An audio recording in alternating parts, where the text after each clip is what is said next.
Hey guys, welcome to the stream. This is Arriagada coming to you live from Westgate, Las Vegas Resort and Casino here in Las Vegas, Nevada, USA. We're here today for the Acme 2024 ACS Nationals. $65,000 added into this event. It's running from May 11th to the 18th. We are in day one, and we're into the 9-ball singles. This is an advanced Masters Division matchup, and it's just starting right now. It is Joshua KONDO who's at the table right now playing against Wesley White, and it's a race to 9. We'll start the clock now.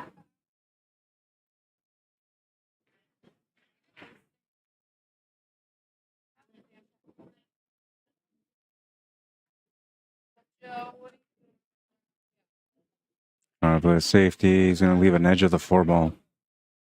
Enough for him to be able to pot this 4 into the bottom left corner. A really aggressive slicer could maybe cut this to the side, but I think the bottom left corner is available. And I think that's the only opportunity he's got.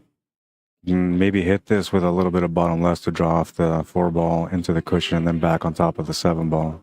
That would be another option.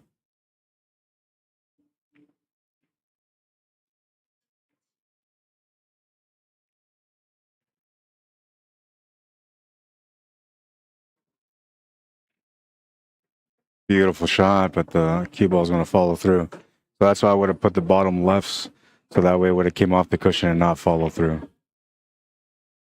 Beautiful shot though, just didn't see the cue ball running into the pocket. You can see here on the shot, he hit it with just straight bottoms. That made the cue ball follow right through. Just a left spin on that one would have reversed the angle off the rail, and then it would have kept him safe from scratching. Right hand spin would have done it too, but it would have brought the cue ball more down to that first diamond on the bottom rail on the right side of the left side corner pocket. I don't know if that was really easy to explain. It sounded a little confusing even to me, but basically it would have brought the ball around this area instead.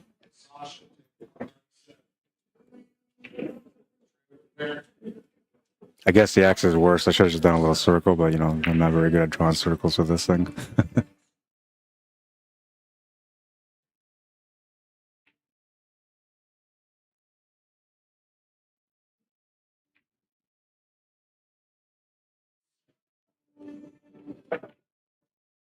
Goes for the bank and just hits the horn and misses the shot. Wesley will get a chance here. Shot on the 5's available. A little bit of angle, which doesn't really work, but if you play this with topspin and follow through, it might work. Well, I don't know. Take a look from this angle. Well, I guess I can't see from that angle because I got to set that up first. I think this one is on another match. So there's going to be a ladies match happening here on the table on the right. This lady's just warming up right now for her matchup. And so what that means is that once this match is done, then I'll be able to switch over to their table and we'll follow their matchup also.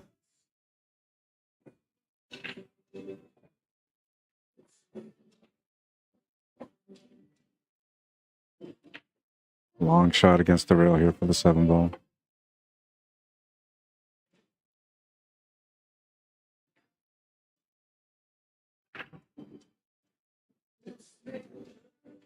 What makes the shot tough is you're trying to like draw back or hold the position.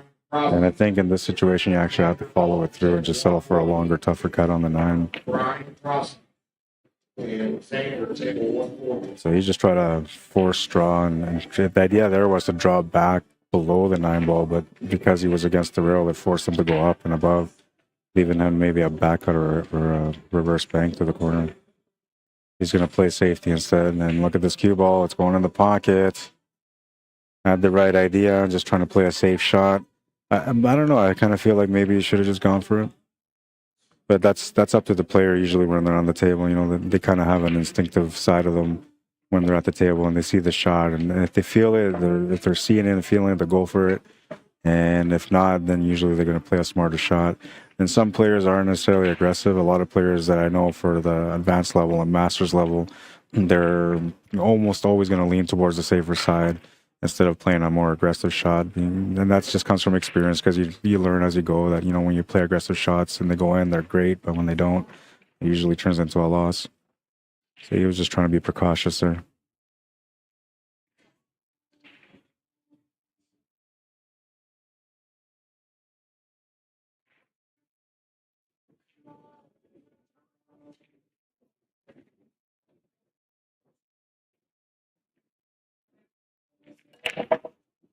Rack number 2, and it's a smash and one. A couple of balls will hit the pocket, but they won't go in. Table's turned over to Joshua Kondo, who just got a nice little break on the first rack. No shot on the one ball, so he's going to have to push.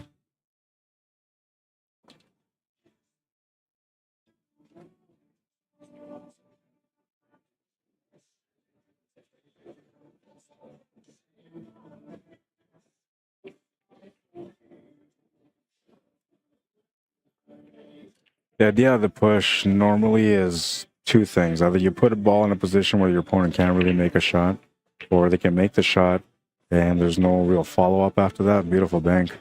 Almost natural, but you had to make it still, which you did. Or you tried to set up a positional shot where your opponent's going to want to turn the table back to you, but you can still make the shot. Even though it looks difficult, you're comfortable making it. So you play into that area, and then you know your opponent's going to give it back to you. So it's all like, it's a setup, right? But most of the best 9-ball players will do that. They usually do a two-way shot. So it's a shot where your opponent's definitely going to give it back to you, but you can still make the shot.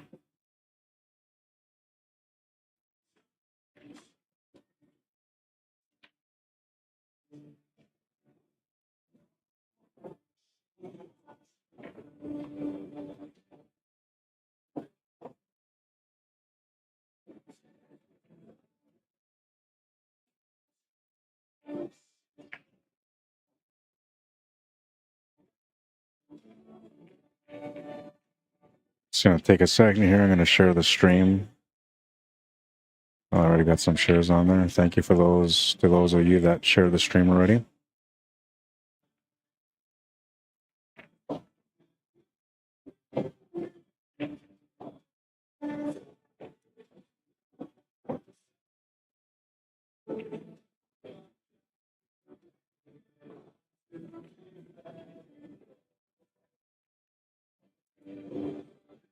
Just checking out to see whether or not you can get that cue ball in there for the 6 ball, or if he has to set up for like a bank or a cross bank. Looks like he's got enough room. Cue ball's going to bump into the 8 ball a little bit, so slow down the roll. But it worked out pretty good.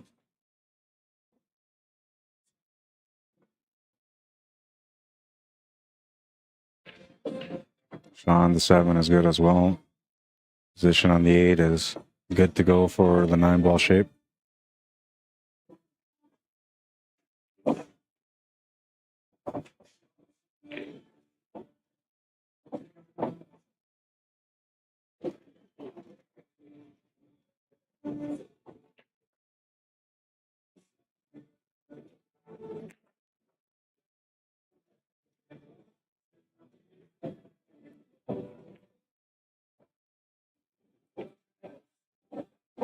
Finishes that table, and we'll tie up the match at 1. Both players race into 9s. That's a long race. We're just getting started in this matchup. You can basically think of the first couple of games as a handshake, because now they're going to get serious here. Now they're going to start playing their game. The first ones are always more or less just an introduction to each other. And sometimes there's a little bit of jitterness too, right? So not usually a great start for some people, but for others it is. And so far for these guys, they're kind of like at a 50-50. They're playing good. They made a couple of mistakes, but you know, so far it's nothing that's going to get into other players' head.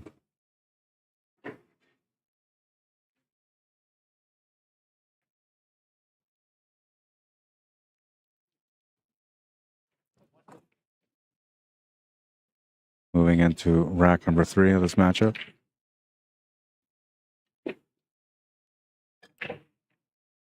Joshua just broke, and looks like he's made a ball. We'll have a shot on the 1 ball. believe he made the 4-ball.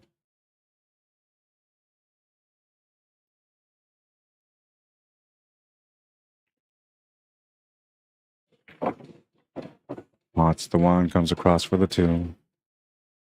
He's got a stun draw angle to run into the 9, but he's gonna want to just hit this with a stop shot almost. Oops, removed the 2-ball by accident. Does he think that maybe this 9-ball goes? Is that what he's looking at? Like, I can't see it. Well, let's take a look. I just can't see it going there. This will tell us though. It's close, pretty close. A little bit of room by the 8-ball in between the 7 and the 8. I'll keep it here just so we can see it go, if it goes.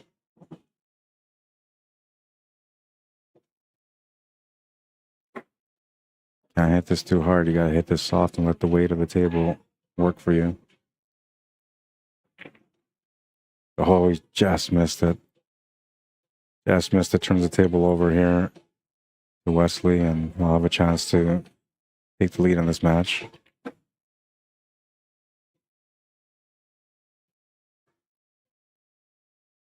Four ball's gone, so he's got to get shape for the 5. And the 9-ball being where it is almost welcomes him to be tempted into a 5-9 combo. Pretty sure that's what he's going to end up having to set up for. Even if he didn't want to, it's just the way the layout is there. I guess he could maybe do a cannon shot, or not a cannon, but yeah, I guess a cannon shot, 5 off the 7. You have to hit the ball a lot of pace, and then the 7-ball's going to fly all over the place, and I don't know. But I just don't see the combo being a good option right now. Take a look at it from this angle. So you can see from this angle, like it's makeable, but it's a back cut, slight back cut. You have to hit the perfect spot. And you can't hit this with too much pace. You gotta hit it with like a medium stroke, medium pace. And if you hit it with more than that, then you have to be pretty accurate because there's a higher chance that you're gonna miss the combination. Interesting. So he went for the 9-ball, but he played it as a billiard shot instead of playing it the way I thought he was gonna play it.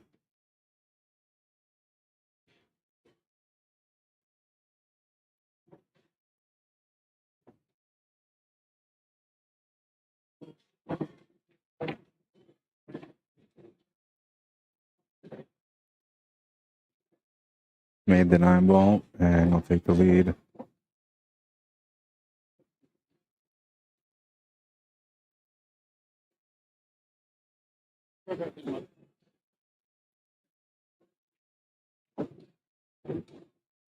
Good one for Joshua and a race to 9.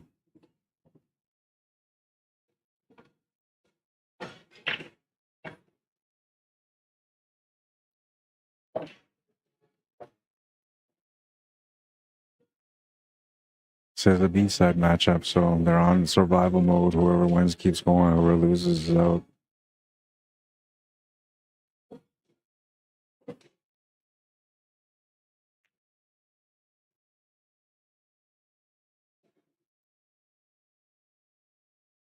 American Cuesports celebrating their 20th anniversary.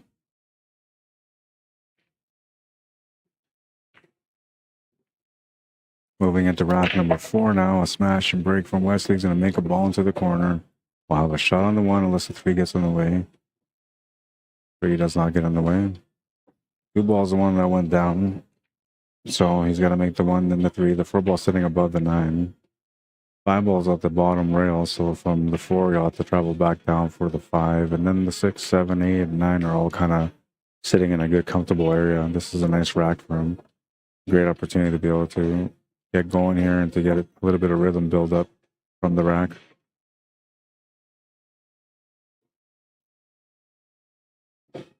Perfect angle to come down for the 5. Can play the 5 in the bottom left corner on the bottom right corner. It's up to him, but I think he's going to play for the bottom left. That is what he's going to do. It seemed like the natural way to get there because you could just play with a little bit of top left and that would have given you the 2 rails to come across. Comes up a little bit short here though because he was trying to get set up for the side pocket, even though the 6 ball did go past the 7 into the top right corner. He was looking for an easier way where he didn't have to have too much precision on the 6. But because he came up short, he's gonna have to do something different now. He's gonna have to draw off 2 rails past that 9 to get back over for the 7. Oh, he's gonna hit that 9 ball, and he's still gonna get that second rail though, so that worked out okay.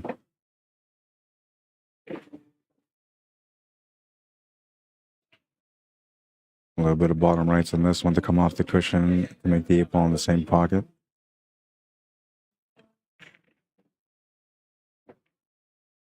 Good shot, good pace. Looks like he's starting to get a feel for the speed of the table now.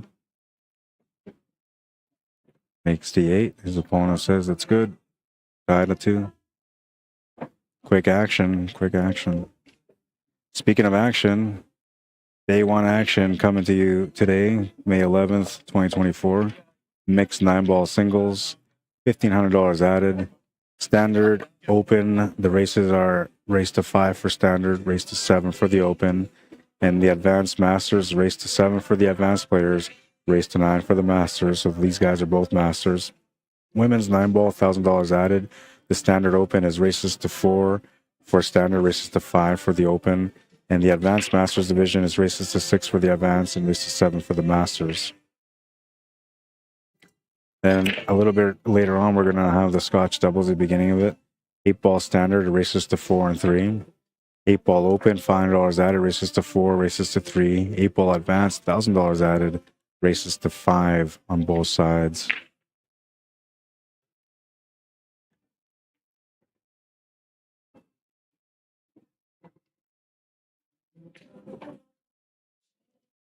Nice little bank shot for a push. What he was looking at there is just, leaving him almost no shot on the 1 ball. But the one problem here is that there's a nice little opening path here to get the cue ball on top. So he can play off the side of this 1 ball, get the cue ball to go up table, and he can get around this fine ball clean on the right side of it. You can get that cue ball to get on top of that 9 and 6. But you have to be clear of the 5, otherwise it may not work that way.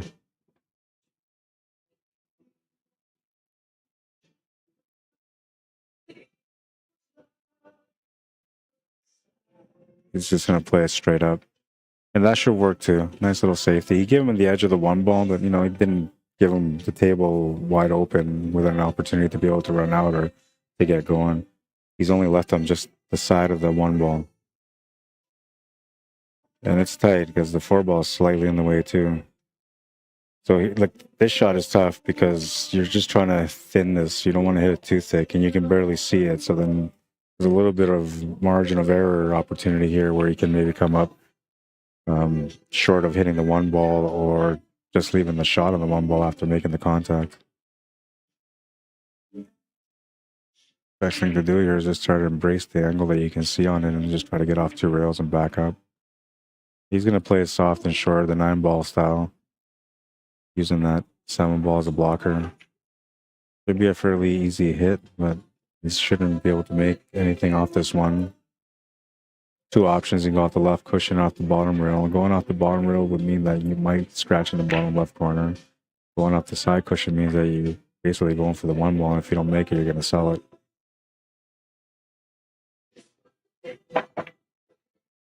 Little draw shot on that one to make sure that he didn't do what I thought he was going to do.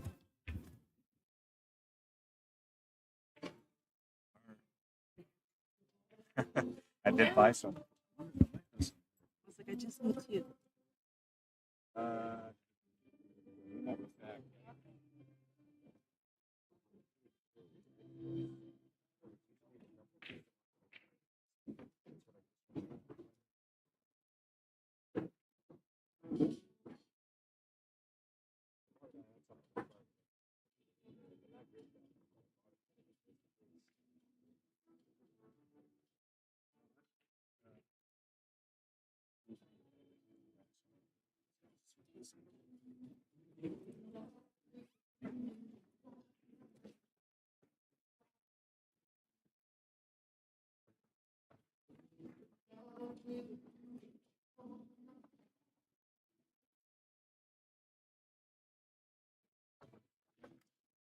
not a big deal because most of the operating I do it through the systems. I only need it for when I turn it on. I'm gonna have a lunch or a supper break eventually, so I'm gonna go get my batteries.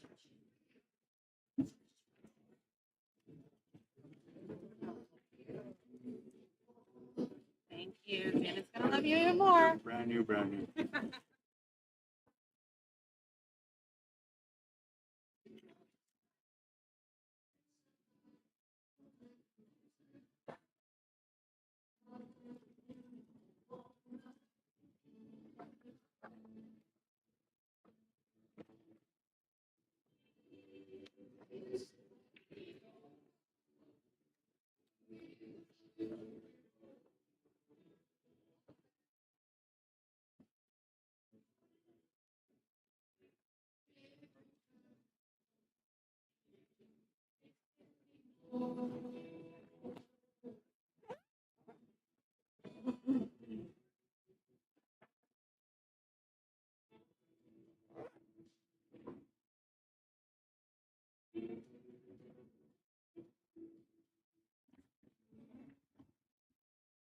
I have to step away for a second. One of the event organizers are looking for batteries, so I have to hook them up with my batteries. Now, hopefully, I won't need my remote at all, because if I need my remote, I'm gonna have to run through my car. I should be all right though. So far, I haven't had to use them, and it's already halfway through the day. But usually, when you feel like it's not going to be a problem, it becomes a problem, right? So we'll see. Hopefully, it doesn't.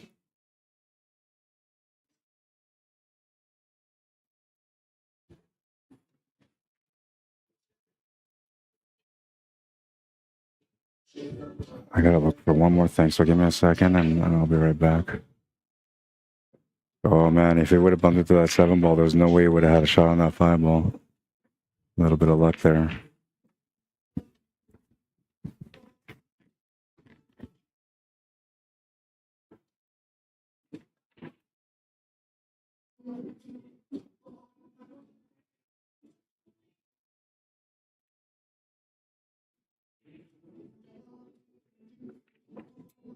You need me to go to the store and get batteries.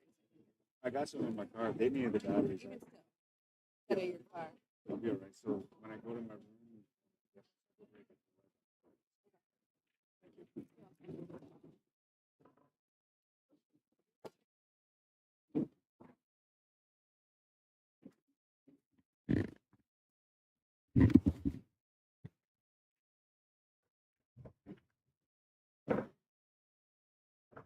'Good shot. Doesn't want to be against the rail because that just forces him to go up table, but he should be alright. He can just hit this with a lower pace and should be good on cue ball control. Yeah, no problem. You can see there was leaning towards that pocket though.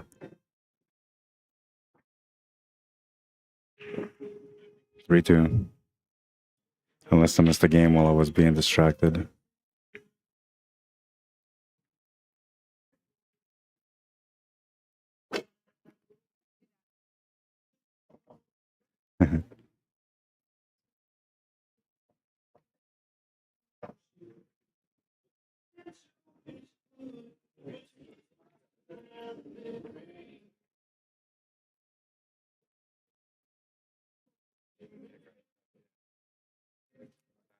Three, 2, and this match is just getting started, I say. We're doing the back and forth right now.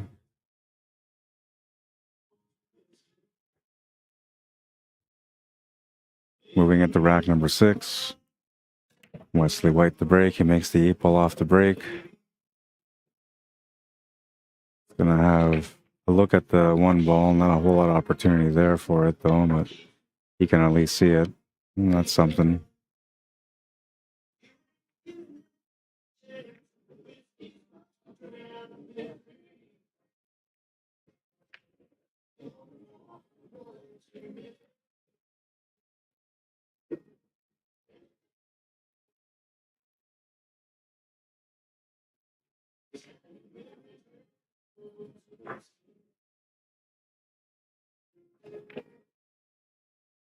Went for the 9 and came up short. And now Problem with that is that there's a 2-9 combo and a 4-9 combo. So no matter what, we're looking at a 9-ball combo at some point on this rack.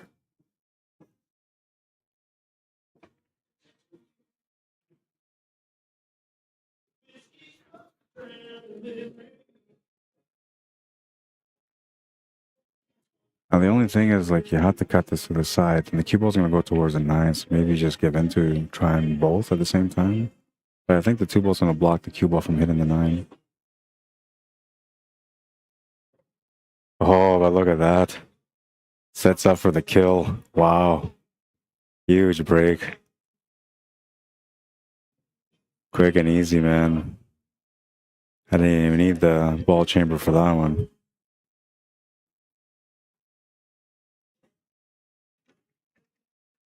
Four two. Breaking next for a chance to get up 3. You can see that he was going to go towards that way, but for it to work out perfectly like it did, that's incredible, man. That's when you kind of feel like the rolls are on your side. Because they are. It's the only way to put it. They definitely are.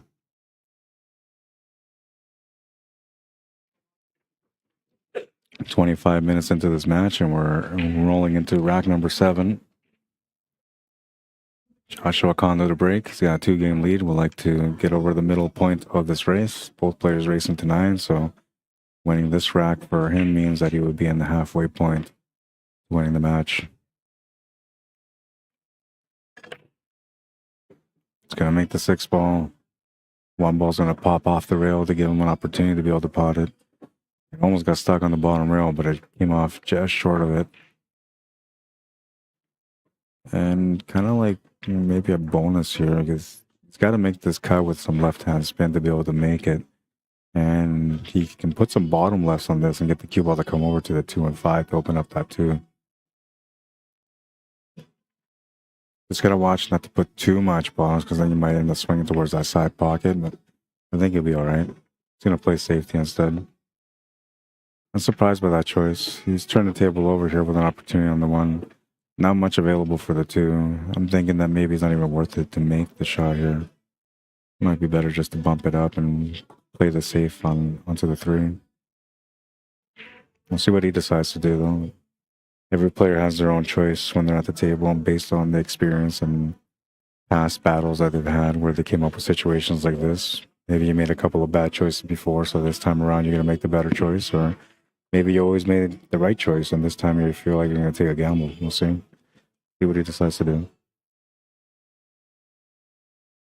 Yeah, I kind of figured he would use that 3 ball for the safety. Only because there's no shot on the 2 ball, so it didn't make any sense to just pot it for no reason.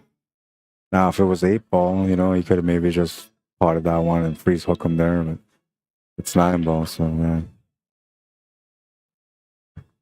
No point in potting that 1 ball at that point. Joshua hit the 1. Almost opened up the 2 ball. And even though he didn't, he's left an opportunity here for the break on the 2 ball while also making the 1 ball with a perfect angle to get into that 5 and 2.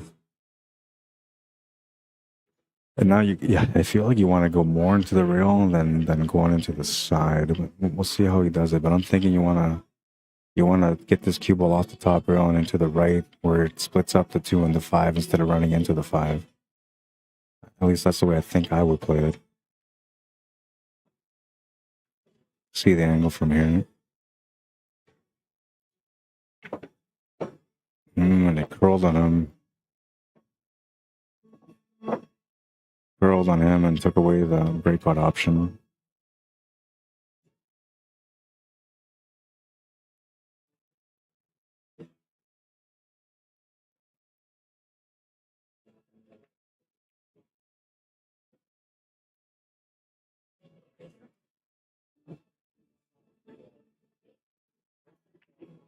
Kick shot with a possible safe lead.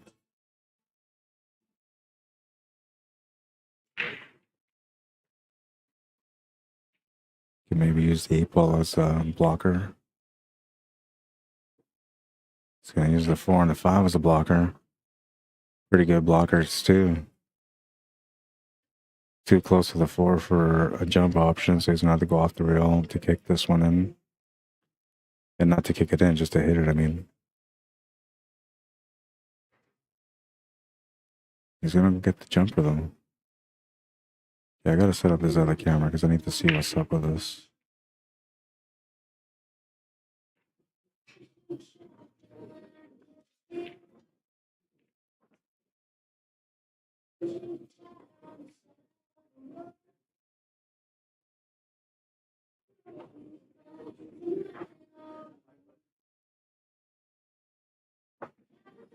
You can see from here, like he's got some jumping room.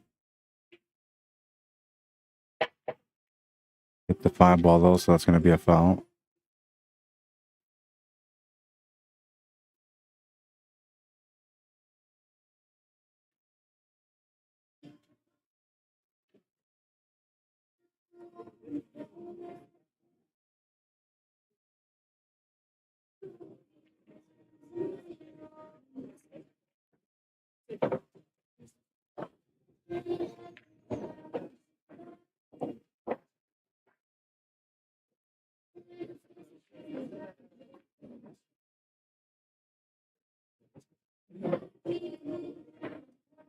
Perfect angle here on the 4 to get onto the 5. Oh, he almost missed that one. And I'm thinking there's no way he can miss that shot, but he was that close to missing it.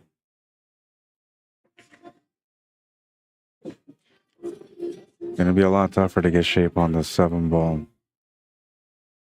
The best way to get the shape on the 7 ball would be to bank this to the side pocket instead of cutting it to the side, because if he cuts it to the side, let's take a look at the side angle here. Yeah, so you can see if he cuts it to the side, he's got the wrong angle, so he's choosing to go for the bank. It is the best option to get down for the 7. You don't want to miss this 5 ball.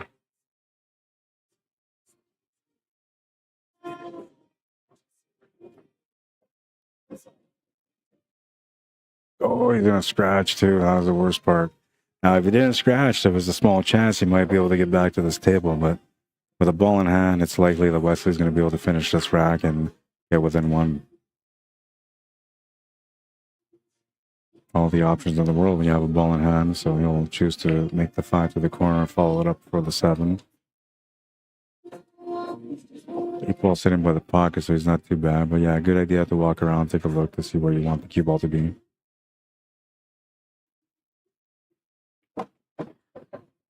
Just stuns it up for the easy 8.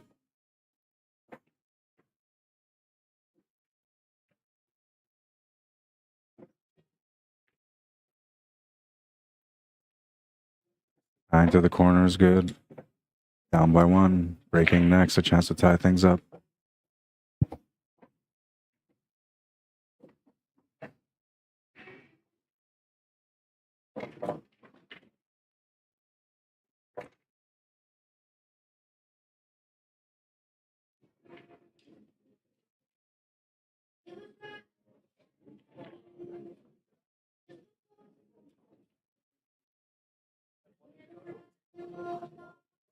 This event is brought to you by Acme, Omega, Brutal Game Gear made the shirts for this event.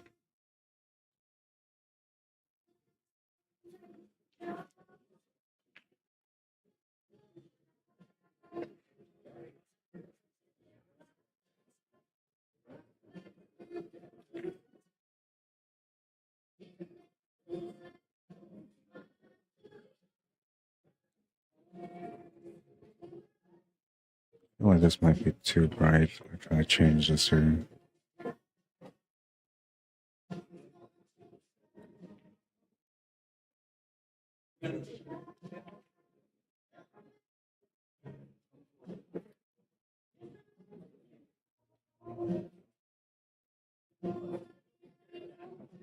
Oops.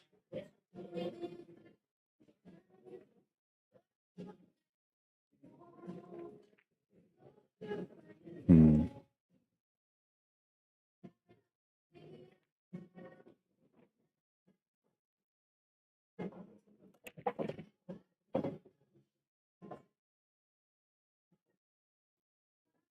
Maybe a little bit better there. Oh, smash and break, and the cue ball is hung in the pocket. He doesn't really have a shot on the one, but he's got the option to push out.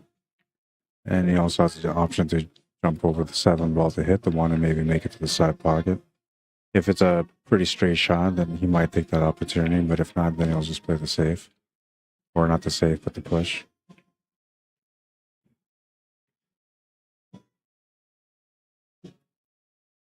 Maybe play the push and push that 3 ball into that 5 in the bottom rail. And play the push and push the 2 ball down instead.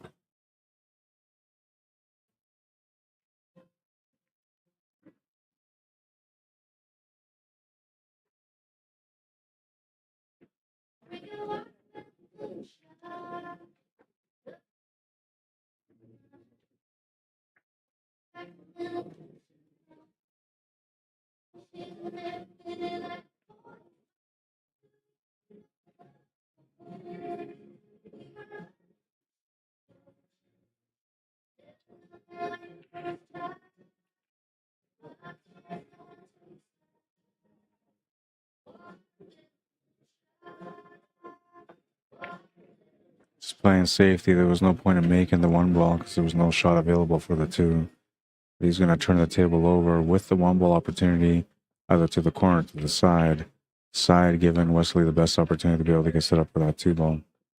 And play as a 2-way shot and try to open up that 8 ball 2 away from the 5. There you go.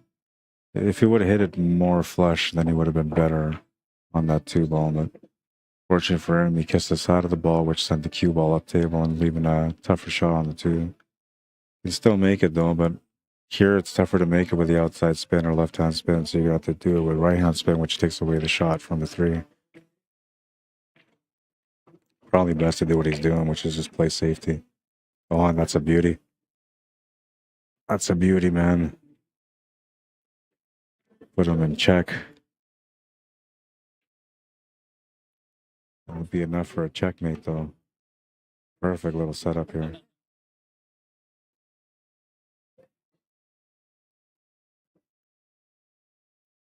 Really, really tough hit.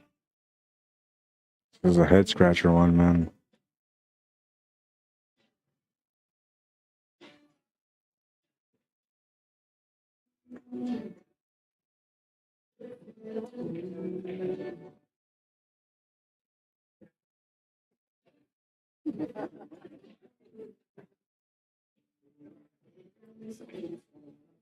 Really, really good safety. Only give him the bottom rail to work with, which doesn't give him a whole lot to work with. It's got to reverse the English to kill the angle just to get onto the 2, and it's so tough to do from here. There's only so much you can do. He's going to foul. But he did good. You know, he fouled intentionally trying to tap the 5 ball, which should give him a good chance.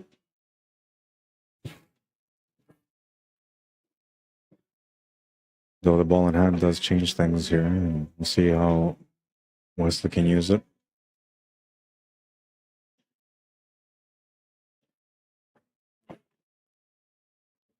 It's got him on 1, so he can also go for the 3 foul if that's what he wants.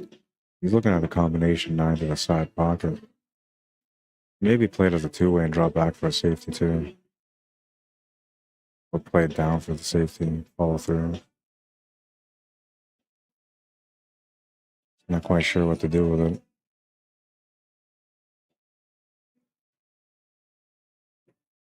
Too many adjustments, man. Usually a bad sign, but we'll see how he readjusts and if he can still find the shot.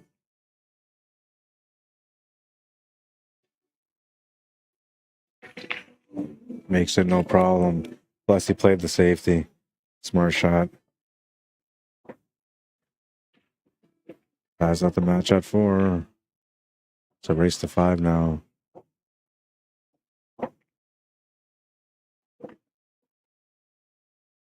Smart to the point, but what I like most is that he played the perfect safety here onto the 6 ball, just in case. 2-way play always pays.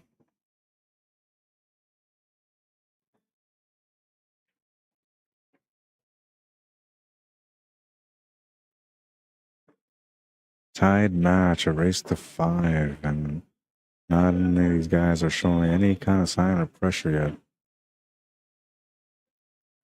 They're in the moment, and they're both feeling comfortable at the table. They're both aware that there's a battle in front of them, and none of them seem to be a little bit nervous about it. They both seem to be pretty relaxed, like, okay, well, just got to put up my best effort, and whatever happens, happens, which is usually the mentality of the advanced and master level players. As long as you play your best, the results should always come. And if you played your best and the results don't come, usually I feel pretty good about it because you know you played your best. And that's all you can ask for off yourself when you're in a tournament. Just play your best, man. And like I say, the results will come. Oh, he's going to come up dry on this one. Turns the tail over for an opportunity. Not an easy shot on one ball, but he can see it. And I'm wondering if he can maybe try to do something similar to what he was trying to do earlier and just like bank this out and get the cue ball to run towards those two solids on the left. Yeah, like that, man. Like that. Smart shot.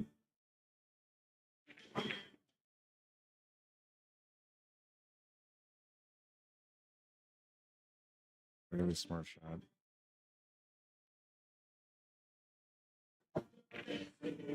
And Joshua replies with a great hit. And gets rewarded.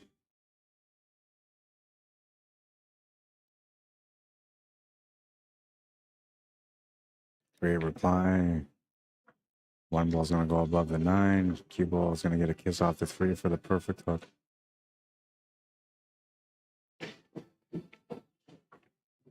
Just trying to hit it. Going to leave the shot on the 1 ball. It's all good. It's all good.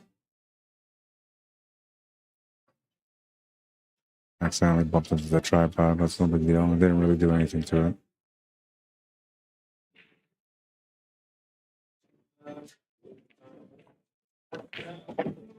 Next to 1.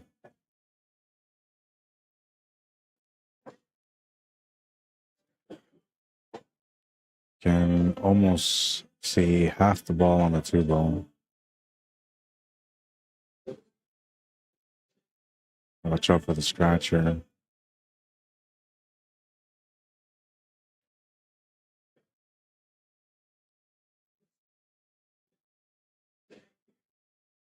Just missed it. I thought it was a little tough to see, but I thought you could see at least maybe half the ball or even a third of the ball. But he was not able to hit it, so obviously it was not visible to him. Or maybe he was just trying to hit it perfectly and just came up short because of it.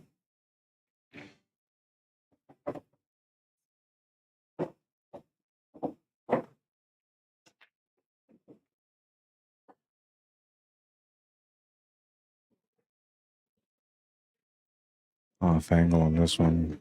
Oh no, wait, that's the 4 ball right below, so he's still okay.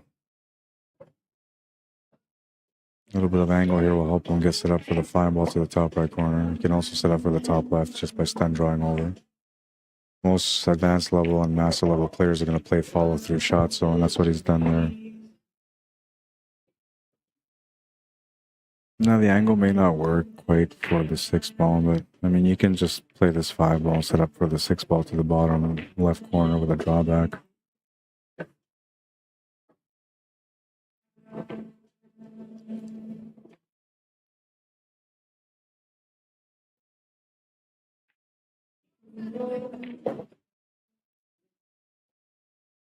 Makes the 5, draws off the cushion, we'll have the 6. Now that was like always an option, but the problem with that is like now you have to go down table to go back up table for the 7. And the 7 is in a tight window next to the 9, so a little bit of room for something to go wrong.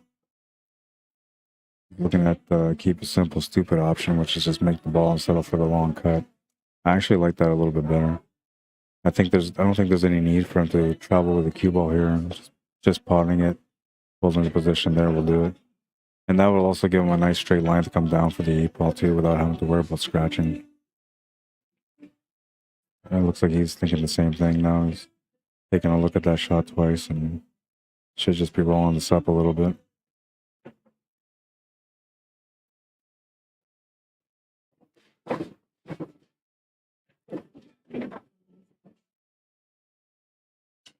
Top swing, a little bit of rights to get down for the 8.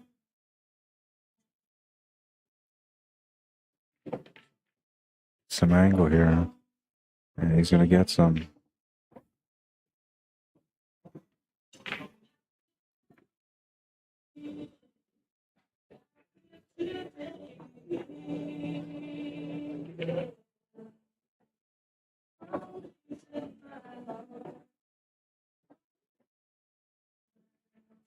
So we're on the cue ball a little bit here. Not sure if he's going to go for the back cut or the bank safe. He's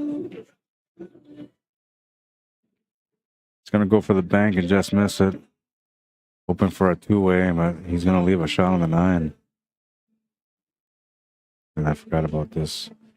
So I don't like using the ball chamber because I forget about it. I get caught up. Just like when I try to interact with people, sometimes I get caught up on interacting and then I lose track of what's going on in the match. But I love interacting with the viewers. So. And I haven't done any of that yet. But that's because I know this is like it's a class matchup here. So I'm trying to enjoy it as much as I can.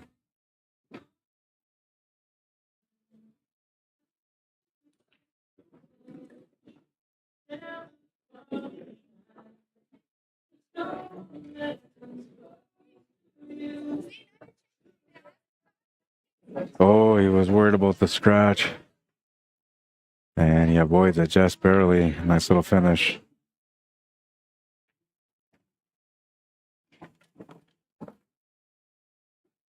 Bring that 9 ball off the board. Keep that chamber. Takes the lead in the match. Halfway point now accomplished.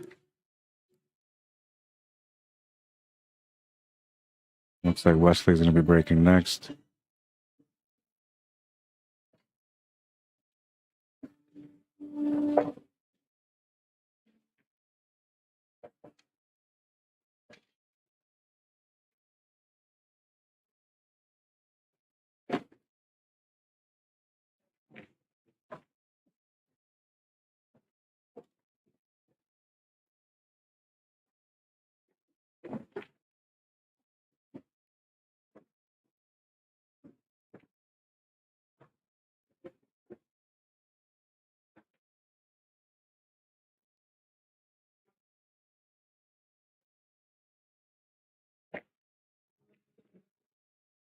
Didn't quite sound right there on the break, and he's going to come up dry.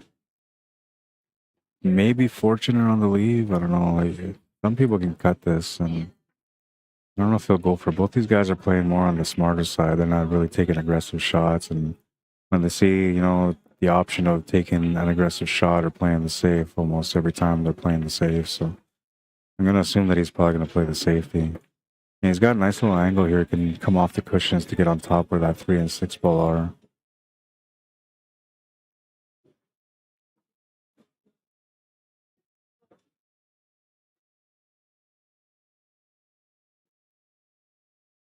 Off the bottom rail, off the right rail, and back to the top.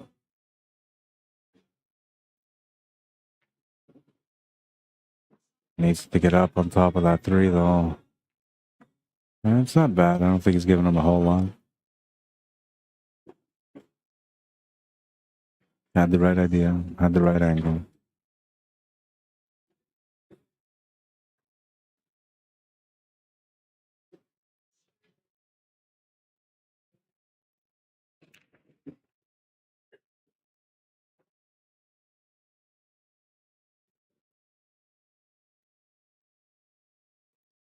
Oh, he's going to turn the table over to Joshua with an angle on the 1. No problem. He gets it up for the 2 ball here. Needs an upward angle to get up for the 3. Might have to hit this to the side and try to draw between the 6 and the 7. Stun draw angle here coming up.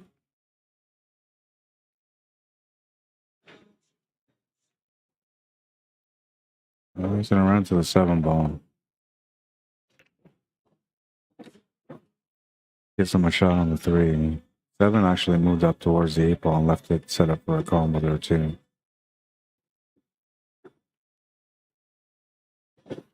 A little bit of extra pace on that one. Perfect angle on the 4 to get back for the 5.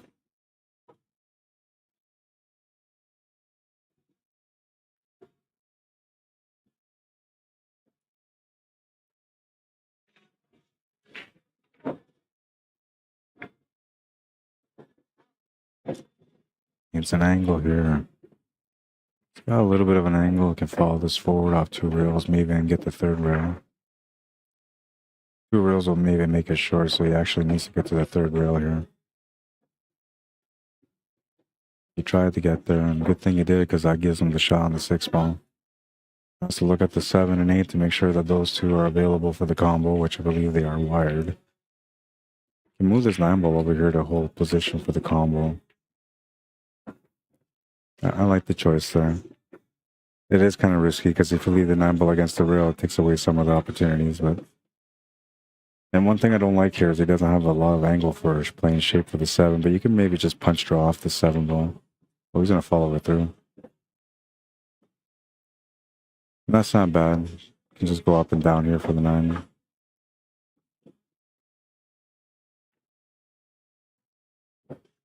Good shot. Nice finish. He's going to take a 2-game lead here. 6-4.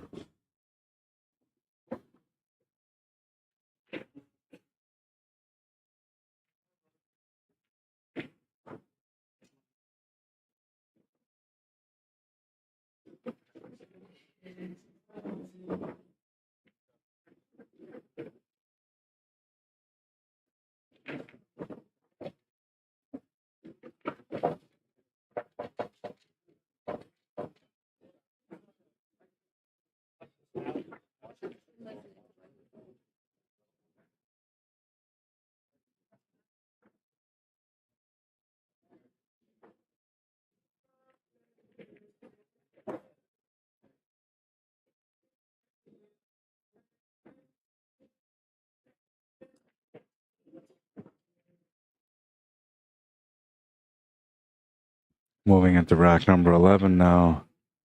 Joshua KONDO just 3 games away from winning the match. Can get 1 game closer here if he can make a ball and get an opportunity to run this rack out.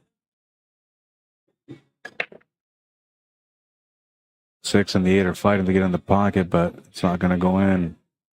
And looks like he's come up dry and left the 1 ball opportunity here. Back cut to the top right corner or back cut to the left side middle. Only options available. 2 balls sitting just below the 9 ball, and it has very limited room and pocket. I think it might go. Let's take a look here. I think it might go past the 7. I'm not quite sure, so give me a second here.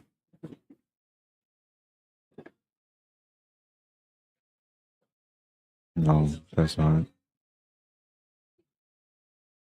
I'll go the other way. Yeah, it goes past the 9 that way, so a combination could be possible after he pots this one.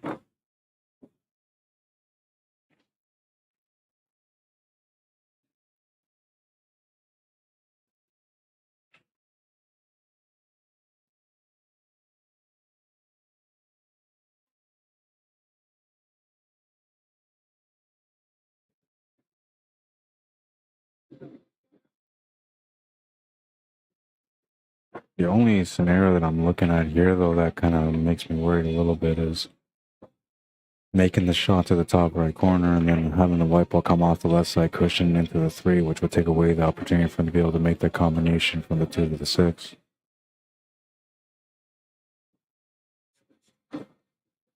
Can you maybe play like a billiard shot or a cannon shot, the one off the 2 ball into that 6 and 8? That would open up the 2 ball. Because it would be a billiard shot or a cannon shot, it would also leave the 8 ball near that pocket or that white ball near the pocket.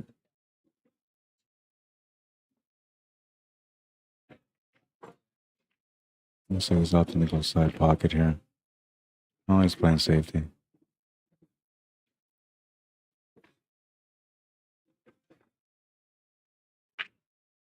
think he's left him an opportunity.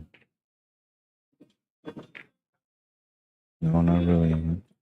About a third ball jump shot. I think I would take the jump myself.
It's a good hit. Almost made the 8-ball. Not sure how that 8-ball didn't drop, but it didn't drop. 2 was tied up into that 9 and very limited options around it, so we're looking at another safety option here.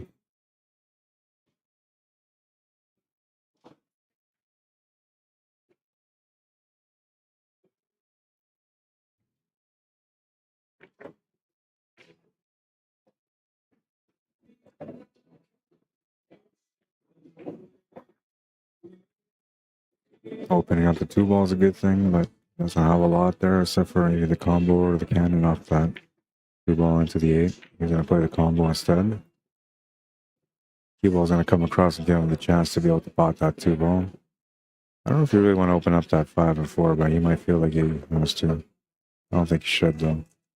Just separated enough where they're not really a problem. And he didn't. He's left a 3 ball available here with a drawback shot on the 4. Rounding up to the hour now in this matchup. And racks in. 11th month almost done as well.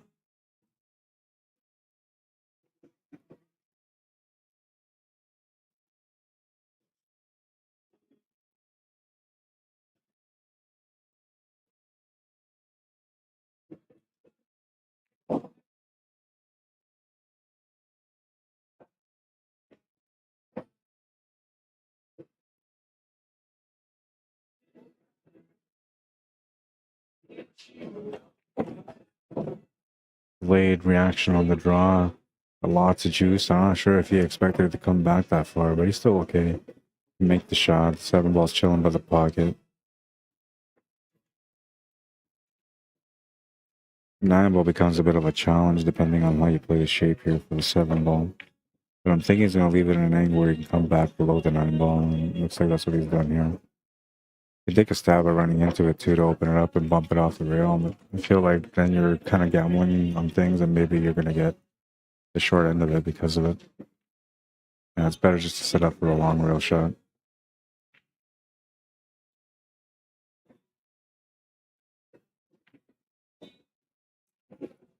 Stops the bleeding. He's down by 1. Breaking next for a chance to tie things up.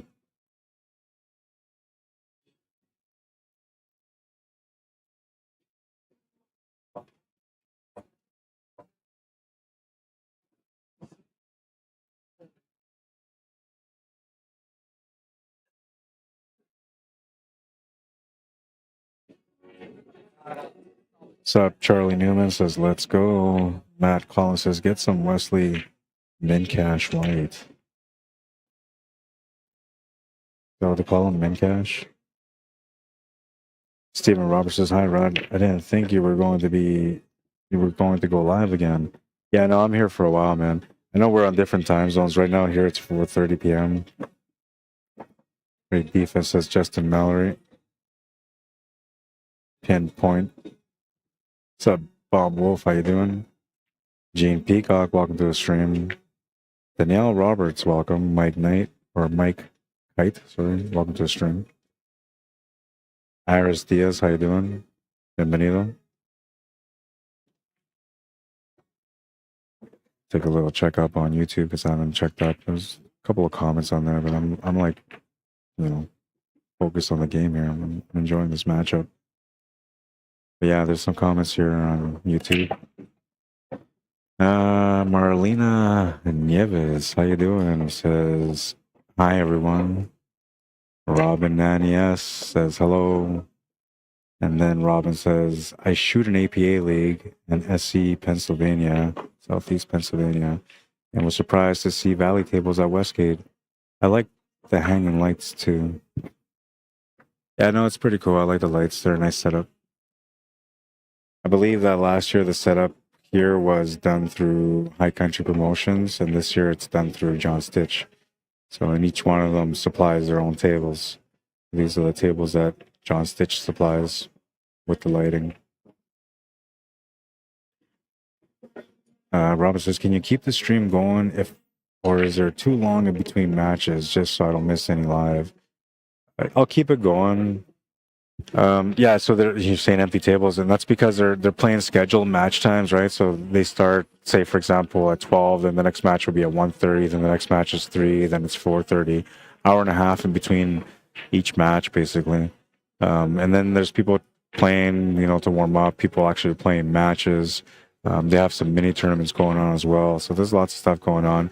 But it's 9-ball today, and not everybody plays 9-ball starting tomorrow. And I guess this evening we have some Scotch doubles. It's 8-ball going on. And that's where all the players really come out. 8-ball singles and the 8-ball teams, they really enjoy that. But yeah, I'll keep it going. That's all. You want me to move it more? I'll move it right back for you, man. Yeah, no worries. And then he says, guess Charlton must be off. Nobody here. No, I'm here. I'm here.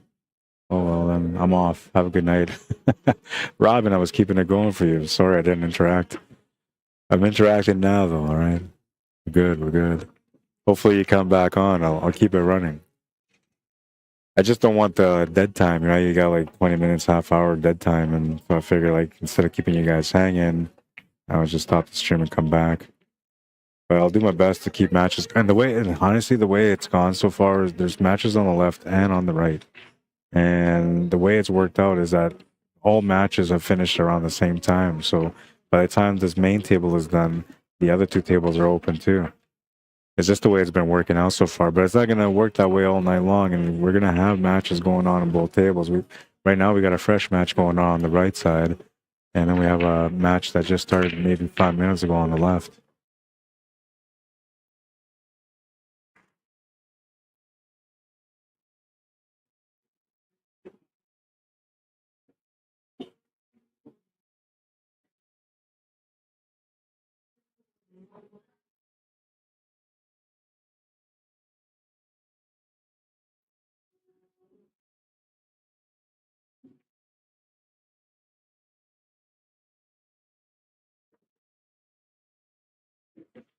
When you're getting hungry, the concession stand here, the food concession stand here, they're gonna be closing in a little bit here. They've got a lot of nice, variety of hot and cold items. They're gonna be running a little special on them, so if you're hungry and you want to, grab something real quick, now would be the time to go back to get a good bargain on, for the hot sandwiches. Concession stand is closing right away. So if you want to go get something to you right now, you could. Before they close. Were they talking to me? I'm always talking about food, man. It's my weakness and my strength all at once.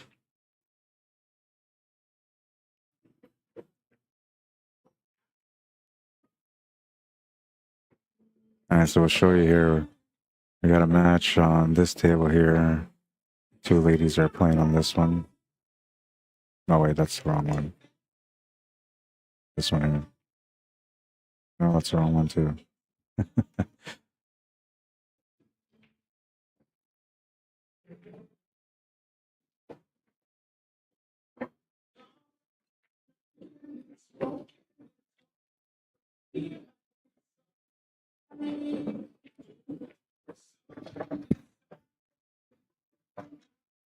That was my very first signal drop so far, and hopefully that won't happen anymore, but there was a signal drop there, so it lagged for a little bit.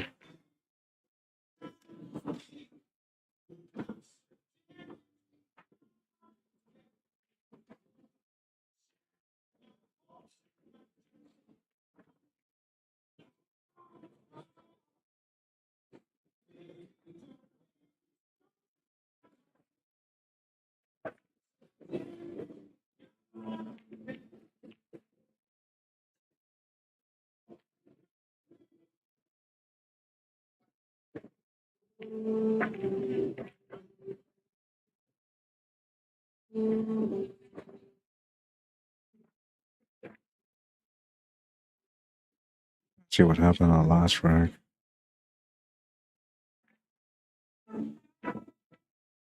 Oh, I can't see it because it lagged.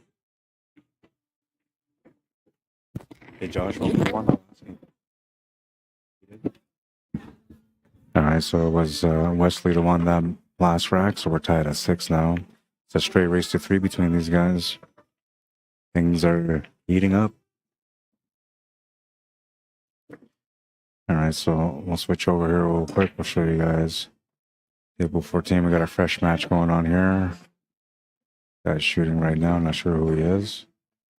And then we have the ladies playing on this one here. Not sure who they are either, but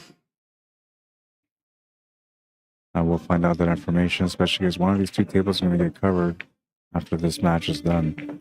Especially because they just started, so it's likely the timing is going to work out perfect.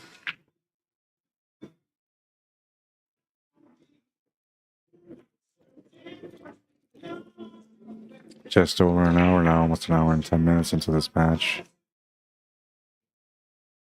Alyssa Hannigan, how you doing? Stop Harold says hello from Canada, hey.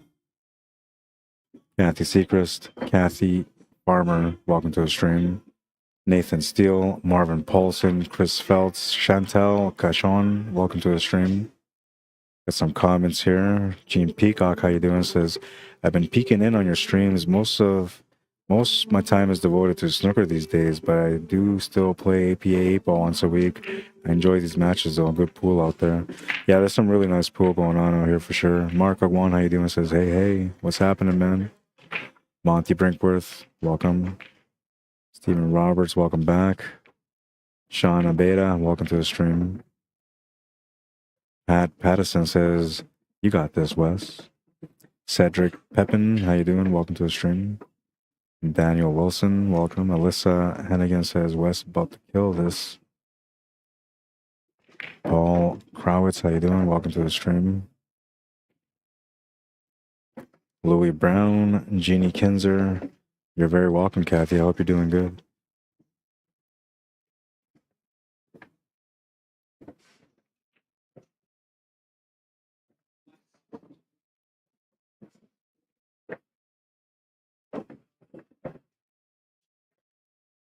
Maybe a little bit too much pace on this one, but he's still okay to make the 9-ball.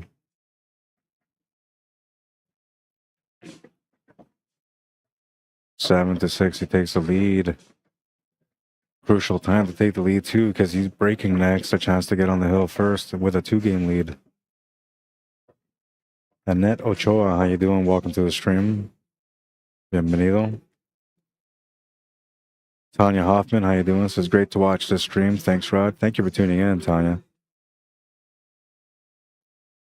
Dave Evangelo, welcome to the stream. Sandy Greenway, how you doing? Welcome to the stream.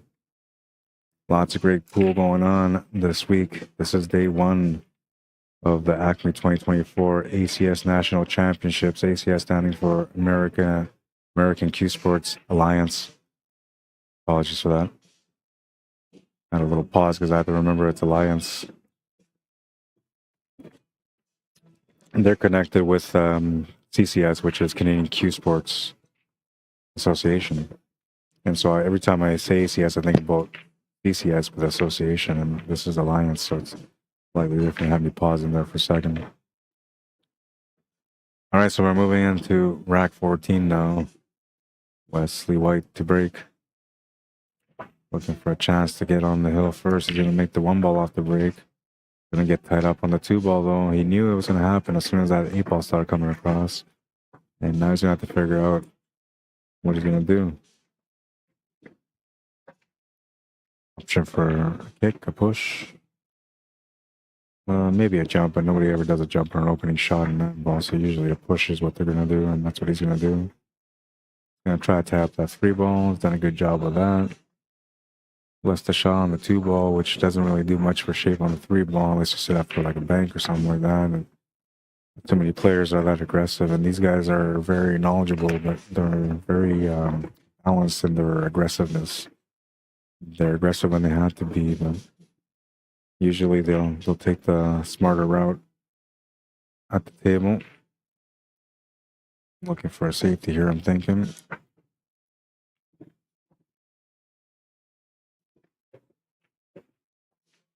Oh, he's gonna go for it. Crazy. What is he gonna do with that 3 ball, man? When the cue ball keeps rolling, you can't see it enough to hit it. Can he make it on the bank though?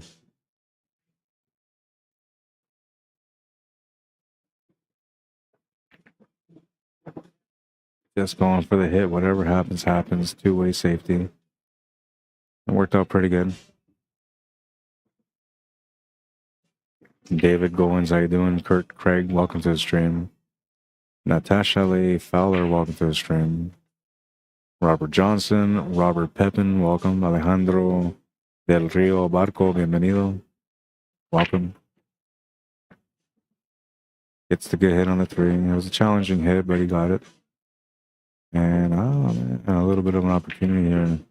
If he's off the rail enough, he could maybe try to go for the 3 and the 9, but I think we just focus on the 3, and if you end up making the 9, it's just a bonus. But if you try to make both, then you're gonna either miss both or miss the. Well, I guess miss both. That's about the only thing that can really happen. We'll see what he does. Checking it out right now. Now, this cue ball was just like an inch over to the right. He goes for the 9 ball all day long.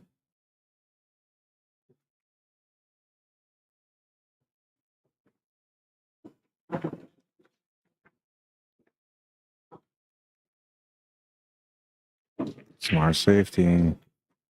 Takes away the jump shot opportunity. The real battle has now begun. Both players fighting for every win. Getting close to the finish of the match.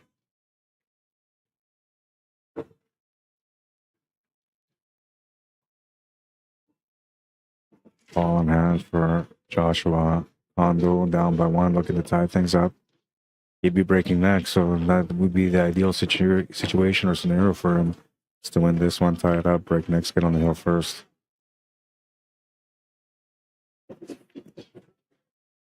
Nero Bueno, how you doing? Welcome to the stream. Daryl Perry, Jeff Lawrence, welcome guys.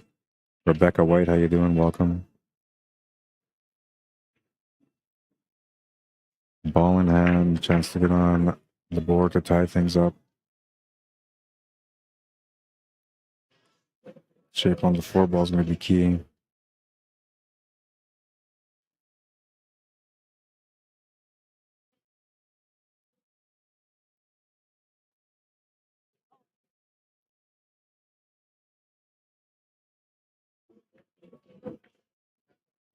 He's changed his mind. He's going to stand up and reset slightly. Looks like the 4 ball go past the 9 ball, so that's what he was looking at. He took a double take, and then he realized that maybe if he just played the cue ball through, he can get onto the 4 ball, to the top left corner, which will give him the shape on the 5 ball also. Smart decision, gets rewarded with a possible win on this rack. 6 balls chilling by the pocket, so you can just hold shape there. 7 balls chilling by the side pocket, so you can go up table here if you want to, or you can set up for the top left corner, which I think might be safer, but we'll see what he decides to do. He's going to set up for the 2 rail positional shot for the side pocket. Cue ball's going to keep running, which is still okay. A little stun draw shot here for the 8 ball will do. Can also play it down table and back up, but it's up to the player. Stun draw is all that's required here for the finish. It's going to go down table and back up. Now, the only thing about that, it's risky because you may get burnt. And he did get burnt.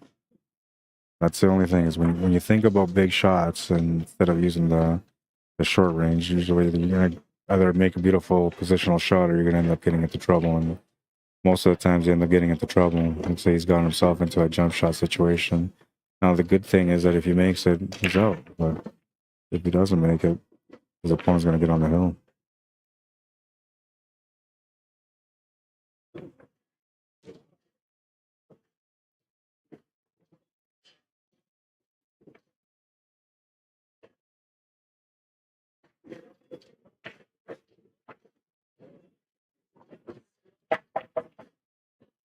Successful on the jump. Looking for a bit of a lucky leave, and I think he's left that equal available. Not an easy shot, though, and you're probably going to have to make a decision on whether you're going to follow the cue ball throughout the top rail and back down, or if you're going to try to slow roll this to set up for the 9 ball in the same pocket. Slow roll is dangerous, though, and playing off the top rail and back down isn't necessarily a guarantee that you're going to get an easy shot on the 9 ball. He's going to try to play it up and down, and you would have had a shot on the 9 ball. 8 ball runs into the 9 ball, which is going to take away most of that 8 ball for his opponent.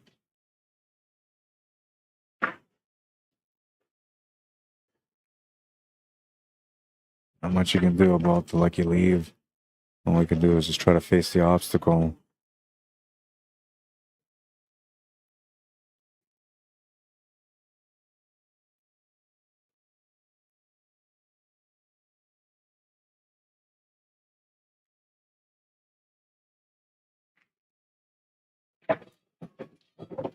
And beauty bank shot. And you'll get a nice positional shot here on the 9 ball also. That was an important rack for both players. But most importantly for Joshua Kondo because he needed to tie up the match. And he's just done that now. 7-7 is the score. It's a race to 2 between these guys. Joshua will be breaking next for a chance to get on the hill first.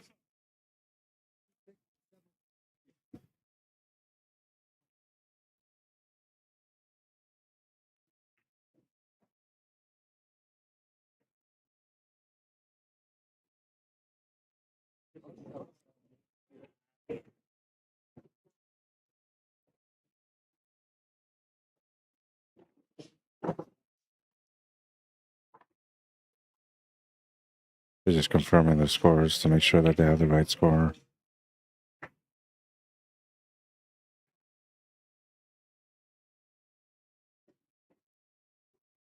Okay, looks like the score is good. So we will resume the match. Let's go check up on the ladies. I'm not sure who the player is, but she's looking at ball in hand on the 1 ball. Looks like my tripod got moved over.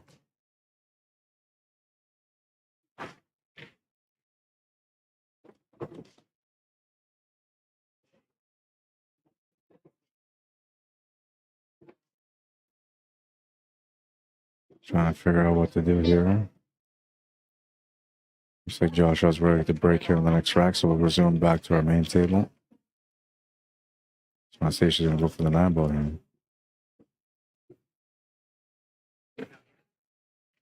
She's playing safety.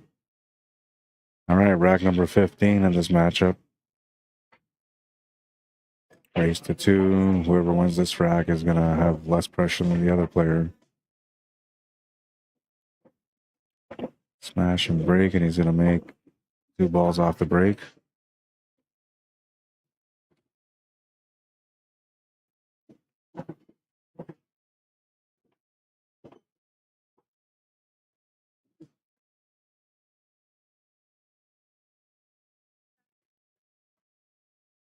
Playing safety here on top of the 8. It's a beautiful shot. A lot of great safeties so far throughout the day. These guys have been putting on a clinic when it comes to safety playing. Order my eggs if you don't call back, and that's worth $20. What's the go back? No, not the same thing. So So every round, Great try, but he's going to come up short. Ball in hand for Joshua. Looking for an opportunity to get on the hill, and he's gotten one now. getting on the instructions, not changing the tires on your car, and learn how to put your gas. Overpaced this one a little bit. He still has a shot on the 2 ball. I'm pretty sure he was looking at the side pocket. Or maybe not. I mean, he's got pretty good position, so maybe he was looking for the bottom right corner.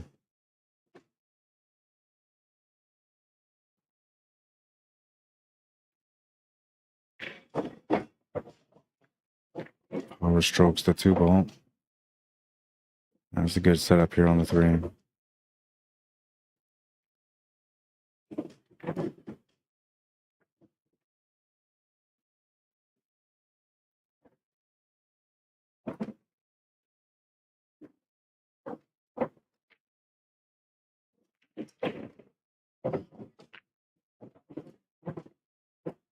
don't know if he meant to draw back that much, but still okay. Still has a couple of options here on the 5.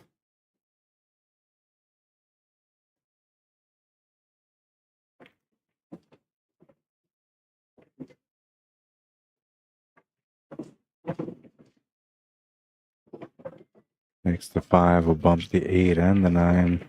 Unfortunately, bumping the 8 over like he did limits what he can do here now.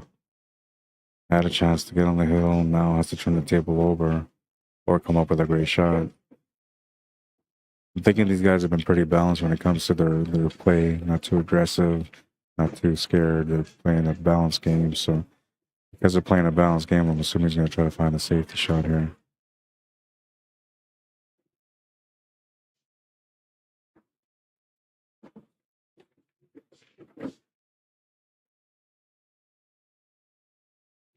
Oh, never mind. He goes for the 8 ball. Nice shot. And gets rewarded with position on the 9.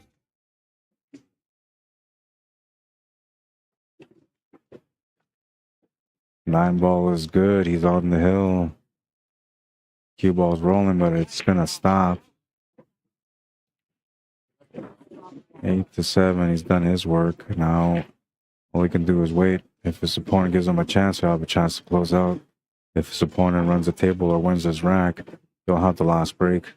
So either way, he's in control right now in this matchup.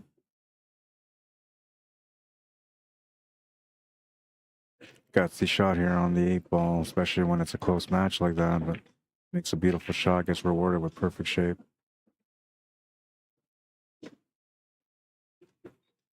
Now Wesley has to survive here. Looking for some action off the break, would like to get a chance to get started right after that. He's a good player, just needs an opportunity. We'll see if the pool gods are on his side or not in this matchup.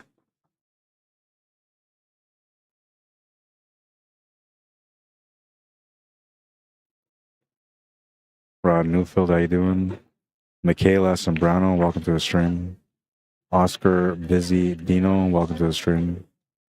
Bart Smith, Randy Groff, Orlando Barros, welcome, bienvenido everyone. Philip C. Mahela Majorino, welcome to the stream. Sharon Flynn, how you doing? Wendy Hobbs, how you doing? Welcome to the stream as well. Sabina Tripti Akhtar, welcome to the stream. Smash and break, he made a ball, needs a shot, made a couple of balls, and he's going to come up short of a shot. You can see the 1 ball though. Can see the 1 ball. Rod Nufa says, hey Rod, how you doing, Rod? Welcome to the stream, man. Torrance Shankel, welcome to the stream. Michael Fergal, Jeremy Hansen, Travis Wagner, welcome to the stream, everyone. I hope you guys are having a great weekend so far. 84 degrees Fahrenheit out here in Las Vegas right now. They're saying the temperature is going to rise starting tomorrow. Last night, supposedly, there was solar flares happening around here, and it was doing crazy stuff, man. I got stuck in an elevator for like over an hour and a half or something like that it was. And all the elevators were acting up, apparently because of the solar flares. So I'm not sure if that's a real thing or not, but me being stuck in the elevator was. That's as real as it got for me. How you doing? I didn't panic though. There was like 14 people in the elevator, man. I did not panic, I tell you. I just knew better. Panic never makes anything better. But after an hour and 15 minutes, man, we were all like kind of looking at each other like, okay, so who's going to eat who first? But kidding, it wasn't that bad. Everybody was sweating it up though, man. Like, hey, stop breathing, man. I can't breathe anymore. They were getting the panics after an hour. Me, I was just chilling like a villain, man. I'm like, okay, well, what can you do, man? It's like when you're playing pool, you get stuck in a situation. You just got to coast through it. Do your best, you know? That's what I did last night when I was stuck in the elevator. I was like, all right. I was just chill. Let everybody else freak out. I did have a small moment of a freak out, and that's because I thought that maybe they were going to tow my vehicle. So coincidentally, how this all worked out is I pulled up on the east side of the building to get access to the elevator closer to my room. So we unloaded as much as we could. And then we took that elevator that I got stuck on the way up, and I ended up making it up to my room, no problem. So there was no suspicion whatsoever that going back down, something crazy might happen. But as it was, you know, I spent maybe like, I don't know, 20 minutes upstairs trying to get everything into the room. And then I said, okay, well, I'm going to go park the vehicle and I'm going to bring the last couple of things in. And then I go hit the elevator and I don't know, there was a bunch of people in the elevator, right? So when I get up to, like, there's lots of room when I get in there. And they look at me like, yeah. I was like, oh, maybe I should wait there. No, just come in. So I said, okay, I'll come in. So I went inside, you know, and I was like, okay, we're on an elevator, you know, I'm going to get down there quicker. I was thinking about taking the stairs, but I figured to myself, like, you know, I'm going to save some steps. I'm going to probably be beneficial off this, you know, and I'm not going to have sore legs from going down the stairs and trying to run back up or anything like that. So I figured, yeah, I'll get on this elevator and join these folks. Then the next floor, there's 2 more people trying to get in. And they're like, oh, no, we're going to stay off. And everybody's like, no, just get in. So yeah, everybody gets in. Then we go to the next floor and 2 more people. And these people are like, oh, no, we're going to stay off. And they're like, no, you can still fit in. They're like, no, it's okay. We'll wait for the next one. So then they didn't get on. Smart people, by the way. They didn't get on. Then we go to the next floor and this guy comes in and he's like, oh, okay, I'll get in with you guys. Cause at first he was hesitant. He wasn't going to get in, right? So he's like, no, it's okay. You know, a lot of people in there. Hang on a second. So there's a lot of people in there. And one of the people that's in there, they're in a wheelchair, right? So the way he's looking at this, like he's got to kind of stand behind the person with the wheelchair and he's thinking this is going to be uncomfortable. Beautiful shot, man. Beautiful shot. So then, even though he says he doesn't want to get on, everybody's like, no, get in. And I'm telling you, like, this guy is not like a heavy dude, man. He was like, I'm going to say less than 6 feet. Maybe like 140 pounds. And even 140 pounds might be too much, man. But anyways, this guy gets on, and this guy ended up being the hero in a sense, sort of. I'll get to that point right away. So anyway, so he gets onto the elevator, and then we start going down, and this guy got on like on the 6th floor or something like that. We get to like the lobby level, and then like we're stuck. Like nothing's going on. The door's not opening. The buttons aren't working. You can't open the elevator at all. And we're like, okay, are we stuck? And everybody's like, yeah, I guess so. And then the first thing everybody says, like, well, it's a good thing that we got stuck and we're on the lobby level, not like high up in the building, right? Like 14th floor or 20th floor, something crazy where like maybe the wire's going to snap. Everybody's watched some action movies, right? So everybody's thinking like wire's going to snap. We're all going to drop down and die. Right? But then because we're all on the lobby level, everybody's like, oh, we're good. We're safe, man. Don't worry about it, you know? And so that was that, right? And we, I guess the guy that got in last, we asked him to call the front desk. And so he calls the front desk, talks to the security. Security's like, yeah, no, we're going to send the engineer to come and get you guys out. So we're like, all right, cool, right? Everybody's chilling. This is like the first 10 minutes, man. Everybody's chilling. We're like, okay, we're good. Don't worry. We're going to get out right away. You know, maybe 15 minutes later, we can hear a little bit of ruffling and somebody says, hey, you guys okay? And like, yeah, we're okay, but we like to get out, right? And then, well, they say the engineer guy's going to be here right away. And we're like, okay. Then the engineer guy comes a little bit later, and apparently he didn't know how to get the door open, right?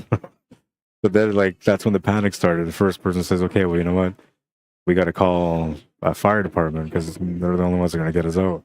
So then the front desk says, stay on hold with me. And then they say to this guy that's on the phone, he says, don't worry about it. You know, we're going to call the fire trucks and get them to come there and let you guys out. And then we call back, and then the guy says, oh, yeah, we're just waiting for the fire trucks to get here. And this is like a half hour, 45 minutes later now. Nice shot, man.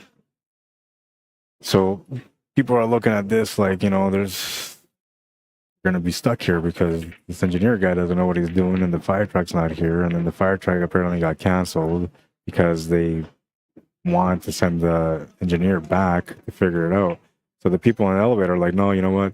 We're going to call the 911 and get a fire truck here. So they call 911. And that's when they found out that, you know, that the front desk had canceled the emergency, right? And they're like, what do you mean you canceled the emergency? Like, we've already been here for like 45 minutes, right? And so that's when the panicking kind of started. And that was like all calm and cool. I was like, yeah, you know, whatever, man. I'll get through the moment. You know, it's an experience. Never get on an elevator with that many people again. That's the way I was looking at it. And then I started thinking about things, and it slowly dawned on me, like, wait a minute. They called the fire trucks. I'm parked in the fire truck area where the fire truck would pull up because that was the closest spot to the front door so I can load up my equipment.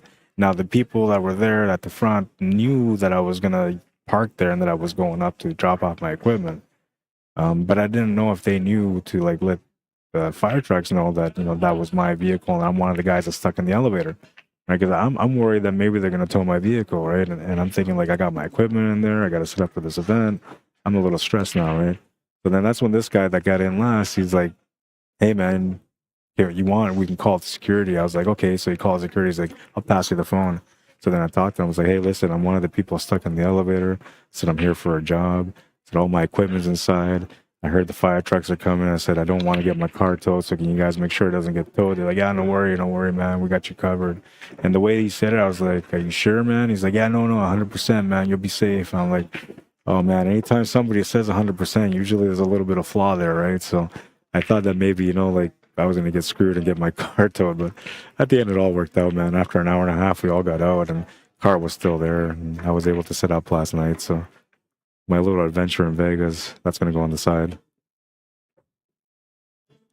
I'm not sure if it was planned to go to the side. I think he was trying to play the safety there, but I ended up going to the side, which is going to set him up for the finish now. He's got the 3. He can set up for the 5 to the corner. He can draw back for the 4. Oh, sorry. He can set up for the 4 to the top right corner, draw back for the 4 for the right side middle past the 7. So he's going to draw back for the side pocket. And the reason why I went that way is because that gives him a nice little follow-through angle to get set up for that 5 ball. And all he's got to do here is just check the angle that he wants so he can set up for the 6 ball. And I don't know. It feels like you normally want to come off the right cushion on this 5 ball, but I feel like he's going to follow this up and maybe play the cue ball off the top rail following through on the 5 ball. Oh, he played it off the 7 ball too. And unfortunately for him, by playing it off the 7, the 7's tied up to 6. And he played it that way because he was off angle to follow it up. So he had the nice follow through angle for the 6 ball I was talking about. I thought he was straight, but he wasn't straight. Kind of what happens, and he'll match up little things. You know, it seems like everything is there. You're comfortable. You're on the finish line, and then something happens, and then you're like, okay, now I got to figure something out. He really doesn't have anything on that 6 ball. I'm thinking even going to the top right corner is not available. I'm not sure if it's going to be worth it for him to make this 5 ball, and if he doesn't, it's going to be tough for him to get that safety. So I think that you can maybe bank this towards the bottom left corner and then get the cue ball to come off the cushion and use the 8 ball as a blocker.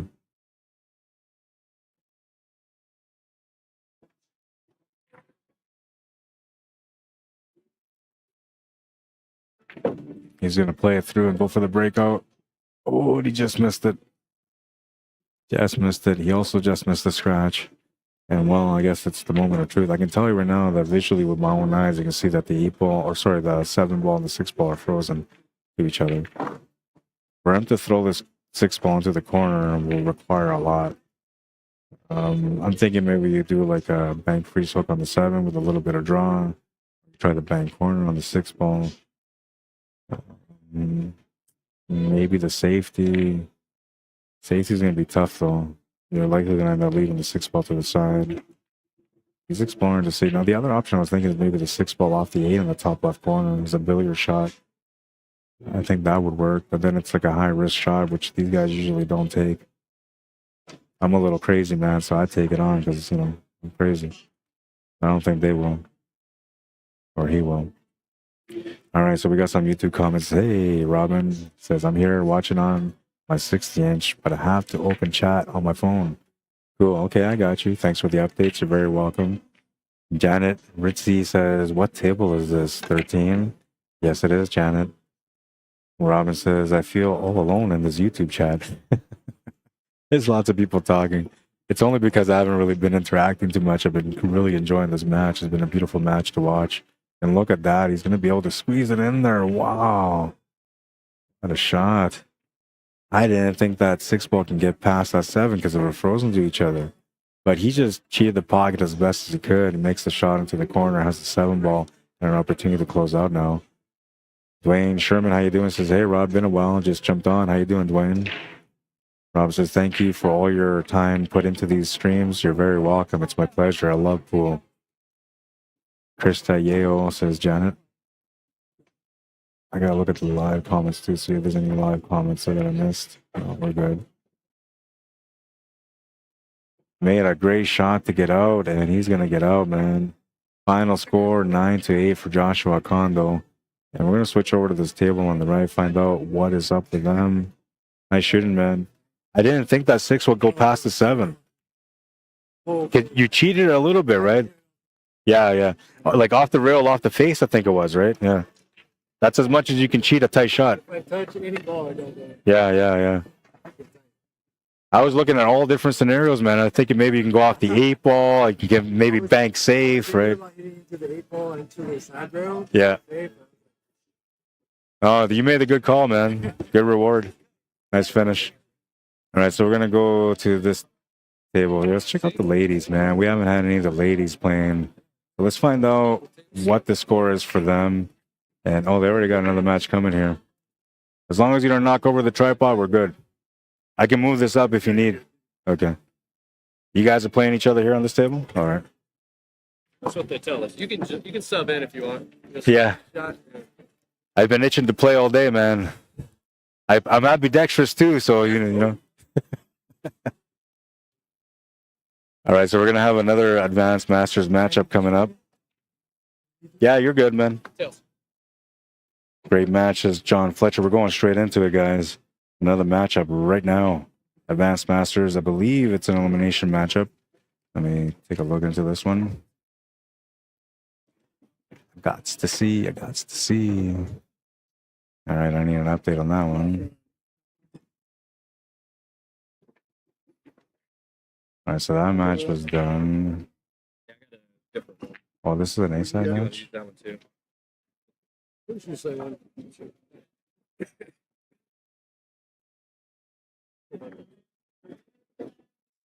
This, I can't find this one.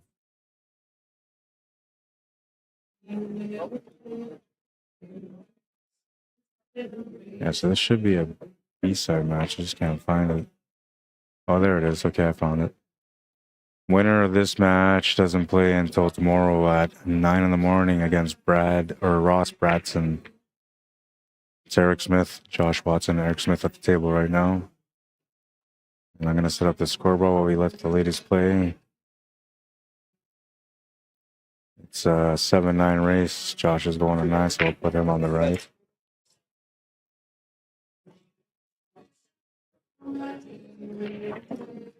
I like the constant flow. I don't like to take breaks, so this works out beautifully for me. I enjoy it.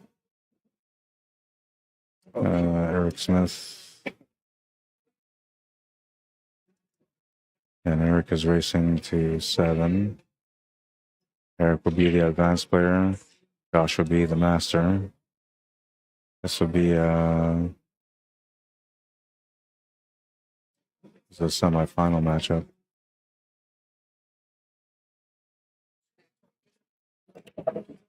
Okay, so they're starting the match. We're going to get to it right here.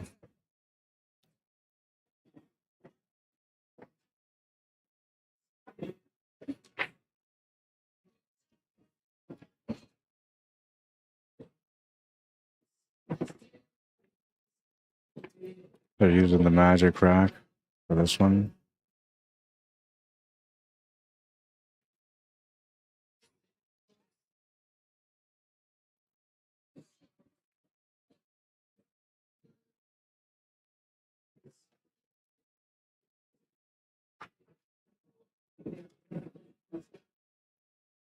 All right, we'll make it official, and I gotta stop the timer. Reset it. We'll start over again.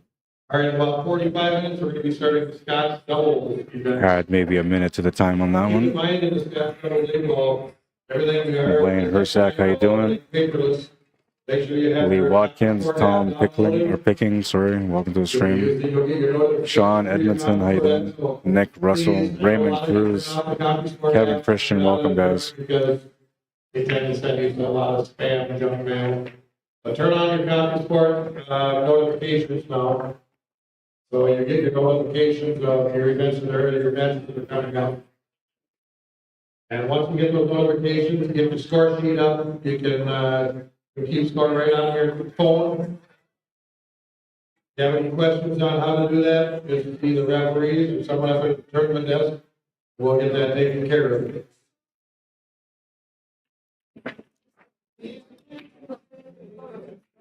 Tough cut here on the 5.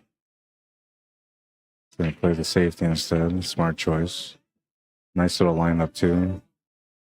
It's gonna leave a jump shot option or a kick shot option on there, but good little lineup here for the safety. What was the last highlight? I had a highlight there that I was gonna look at. Oh yeah, this is the cut on the 6 ball. Just cheated enough. Off the rail, off the face of the pocket.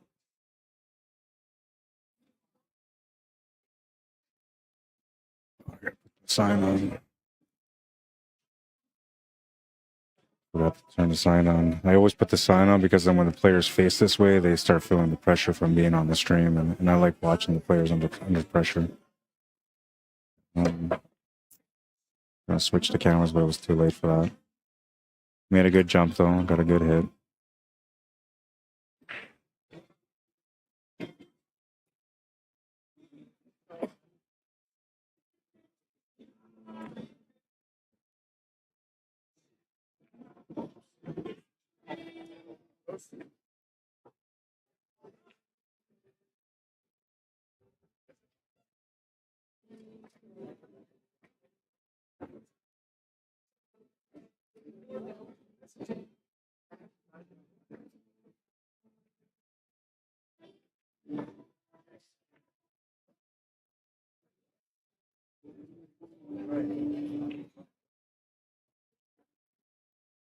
Wanted to set up the second camera here for an angle. So give us an angle here so we have different point of view for certain situations.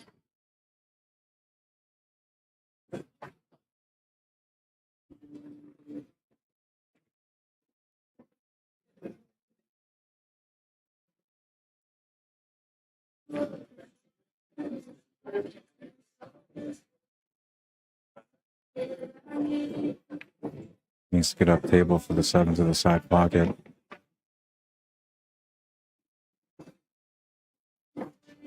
Adjusting to the speed of the table still first rack, so it's usually going to be the case.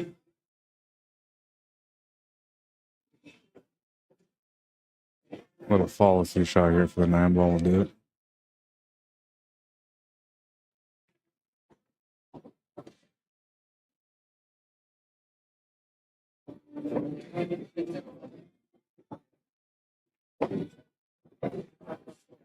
We'll start with a win on this one. Breaking next for a chance to get up by 2.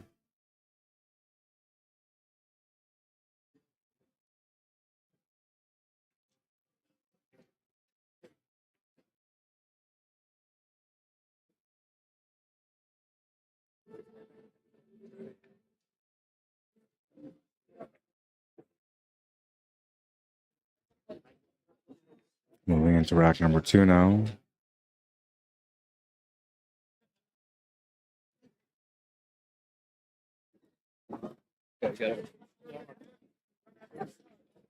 Josh Watson to break.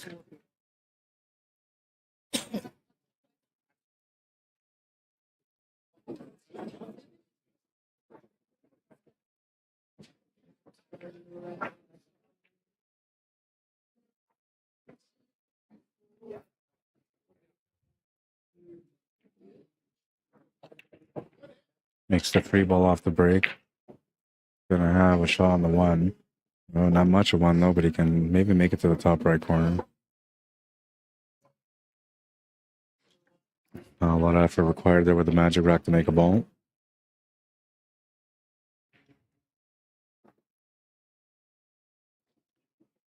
Eves Turcotte, how you doing? And Jerry Pahal, welcome to the stream. Joshua Imperato, how you doing? Welcome. Joel Reyes. Erwin Koishi, or Kushis, sorry, Kushis, welcome to the stream.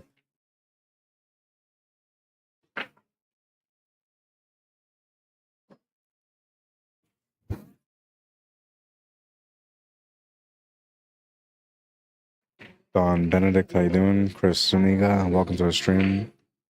Connie Hoffman says, which ladies match are you showing sometimes? I have no idea. I'm not sure who the players are. I'm gonna find out though. Give me a second here. I'll just look it up on the CompuSport bracket.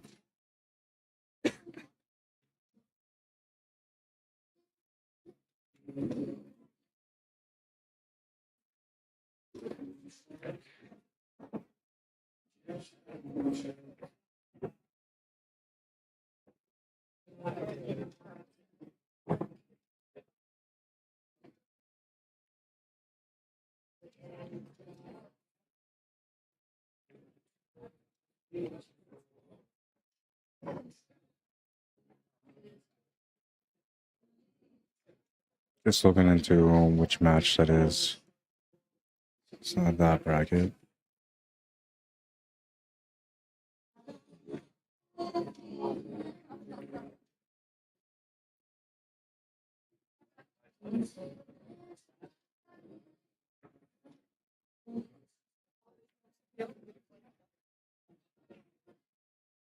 The women's divisions have been flying, man. They're almost all done.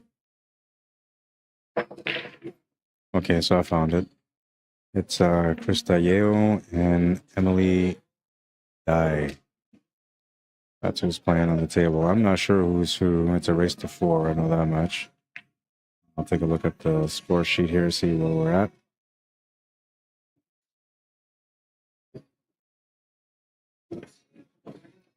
We're at 3-2 for Krista Yeo.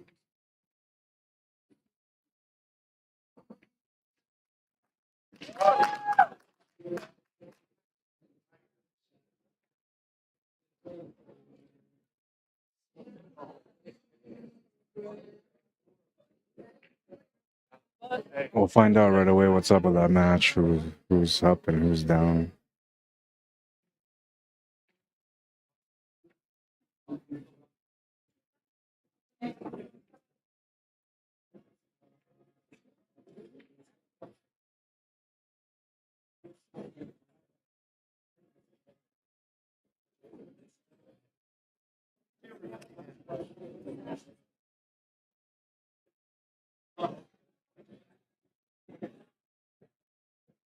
A double kiss off the one is going to make the ball into the pocket.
right, so that ladies' match is now Hill.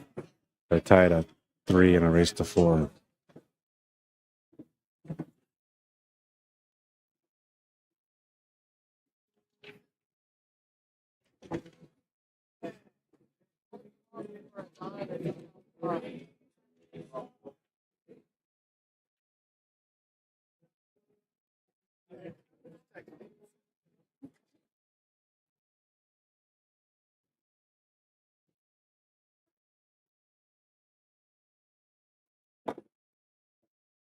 Oh, and that bracket is still on.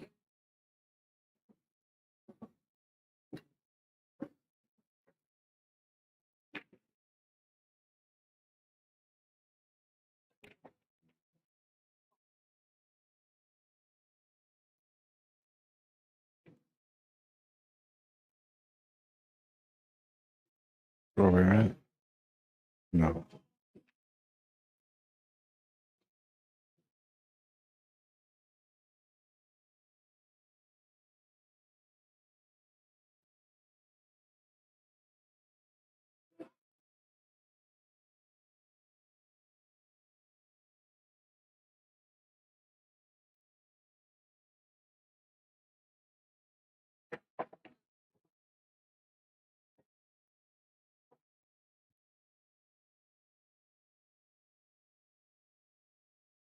All right, so it looks like Krista is from the Almond Billiards Association in Halifax, Nova Scotia. And Emily Dye is from Poke and Hope Scotch Doubles. That doesn't say any other information.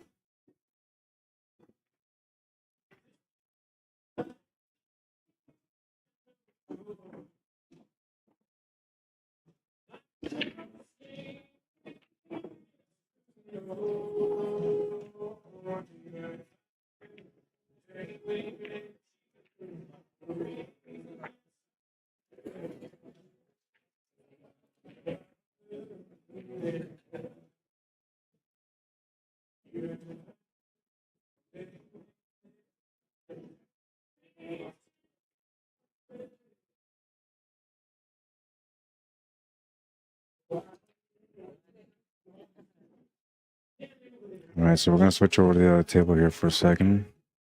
Minute. I believe this is Emily that's at the table right now. She's got a ball in hand. It's Hill. She got a chance to close out here.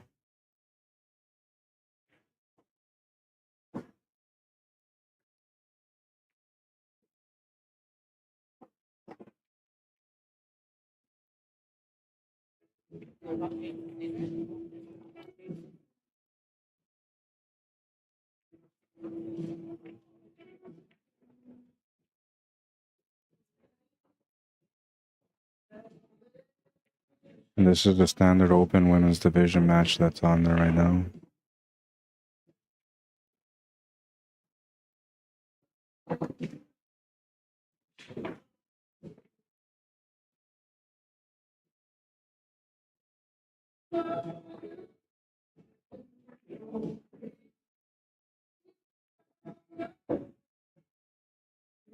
Nice positional shot off the 4 to get onto the 6.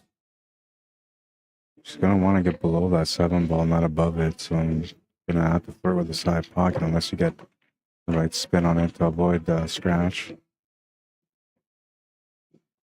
And you know she's thinking about the scratch here too. Oh, let's see, just try to get on top of the 7 ball. Really tough to get that 7 ball up by the side pocket if she's going to go to the bottom right corner.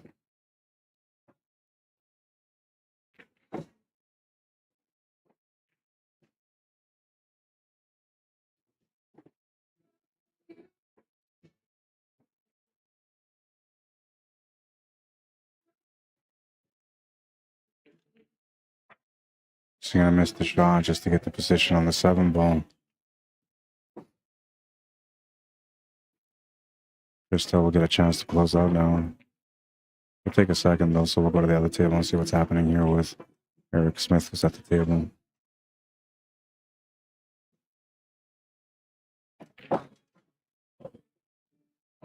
Opened it up, but tied himself up because of it. Actually, she's already shooting. Made the 6 ball. I'm surprised she didn't. She had a ball in hand there, right? No, she didn't. Especially didn't just bring the cue ball back for that 7 ball. The way she's played this one here is forcing her to do a bank shot. That shot is really hard, so the only thing you can really do is a bank. Now, most of the times you're thinking about the bank side in the situation, but it should be bank corner. And if you don't make it, you're going to sell out the rack. She just missed it. She'll turn the table over, and Emily will have the 7 ball there for the finish. Just the 7 and the 8. And that may not be Emily, but I'm assuming it is. Oh, wait. You got a dually shirt on. So she would be from Nova Scotia then. This is Krista. Yeah, this should be Krista. I don't think there's any dualies in the States, and the only dualies I know are in Canada, so common sense says that this is Krista. She's going to tighten up here on the 9 ball, or on the 7 ball, miss the shot. Back to the table. Just like Eric just got himself into a little bit of trouble there with a 5 ball, turns the table over to Josh. He was already up 1-0 and looking for a chance to get a 2-game lead. Plays the shape around to make the combo on the 9.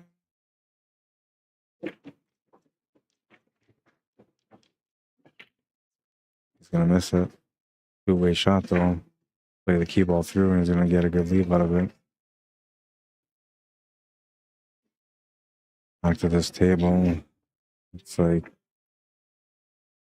Krista's back to the table this time. 7 balls a little bit better. Could follow through on this one for the shape on the 9. She's going to miss it and scratch. Oh no, she didn't scratch. She didn't scratch. Had she scratched, then, you know, that would have been a big bonus, but she didn't scratch, so she might get back to the table still.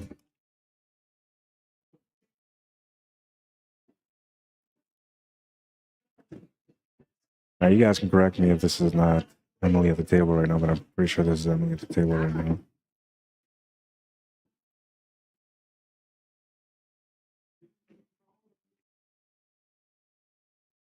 You're welcome, Tanya. Oh, she's going to miss a 7 ball. Back to our main table, a beautiful cut on the 6 ball. Great shape for the 8. Or the 7, I mean.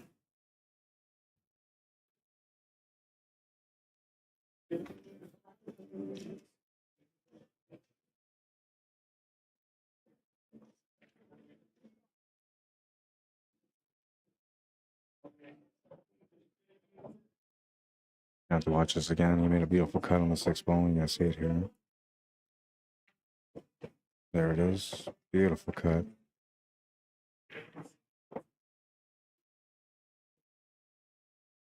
Josh takes a 2-game lead here. And then we'll go back to the other table now.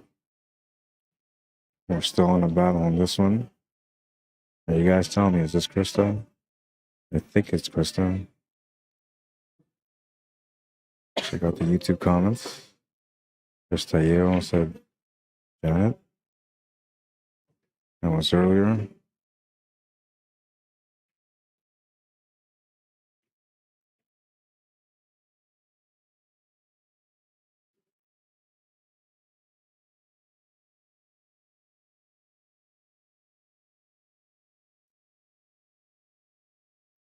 She'll make the 7 ball.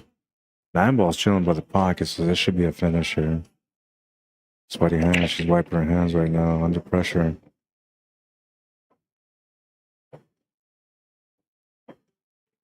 Oh no, she's gonna make or miss the 9 ball. But she left it in a good spot. She should get another chance at the table.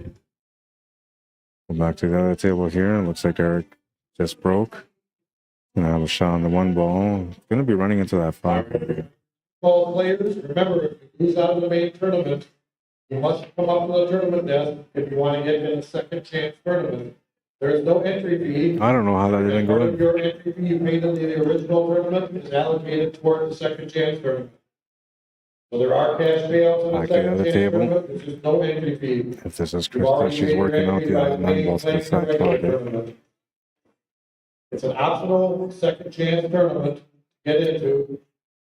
So you have to come to the tournament desk. You will not be entered automatically. You must enter up at the tournament desk. You have until 11 o'clock tomorrow morning to do so. So you can sign up tonight and then show up afternoon tomorrow. Or you can sign up tomorrow morning up until 11 o'clock. Oh no, off the two horns and comes up short. We're going to start at about 1 o'clock. Pressure is real. Pressure is real. This is an elimination match in the standard open division for ladies.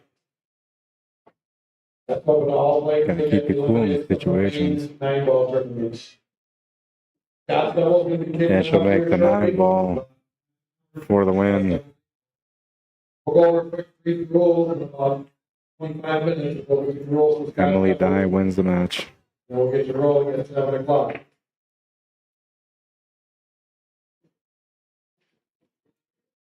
I mean 6 o'clock. 6 o'clock we get rolling. I don't know if he got good on it or not. Looks like he left a combination option here. Pretty close, so pretty sure he's got the shot.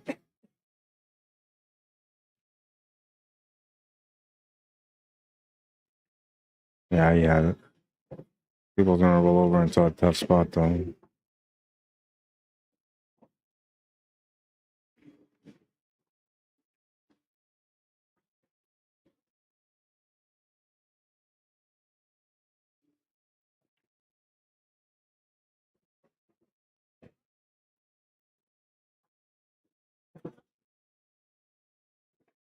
Good leave.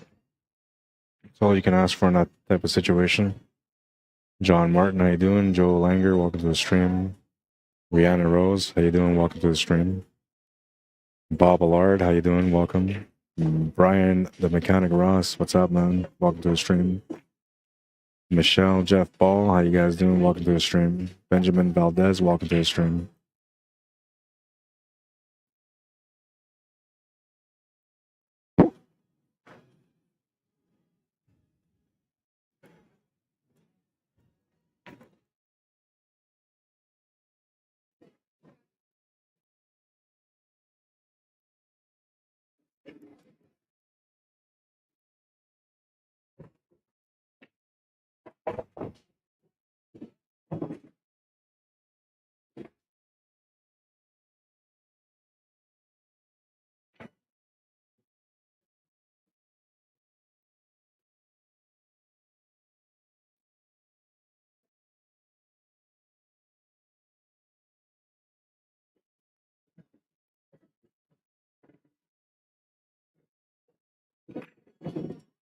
Not a lot of options here on this 2-ball. Can just cut it to the side or play the bank safe. Freezing the white ball to the 9. He's gonna try to make it to the corner. Crazy. Move the 9-ball around too, which worked out pretty good. It's got the shape on the 4-ball also.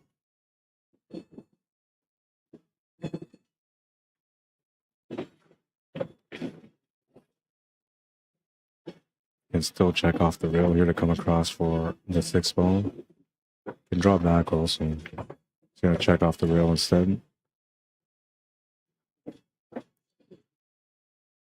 Came up a bit short on the shape, but he can, I guess, power stroke this, come off the left cushion, off the right cushion, and back to the left for the 9. He played it short, so he can just make a cut. And even that's okay. This is a valley table, so he should be able to pot this ball without having to worry about scratching. Makes the shot, takes the 3-game lead in the match. It's kind of the way most of these matches have been so far. In a 3-game lead, then the momentum switches over and it's a 3-game tie-up. We'll see if that's the situation on this one. One thing that changes the dynamics of the matches that have happened so far is that these guys are using a magic rack, so breaks are a little bit more consistent. That could create a little bit of separation. Sup, Harold says, I'm back. We had a power outage.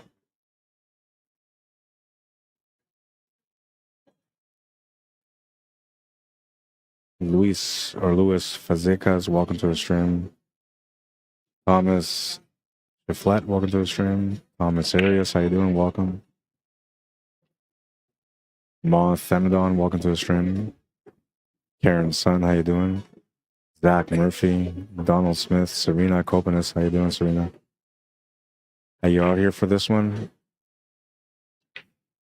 Usually only play, I think you play APA, right?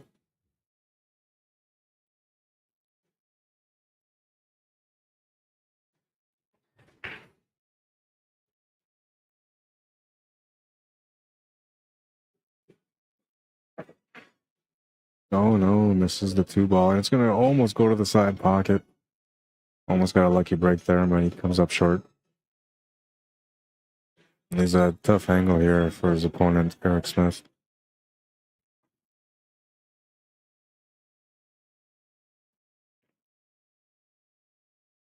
But he'll make the shot. Shot on the 4 balls available also. 5 balls chilling by the pocket, so that's not a problem. No, you just want to make sure you don't make both, because then you might have a tough with 5.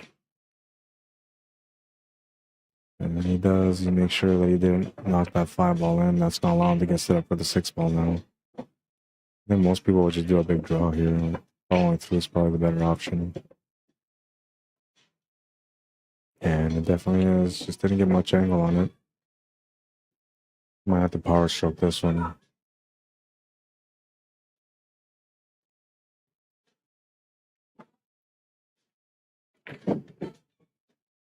Get some juice back for the 7.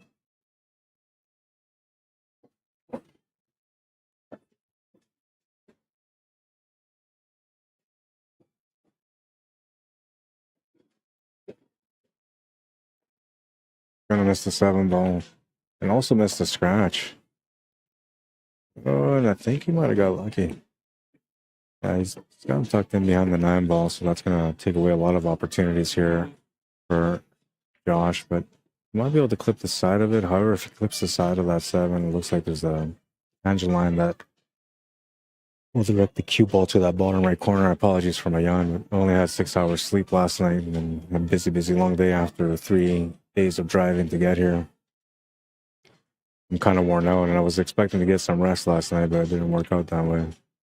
And hopefully tonight I'll get some good sleep, and then tomorrow I'll be like the Energizer Bunny.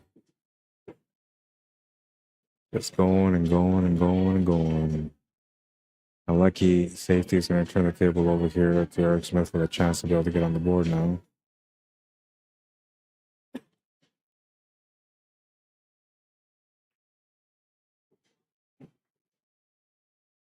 Brian Ellenberg, how you doing? Angie Cole, welcome to the stream. Alfredo Hernandez, bienvenido. Jose Cavazos, bienvenido. Jordan, Sean, welcome to the stream. Sam, Jane, Baby Che, welcome to the stream. Noah and again, if you guys are watching, I love you guys. Oh, lucky break turns into a point, and he's on the board. 3-1, down by 2. Long race. I got to go for a walk to the TD podium, the tournament director podium, to find out something. So I'll be back in a couple of minutes while these guys rack and continue their nice little battle. I'll be right back.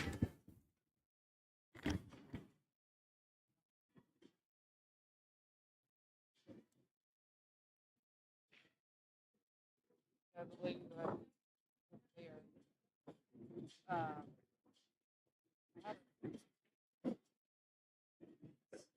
and then she left on the 9 ball. Well, she left the ball and gave me the 9 ball. Like, I don't want to. All right.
All right, I'm back for a short minute. I'm gonna wait till this rack gets settled, and then I'm gonna go for another walk.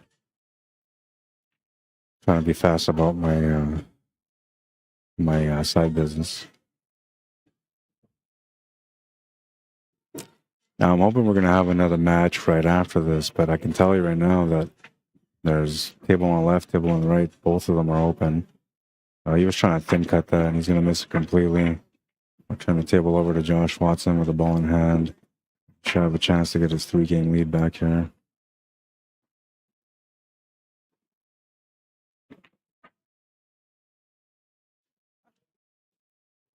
Angle to angle and 9-ball. That's the way it usually works, and he's gonna get straight on this one. I'll still play this through though. It shouldn't be a problem to get up for the 9.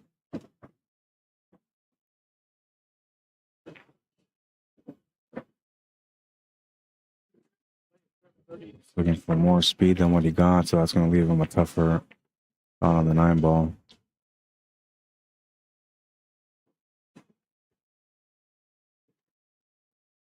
But he's going to make it. Great shot. Great shot.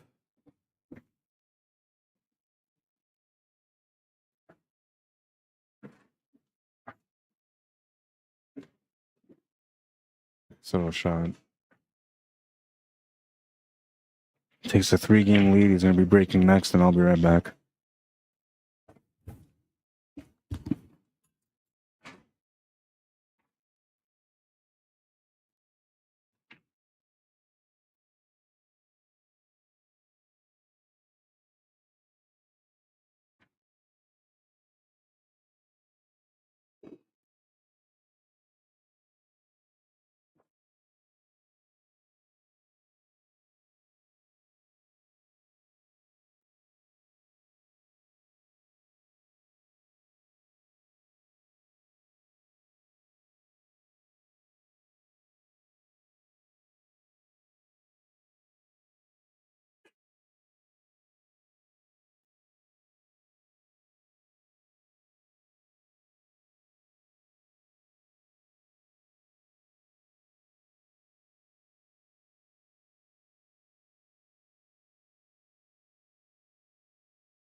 Water to it.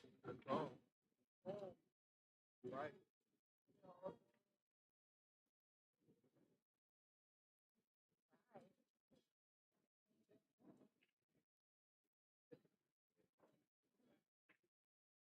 Or get it out.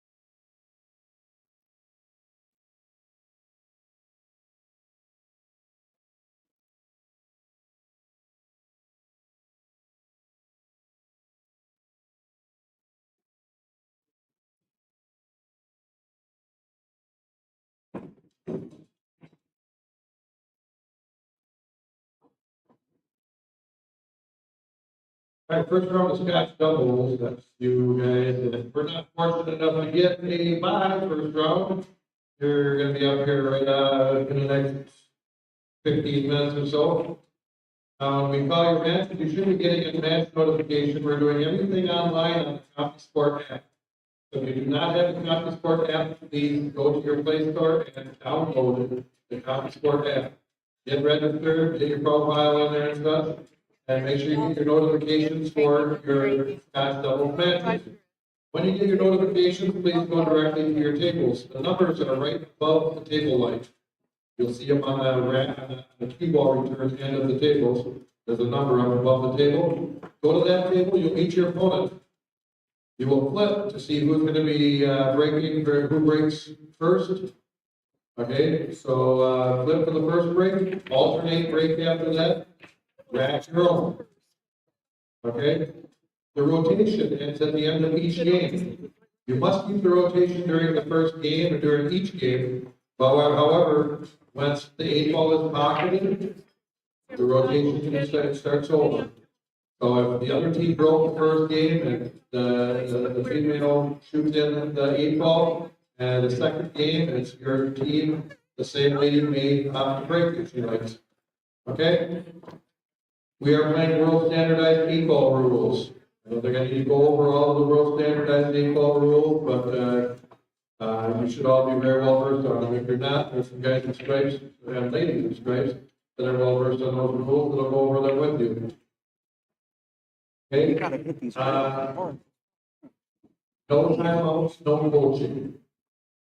Okay, when you're at the table, and it's your guys' turn at the table, there's no talking to your partner, telling what to shoot, give a verbal shoot, anything like that. In fact, I discourage even a nice shot or anything, or, oh, I would like to left you better. No talking at the table. Okay, when it's your guys, when you guys are at the table, you and your partner are at the table, no talking, please. It could be construed as coaching or communicating. All right, now, while your opponents are at the table, you may quietly sit at the chairs and quietly discuss strategy all you like. But once they've yielded the table to you and the balls have stopped rolling, there's no more talking allowed. Also, you or your partner can call a foul while your opponents are at the table, and if they commit a foul, either player sitting can call the foul. Okay?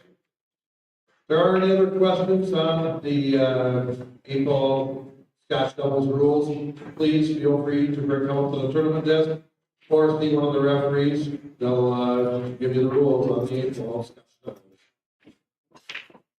Times are posted. We're starting, like I said, the non-bye rounds start right now at 6 o'clock, and it'll fill up a little bit more at 7:30. We are allotting an hour and a half per round. Please try to use the 35-second shot clock to, try to not exceed that. If you continue to, if someone is playing slow, if the team is playing slow, please, you can mention it to them and say, hey, keep playing slow, I gotta get a ref. If they don't care, come and get a ref and we'll put them on the clock. But we do enforce the 35-second shot clock here. So please try to stay under that for your shots. Thank you. And have a good time. Enjoy Scotch doubles this evening.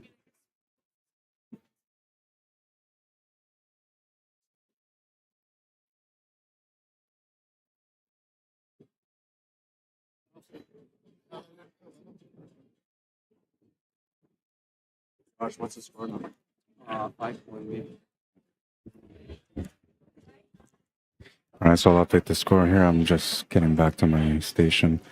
5-1, and it looks like. Breaks. What are you doing? Don't get to take a break. Yeah, I was looking for food, man. I couldn't find any. I know. They got to invent like a food patch for me. We'll call it the streamer patch. It gives you your food break and your water break all at once. Then you never have to take a break. I didn't take a break though. I was looking for food. I couldn't find any.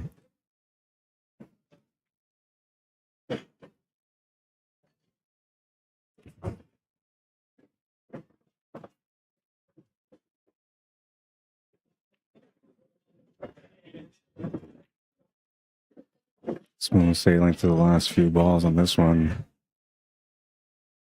Score 6-1. Josh in the lead by 5. Needs 3 more to win the match. Rick Smith having a bit of a tough time on this table right now.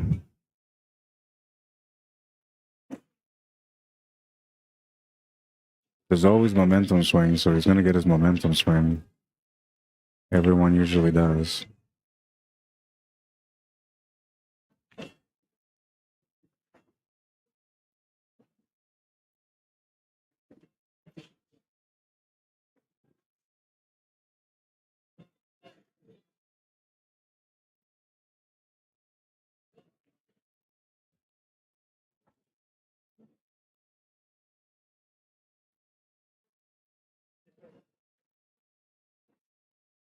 Rack number 8.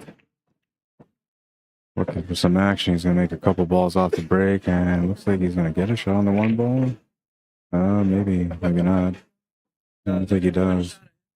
Straight in, jacked up and shanked that one. We do have a player warming up on the left side table, so I'm assuming that she's probably going to have a match going on right away. So if this match ends a little sooner than expected, then we'll switch the tables over and go to the women's match.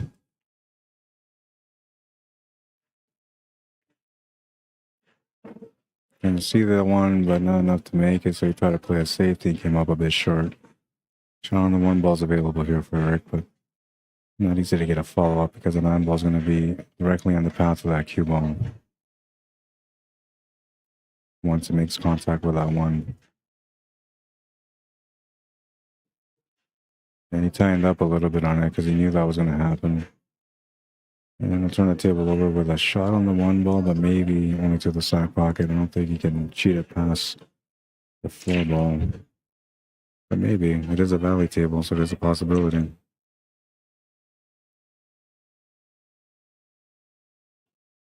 Goes to the side. It's right on top of the 3, almost. Still has a shot on the 2 ball, though.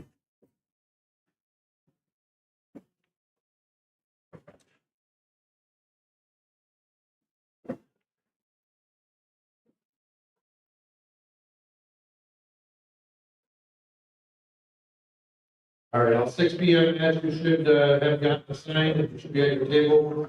Just so you know the protocol for forfeits. If your opponents are not there at 10 minutes To follow after this throw drawback, the table's playing a little slower though, so you might just go with the drawback. But most advanced level players follow through. And he's going to follow through, but he didn't compensate for the angle that he needed to have to come back up. We'll scratch, and well, maybe the momentum swing is here now. Final call. The next quarter after, they will forfeit. Still doesn't have an easy shot though. Might be best to go for the 5-9. Matches. We do assign matches up to a half an hour beforehand if both teams are lined up. So if you you'll get a notification at 7 p.m. for your 7:30 match. With the He'll make the combo. Gets on the board again and stops the bleeding. He's down by 4. If your table early to get started. Keep in mind, if your opponents don't show up at 7:30, that's fine. Yeah, that's full. If you want to get started early, you're more than welcome to do so.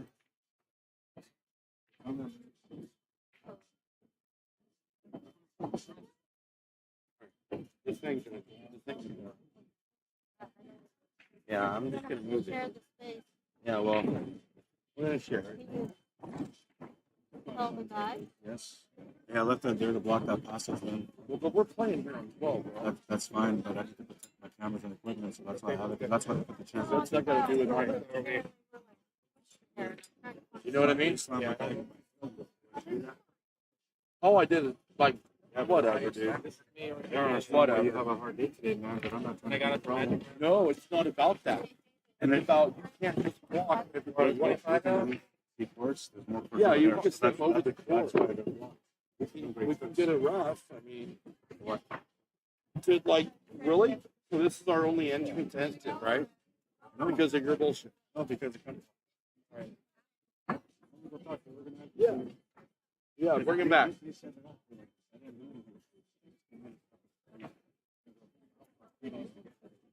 You didn't tell me that until right now. I'm telling you that right now because you gave me an attitude. That's why. I'm trying to see what's going on. Why you I'm trying to figure out what you're in charge of. Oh, You know what I you mean? can get in there, man. Oh, good. I'm trying to be a problem with this. I'm not trying to be. But I would like that. Yeah. I want to improve it. I won't do that. We'll go this way.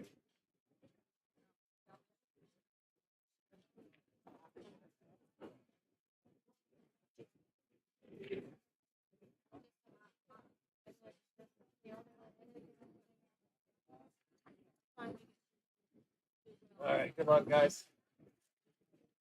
Oh wait, we need a pool stick for this. Yeah.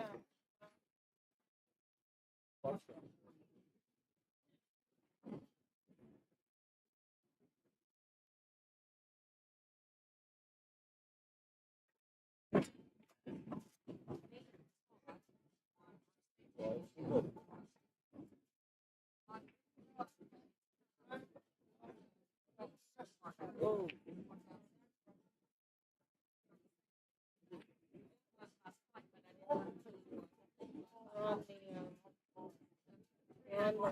on the left side. Because I can't put my glasses on. And I lost count.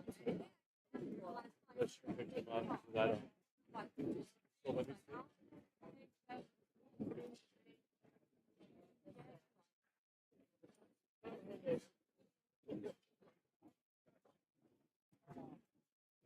Yeah, right. Different.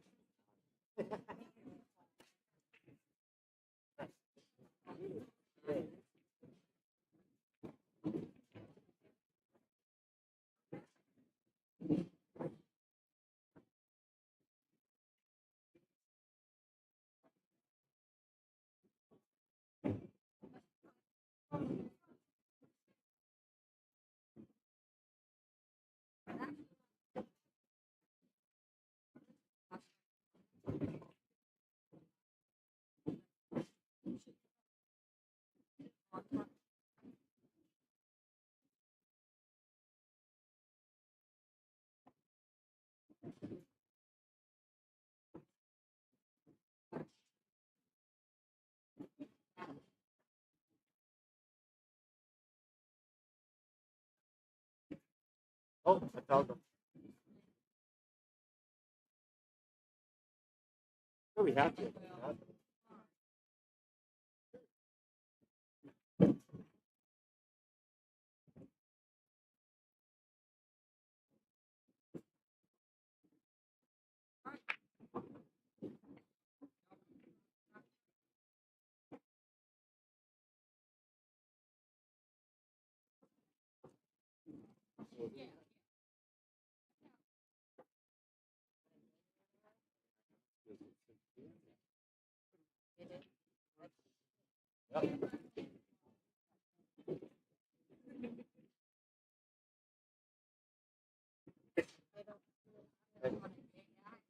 So for today, it's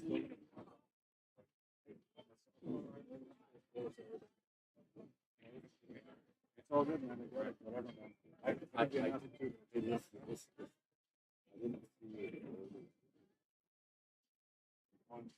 Where am I going? Right here. Okay. And what time? Oh, all right. 6:30 yet? Watch your stuff.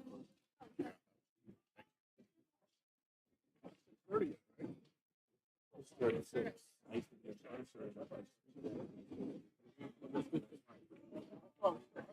I haven't. But I've been screwed around.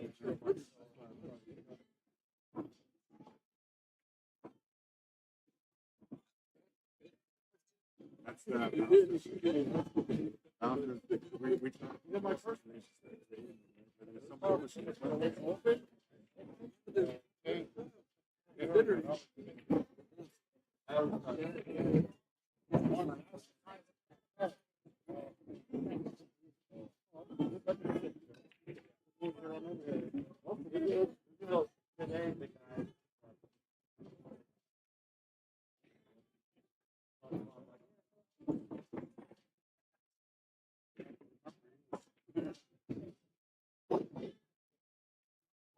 Yeah, man. What's the score now? 6-3. Okay. Yeah. Are they gonna walk through there? I just want to put that shit back. I don't think so. Put it back.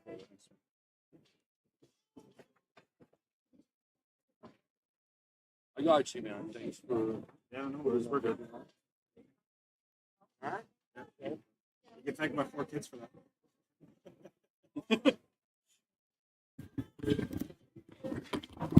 All right, a little bit of a scuffle here on the side. Last year I came out and I almost got into an ordeal with somebody that I was playing against, and he was all furious and wanted to like fight and stuff, right? And okay, so first of all, I gotta explain something about myself. Is that I was a security guy for many years, dealing with tough people all the time, man, and most of them never wanted to deal with me. So when people come up to me and they try to like, you know, get in my face, my natural instinct is to like, okay, you want to go, man? But usually it's like, okay, you know what? Just be patient. There's no need to hurt anyone. So that's the approach I took. And this guy was just like mad, man. There's nothing I can do about it, right? Like I was like, okay, well, whatever, man. I'll just keep my cool. Obviously, you're worked up, and that's why I said to him. I said, look, man, I'm not looking to be your problem today, but if that's the way you want to go, you know, and things just kind of calm down from there. I always say like the biggest strength that a man can get is to know that you can stand up to people and hurt them, but choose not to. And that's the way I always look at life. There's no need for me to prove anything to anyone. Nice little shot there for the 5-ball. They're starting up some Scotch doubles right away. They got some best dressed. Did it say best dressed contest? Oh, it is best dressed contest. Cool. We'll take a photo out by the registration desk. And we'll put you in the bedroom. So if you're here for the event and you're feeling sharply dressed, that is, go see them at the booth or at the podium, the TD podium. And they'll take a picture of you and put you into a list of other people that feel like they were the best dressed. And I'm not sure what you're going to win, but you're going to win something. One of a kind billiards in the middle, clutch shot right next to them. Shows Salazar. Also, here's Billy Patel.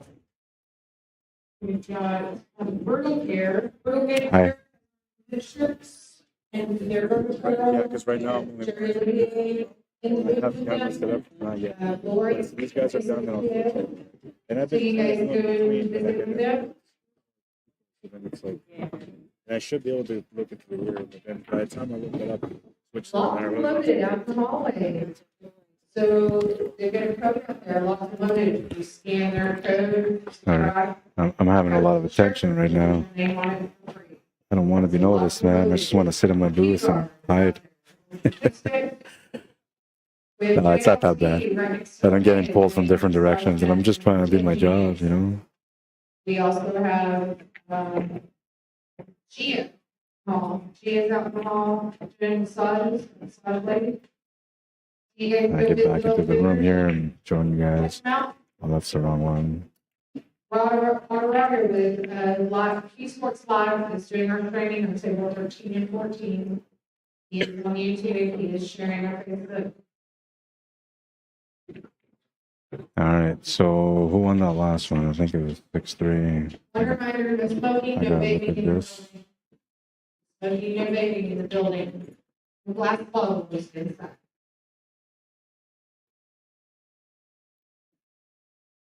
They're bothering these guys. I'm just gonna look it up. All right, well, there's the match. Match details. And the score sheet. 7-3. Okay.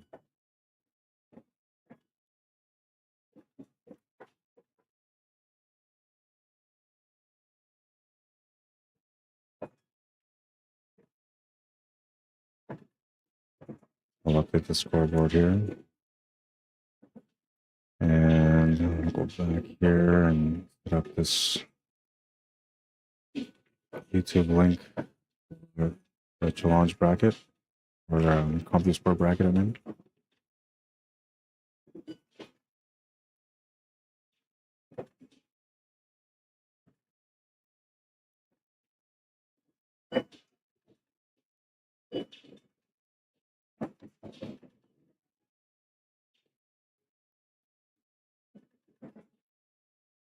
Jack Elkins, if you're in the tournament room, please come to the tournament desk, please.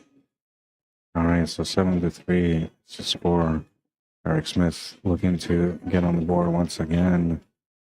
If you can, you only need 3 more wins to win the match, and Josh only needs 2.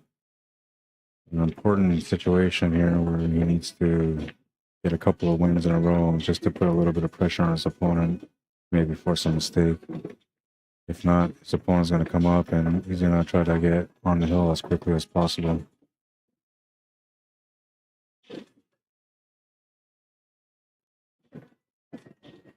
big drawback here for the 7 ball. He's set up for the 9. Just gotta play some topspin on it.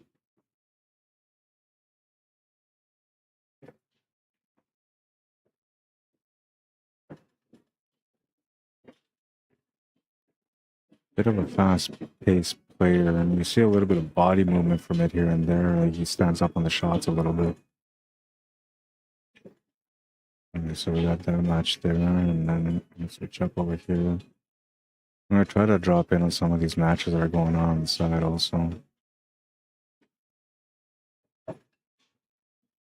Never give up, man. Always fight. Yeah.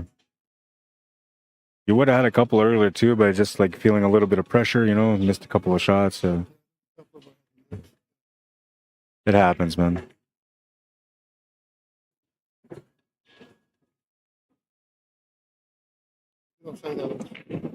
No.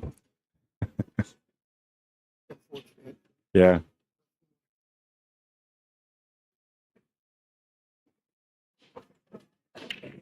All right, so rack number 12.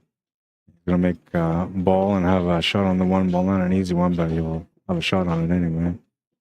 This is the other match that we got going on over here, and I'm not sure who these gentlemen are, but oh, this is Scotch doubles on this table. Okay, this is Scotch doubles on this one. So the Scotch doubles officially on now, and I believe it's a Scotch doubles on this other table also. Yeah, we're fully going on the Scotch doubles. So after this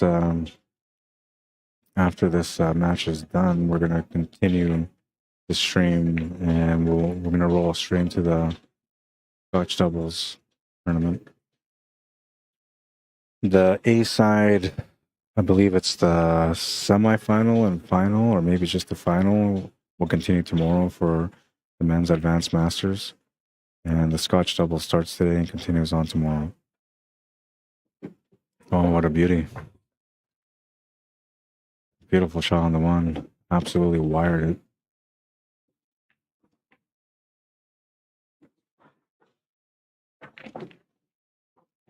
Absolutely wired it. What a shot.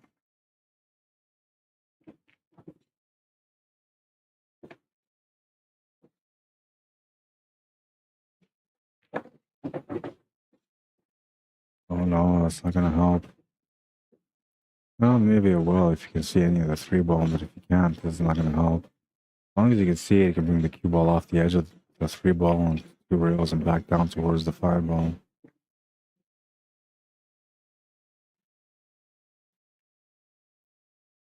He left kind of the same shot here for his opponent.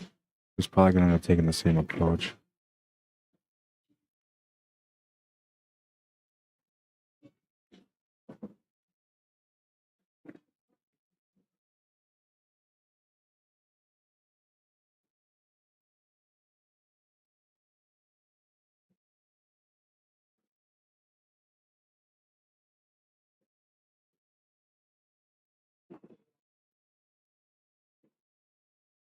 Oh, he's going to miss the 3 ball. Or was he playing safe? Maybe he was playing safe. Either way, it's going to be a good lead. Yeah, he's going to have a chance here still.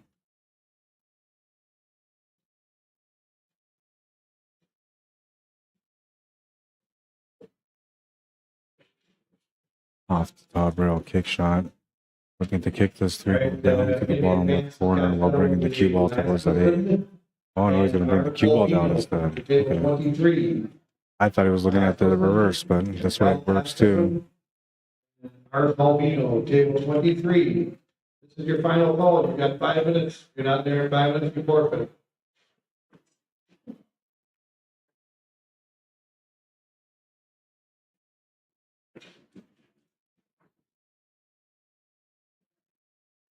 Hi, Tanya says, oh my God, we spotted Trish Vermuelle on the far table.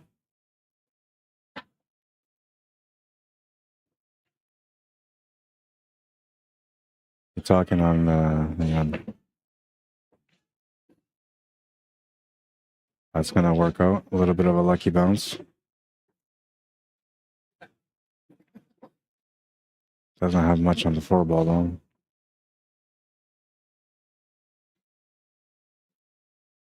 Just going for a good hit off the 5 and then.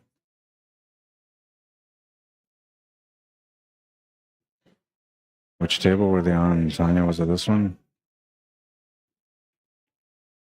I think it was this one, right?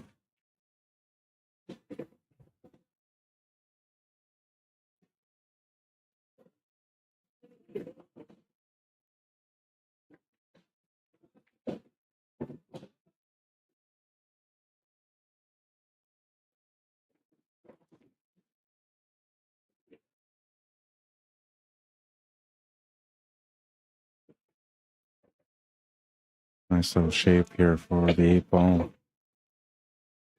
You just soft roll this, or you can spin over to the right side for the 9 ball.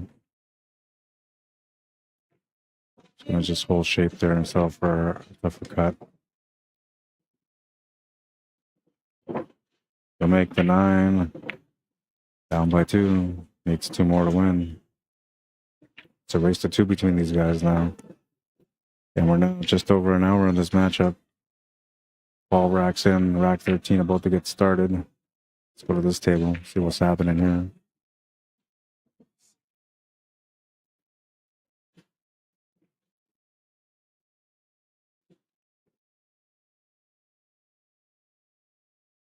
Try to move this up a little bit. Yeah, this is the people that you were talking about, Tanya.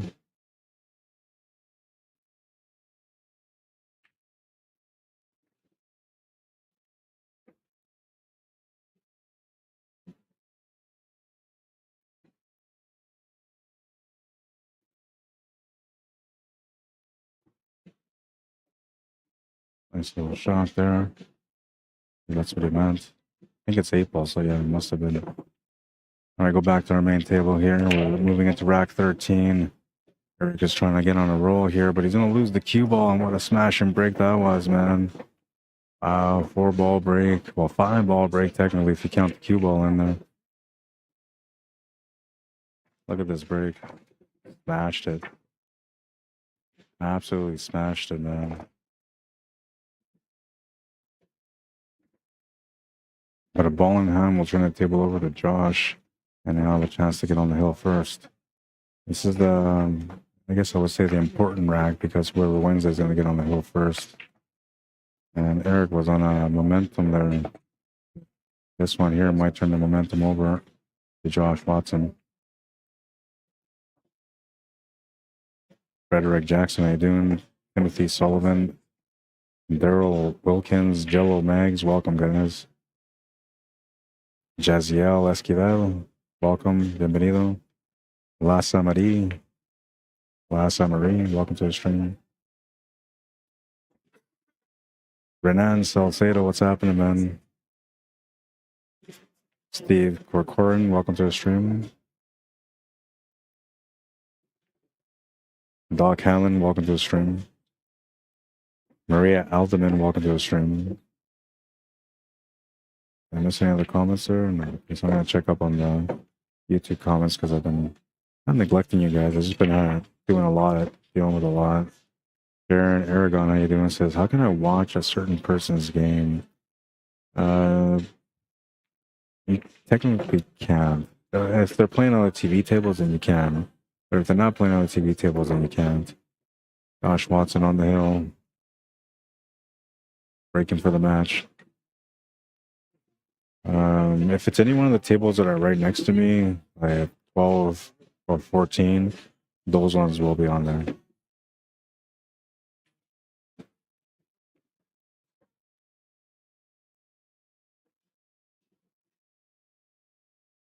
I believe this is also a Scotch doubles match that just broke on that one.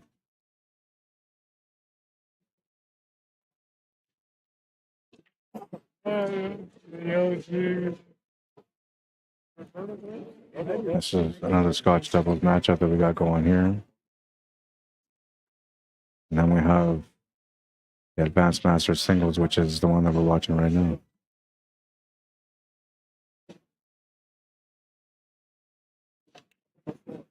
Smash to break on that one. He's going to make a ball, and he's going to have look at the one ball. Not much option there to be able to pot it in any way, but you can at least see it.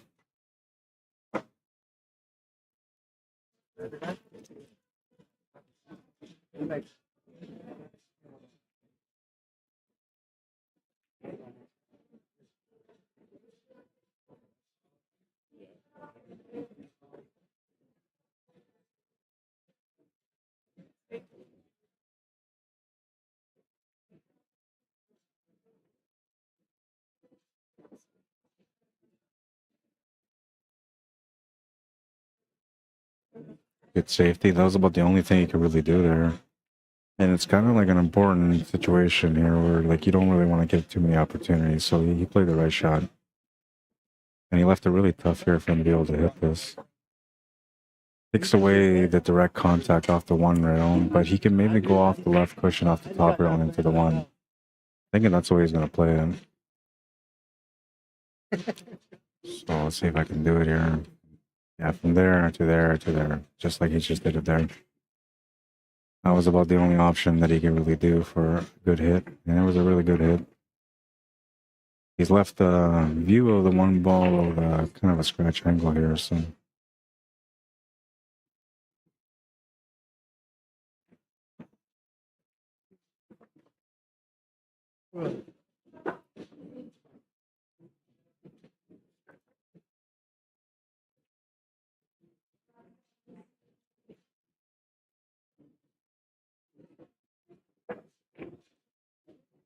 All he can do is hit it.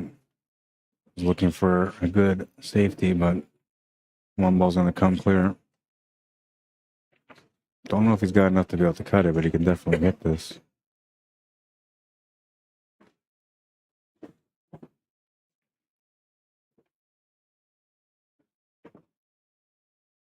Make the shot to the corner. He's over for the 2. Looking to see if he can make this 3 ball to the top right corner.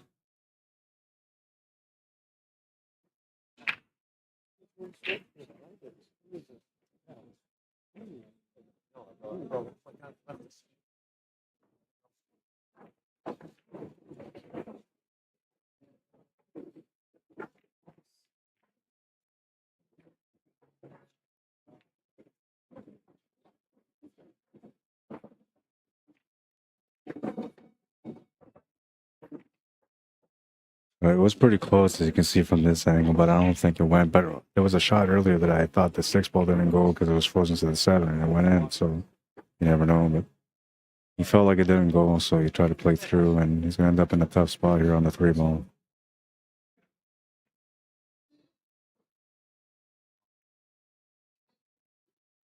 Just trying to play a safety. It's a good safety, too. He didn't really leave him to cut, just left him a bank shot, which I think he would probably end up taking on just because that will give him the shape on the 4 ball. 4 ball might also work as a blocker if he doesn't make it.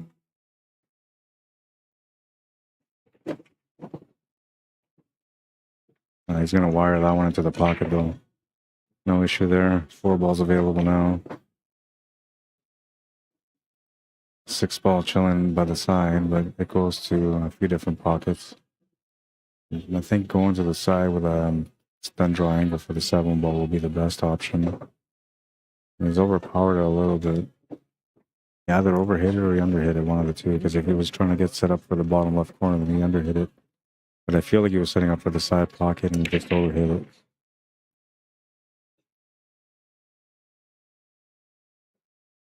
Tough to get around 3 rails and back down for this 7 ball, so he has to cut it to the side pocket. Just try to hold pace. Did as best as he could to hold on to the shape of the 7 ball, but he's in tight. Not too many options just to cut. Really difficult one, too. Bring the cue ball up here to show you guys.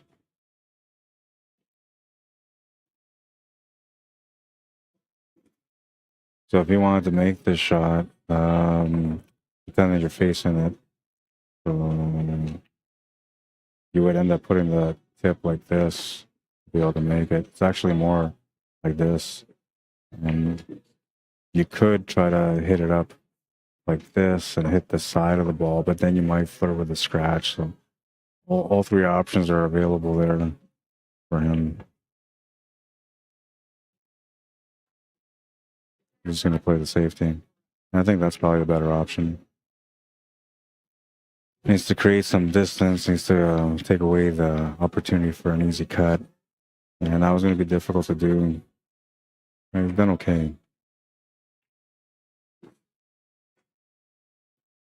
Now, if you're practicing, you probably take the shot on as a cut to the bottom right corner, but you're playing in a match where your opponent's on the hill, so you're probably thinking to yourself that you have to be smart here.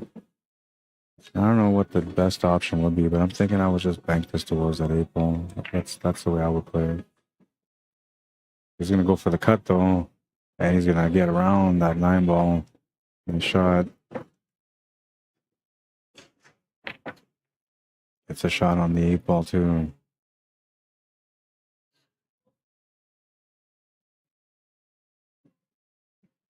It's a cue ball to keep going. Oh, man. It just slowed down for him. Man, that was for him to push it. So he'll battle.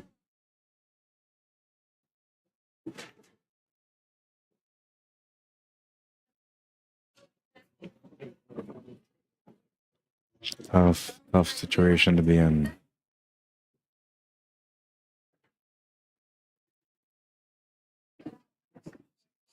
You stay warm now?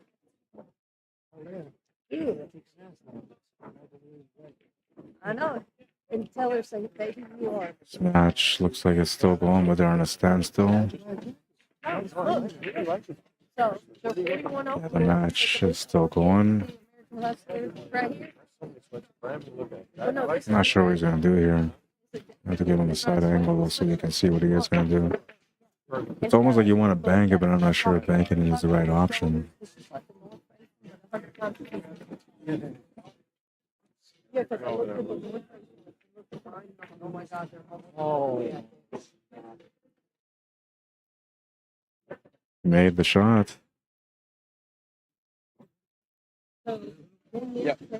Made the beautiful bank, and he's going to get to the hill as well. And now Eric Smith will be breaking for the match. He's, he started off a little bit rough. Things just weren't going his way at the beginning. And the resilience, man, he just never gave up. Number one rule in my book is never give up. And that's exactly what he did. He did not give up. He just kept battling. Got himself into a position where you were at within 1. Then he tied it up. And then his opponent got on the hill, and you figure at that point he's going to maybe break down under pressure. No, he swings right back, gets on the hill too, and now he's breaking for the match. Beautiful little battle here. Hour and almost 15 minutes into it. Estimated times for matchups are an hour and a half. So they're right within that window. I'll see if they get a wide open spread or one of those crazy hill matches where like everything's tied up and you got to grind your way into a win. Oh, he's going to get a pretty good break here. He's shooting over the ball slightly on the 5 ball, but other than that, he can see the 1 ball. 2 balls chilling by the right side middle pocket, so that's going to be difficult to get onto. And I'm thinking that because of that, like you may not even want to take this 1 ball. You could, though. You can take the 1 ball, get up table between the 4 and the 5, and get up for the 2.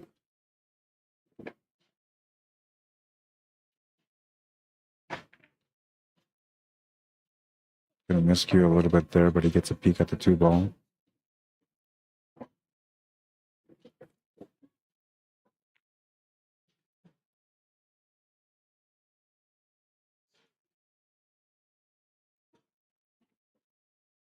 And the safety on this one now. Using the 5 as a blocker is going to be a good one.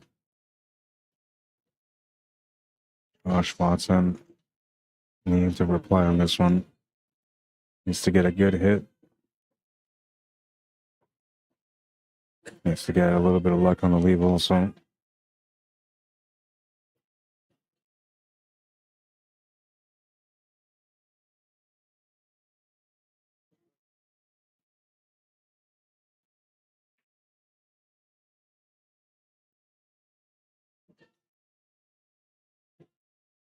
Getting into the end rail, said Stephen Roberts. He did. He ended up making it instead. Which is what he was trying to do. But look at this. Oh, man. 9 ball just missed the side pocket. How you doing, Petra? Robert Brondell, welcome to the stream. Brian Brosnan, how you doing? Alejandro Teyaquea Martinez, bienvenido, welcome. Steve Josephson, how you doing? Philip Cartret, welcome to the stream. Missed the shot, and I don't know if he left him safe. Looks like the 4-ball kind of blocks a little bit of it.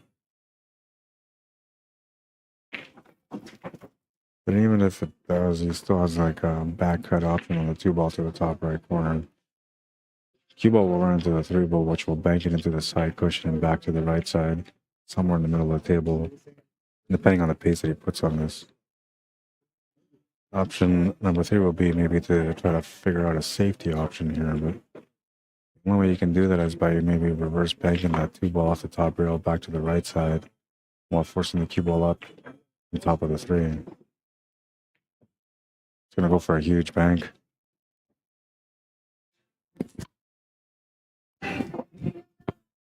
Banks the bank, has a shot on the 3.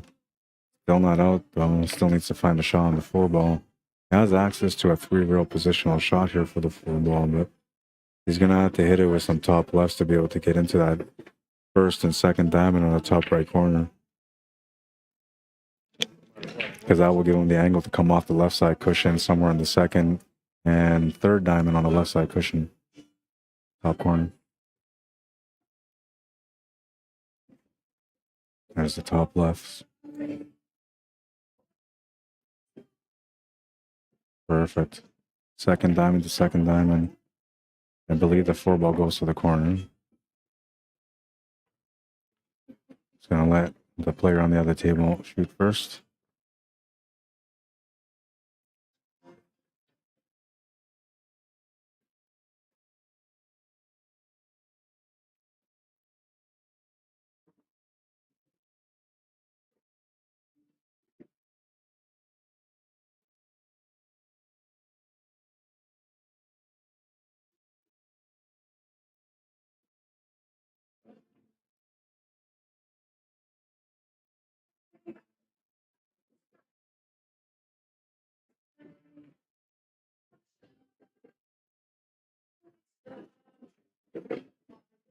I guess it doesn't go past the 5. If it did, he would have shot it already.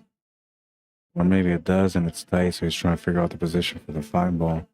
Which I would just settle for the 5 on the bottom left corner if I had to. He's going to play it through and to get onto the 5-ball to the bottom right corner, but he missed an opportunity there because he would have just played that through. He would have had the 5-ball on the bottom left corner. Then he could have just drawn back for the 8-ball and he was out. Now from here where he's at, it's really tough to get onto the 8-ball. Because you can do the Corey dual draw shot, which will bring the cue ball just past the 9 above it. Then the draw angle will come off and set him up for maybe like a bank side. But that 8-ball is kind of tight to the rail, so the bank side will be somewhat difficult if he doesn't get the perfect line. And now if you try to play this, you know, off the 2 or even 3 rails or even up to 4 rails coming off each rail all the way to get on top of the 8-ball, then you got to try to play that 8-ball past the side pocket, which a lot of times the horns of the side pocket will clip that ball and push it off the rail. And because it's so close to because the 8-ball's so close to the rail, it makes it a little bit more difficult for him to be able to get that. Yeah, see, he's looking right here, getting that ball past that side pocket.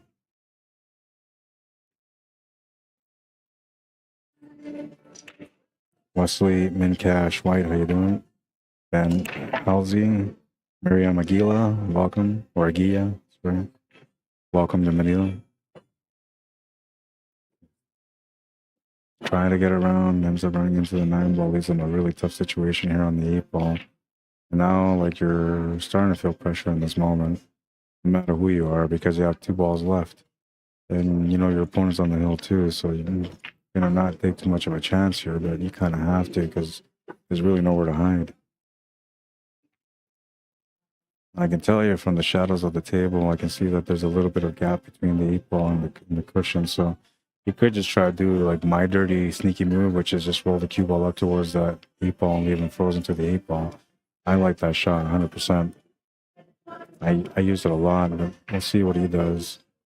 He might feel like he's got to maybe bank this to the bottom right or bottom left corner. Yeah, that's what he went for. He's going to get lucky too, man. Did not scratch. Didn't make the 9 ball, but he's kind of almost made it difficult for this 8 ball.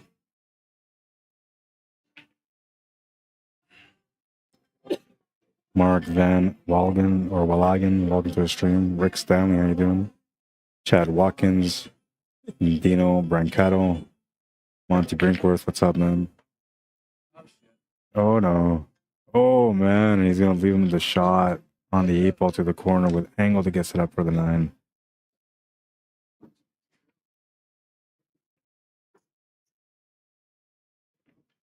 Still not over though. There's still 2 shots remaining. He is in a little bit tight on the 8 ball, but the 8 ball should go, especially because it's a valley, so you can cheat the table a little bit. I think where the decision comes in here is whether you go side pocket or corner. Because he's getting tempted by the side because it's a little bit closer, and it seems like the angle will help him off for the 9 ball. He should just go corner pocket here. That's what he's looking at now. 1 hour and 23 minutes into this match. Full pressure situation. He's going to make the 8 ball though, and that's going to bring the cue ball over for the 9, which should give him the finish.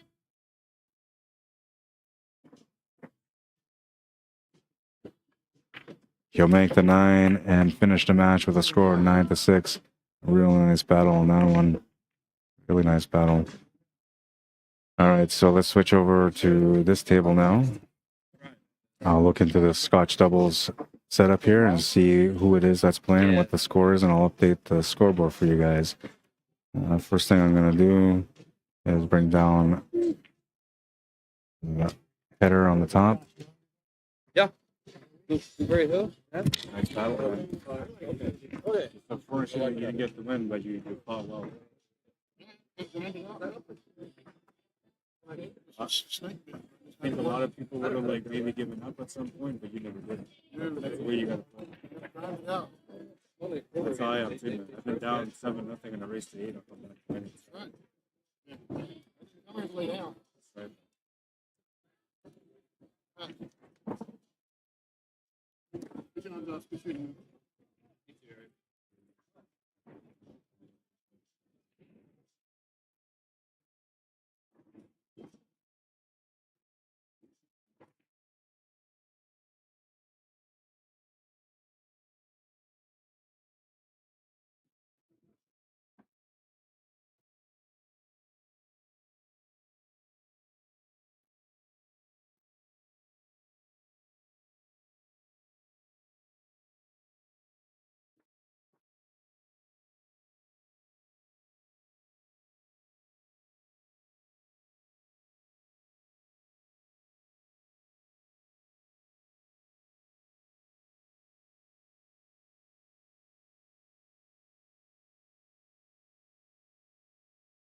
I'm just trying to figure out which match is here, and I'm looking at the brackets right now, so just give me a couple of minutes still. Okay, so that's table 14. Table 12 on my left is S. Bush and C. Foshi against M. Jacobs and J. Hearn. So I got table 15, which is not my table. Table 20, not my table. About 25, not my table.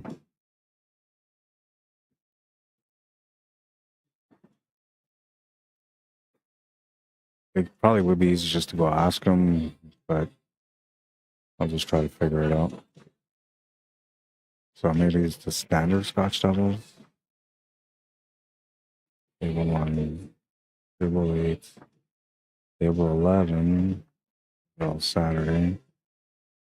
All right, so this is the match here, table 14. So it's B. Renovato and G. Castro against E. Mays and G. Marcus. And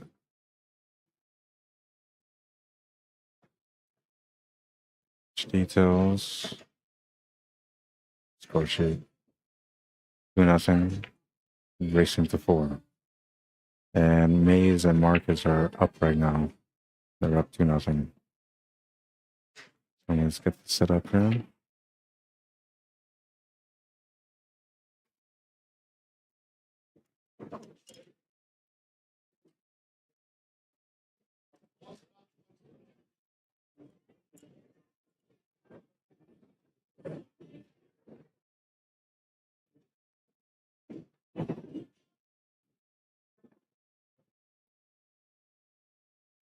Oops.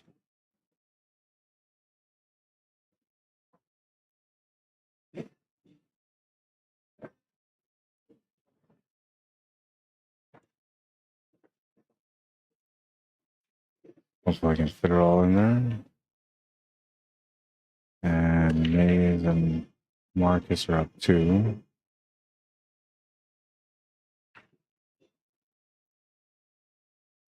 So it's doubles standard.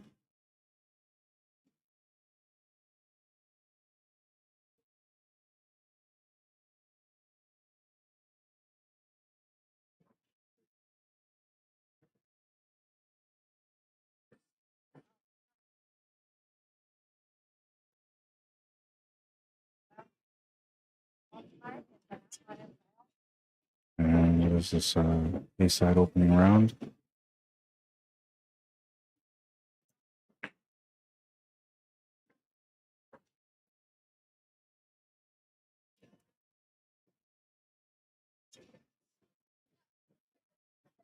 Okay, so I got that set up there.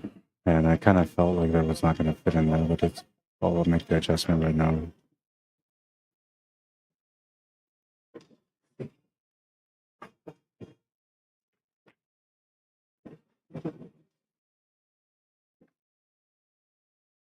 So now I just got to figure out who's who.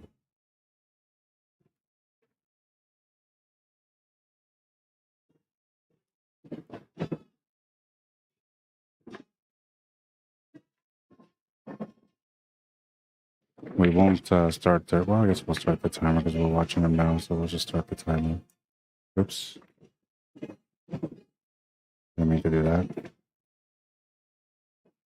Okay. Oh, I'm totally moved up. That's all a sign that I'm starting to get hungry, man. My awareness is starting to drop on me. Energy levels are not the same anymore. Nice bank.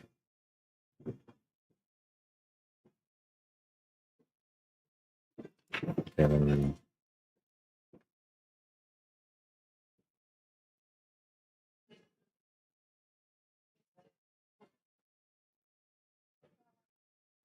And I believe that all of the singles are now done until tomorrow.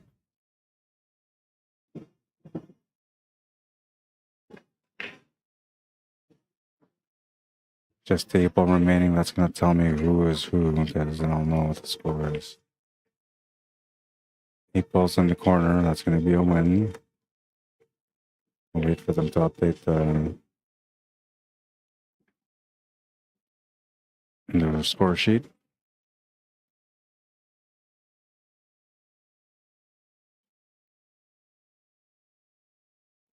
All right, so Renovado and Castro just won their match, which means that this is Mays and Marcus coming up right now. 2-1 is the score, race to 4.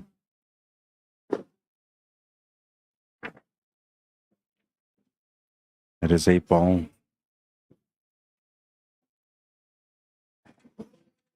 All right, good. In here.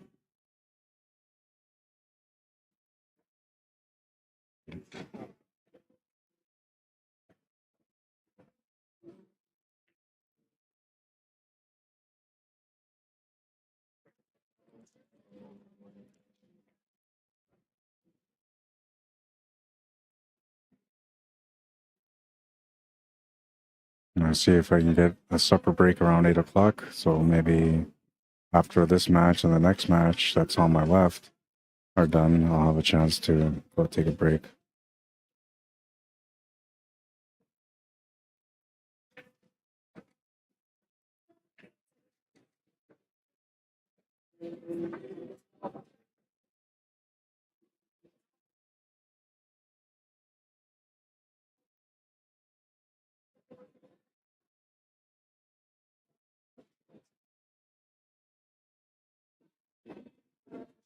This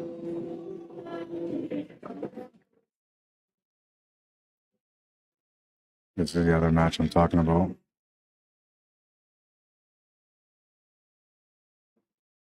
That camera is off center because somebody knocked it earlier and moved it from the spot. Not much I can do about it.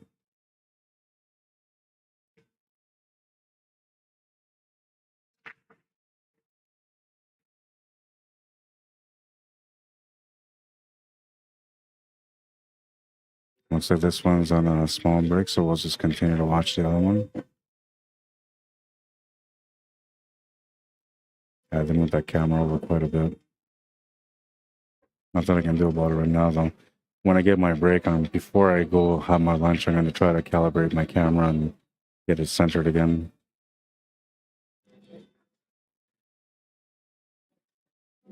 Michael Ranhel Niroda, welcome. Karen Marie Wise, how you doing? Pascal Poirier, welcome to the stream. James Jones, how you doing? Welcome. Kevin Savegny, welcome to the stream. Robert Clevenger, Derek Sensner, welcome to the stream. Sorry for the mispronunciation.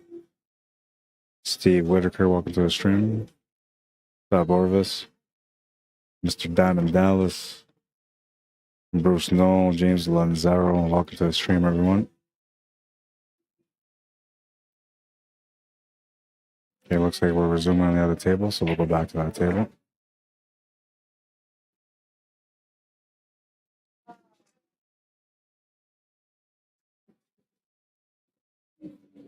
This is Mays and Marcus. Trying to get on the hill first. Race to 4.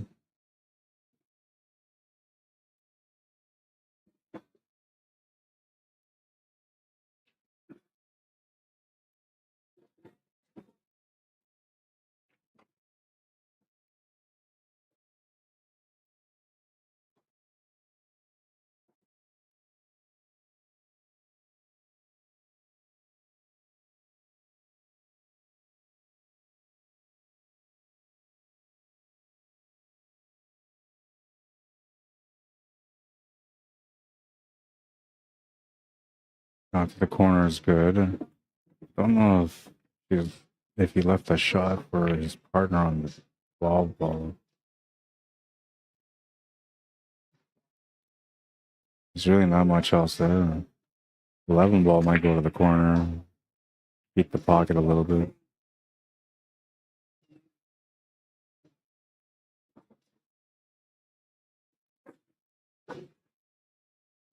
Trying to work it out.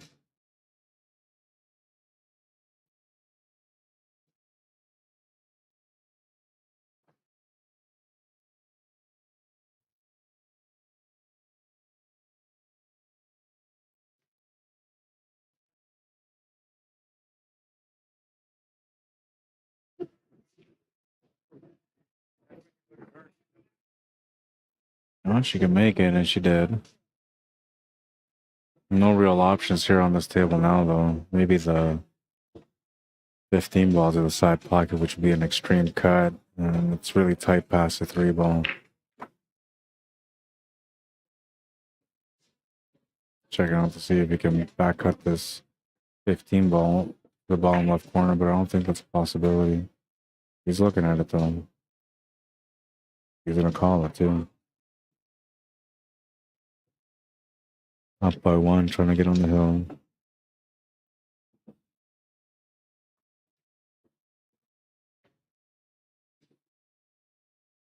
Gonna miss the shot. He was going to come off the 6 and scratch. Ball in hand for Renovato and Castro. Just got on the scoreboard. They were down by 2. This gives them a chance to get tied up. And they work it out, though. 5 ball is in a tough spot for sure.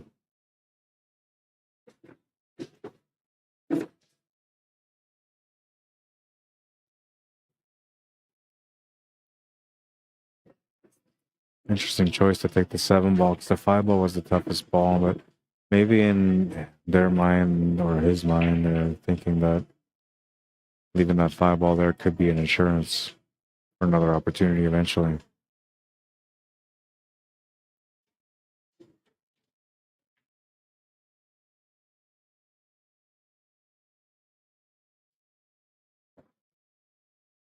Come up short on the 3 and turn the table over.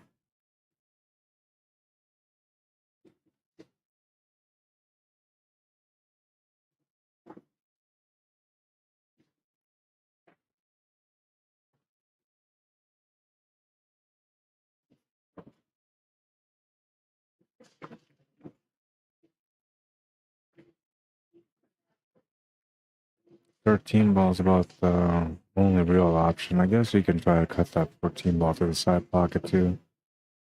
But because it's standard, you're usually not looking for those really crazy cuts. You're more or less just looking for something that gives you a shot to the pocket with an angle to get up table to have something else afterwards.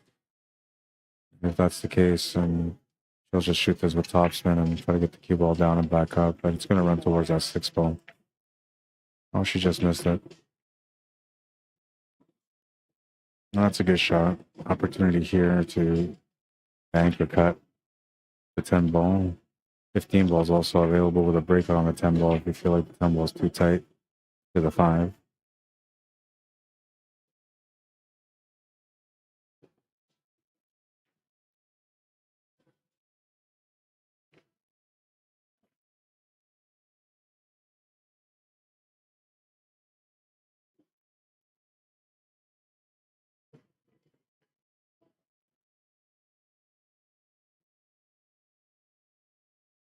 Makes the cut to the side, but now the 5 ball set up the 15 ball. That was not part of the plan.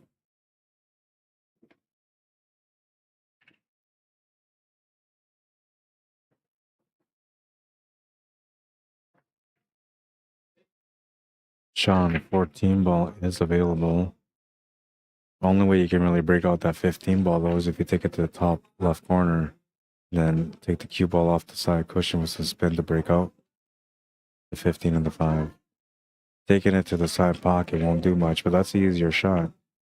And you can look at it this way, or both ways. You can either go for the harder shot, get the breakout, but if you miss it, you might sell the table.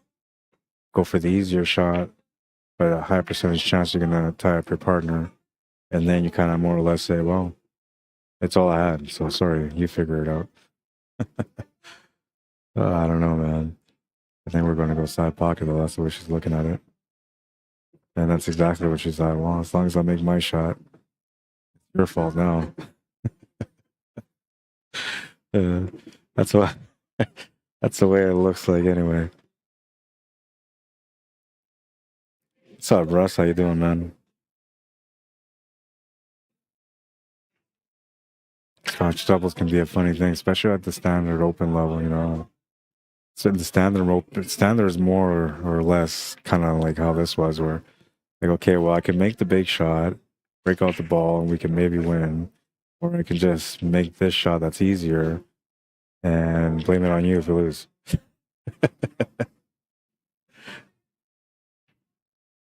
We'll see what he can do here. He's looking at this like he can ninja this shot to the bottom right corner, but so tough to do. And okay, if you hit it too thin, you're going to scratch. And if you hit it too thick, you're not going to make the shot. It's going to go towards the 6.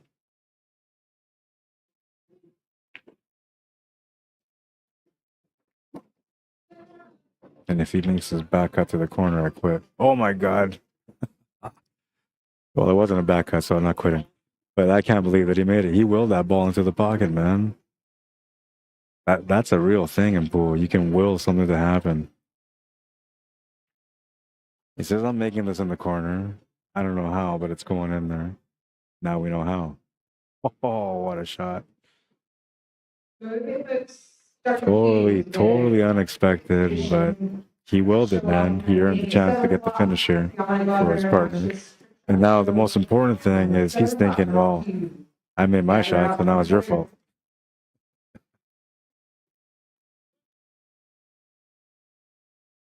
Tough 8 ball.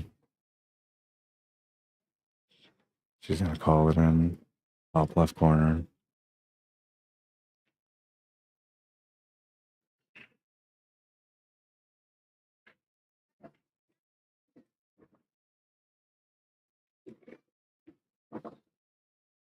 It did not go in. Tables turned over. And Renovado and Castro get a chance on this one. Not a whole lot of option there. To start off with the 5 ball. Need to get position for the 6 ball because the 3 ball doesn't go anywhere.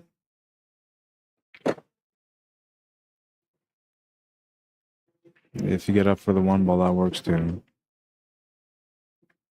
Couple different options, but when I'm looking at this, like I would take the 1, play the cue ball off the top rail, back down for the 6, then run the 6 or the cue ball off the 6 into the 8. Now, in an advanced level world, that could all work out, but in a standard level world, that may not work out. So then you may want to take that 6 ball first, and that's exactly what she did. I think that was a smart choice because now, if anything goes wrong, you can address it right away. But if everything goes right, then you made a good shot. And in this case, she made a good shot. Good decision.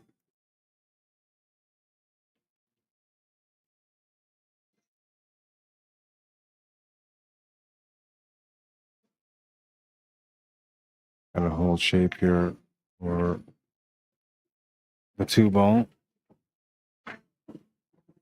Looks like they're starting to settle into their game now. They started off being down by 2. Won the first game as soon as I moved the camera over to them. And now they have a chance to win the second game in a row.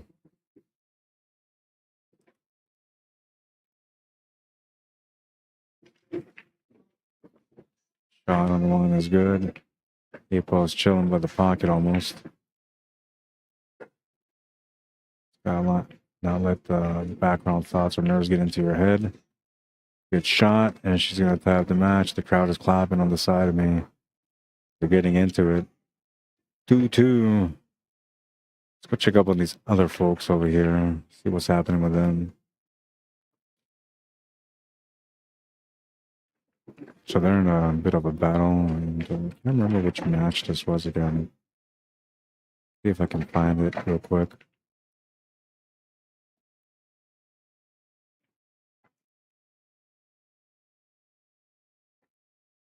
Okay, that's 14. Looking for table 12.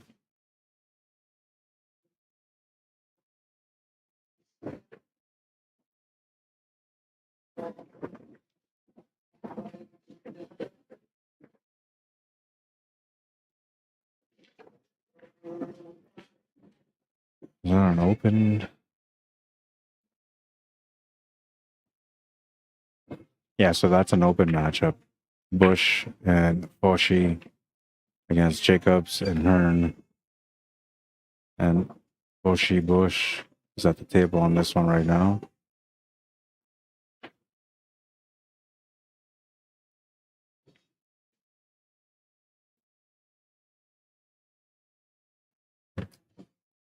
Back to this table, we're moving into a crucial rack here, rack number 5. Renato and Castro, 2 consecutive wins, and they make this a 3rd consecutive win to get on the hill first. Dry break will turn the table over, so Mays and Marcus will have a chance to crack this rack for a chance to get on the hill first. Table's decent. All balls available. 15 ball goes to the side. 14 ball goes. The 9 ball is above the 7, so that could be a problem ball. Other than that, we're looking pretty good. And if you take low ball, then it's a lot more difficult. Well, I guess one big problem that they have is that the 11 ball is tied up also to the 5. But you can almost make this ball right now and open up that 11 ball from there. The only thing is that, you know, you're not going to get a whole lot. The only shot you're going to have is the top left corner after that. But you need to get this 11 ball out. So try and give it a little nudge, but didn't do much for the 11 or the 5.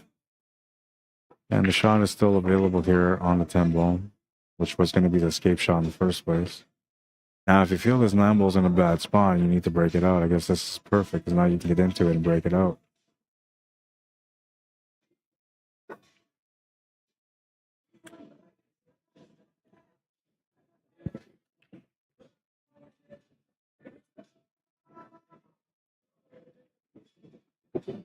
Tried to get into it. Came up short. Nine ball might go though. It looks like there's enough of the face on the nine ball to be able to hit it to make it. Now, if you can make it, that 7 ball will run into that 14, push it over to the rail, and then things should be okay still from there. But if you can't make it, then, you know, you still have to figure out a breakout. And there's not a lot of options here for shots except for 14 ball, which not an easy shot for a standard level player. But she might look at it as an opportunity, maybe take it on.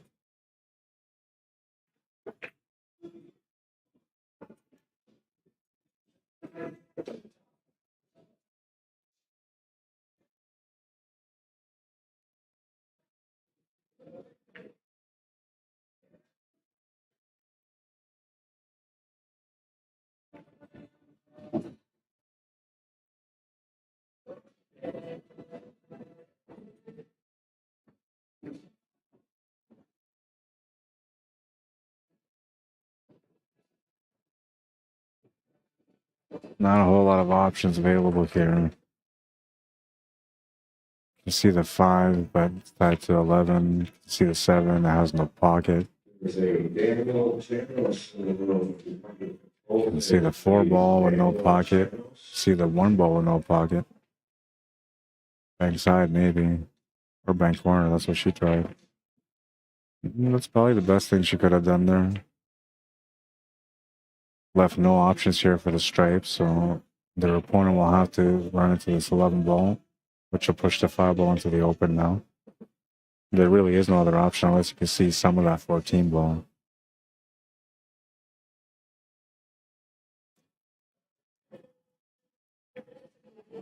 Gary Lloyd, how you doing?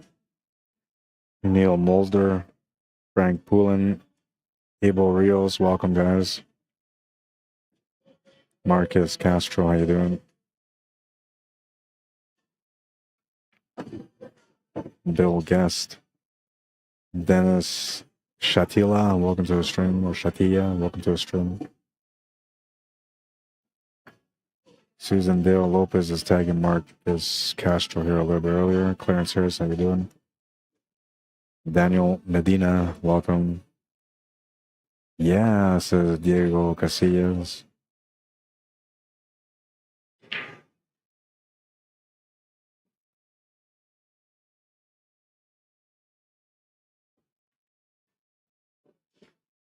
Oh, he did the best that he could, but he's dropped the 8 ball. And Renovado and Castro, a huge break on this one. A tough table to deal with. They get a lucky break. They're on the hill. We'll go back to our open matchup here on the other table. I was going to see where these guys are at scoreboard-wise, so let's take a look at that.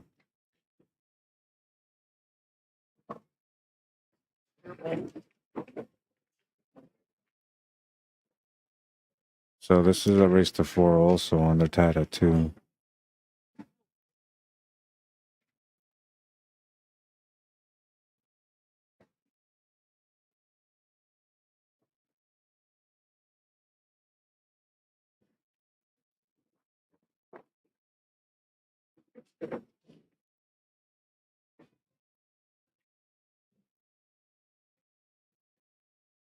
Good try on the combo, but it's not going to go in.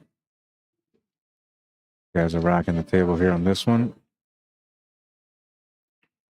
So a recap of day 1, May 11th, 2024, where we had mixed 9-ball singles, $1,500 added. Standard Open races to 5 and 7. Advanced Masters races to 7 and 9. So in the Standard Open, the standard player races to 5, the open player races to 7, the Advanced Master races to 7, or the Advanced player races to 7, the Masters race to 9. Then they had women's 9-ball, $1,000 added. Standard Open races to 4 and 5. Advanced Masters races to 6 and 7. Most of those brackets are going to continue tomorrow now. Some of them are still going right now, though. Now we're into the Scotch doubles, which is 8-ball. Now Scotch doubles, 8-ball standard races to 4 and 3. 4 on the A side, 3 on the B side. 8 ball open, $500 added, races to 4 on the A side, race to 3 on the B side. 8 ball advance, $1,000 added, races to 5 on both sides. All right, so we're into the rack here, rack number 6. And Mays and Marcus just lost the game by kicking the 8 ball in. So they're looking to get squared up here, take it to the last rack. Opportunity knocks, but it's not an easy table. Connie Castro, how you doing? Barb, Nelson Jones, Chad, Wissing, welcome to the stream. Connie tags Melinda Perez and Franny Villalba.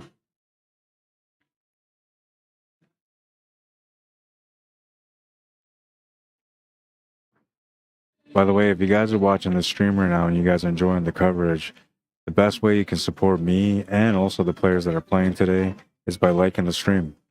If you share the stream, you're supporting the players a little bit more because now there's going to be more people that are going to tune in to watch the stream, and that's going to give these players a little bit more of a spotlight for their moment in their battles. And if you're on my YouTube channel and you haven't subscribed to the YouTube channel, you can always subscribe to the YouTube channel. That's another way you can support. For those of you on Facebook, if you want to find the YouTube channel, it's on the Arriagada /CSL Manitoba. Don't forget to subscribe, all right?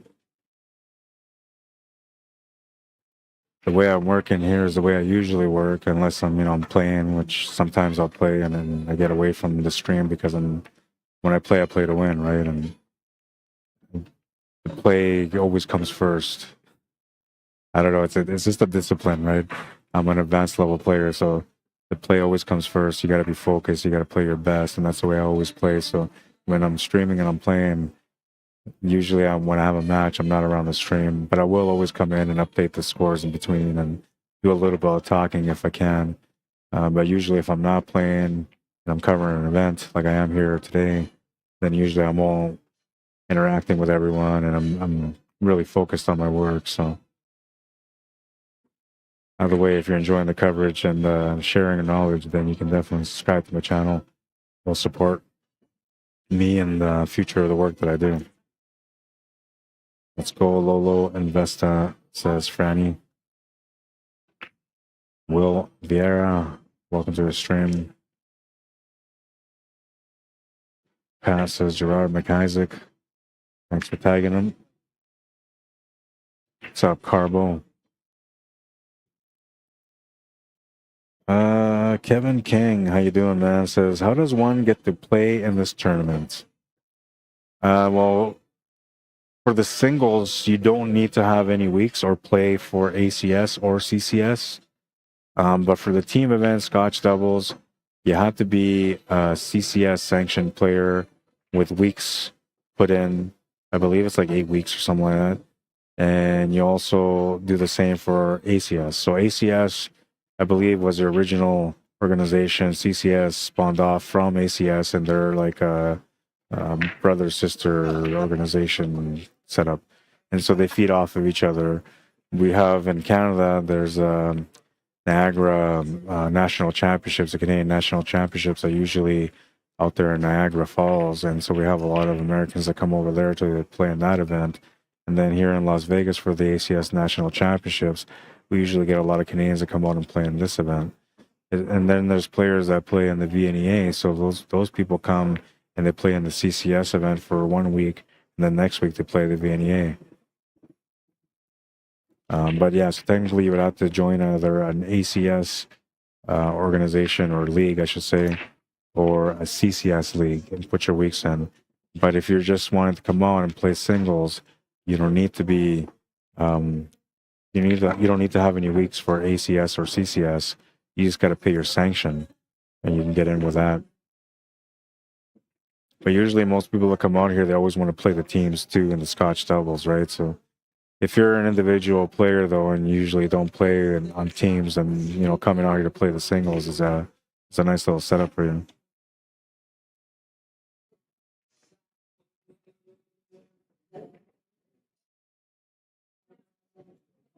Thank you for the likes, guys. I appreciate it.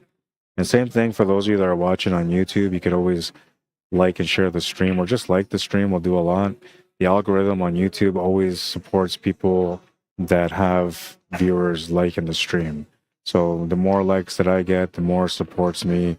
And then what happens is the algorithm starts feeding the stream to people that normally wouldn't watch it. And that's an opportunity for me to be able to promote the game to other people that normally wouldn't know who I am or the work that I do.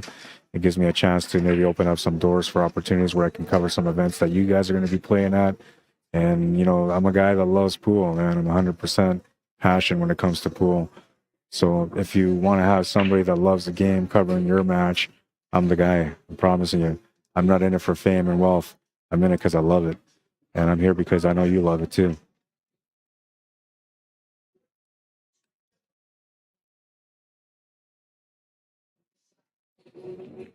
Last year I played in this tournament, and when I played in the tournament, it was weird, man. Like I was trying to play my best while I was trying to do the stream, and I felt like I was all over the place. So I had kind of like a bad experience because I was not able to give 100% commitment to either or. This year I decided to not play at all. I just came out here to stream. I wanted to do the best job that I could for the viewers, for the players, for the organization. So I did a little bit of self-sacrifice. However, I am a pool player, so I brought my cues. If you're looking for some action, let me know. I'll go get my cues. But I'll tell you right now, man, I was tournament ready. So be careful. Come with small bills, unless you want to lose the big ones.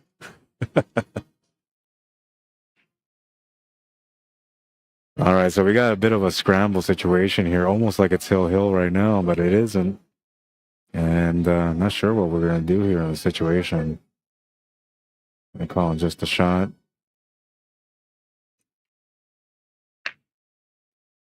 Really nasty situation there. It's almost like a one pocket setup, you know? Like,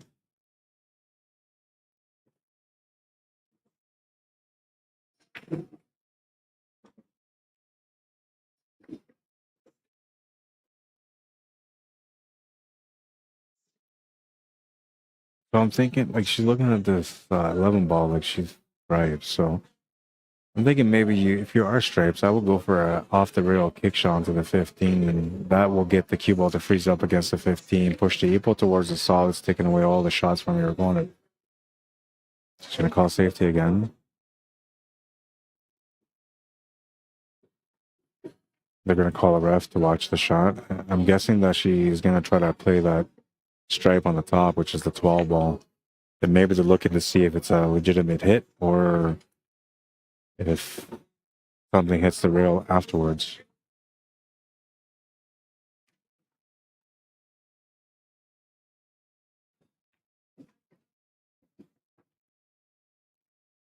Yeah, it was a good hit. Referee says it was as well. And that's not a bad shot, you know, because your opponent doesn't really have anything here. They can only kiss off the 3, which is going to push the other solids and stripes all into a bigger pile.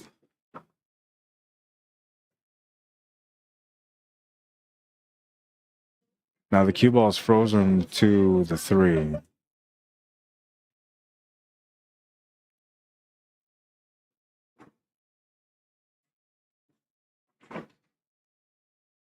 Kind of limited on what you can do here, but gonna try something out.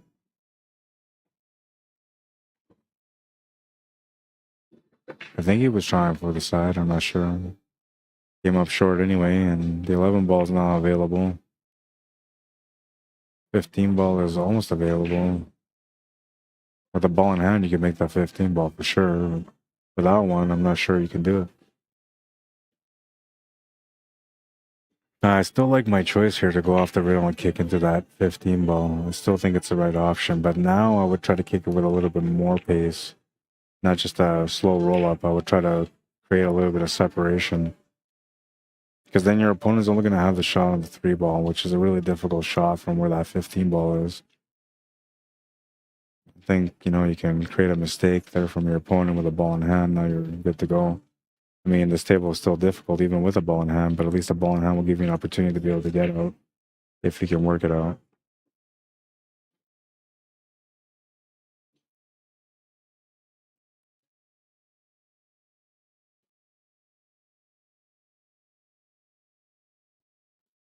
it's kind of one of those things here again. Like, okay, well, I made my shot, so it's on you now. They kind of started off like this when I first started. When I first started covering this match, it was like, okay, well, I can do the breakout, or I can just make my shot and leave it on you. Yeah, they both play like that, and he had a choice here to kind of like do something, anything, but he's like, no, I'm just gonna make my ball and you figure it out. I'm thinking we're gonna do a bank save here. That's probably about the best thing she can do.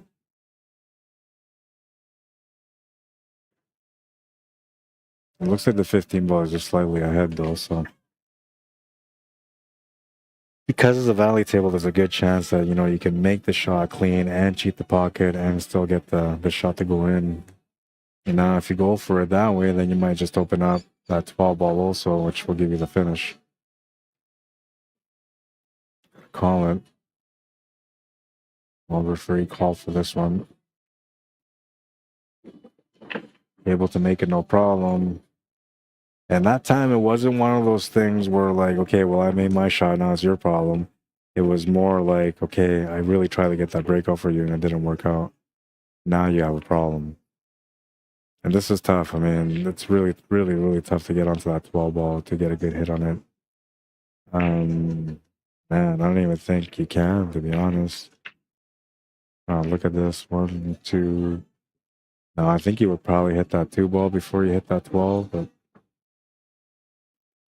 so I don't know, if you feel like there's nothing really going on, maybe you try to create more of a mess, or just take the intentional foul, pot the 3, something like that. Shake things up a little bit to create an opportunity off your opponent. He's looking at this like you can maybe masse off the cushion and get back into it. It's actually not a bad idea. Tough execution though, and you still might hit that 2 ball first. And he does. We'll turn the table over with a ball in hand. For Novato and Castro, a little bit of momentum on their side. Won 2 games straight. Got lucky on the 3rd one to make it 3 games straight. And now they're at the table with a chance to close out.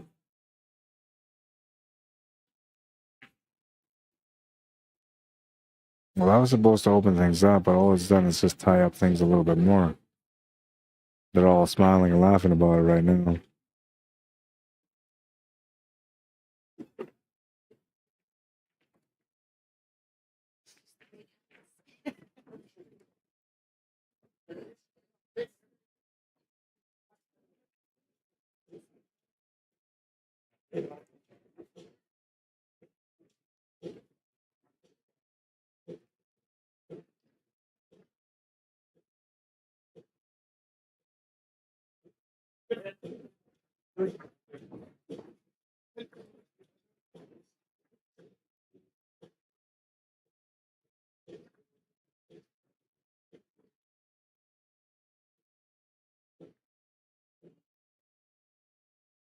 Tough hit. It's like right next to it, so she's gonna hit it. Just tough to control anything here. You just want to bump it out. That's all you really want to do. Didn't quite bump it out, and it's gonna snug up against that 2 and the 5.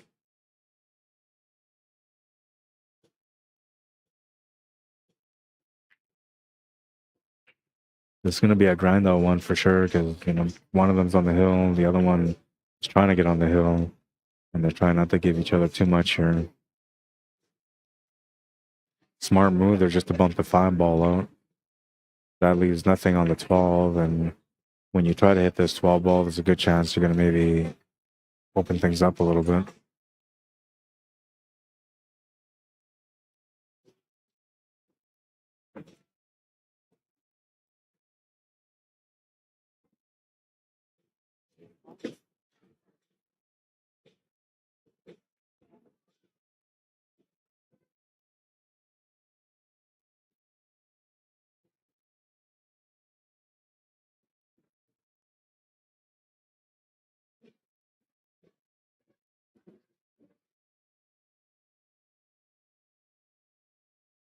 That she shot. Gets the 12 ball out though. That was important. And the other thing that was important is to not leave anything there with that 2 ball, any kind of opportunity with that 2 ball. Now that, like, you know, if you leave the 2 ball for the 2-5 combo, you're basically gonna lose that rack. But leaving that 2 ball there is gonna benefit them in the long run. She's gonna try to play shape over for the 2 ball, and the cue ball's rolled so far that I don't think her partner can see any of the 3, which means that he's gonna have to take that 2 ball. Now here's like an all-in moment, because if you don't make the shot, you're gonna sell an opportunity to your opponent to be able to tie up the match. And he's gonna make a great shot. Gets a nice little setup here on the 3. And we'll see if Renovado and Castro can get the finish here for the win. Gonna miss the 3 ball. That wasn't pressure. That was like anxiousness, you know. You're foreseeing the moment. You're forehearing the cheers, and then you miss. It happens, especially at the standard level. It's something that you got to work on for years to get over. When you get to the advanced level, you don't feel those moments anymore. You just see the shot, see the pocket, and work it. But there's still moments where you feel pressure. I mean, I'm almost a 600. Most of my times since I played, I've been pretty much a 600. Ever since I started with the Fargo rate, anyway. And even myself, like I played in the playoffs for my team this last April. I got into a hill matchup. All I had to do was just make the 8 ball, and I missed the 8 ball twice. On the 3rd time I made it, so you know I was able to redeem myself. But I'm a guy that almost never breaks under pressure. And in that situation, when I missed that first 8 ball, the pressure built up from there. The next one was a little bit easier, and I missed that one. That just, you know, kind of triggered off almost a bad momentum for me, where I could have maybe, you know, missed the 3rd time and then costed my team that match. But instead of doing that, my experience said, okay, you know what, you just can't think about it. You just got to get down and make the shot, and make sure you're focused on making the shot. So I got down and made the 8 ball, and that was it. But missing is something that happens, right? And you just gotta take it, you know, and just learn from it. And eventually, like, your pressure is going to be under control mentally, and you're not going to feel it all the time, man.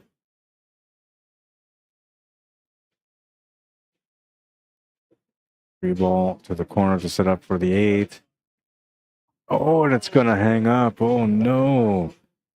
Good thing, bad thing, you know what I mean? Because good thing is that, well, the 3 balls blocked the pocket on the 8 ball. The bad thing is you left your opponent a shot on the 12. Now, the other bad thing is that 3 ball is so deep that you need almost a perfect angle to be able to set up for the 8 ball after making that 3. Or you got to take that 8 ball for a ride after you make that 3. And that could be a problem depending on how you hit it.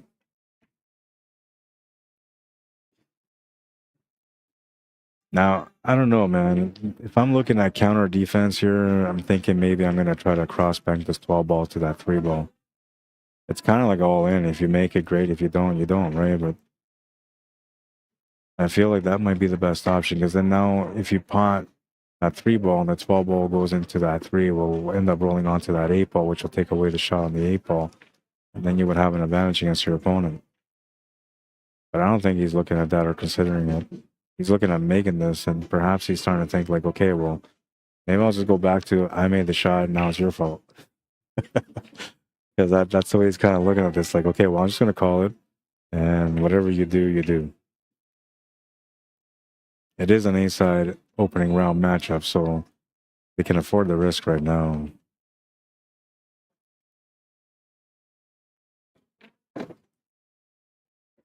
Does a little drawback, a little reverse there. You see if they can make the 8 ball past the 3, or if they can do anything else with this 8 ball, because I don't think the bank's available here. Not a 1 bank anyway. You could try to play like a billiard safety into that 3 ball, but the 3 ball is so deep into the pocket that makes it tough to do anything with the cue ball and to control it. And there's also a small chance you might even fall through and scratch. So let's see what they decide to do here. Now, the other option would be to just roll the cue ball onto the 8 ball just on the left side of it and using the 8 ball as a blocker for the 3. Now you would force your opponent to go for a long rail kick shot on the 3, and things could roll your way. I mean, even if they make the shot, you could still get a lucky bounce off that cue ball off the 3 into the 8. So I think that's probably the way I would play it, but they're not looking at it that way. They're not looking at it that way either. And I'm guessing there's no timeouts or coaching allowed because they have not talked. They have not taken a timeout.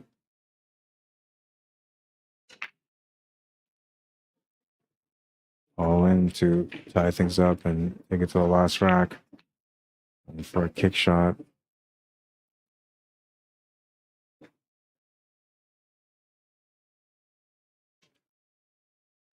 Oh no. Missed the 8-ball in hand for Renovado and Castro.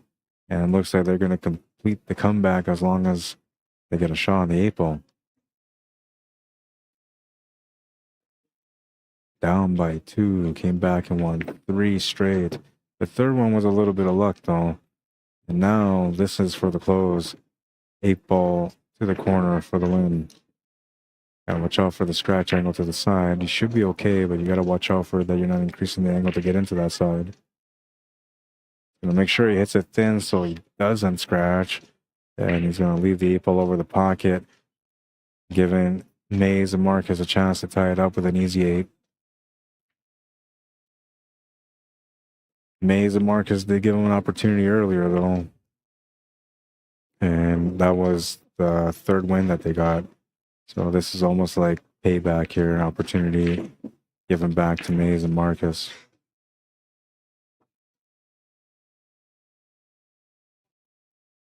Eight balls in. Cue ball's going to be safe from scratching. We're tied at 3. It's a hill battle on the TV table for the Scotch Double Standard Division matchup. Feeling the moment, Natalia. Feeling the moment. But check up on this other table, see what's happening with them. Looks like we're looking at a 14 ball here with the 13 ball being the last ball. The 8-ball's in a bad spot though. I was going to try to open it up. Smart decision. Did not really get much of an opening there, but he made a smart decision. Just didn't get rewarded, that's all.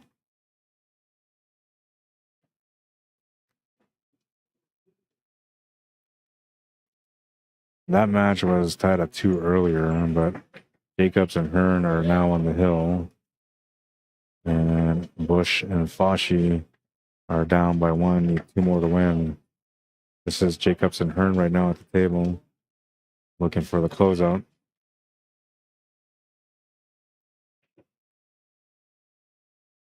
Tough to get shape on the 8-ball here. You got to sell it for like a bank shot or something like that.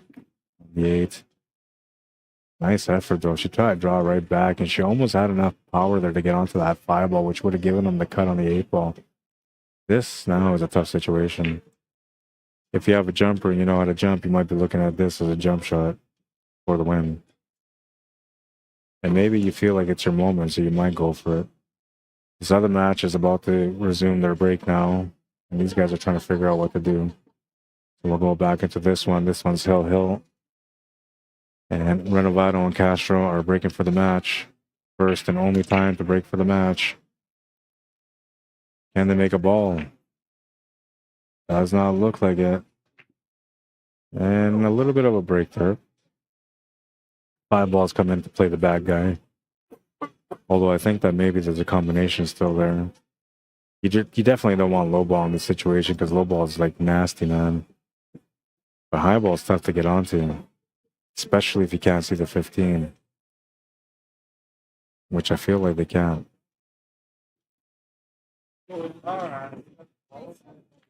So one shot I'm thinking that I would maybe do here, but it's kind of like spreading the table up and all that kind of stuff. And excuse me,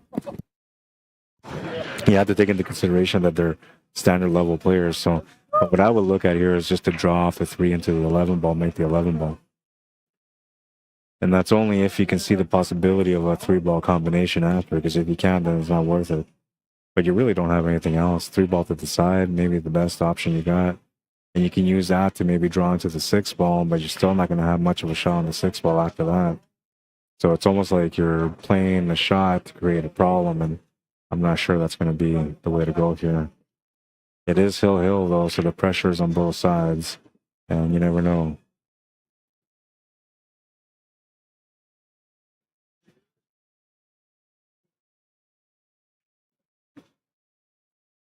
It's gonna miss the shot on the 3. Open table still. Renovado and Castro a chance to close out again. This time they got the opening for solids or stripes. It's up to them. You don't have to play the combo no more either, so you can just play this ball to the corner, the 11 ball, shape up for the 14, then break out the 15. And now you can go for a more difficult shot here, perhaps, like maybe cutting that 10 ball to the side or something like that, or taking the 12 ball to the corner, bottom right corner. But I don't think that's the right idea. And he might be thinking about it this way, like, okay, well, and this is a standard way of thinking, is maybe I'll just leave this 11 ball here because they don't have a shot. But you haven't claimed anything yet. Oh, and she made the ball, so that's good. Had she not made that ball, that could have been a moment of regret there, but she made the ball, so she's good to go. Her partner will now come to the table and try to support her choice.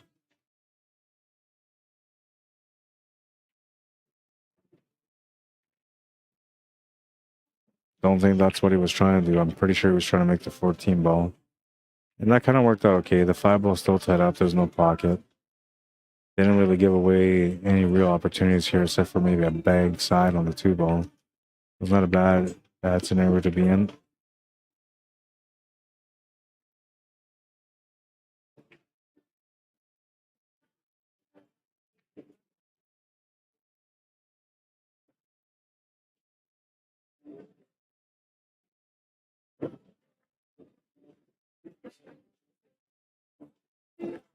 Bush and Fauci at the table right now, trying to tie things up to take it to the last rack.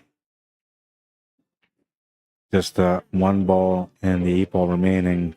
This is an open division matchup here on this one. And I know everything looks off, but that's because people moved my tripod earlier, so I gotta reset that once I stop this stream before I come back to another one. Which reminds me, I gotta go ask these guys to give me a lunch or a supper break soon. Getting a little later now. The last time I ate was around 1 o'clock. That was my first meal.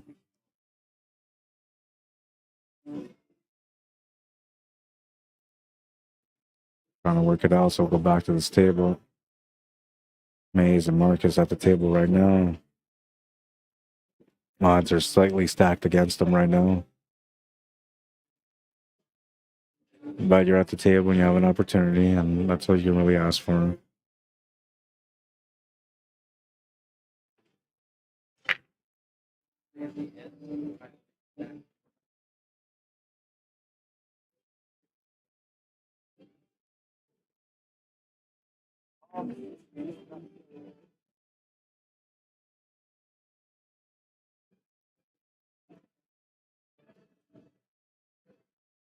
Not too many options here.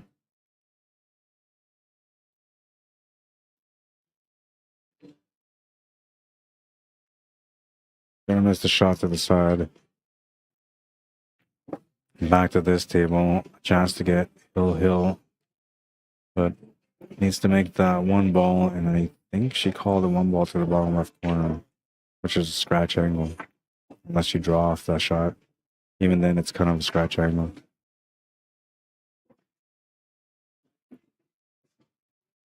Now, she was thinking about the scratch, so she missed the shot because she was trying to avoid that scratch. And it looks like she's left the 8 ball here for their opponent, who are on the hill right now and can close out the match by making the 8 ball.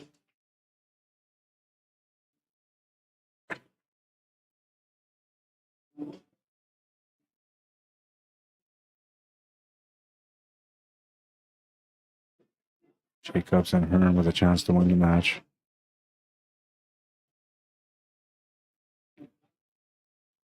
Oh no, missed the 8 ball, leaves the shot on the 1 ball, and this one's becoming a little bit of a pressure matchup now. Back to the other table. Mays and Marcus at the table. Their 5 ball is still in a bad situation. But they're at the table. They have an opportunity. They're going to try to work it out.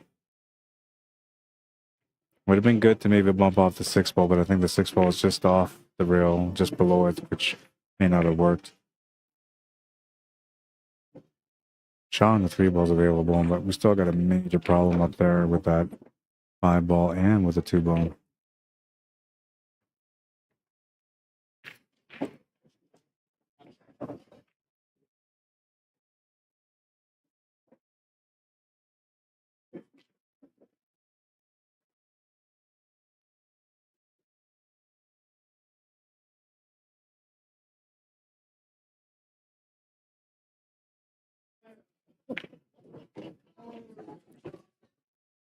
Going back to this table now.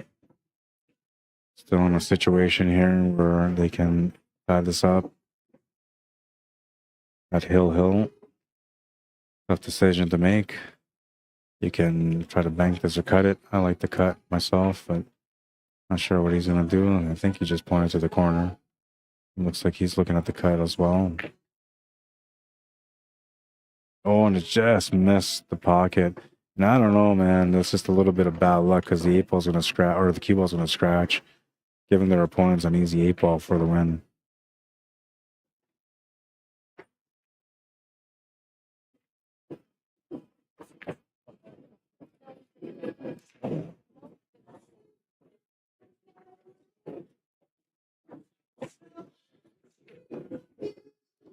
Eight balls in. That's going to be the match.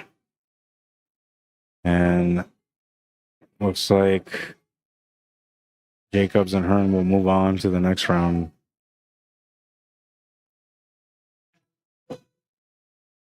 We got another Scotch doubles team warming up right now on the main table. They will likely be the matchup that we have on right after this.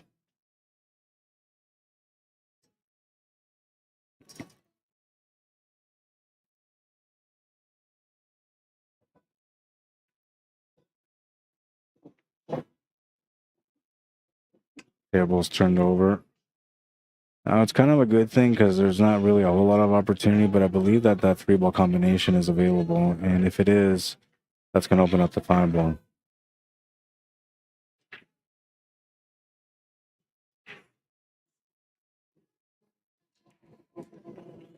Really tough table here to deal with.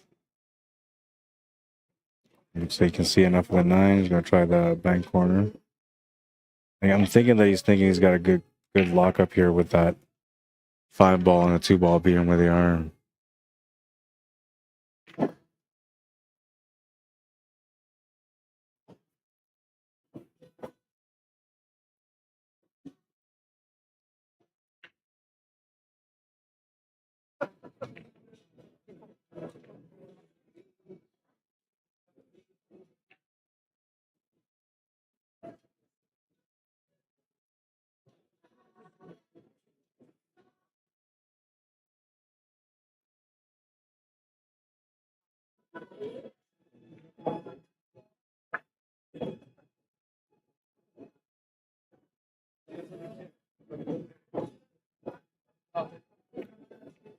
Oh no.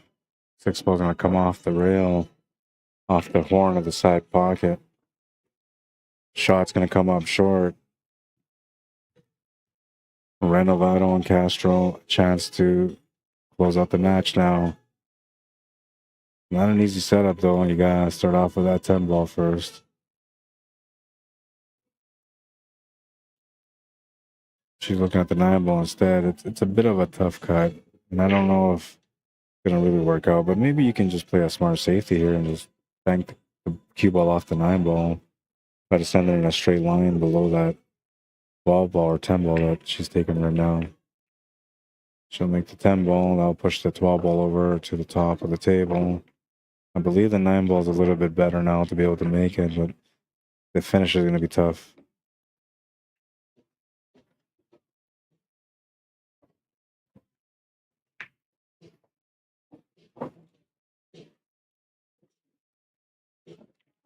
Trying to open things up. Now the 5 ball's open. Did not make the shot. Try to bank shot. We'll turn the table over to Mays and Marcus, who will have a chance to close out now themselves. They're 5 balls open. They're 2 balls open. They have a shot on the 6. Opportunity next on this one. We're now. They were at 2-0 when I tuned in, and we're an hour into the match. Almost. We're rounding up to the hour right now.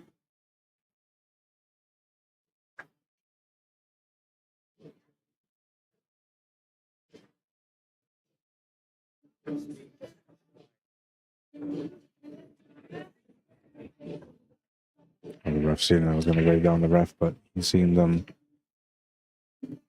Referees have been busy today, man.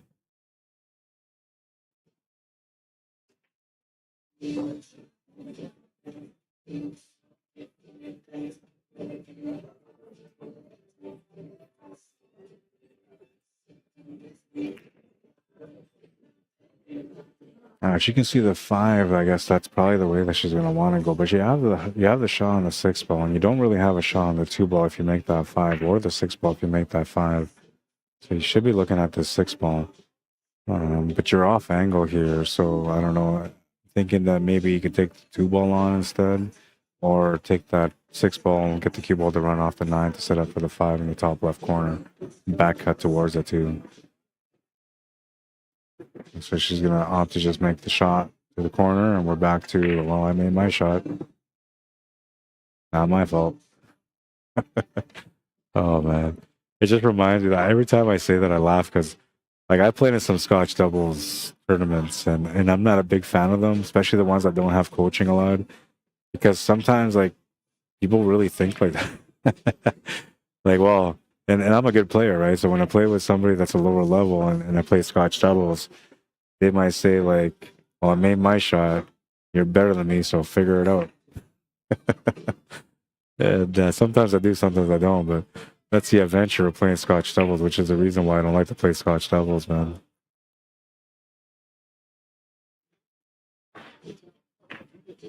You're looking for a tough cut here. Bottom right corner.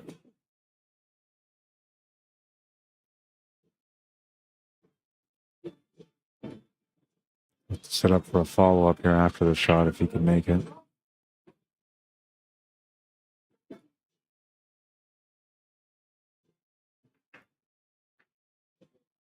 Oh, nice shot, man. That was above standard caliber. A really nice shot.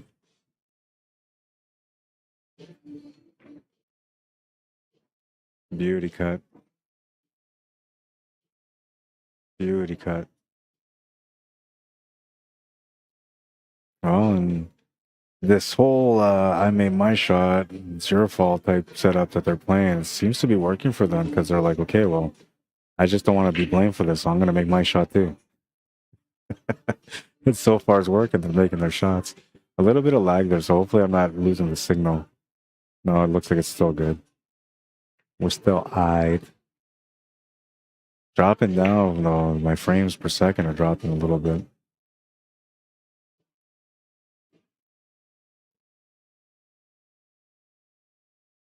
Tough shot, especially because you're shooting over the ball. And it's a back cut. You need to put some right hand spin on this one to be able to make it. Center ball right hand spin is the best option, but she's gonna maybe think about putting some bottoms on it. She'll hit the 6 ball clean. Oh, and that kind of worked out. Well, maybe not. I don't know. There's enough room for that 15 ball to go past that 6 ball. Renovato and Castro at the table right now. A chance to finish the match. 9 ball to the side to set up for the 15. Oh no. He should have followed it up for the 15 ball. What's the shot on the 12 ball though, so it's not that bad, but definitely would have been easier if he would have just rolled up there for the 15 ball, because then the angle off the 15 to make it in the top right corner would have came right down for the perfect setup on the 12. Then you would have had some pretty decent angle to work with to get set up for the 8 ball.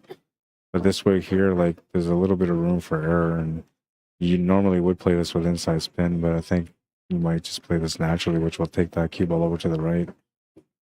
Oh, and that worked out pretty good. She made a really nice shot there. Get onto the 15 ball. Jumped up on the shot too, so you know she was feeling a little bit of pressure on that one. Can her partner deliver the opportunity for the win? Oh, he'll make the 15 ball and leaves a tough shot on this 8 ball. Back cut to the top left corner. Small chance that the cue ball might go off the rail, off the 6 and scratch, or the bank corner, which is what she's just called. Bad, but you don't make it. You're gonna turn the table over for a loss. Oh man, she's gonna wire it. What a finish. What a finish. Renovato and Castro, they rocked that one out. What a finish. Take a look at this bank. It's all in moment. Oh, and she just nailed it. What a shot. Now, I'm going to watch this again because what I want you guys to see is the moment between the player and the game. And when she decides to go for the shot, the first thing that happens is, like, you're thinking about that if you don't make the shot, you're going to cost this match for your team. But then you ignore that and you say to yourself, I can make the shot. And then when you make the shot, you enjoy the moment. And that's what she did. So let's take a look at this again. Beautiful bank. And watch her reaction when the ball goes in. Oh, yeah. She's so happy about that one. Beautiful, beautiful finish. All right. So now we got to find out what's going on for another matchup. Gonna go Vesta and Lolo, says Franny. And I got to figure out, well, maybe I'll just look at the brackets. No, I'm going to go find out if they have anything on that table because for them, it's a little bit easier than it is for me to find out. Usually, if I know the players' names, I can find out. But there's people kind of warming up. So I'm thinking there's a match in 15 minutes. That's what I'm thinking. If there isn't, then I'm going to take my lunch break now. But I'm pretty sure that's what it is. That's what it is, man. All right, so both of those matches are done. We'll come back to this one here. This is a team that's just warming up right now. So we're gonna stop the clock here. Just over an hour for that match after they were down 2-0. But Renovato and Castro, man, resiliency. I'm telling you, man, they never gave up. They were down 2-0, tied up the match at 2. Got a lucky break from Mays and Marcus to make it a 3-2 score, and then they just put on a show at the end to get the finish and the win. 4-3 your final score. Scotch double standard division first round now done for them.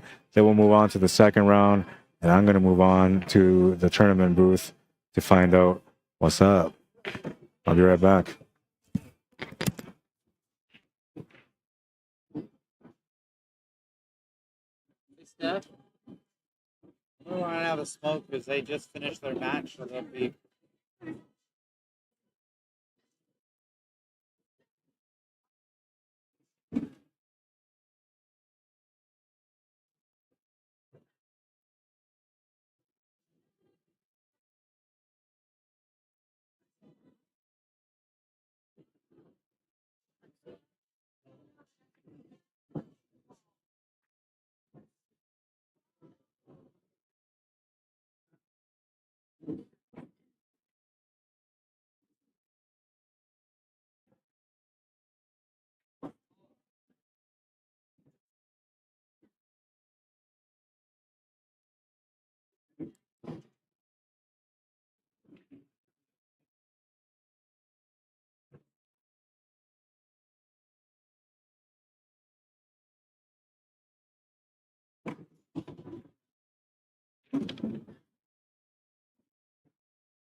Started. Yeah, 4 minutes. Yeah, I'm gonna get it all set up.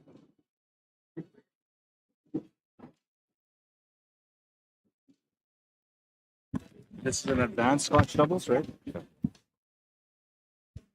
I can see the dually, so good luck. I'm from Canada too, so. What's your name? Rod Arriagada. Oh, Nice to meet you. Janet and Fred. Thank you. If you guys want to find the stream, it's on Cuesports Live. Okay. Yeah. All right, so I got to set up the scoreboard here. Got some comments here. Boss man, what's happening? Says, how's it going? Where's this at? We're in Las Vegas right now, man. Westgate Resort and Casino, Las Vegas, Nevada. By the way, did you guys know there's Las Vegas, New Mexico? I didn't know, but I almost got there by my GPS, man. I almost got lost. That would have been embarrassing, right? Like showing up like, hey, I'm here. And like, for what? There's the Westgate here, man. You're in the wrong city. I'm glad that didn't happen, but it could have. It would have been my story. All right, so let's find this match here. This is an advanced Scotch doubles matchup now. You guys are in for a treat. Advanced Scotch doubles. Canadians versus Americans, I believe. 13. Advanced Scotch doubles. Okay, I found it. Sterling and Wilson against Ritchie and Teal. Of course, everybody has to have a long last name. Makes it a little bit more difficult on my scoreboard. But hey, if I got to make it happen, I'll make it happen somehow. Wilson. This is, I believe these are races to 5. They're just warming up right now. This is going to give me a chance to do a little bathroom break, so I'll do that after I get the score set up. Let's see. I'm not sure if it's Richie or Richie, but it's spelled without an H. And Teal.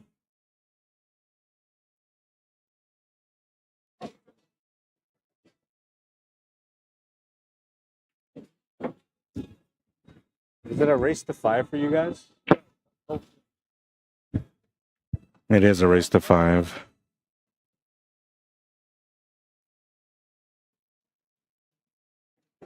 All right, and that's good there. It's just warming up, so no need to stop the stream. The match was supposed to start at 7:30, so it's about 23 minutes behind right now. Go ahead, take care of the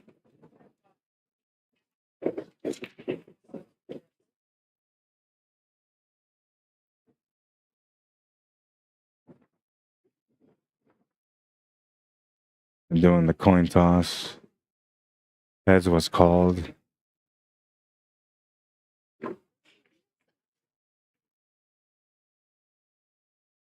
Escape from reality. All right, so there it is. I'm gonna wait till they do the first break. As soon as they break, I'm gonna start the timer, and then we're gonna get going.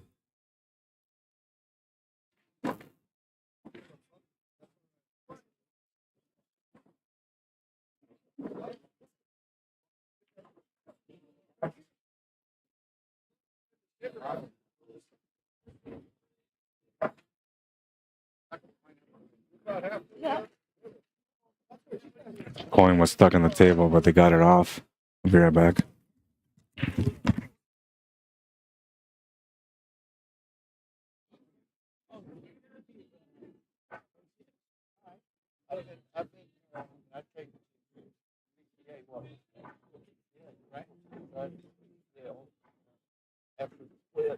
Regular? Yes, first. Wasn't sure right? I am. I'm trying.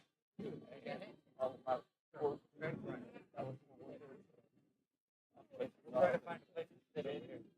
I think it's all flat.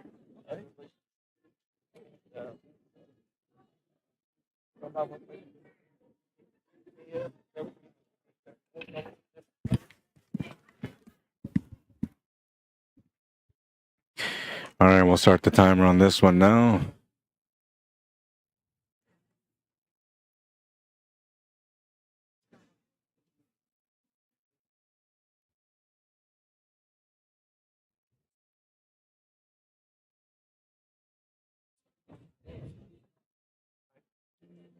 So Ritzy and Teal broke first, and Sterling and Wilson are at the table right now.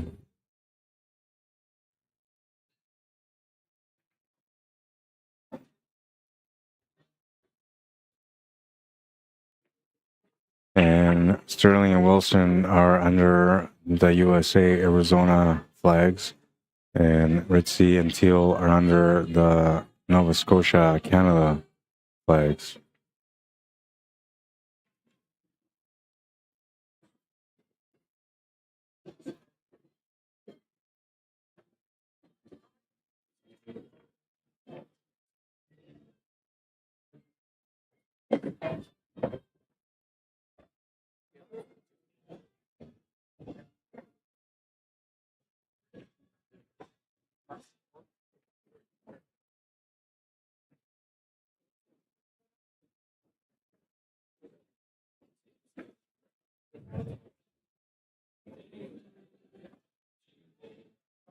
All right, it's on like King Kong. Boss man says I'll be there Tuesday. Come on down, man. I'm looking forward to seeing you. Come say hi at the booth, man. I'm right by the podium, the tournament director podium. Wayne Burba, what's happening, my man? Says hi, Rod. I like the timer. I love the timer too, man. It kind of gives us an idea how deep the match is in, what kind of pressure they're thinking, how long they've been playing for, you know, where the mindset is at. It's a really, really good setup.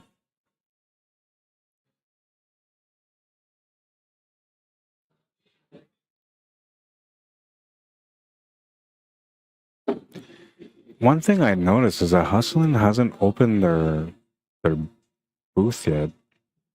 They weren't open today earlier, or maybe they're on a break. I don't know, but every time I look over to Hustlin USA, they're closed. They're not open. Omega is not shut down once. They've been open the whole time. Same thing with Clutch Billiards. Q Guard as well. They've been going all day.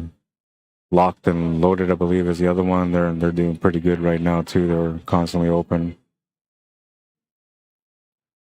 Safety battle begins here. Richie and Teal playing the safety. Sterling and Wilson at the table now. It's a race to 5 on this one.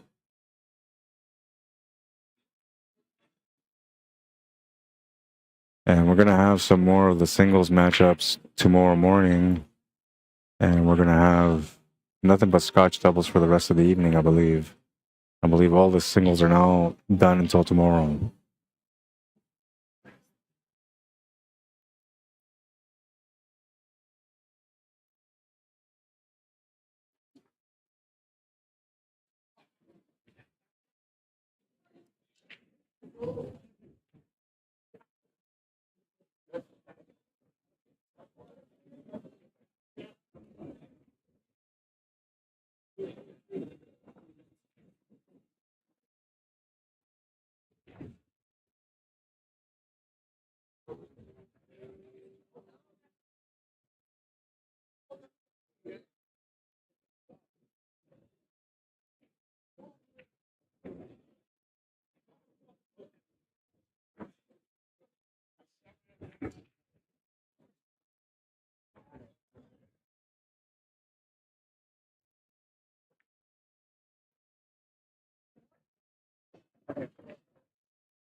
All right, we need Randall Battle and Castro in the standard Scotch double.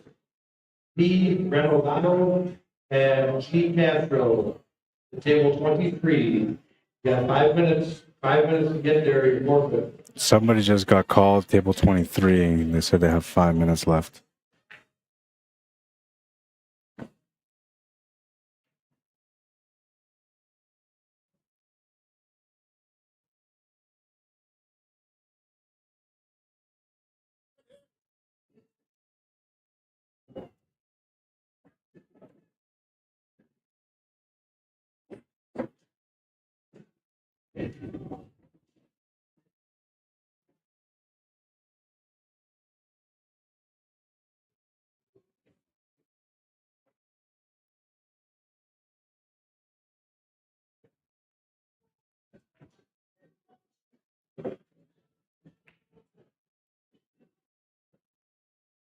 All right, so we're moving along in this rack now, and looks like all the tough work has been almost done.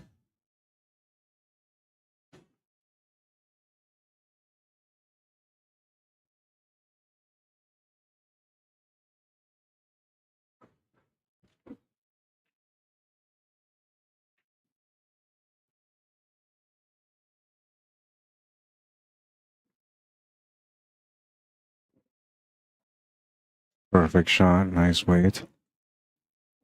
A little bit lower would have been a bit better, but I think you can still make the shot, use a little bit of right hand spin to get the cue ball to come off the cushion and just give you a bit of a cut shot on the 8-ball. I wouldn't try too much here. Now, if you play right hand spin, that will bring the cue ball more towards the side pocket.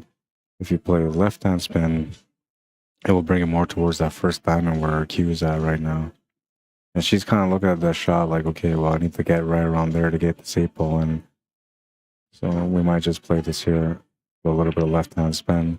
And why it works that way is because the left hand spin will enhance the cut while it also kills the angle. Oh, she played that one through. She was thinking about getting all the way back to the 8-ball. And all she had to do there was just make it pocket weight and she would have been okay. So Sterling and Wilson will have an opportunity on this table now.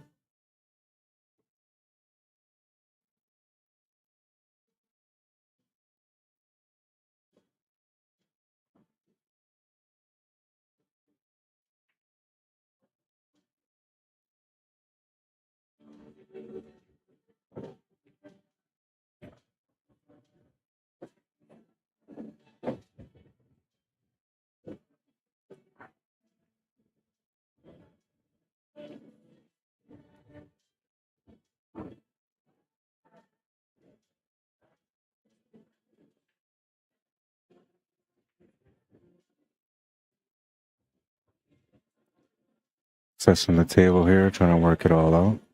Get different options, but you know, you're trying to be balanced and you want to make sure that you don't create some problems for your partner.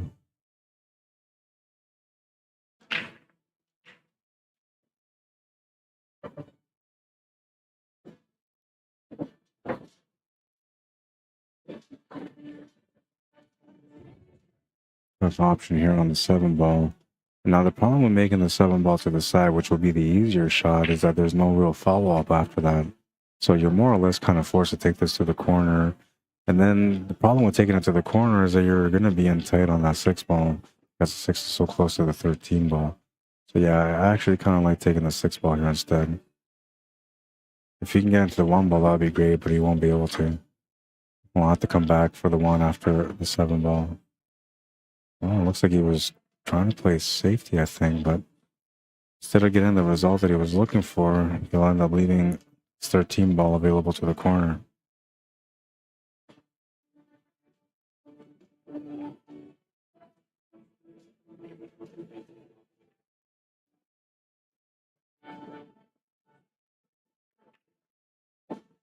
Makes the shot.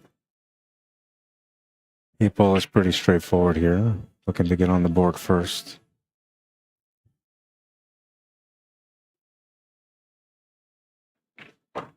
Shot to the corner is good. Ritchie and Teal will take the first game and race to 5.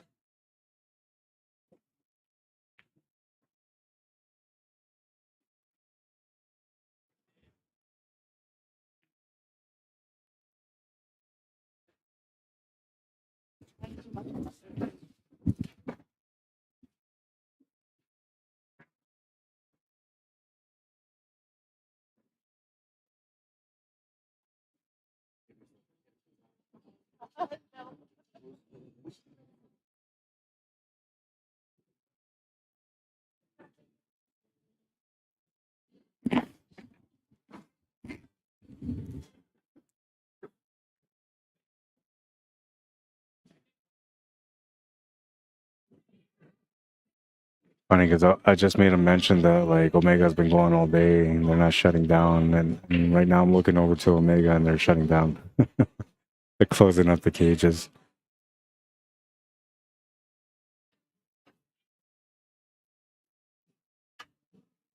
So for those of you that have been watching throughout the day, just so you know, after this match is done, I'm taking a supper break, and then I'll come back with one more match for you guys tonight, which should start around 10:30. It's scheduled for 10:30, and I say around 10:30 because sometimes matches, get delayed and takes longer for that match to get started. But it is scheduled for 10:30, and so I'm gonna take my break after this match is done, and I'm not gonna be on for about an hour, hour and a half. Just know that there will be another stream. Now, those of you that are in Winnipeg, if you're watching and you want to follow the action, we're 2 hours different, so 10:30 my time is 12:30 your time.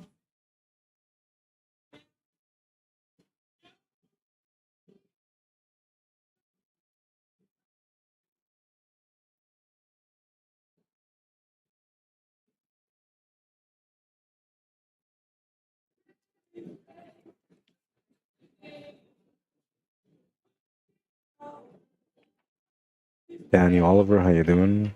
Tracy Charist, welcome to the stream. Cody McCory, welcome to the stream. Josh Hodges, Mark Tanis, Don Hobson, John Lara, welcome to the stream, everyone. Jose Flores Sargento, bienvenido. Martin Macedo, welcome to the stream, bienvenido. David Robinson, how you doing? Kyle Farms, what's happening, man? Justin Lee, welcome to the stream. Andrew Rucker, hope everybody's having a good weekend so far. I'm a little low on energy today. I only slept a few hours last night and drove 3 days to get to Vegas, so I'm kind of bagged out right now. But tonight, when I get to the room, I'm gonna fall asleep and come right back in the morning, and hopefully my energy will be up. Usually my energy wears down as the days go through, and a lot of that's because I got all this extra work to do all the time every night, and hopefully there won't be that situation here for me this week.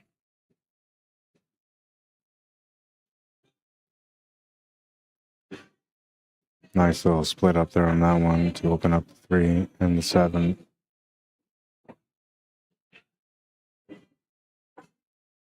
Almost there, but not quite.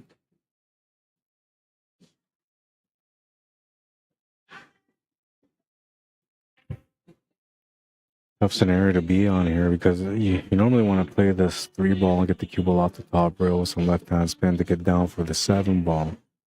But there's a small chance that you might overplay or underplay, and then you wouldn't have the shot. Now, you can play this forward and try to get set up for the 5 or the 7, but there's really nothing there for them. The other option would be to... I don't think they really got many options here.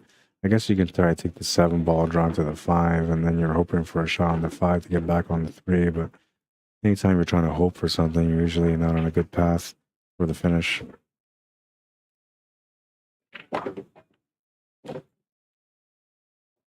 That was the attempt to come over for the 7 ball. There's no real shot available here. Combination would probably be the only real option. I guess you can try to take the 7 ball to the side too. And if you take that to the side, like you're looking to maybe run into that. I guess you can. small signal drop on that one. It's reconnected now.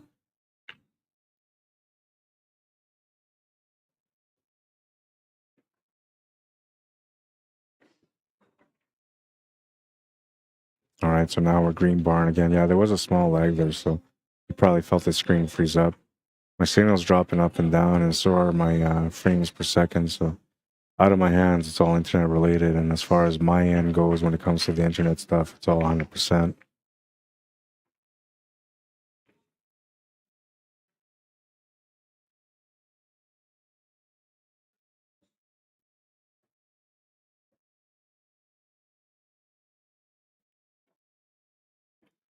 Stephen Roberts says they didn't pay for you to fly there, Rod. I had the option. So I came out last year for this event, and I flew here.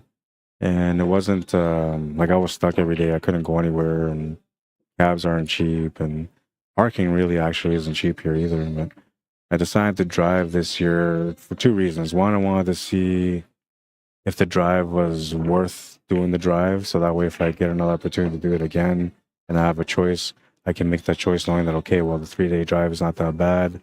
Maybe the flight is better. I don't know. And the other thing was I just wanted to kind of, I haven't been to the States in a long time, so I wanted to enjoy the trip. And I had the extra time to be able to leave early, so I left 4 days earlier, and I stretched out my drive. But another thing too is that I kind of selfishly took the drive because I wanted to visit family in Arizona on the way here, and I didn't really get a lot of time with them. I only got basically like I think it was 28 hours, and that's including the sleep time for 2 nights because I got there late at night on the first night, which was Wednesday night. And then I got there, honestly, it was like 1 a.m. by the time I got to Arizona. And then from there, basically just, hug, shake, hands and talk for a couple of minutes and then go to sleep. And then the next day it was a full day with them, but there was a lot of stuff going on. So we didn't really get to enjoy the visit like I really wanted to. But I hadn't seen my family since I was a kid, man. So we're talking like 20 plus years ago.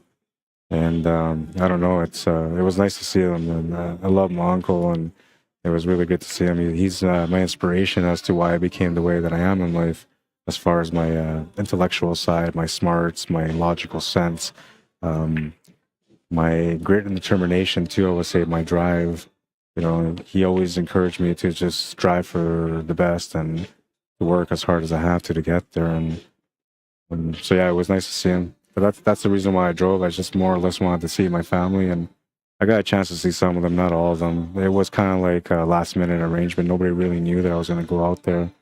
And so I don't know, I'm sort of thinking that maybe next year, whether I get this job or not, I'm going to drive out again and go spend a week with them instead. And if I get the job again here, an opportunity to come back and work with ACS again for this event, then I might just try to leave a week earlier just so I can have that week to hang out with my family and get to spend some time with them, because it was nice to see them. But like I said, we didn't get a lot of opportunity to really do much and to hang out like we wanted to catch up on things, right? And they were busy too. My cousin was graduating, and so which was cool because I got a chance to watch her graduate. It was really cool. But yeah, and honestly, my cousin, I had never even met her, man. She was so tiny, and I guess last time, no, I'm lying. So the last time I seen my family, she wasn't even born. And then my other cousin, well, she's got her own family and everything now. I hadn't seen her, and she was, I don't know, like 4 or 3 or something. She was just super little. So, time flies by, and now they're all, living their lives. They got kids and looking into homes and marriages, and life kind of keeps moving, you know what I mean? So it's nice to catch up and see family, and I think I'm going to do it again next year, whether I get the opportunity to come here or not. I think I'd just like to spend some time with them for the summer. And I don't know, Arizona is crazy, man. It's like super hot, but I had a great time, man. I got a chance to see, it was wild horses. That was one of the biggest things. I seen like a big pack of wild horses, and I was like, oh, look, it's cool, horses. And like, oh, they're wild horses. Like, what? They're wild horses? That's a thing, man? So I asked the question, because growing up, like I used to watch some movies here and there, and they would have things like movies where somebody would tame a wild horse, and then that wild horse was theirs, and it was like the stallion, the best horse type thing, right? So like I asked them right away when they said it was wild horse. I was like, wait a minute, so if I tame a horse, do I get to keep it? And they said, yeah, technically, but you have to pay a small fee. Like I guess whoever regulates that, they're not against you trying to tame a wild horse. It's at your own risk, of course. And if you're able to tame it and train it, then they don't charge you like the same price that a person would charge you if they were selling horses for a living. They would just charge you a small fee just to make it legal that you have that horse and that's your horse. That's your responsibility from that point forth. So I don't know. I kind of thinking that maybe next year I'm going to try to go catch a wild horse, man, and maybe ride my way into Las Vegas with a horse. You know what I mean? I'm a little nutty like that. You see me, man, riding a horse with my pool cues around my back? Indiana Jones style, man, but with a pool cue.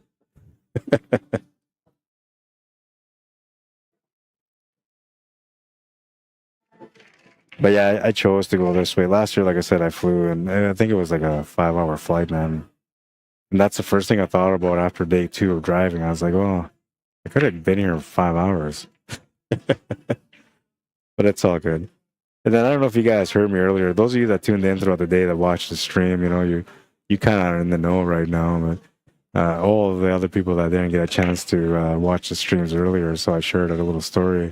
I drove 3 days to get out there to Las Vegas, and yesterday I checked into my room, and I go to the side where my room should be at to take the elevator upstairs to make it easier for me to unload all my equipment in there. So on the way up, no problem, man. On the way down, there was a group of people. And then, by the way, on the way down, I was just going to my car to grab the last of my equipment and to park my car properly so, you know, I didn't get towed away or get a ticket or anything like that. So on the way up, no problem. On the way down, there's a bunch of people on the elevator, and they're like, hey, man, I hit the button. They open up the door. I was like, hey, what's up? I was like, oh, there's a lot of people. And they're like, no, don't worry. We can fit you. We can fit you. I was like, okay, I'll get in there, you know, because I'm thinking I don't want my car to get towed. And I was being lazy, too. I didn't want to run down the stairs. I'm like on the, you know, higher levels of the floor. So running down the stairs is literally like a workout, man. And I'm lazy, so I don't want to work out, you know. I like my curvish figure. It helps me for pool. No, I'm kidding. But seriously, so anyway, so I was like, okay, I'll get on this elevator with these guys. And then we get to the next floor, and 2 more people are there, and they're like, no, we don't want to get in because it's kind of full. And everybody's like, no, we can get you guys. And they're, come on. At this point, they were all like, just get everybody on the elevator type thing, right? So these 2 people get on the elevator. By then, just like, I don't know, like 13 of us in the elevator. And one person, an elderly, is in a wheelchair. So there's like not a lot of room there. Then we go to the next floor, and there's 2 more people, and we're like, not me, but they were like, oh yeah, you guys can get in. Don't worry, we can make it work, man. And then these guys are like, no. They just looked at it like, no, we're not doing this, right? And they refused to get in, which honestly, smart move, man. I should have listened to them and been like, hey, wait, I'm gonna get off too. But I didn't know what was gonna happen, right? So then we go to the next level, and then this guy's sitting there, and he's by himself, man. This guy's like maybe, I don't know, I'm gonna say 140, 145 pounds. Not a big guy, right? And so he looks at the elevator, and everyone's like, oh yeah, we can take you 1 more, no problem. You can fit right here behind the wheelchair. He's like, no, man, I'm good. And everybody's like, no, come on, you can get in, man. So he's like, oh man, he felt pressure. So he's like, okay, I'm gonna get in. Right? I guess he was waiting for a delivery too, right? So he was in a rush sort of to get down, waiting for an elevator, especially because there was only one of the elevators working, which honestly, that should have been the red flag that I should have seen ahead of time.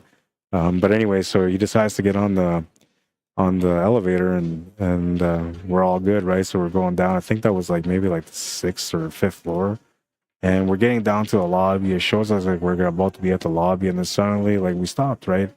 And everybody's waiting for the elevator doors to open, but it ain't happening. And then natural instinct of a human being is, okay, well, let's just start pressing buttons, right?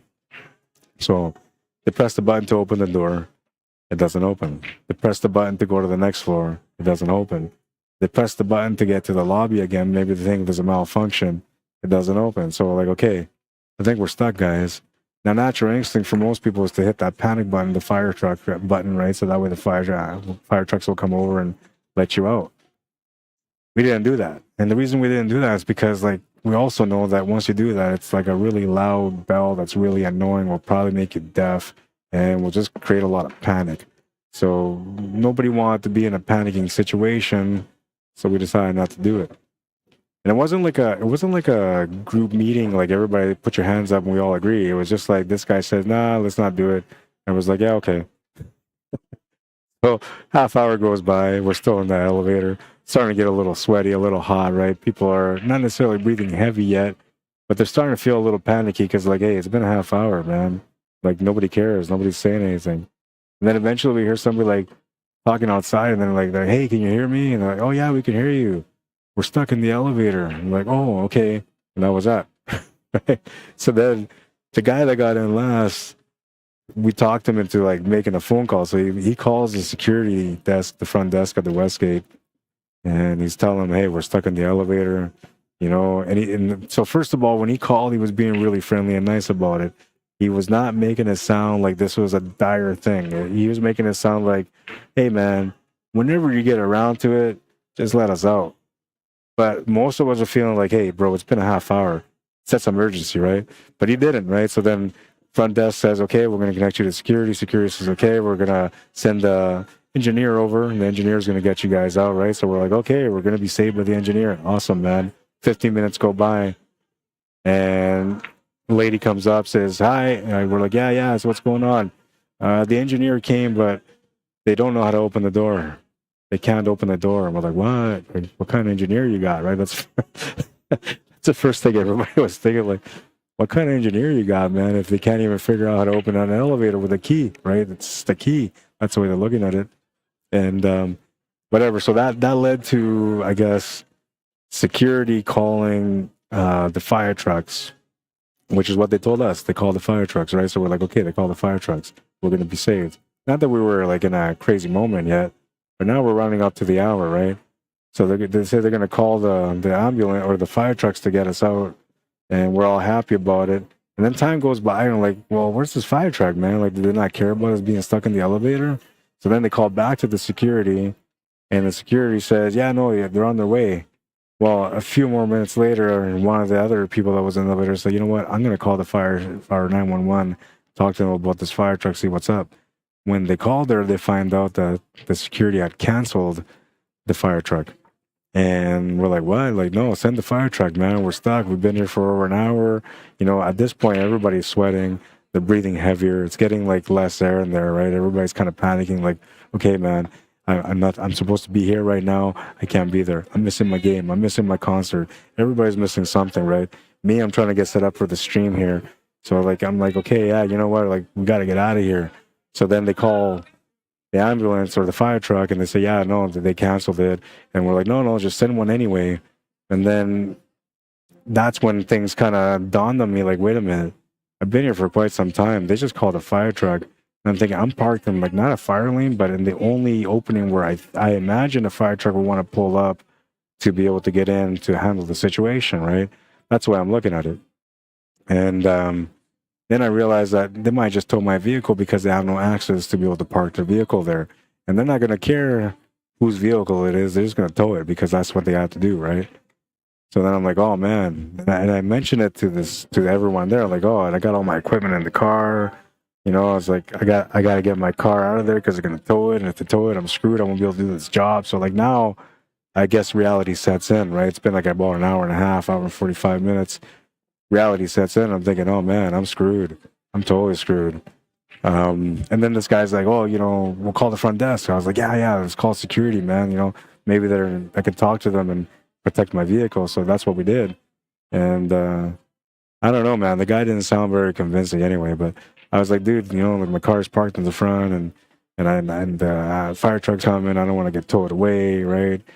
And this guy's like, no, don't worry, man. We know you're in the elevator. They're not going to tow your vehicle away. Don't worry, you'll be safe.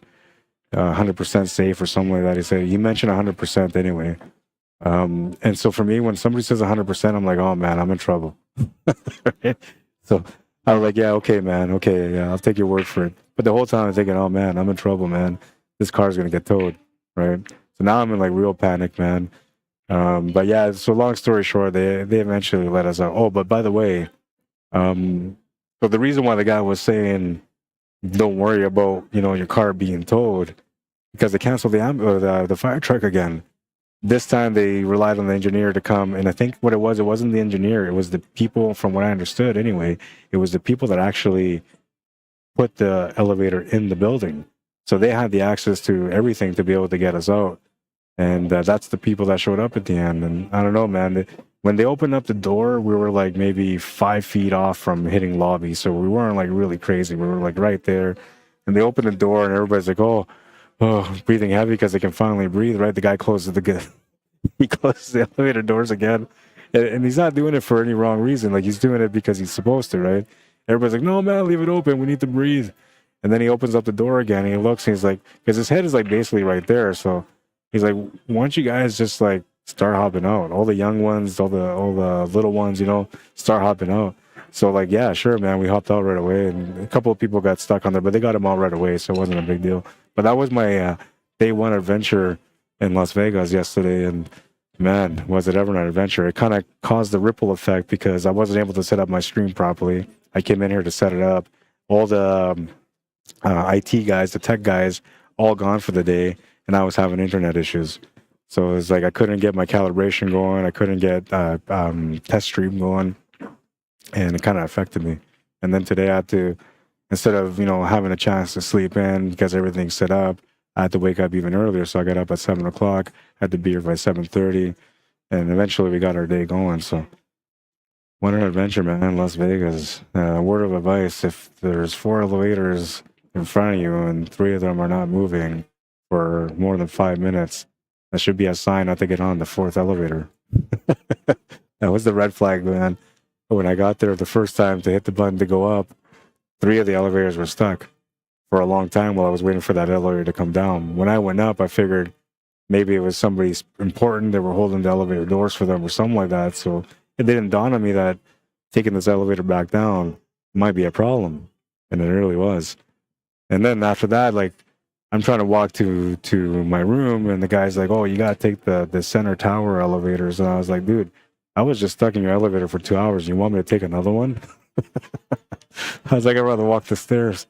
What do they say to me?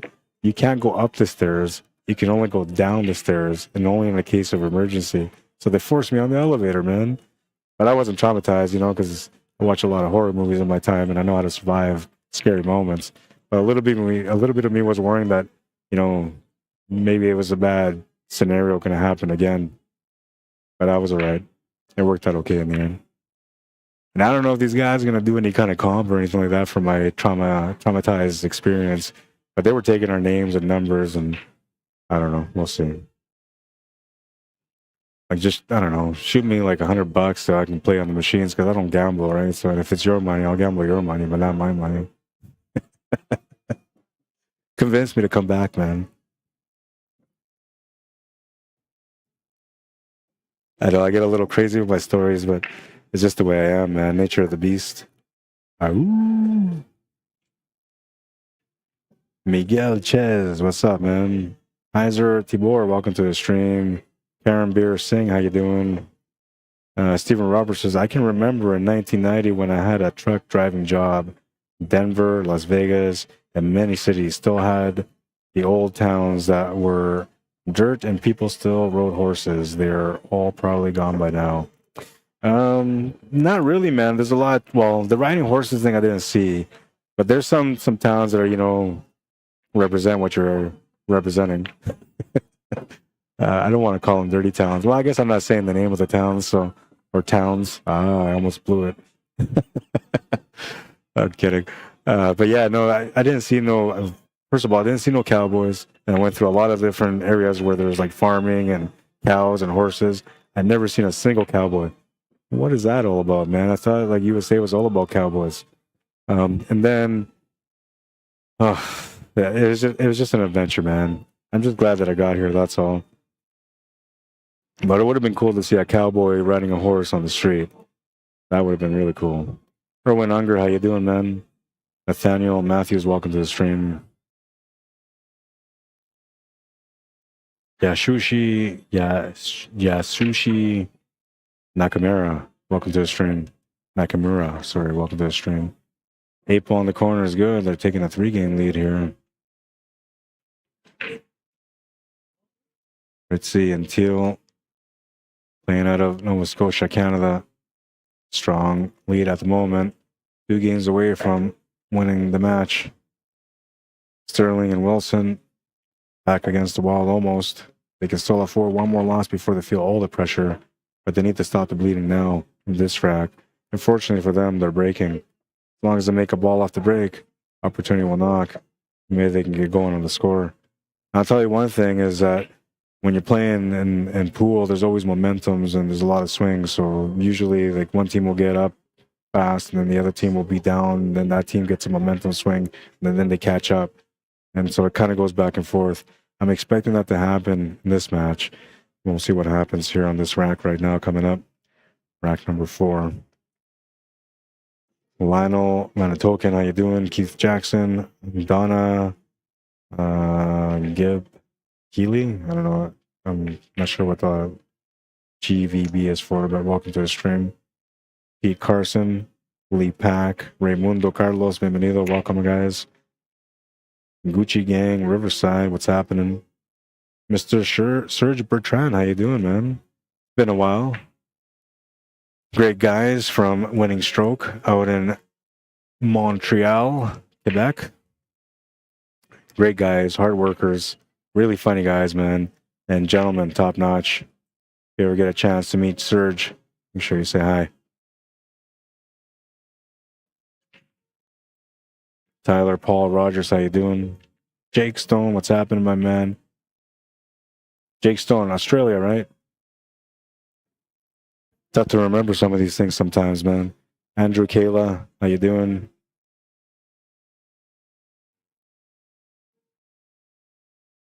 Jimmy Williamson, Charles Jones, Juan Parra, bienvenido. Juan, welcome, Charles and Jimmy. Mr. Happy Bolio, what's up, man? Janine Johnson, Gene Simmons, Julio Sanchez, welcome, guys. I hope everybody's having a good time this weekend, whatever it is that you're doing. If you're tuning in to watch pool all weekend, then I appreciate your support. If you're going off to play some pool, I appreciate your passion. And, well, if you got on here by accident, I hope you start becoming a pool player, because that's my goal, to get you all playing pool, man. Grow the game as much as we can. Duval, Florida, says David Alton. How you doing, David? Bernard Swartboy, welcome to the stream. Andy Alberto. Estella Castillo, welcome, bienvenido. Albero Triana Cardona, welcome, bienvenido. Mr. Phil Rodriguez, what's happening? All right, so we're at 3-0 score. We're into rack number 4. Bit of a cluster situation here. Just a bit. Oh, I got to go over to YouTube too, because I don't mean to neglect you guys, man. It's just kind of how it goes sometimes, you know, I get caught up in my moments. Bernie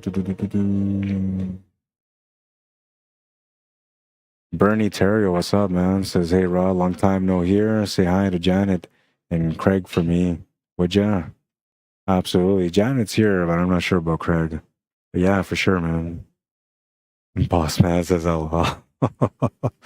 Robert says LOL too. Oh, you guys are laughing at my riding the horse with my pool cue on my back. Come on, John Wayne can do it. I can do it. If John Wayne was a pool player, you know, pool would have been really famous back then too. I don't even know if I want to play against somebody that rode in on a horse to Vegas with a pool cue on his back. Like, that guy means business, man. Let him play. Just leave him alone. Give him the money. Bossman says, I'm coming from Huntington, or I can't see the word, man. West Virginia. Stupid heart, get out of the way. Oh, Huntington, West Virginia. There it is. Okay, I see it. Strap it up. LOL. Yeah, man.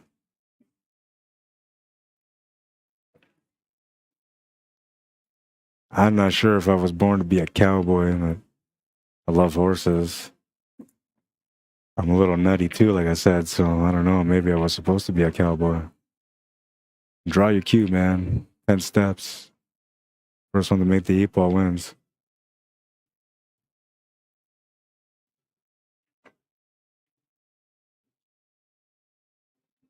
Trying to work out the details here. Not a whole lot to work on. Got to call the side pocket.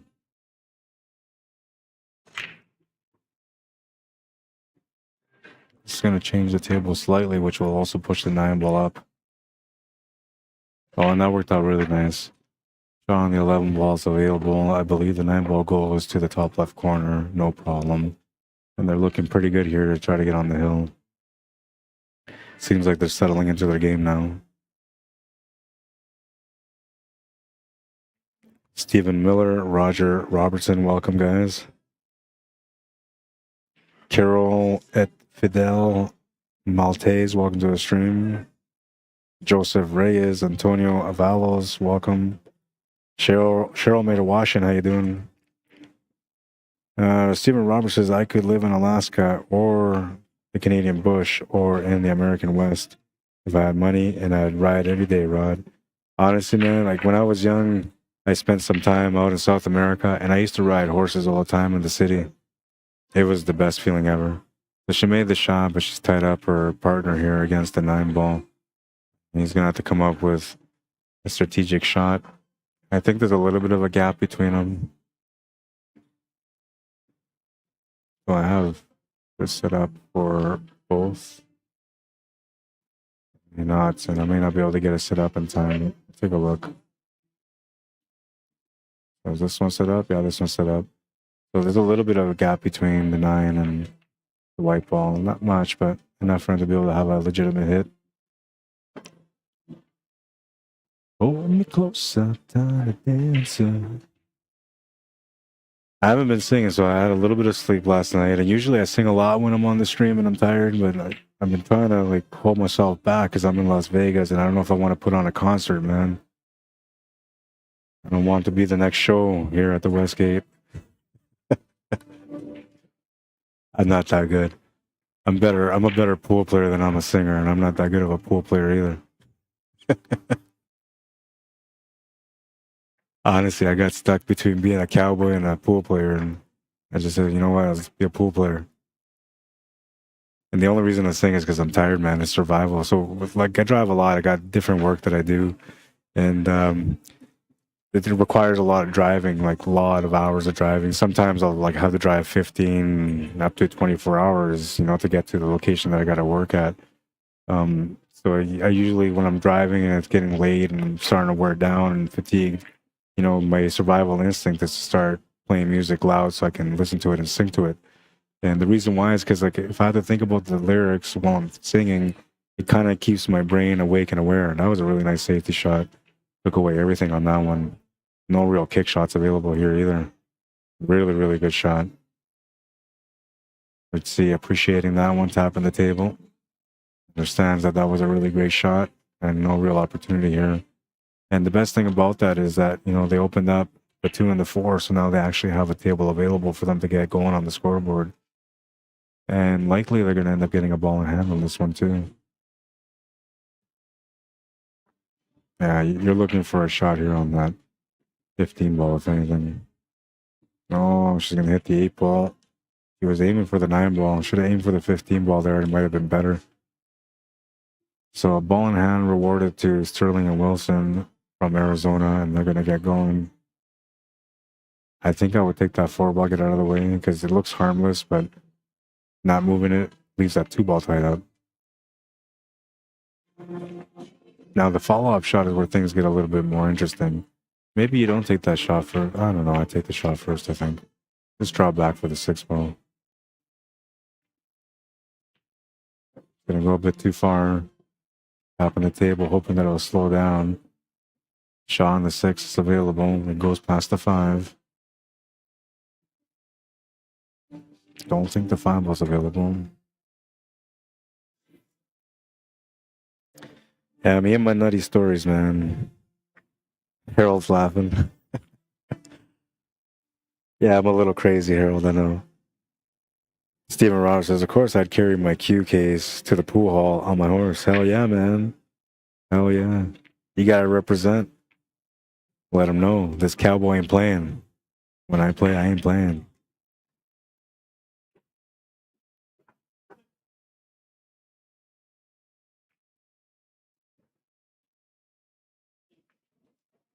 there's got to be something, man. Something that can make pool. I wouldn't say pool great again because I think pool is actually on a good path right now. And as far as like being great again, the competition has increased. The organizations are getting more players playing in their leagues. More people are out there training to become players. More people are falling in love with the game through the interaction that they get from the streams and the televised pool tournaments that get televised through other companies like Matchroom and Predator. So the game is growing, but there's got to be something that just drives that extra spark to make it popular in a corporate way so we can get sponsors backing us up to make the game a real sport.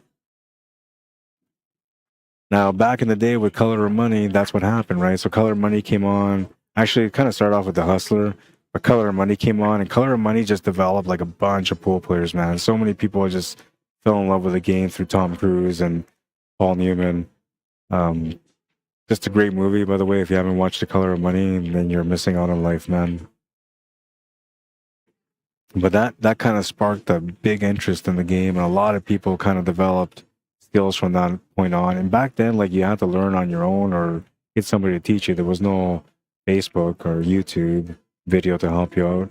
And there was a lot of books to help you out to kind of learn, but they were kind of simplistic.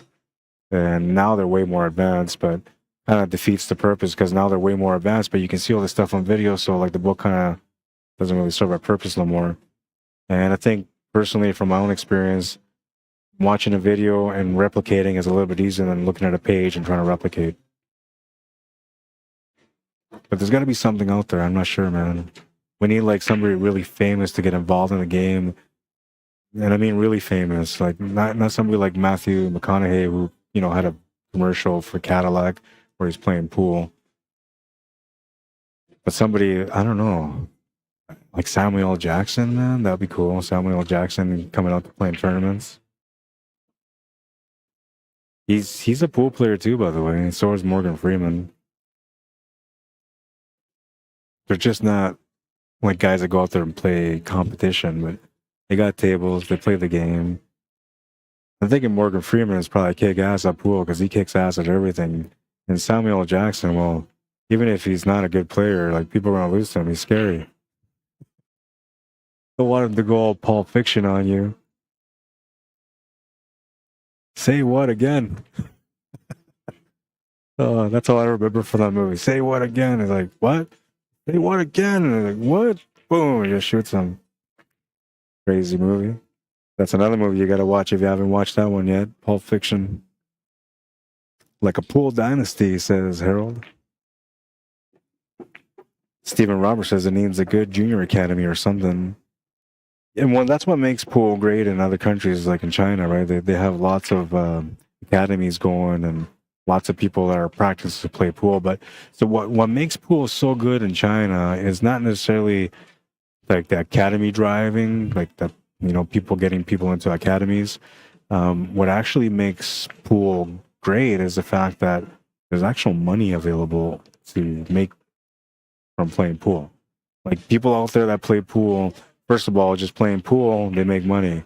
But if they win a tournament, like a big tournament, they make lots of money because then they get contracts and sponsors and all that kind of stuff. Same thing goes with snooker. So there's some real money out there, and that's the reason why like people are like, I'm being serious about this. There are Chinese students that will not go to school and will go to the academies to train to be professional players every day. They do not care to become doctors, lawyers, accountants, workforce people. They want to be the best pool player they can be because to them, that's the equalization of being a star, right? Because people that win big events in China, they're looked at like gods, you know. Not to take Mitch Marner's words out of him because he's like from the Toronto Maple Leafs. They just lost and he's like, oh, people look at us like gods. Not that way. In China, they actually look at him like gods because they're like, hey, this guy just won a big tournament. He's a wicked player. I want to be like him, you know. I want to make money like him. And then they get all these sponsors for, you know, all sorts of products, and they're on the television all the time through commercials, and people are like, yeah, I want to be a pool player, man. That's the way to become famous, right? That's the way to make money.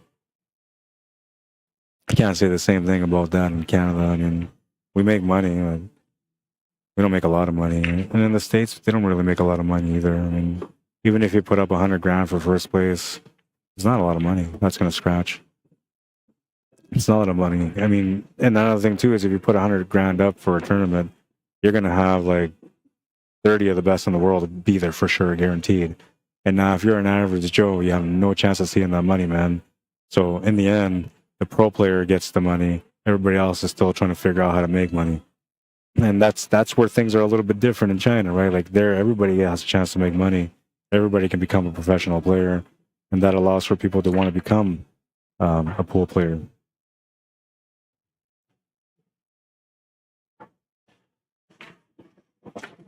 Let's see. David Alton says, it's crazy how randomly pickleball got more bigger than pool. Have you ever watched pickleball, man? I mean, I never played it, but I watched it. I get it. I totally get it, man. I totally get it, honestly. And it really blew up, right? Pickleball, and what's the other one? Oh, man. Why can't I think of it? They're on the hill. What's the other one? Oh, I can't think of it right now. But there's pickleball, another one that became like super, super famous like right away. And everybody started like buying into it, buying the gear, playing every day, big tournaments, lots of money. It's crazy how that worked out, man. Harvey Peterson, how you doing? 9 o'clock tackle matches have been called. Stephen Roberts says, a great ambassador would be that young girl, Savannah Roadrunner Easton. And she really is. She really is. I'm gonna go try to see her. Like, I'm trying to rush back to Manitoba when I'm done here. I was gonna stay here for a couple of extra days and try to work things out so I can enjoy some more time on my own, but now I have some other stuff coming up and it looks like I'm gonna have to rush back to Manitoba. But one of the things that I want to do is I want to go to Griff's, and I'm hoping to run into Savannah. I got a chance to meet her for the Canada Predator Open back, and I can't even remember when it was, man. It's been a couple of years anyway. And I got a chance to meet her. She's such a cool kid, man. Honestly, she's going to be an amazing ambassador for the game. Humble, funny, charismatic, and she's dedicated to her craft, man. And she's really smart, right? And so the other thing, too, is that she's not just a pool player. She's smart in school, too. And she's got amazing parents that support her. Her mom does most of her social media. And Tiffany's really, really good. She's really good at doing social media stuff. That's what I think helped grow Savannah at the beginning, because like to be noticed as a pool player, you have to be really great or you have to have great social media. And she had a combination of both, although the greatness didn't really come right away, but you could see the potential and you could see the passion that she had with the game and the connection that so many Americans and Canadians had with her right away as soon as she came in to the scene. And now when you roll the time as you go forward, like now she's becoming a more competitive player in the top 10 in the WPBA. She's made like 65,000 so far, but she's doing really good, man. I don't remember the last kid that I met that, you know, was whatever. I think she's 13 now, that made 65,000+ in a year from playing pool. And she's going to be a real player, man. I mean, we talk a lot about like the great ones, you know, Allison Fisher and Kelly Fisher, just to name a couple of them. They're the ones that kind of lead the industry as far as what the standard should be for pool players. But I'm telling you right now, that little girl, Savannah Easton, she's going to destroy all records by the time she's done playing pool. Natural talent, really passionate, works hard to learn, and plays pool almost every day. Like it's not an addiction. It's passion for life. So she'll be a great ambassador for sure. So I'm going to try to bump into her and see if we can kind of work together, because I want to help her to be more than what she is, however I can, because I truly believe in not just her passion, but her skill. She's going to be an amazing player. And I'm hoping that I can maybe, you know, spend a little bit of time so I can show her a couple of the things that I know. Even though she's got a really strong Fargo rate, there's always a chance that there's some things that she doesn't know. And the stuff that I teach for pool, I've met people that have been playing pool for 20, 25 years, higher level players. When I teach them the stuff that I teach them, like, what? Like, really, you can do that? And their game goes from being really good to being like A+, you know? They're running tables all the time. Their game just changes completely. And I'm telling you, my training is so good that I have people that are like new players that are running tables after, you know, my one of my students that I have right now, her name is Bayu, Chinese player, 26 years old. She started playing almost 9 months ago. She took I'm gonna say close to a dozen lessons from me so far, and she's running tables, man. You know, and people watch her when she plays pool. People are like, "Whoa, who is this girl, man? Like, where's she been? I never seen a pool player that good." You know, and she learns really well. So that's how good my system is that I teach. I'm telling you, I'm hoping that I get a chance to see her, and maybe I can show her. Even if she knows everything that I'm going to try to teach her, I still want to run it through. You know, I want to see if I can help her out somehow.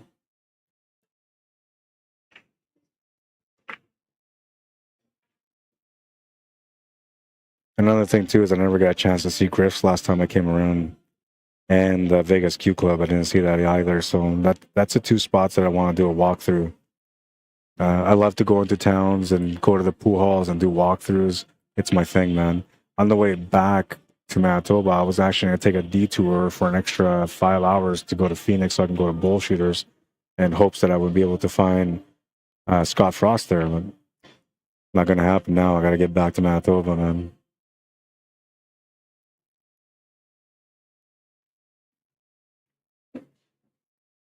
They should start promoting her, says Stephen Roberts. She does pretty good for promoting her, but yeah, they should do more of that.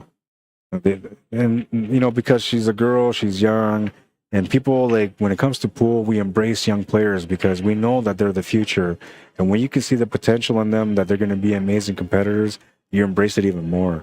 So I think that she could be a big part. Not just her, but there's a few of them, like Sophia Mass. I love the way she plays too, man. Really, really good pool. And her and Savannah go toe to toe a lot, right? Kennedy Mayman too. She plays pretty good. From the boys, you know, there's a few great players too. Max Benko just won for the second year in a row the Jason Shaw Jr. Championships. He won it last year, wins it again this year. You know, he's a player that is being trained by Mitja Grandig. I think that's how you say his last name. But this guy, man, he loves pool, and he's an instructor, and he's got, you know, pool school and works with all these young kids, and every one of them are becoming competitors, man. He's making a difference on his own, which is something that we should all do. We should all try to just invest our time to teach others to be able to grow the game in a better way. The more you teach players how to become players, the better it gets as far as the competition and the growth of the game goes. It's just crazy, says David Alton. Beer pong and pool needs to be in the Olympics. Well, beer pong won't make, but, you know, beer pong might make it before pool, man. But it shouldn't. Not in my opinion, anyway. Kathy Goodman Baker, how you doing? Stephen Roberts says, you mentioned China and many other European countries sponsor the youth pool. Well, they don't sponsor. So, like, out in China, like, people pay for these kids to go and train, right? They're not sponsored in any way. They actually, there's people out there that don't have a lot of money, and instead of sending their kids to become doctors, they're paying for those kids to take lessons at academies to become professional pool players. That's how crazy pool is in China. It's real, man. It's real. I mean, Europe is pretty good. There's a lot of great stuff going on in Europe. There's a lot of snooker academies and stuff like that. But honestly, China's killing it, man. They're doing a really good job. And I mean, you can see the potential whenever you see a Chinese player that's a professional player playing on the table. Like, they're disciplined, man. Every one of them. That's all from the... Not sure what happened there, but there was a little bit of discussion. Like, they figured it out now. I should be paying attention to this game, man. My bad. I apologize to the players and to ACS for not, you know, focusing more on the commentary and the matches, but I'm, you know, like I said, I'm a little crazy and I'm super passionate, man. So when I start talking pool, it's like, hey, pool, pool, pool, pool, pool, pool, pool, pool, pool, pool. I see. That's what my shirt would say, man. Pool, pool, pool, pool, pool, pool, pool, pool, pool. And on the sleeve, it would say pool.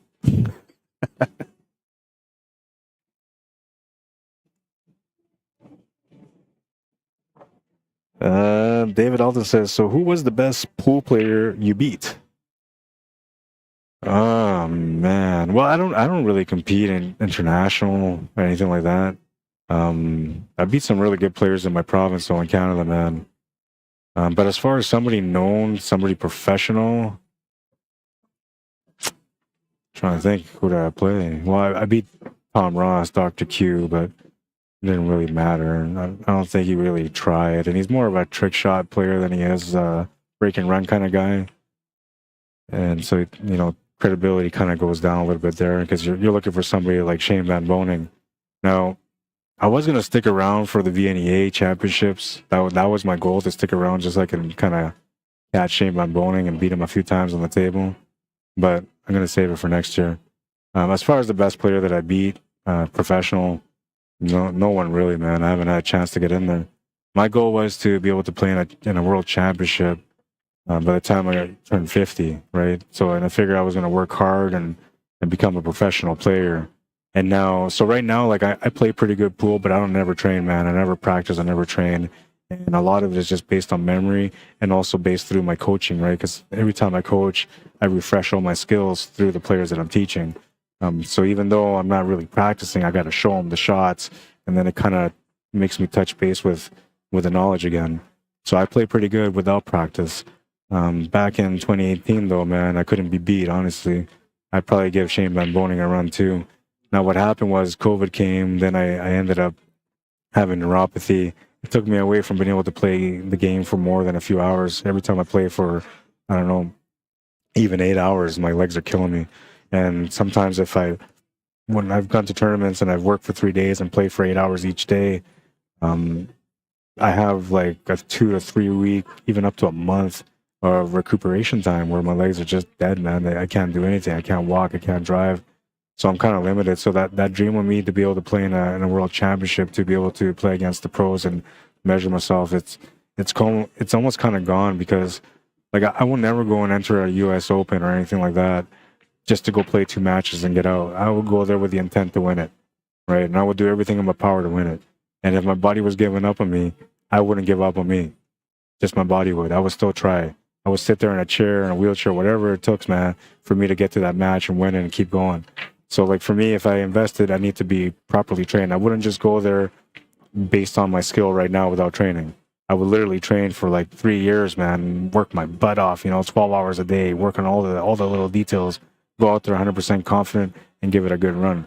That's the way I would do it, which I can't really do anymore. So as far as me playing pros, it's going to be tough to do, but I will have my chance. And I have played against some of the female pros too, but it's always been for fun, so we never really count it that way. We never look at it like, oh, pros. Yeah, no, I played against some good players, though, but never played in competition. I played against some pros, too, but never in competition, just, shooting around and having fun while I'm at an event.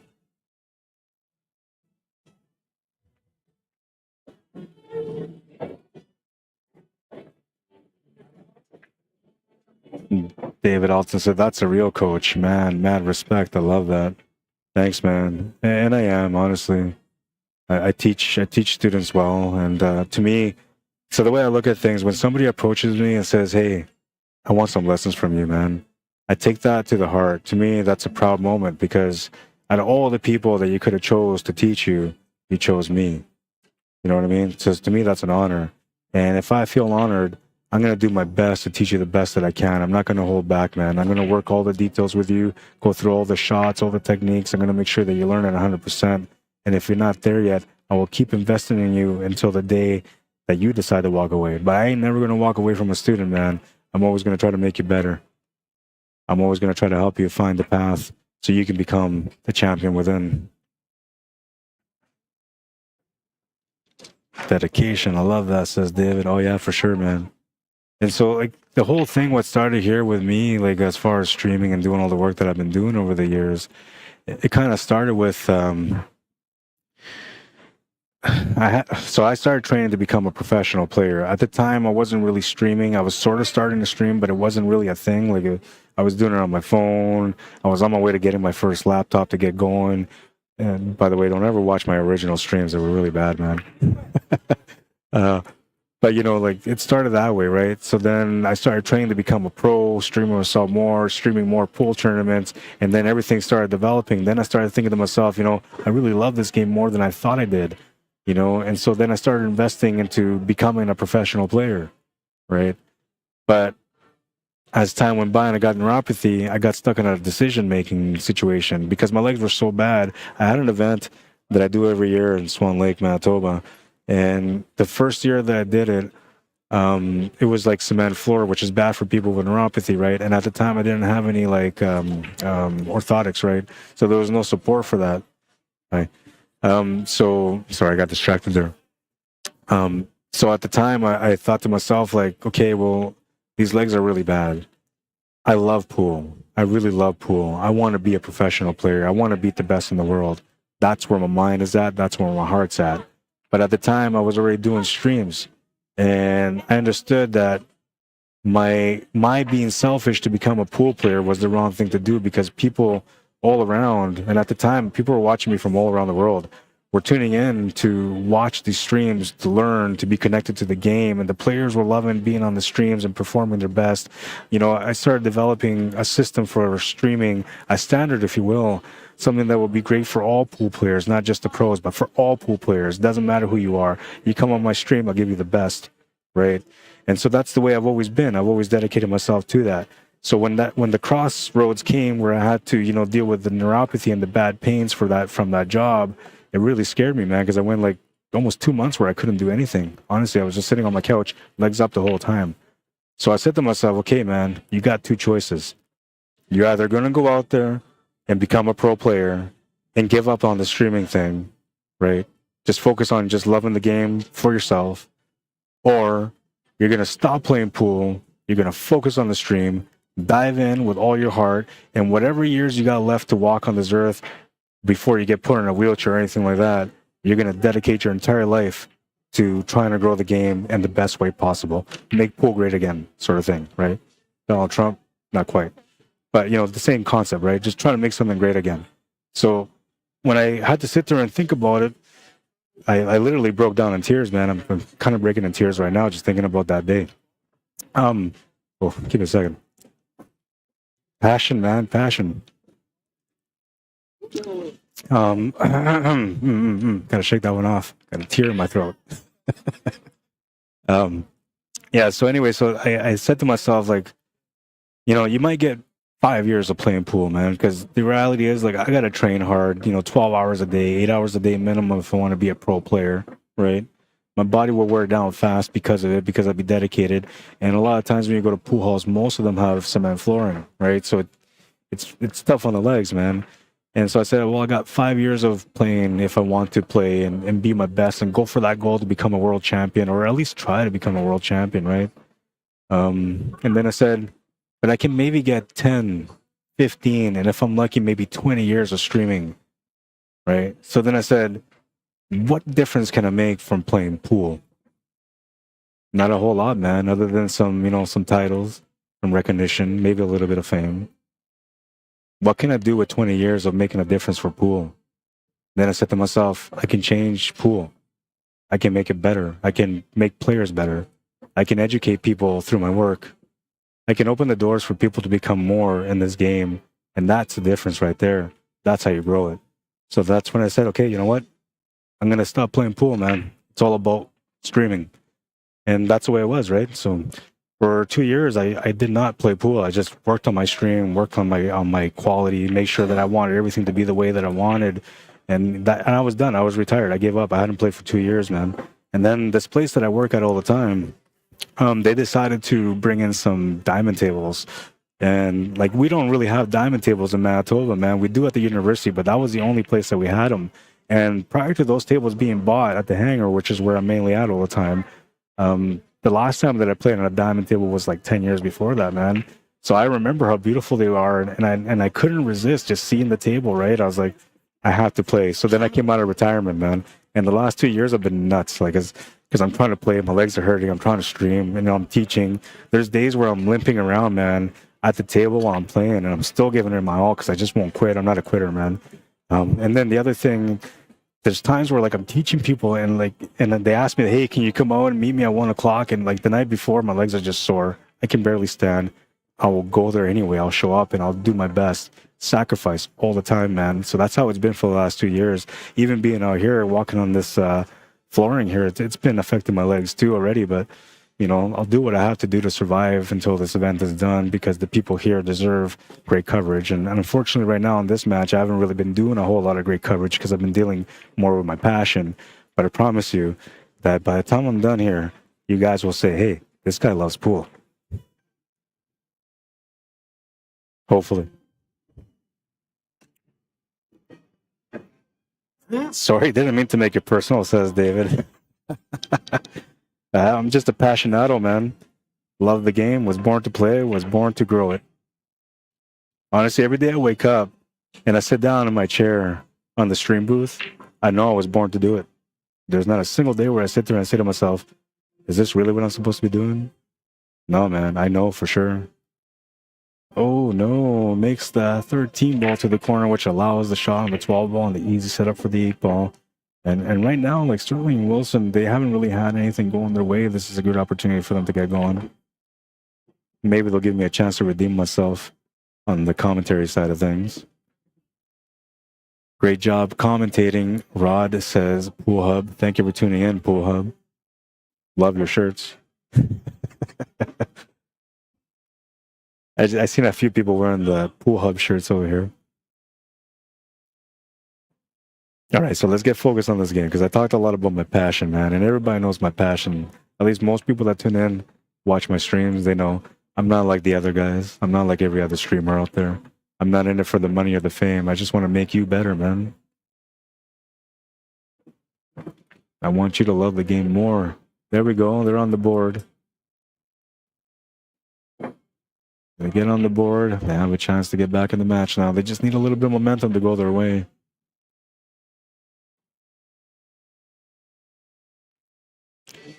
Yeah, but honestly, man, I'm a pool passionado, and it's really crazy, man. But that's what makes me good at what I do, because honestly, I'm fully invested in it. Fully invested in it, man. For life, you know. And now, like, my goal, because I'm getting a little bit older, I'm not an old man yet, you know, but I'm on my way to becoming that. So now, like, I'm in the search for the future, right? I'm trying to find young guns with a lot of passion that I can teach to craft and show them how to do things the way that I do things. And that's the journey now for the next 10 years, right? Is trying to find the people that will work. So I'm not just looking for youngins, I'm looking for people that are truly passionate. So, you know, if you're whatever, 60 and you're passionate and you got the time, bring it on, man. If you're 20, you know, and you love the game and this is what you want to do because you love it, you know, come knock on my door. Let me know, because I'm looking for you. Because I can't be doing this forever, man. I mean, I want to, but just the setup, the driving, you know, all that stuff, it wears you down pretty quick. Never used to be the case before neuropathy, but not now. It's, you know, it's a challenge, man. People kind of push me around. I'm like, dude, I kick your ass right now, but I don't want to get hurt. Because the minute I kick him, man, there goes my leg. It's in pain again. That's the end of the fight. I got one kick for you, and that's it. If it ain't hitting you in the balls, I'm in trouble. I'm kidding. I usually don't fight, just so with my kids, but they ask for it. I know your whole life now. Yeah, you know what? Honestly, I don't hold back on it, but you don't, man. Believe it or not, you only know like 20% of my life. My story, okay, so I'll tell you something. I'm not going to tell you my story, but I'll tell you something. So I had a class for English when I was trying to, you know, get my grade 12, which I did get it, by the way, you know. One of the things were that you had to write, you know, an essay on something, anything. So I chose to write an essay about my life, right? About how it began from before I was born until the present at the time. This story was so interesting to so many people that people were saying, man, you got to make a movie. Dude, you got to write a book. Like, it was like that. It was so good that the teacher didn't even want to listen to anybody else's essays because he felt like mine was going to be the best one no matter what. It was like an action movie all put into one, man. Crazy the stuff that I've gone through, I'm telling you. Pool is only like 20% of my life. To get there, it was a lot of battles, man, but I'm one of those guys that been through it all, still standing tall. You know what I mean? Should take your Jam Up line to these events, says Harold. I tried, man, but like I've been asking Jam Up to work with me so I get some supplies so I can, you know, go out there and sell their products, but it's always like, sorry, can't do it, blah, blah, blah. It's always something, man. And I love Jam Up gear, I really do, but like I'm a distributor, I'm a district manager, if you will, or whatever. I'm Central Canada, right? So they gave me the opportunity to be able to distribute their product and work and promote it, which I promoted it for a long time. I really did.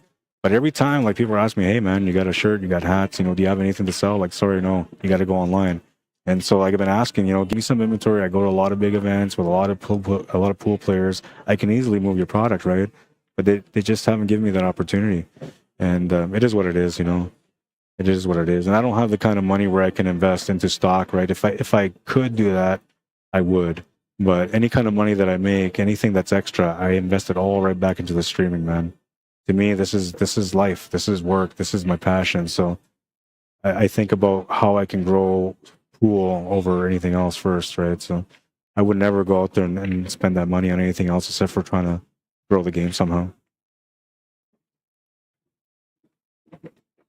But I thought about it, you know, I even thought about like investing small, maybe like a couple of thousand only, right? Just take a little sacrifice from the equipment and just put it into gear and then, you know, move it around. But I don't know, man. Honestly, every time I look at things, like if I have like $5,000 to my name from a job, I'll say to myself, you know what, I can buy something better for my stream. Right? And that's the way I look at it.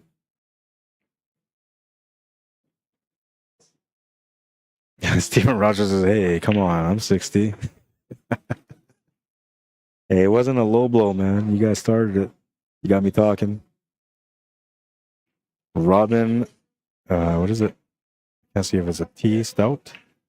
Says, I never picked up a Q until I was a few months from being 60. I'm not great, but I can't see enough pool. I learned so much. Been told that my rank shouldn't know how to do the shots and defense I do. I'm now 66 and I'm here spending my entire day watching streams. Right on, man. Good for you. Power to the people, I say. Power to the people. So I'll tell you something else, man. I met a guy that was 86 years old, okay? I met him in Vancouver when I went out there or not Vancouver, but Victoria Island, when I went out there for the Vancouver Island Championships. That's going to be a loss, and the momentum is turning. Momentum is turning. And this is the thing, too, okay? So there's two things that are going on here. One, the momentum's turning. Two, the frustration's going to start building up from the team that's ahead right now because they're one win away from winning the match. And right now, their opponents are 2 games away from tying it up. Passionato. Okay, so what was I saying? Well, oh, yeah, so this guy is 86 years old. I just met him. And he literally just started playing pool, right? And this guy, like, he said he started playing at 83. He's now 86. He was doing so good out there, winning matches, helping his team out. Guy was loving it, man. And I don't think he even had any regrets that he waited till 83 to play pool. He always kind of was aware of it, never really knew if he was going to end up playing it. One day he decided, you know what? Let's just try it out. 3 years later, he's playing in tournaments, trying to win championships, man. You're never too old, I'm telling you. As long as you have passion and will and effort, you can get there. Doesn't matter how old you are.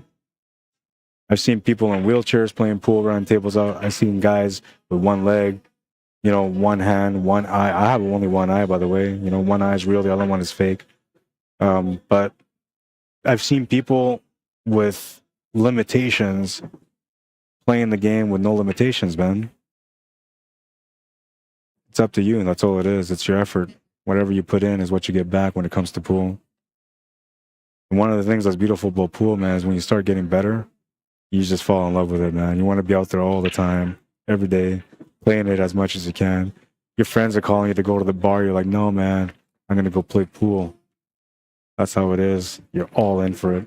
Wife's like, let's go to a movie. Like, okay, well, I'll drop you guys off. I'll go to the pool hall and practice.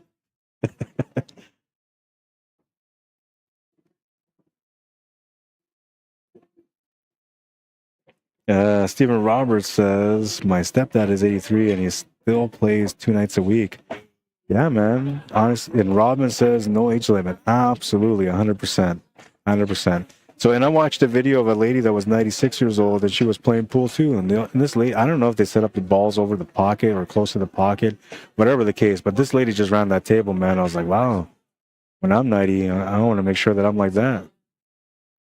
Given that I'm going to have a downside because I only have one eye, right? So eventually when I get blurry vision as you get older, it'll be tough to make the shots.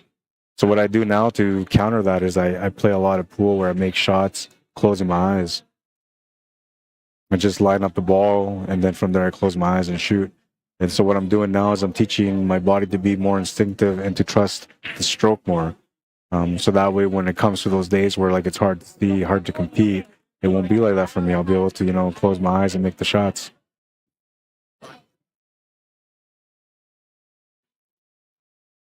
And then I'm going to go buy a horse and ride into Vegas with my pool cues. I just said, if you missed that one, man, John Wayne, pleasure to meet you.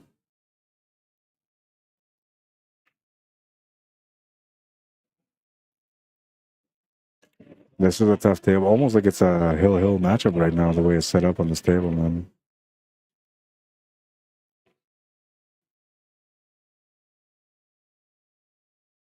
David Alton says, all your friends make fun of you because you wear a glove and bring your own stick to a bar. Okay, so first of all, I've been making fun of people wearing a glove since the day the gloves came out, okay? And I never understood the theory. So and somebody gave me a glove. Here you go. You can have a glove. Try it out. I shot really well with it. I thought like, hey, this is amazing. But I still don't wear it, man. And I'm a feel player, I guess, right? So like I like to get a feel for the shot, especially when they're difficult. And you don't get that feel with a glove. Although people say that it becomes automated, right? So like the feel may not be there, but you develop the shot without the feel, and then it becomes instinctive. I'm okay. I'll pass, man. I like the feel, you know. But yeah, they make fun of you, and definitely like when you're hanging out with people that aren't pool players, and you come up with a cue like, "Oh, look at this guy. Who are you, Willie Mosconi?" Well, they probably wouldn't because Willie Mosconi is a little bit older, but they may not even know. Robin said, "I'd be out playing now, but our local pool hall has APA qualification tournaments all weekend." Damn, man. I've been around those. It's kind of sad because you like watch everybody playing. There's cheering and stuff, and you just want to get on the table and you can't, man.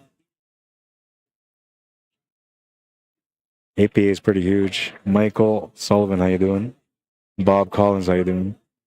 All right, so I'm gonna pop something up here for you guys because I just mentioned Willie Mosconi, so we'll see how good you guys are. Wait till after this rack is done and see if I can pop it up real quick.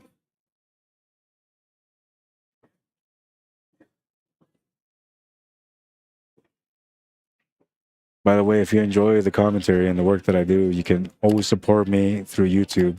Find me on the Arriagada/CSLMANITOBA. And if you find me because you enjoy the coverage, subscribe to the channel, man. Best way to support me. Well, either that or liking the stream too. So those of you that are watching the stream on YouTube and you're thinking like, I want to like it, but I just can't find the like button. When you close the chat, you'll find the like button and also the share button if you want to share the link. And then you can go back into the chat. Okay. But that's the way it works. It's the only way to like the stream on YouTube is by closing the chat. Then you'll find the like option. And when you guys like the streams on YouTube, it actually helps me to be able to build some money from what I do. Because now I have like I get ads on my YouTube, right? So anytime that people tune in to watch the streams, I make a little bit of money. It's not that great, honestly. It's not. I'll work like 16 hours for a stream, and if I'm lucky, I'll make like $10 from commercials. So it's not like I'm living la vida loca here with pool from advertising. But if you guys subscribe to my channel, you share the links, the algorithm thinks, hey, these guys really want to watch this guy. Let's have other people watch this guy too.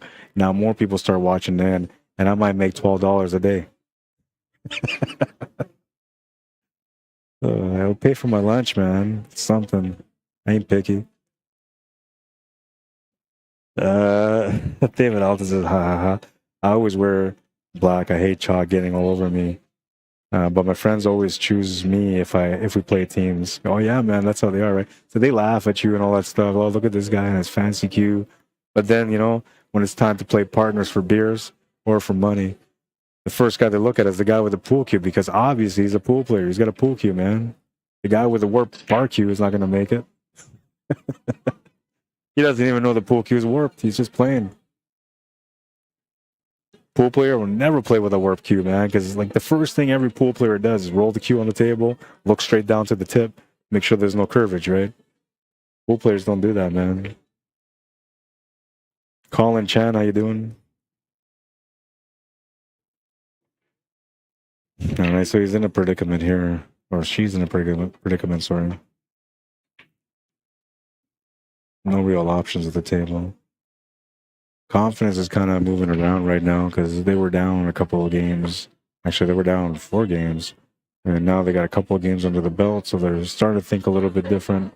They're now understanding that the possibility of them winning this match is right in front of them. They just have to figure out how to get there. And this table ain't easy right now, so she needs to take her time to work it out.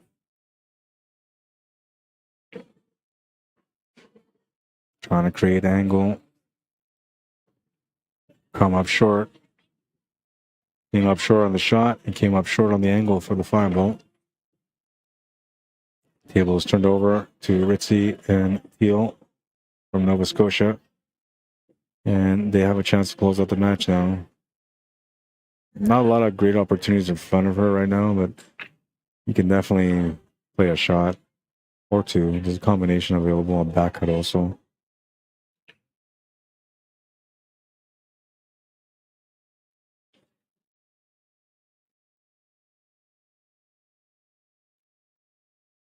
She'll play the combo and make it. Turns the table to her partner, Teal, and he'll get a chance to continue this opportunity. Still a little bit of work to do, though. That 9 and that 13 don't really have a pocket. Well, the 13 doesn't. The 9 kind of does. The 9 ball does go to the top left corner once you remove that 12 ball. Or sorry, 15 ball. I had to peek around my computer to look at the color of the ball because on the screen I couldn't quite tell. Yeah, check up on YouTube just in case. I know you guys are fanning it up now, so keep it going. Bernie Terrio says such a nice bank on that. On the 8 too, Janet. Oh wait, so you said say hi to Janet and Craig. Are they the players that are on the table right now? Look at that now. Oh yeah, so Janet, Ritzy, and Craig too. Gotcha, man, gotcha. That's what you're saying, say hi. All right, Bernie, I'll say hi. Right now.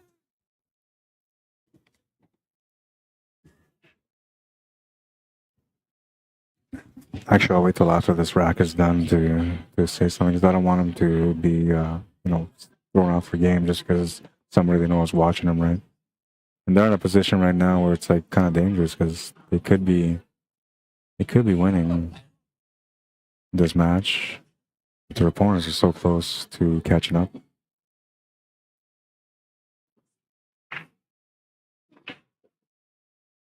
Looking to make the 5 ball or block the pocket. Blocking the pocket will work. Might be enough of an opportunity there.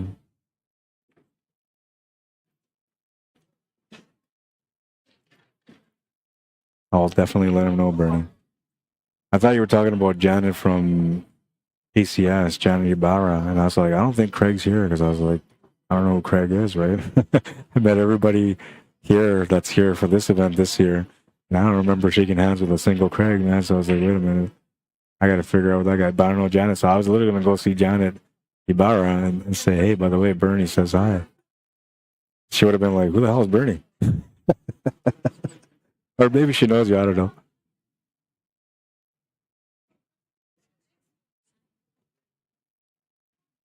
Looking to take over the pocket again. Safety shot. Smart decision. Almost left an opportunity here on the 6 ball. You can see maybe 2/3 of it. And because this is a valley table, like you might be able to cheat the angle. I think you can cheat this ball into the pocket, I'm pretty sure. Now, because the cue ball's up against the horn of the pocket, that limits what he can do with the 6 ball. Can't really spin anything here, it just has to make it. And then, or sorry, she.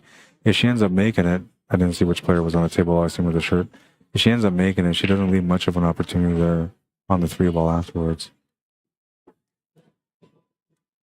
We'll see what she decides to do, but they're kind of in a weird situation here because now the stripes are fairly open. Their opponents are on the hill. If they just get any kind of opportunity, they might be able to close out. And so you're thinking about all that stuff, and you're trying to make sure that you make a shot that it's not going to end up costing your team a match, right? She's trying to work it out right now.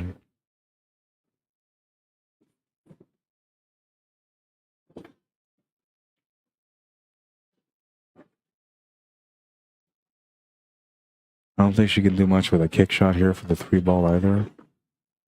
6-ball is about the only option. But if she feels like she can't make this shot, or like she can't cheat it in the pocket, or that she can't get back for the 3, she may not take it on.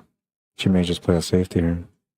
Which honestly, safety is going to be tough because there's a ball over the pocket waiting for cue ball to make it.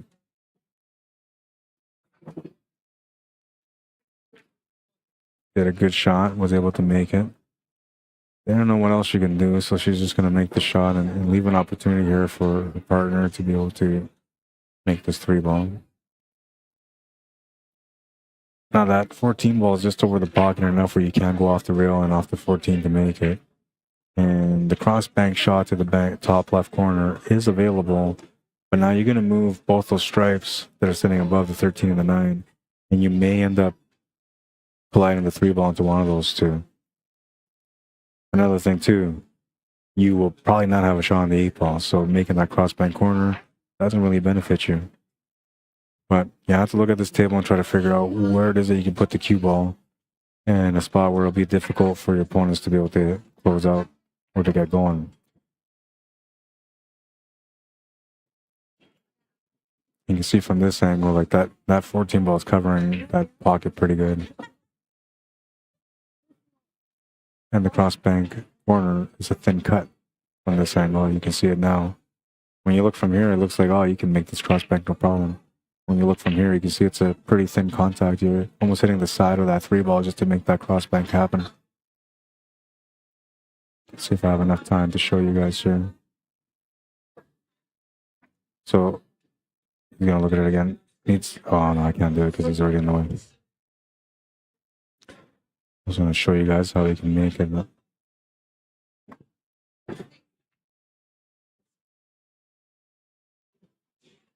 Maybe I can do it from this angle. So the contact point would be, horrible lines. I'm not very good at drawing the lines. But the contact point for him, so we'll go from the backside. So for him to make the shot, oh man, that line is horrible. I got to get something new for the system. I probably won't be able to. And the reason why is because I don't have a lot of space here around my mouse, so it doesn't allow me to have freedom to move my hand properly. And I won't be able to show you guys. I apologize for that, and especially for the squiggly lines that didn't really do anything.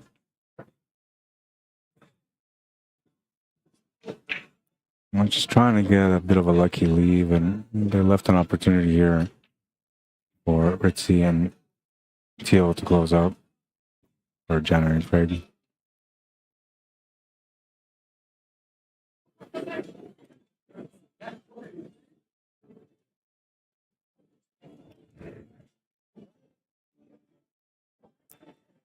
Rihanna Rose, how you doing? And there's one grabber. I can't see the last name. Hasto, welcome to the stream. Robin, how you doing? Robin Stout says, I like your stream so much, better than some I followed. They got into making their graphics overpowering to look the gaming system. Too many distractions on screen. Love yours. Thanks. I mean, mine kind of sort of does, but I'm more. My graphics are more about just trying to either teach you something or to let you know what's happening. That's the way I kind of do it. So I don't go too crazy on it. I thought about it. I mean, don't get me wrong. I do some crazy things, man. So I'll show you here. So I got this one. When somebody goes beast mode, I got this one. Like, get off my table, man. You should have known better than to put your money on the table. Get out of here. So, like, I do have some things like that. So, you know, but I only use them when I want to. It's not all the time, right? Oh, I know a good one that I can use here. This is, Harold like this one. Let's get this match going. Oh, yeah, right there. Let's heat things up right now. Get this one going for a hill matchup. So, yeah, like I do have some things, right? But to me, like the things that I do are complementing the work, and it's, you know, a little bit of entertainment, but not overdoing it. I'm not trying to brainwash into watching me, right? They're at 14. 14 Florida. Sorry, I got a question here from the referee. I want to know what the score was.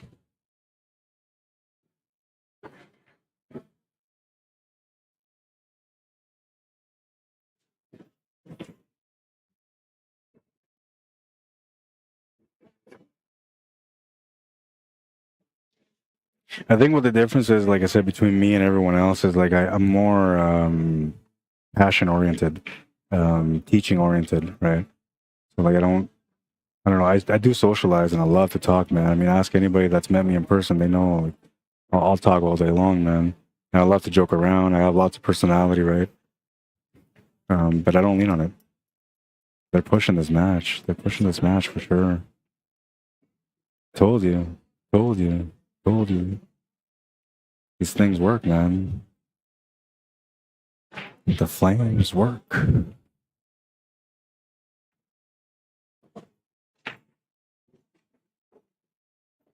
Galen Davis wants to know, is this out in Vegas? Yes, it is. It's in Las Vegas, Nevada. Mariah Garcia, how you doing? Welcome, bienvenido.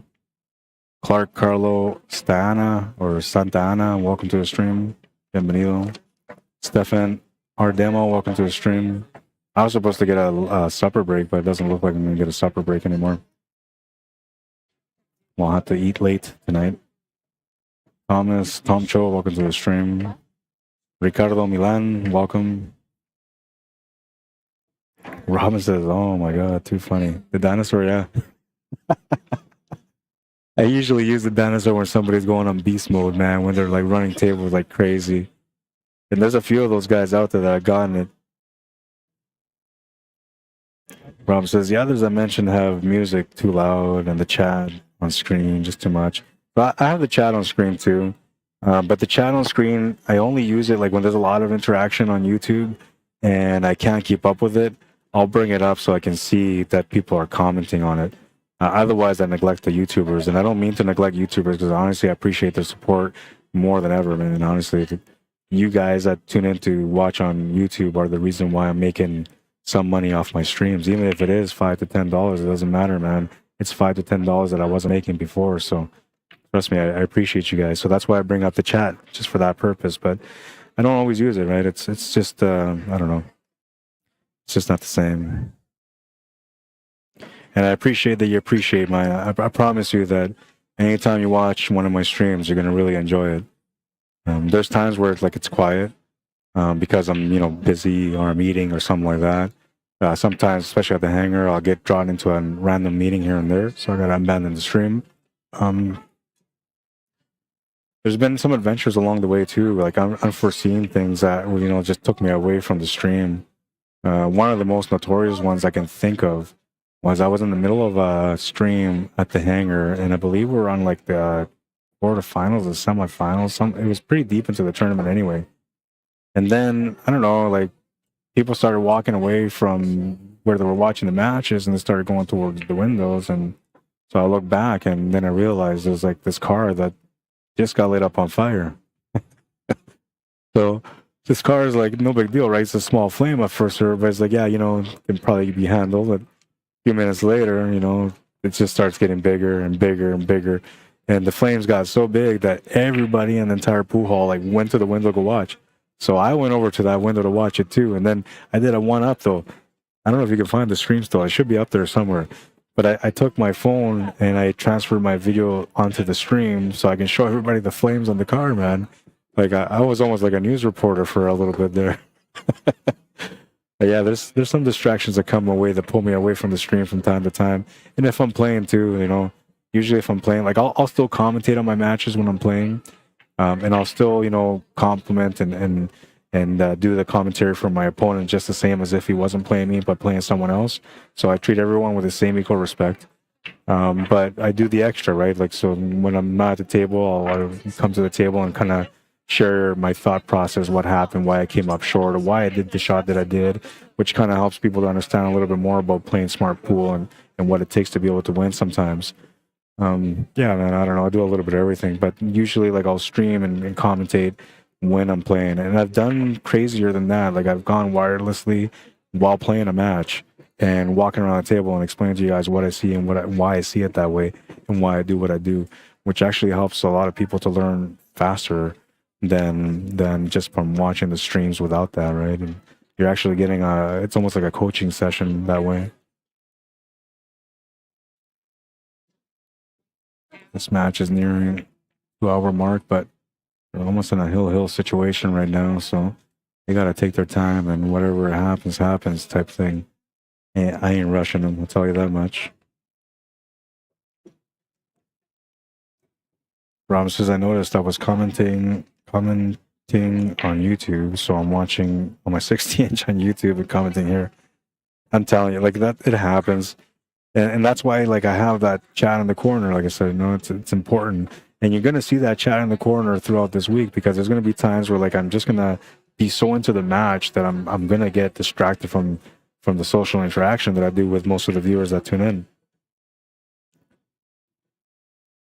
Passionado, I tell you. Robin says, but those distractions make this fun too. So I thank you and appreciate your stream. Right on. That makes me happy, you know.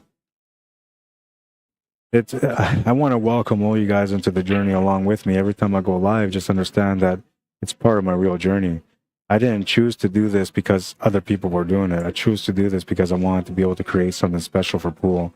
I realize that more and more people invest into the professional aspect of pool. So all the professionals make a lot of pool. They get all the spotlight, all that stuff. I wanted to do something for the average player. I wanted to make them become the spotlight. You know, so to me, like this work it's true love, it's true passion.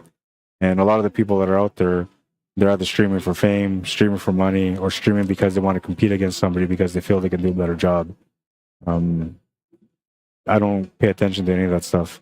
I just focus on what I can do and how much I love pool.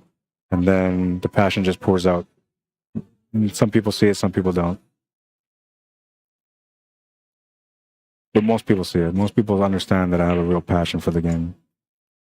Played a safety shot, but kind of left an opportunity here with a 12 ball. All right, so I don't know. Maybe he was thinking because the female partner was going to come up to play. He figured, you know, she's not going to take on that tough shot on the 15 ball. So he played a safety here, knowing that maybe she's going to try to play something different. But this is advanced. This is Scotch doubles advanced. So these players, they have a lot of knowledge and they're pretty comfortable, you know, when it comes to shot making. And I think she's made some really good choices so far every time that she's been at the table. And I feel like she's going to make a right choice here. I can let's go take a look at this angle, see if I have this angle available too. If not, I'll set it up if I have enough time. No, this one's still over here. This is another match. Okay, let's take a look at this angle. I want to see how tough that 15 ball. Okay, that 15 ball is kind of tough, but it's very makeable. If you practice a shot, 100% you take it on.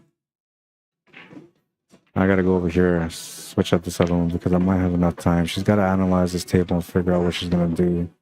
So that might give me enough time to kind of swing this camera over and take a look at things from the other perspective. She's gonna shoot that 15 ball. Oh, she's playing safety. Okay, smart shot.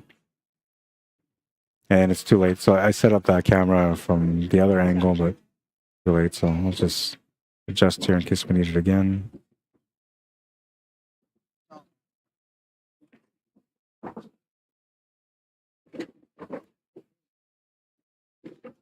All right, so that should do that. Let's check out this angle now. Okay, so now we got that angle. We have this angle. Then we have this angle. That will give us every angle that we need for this table.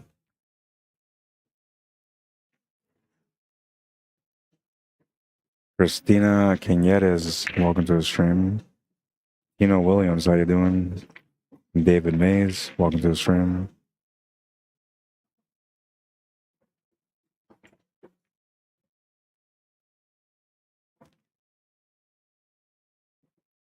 Everyone is kind of like standing around. There's a lot of pressure and mentality going on right now in this matchup. None of the players are sitting. They're all standing. They're all kind of eager to get back to the table. One team wants to just finish this match and get it over with. The other team is just trying to tie it up so they have a chance to win it. But both teams 100% engaged into this match. Both eager to win this rack.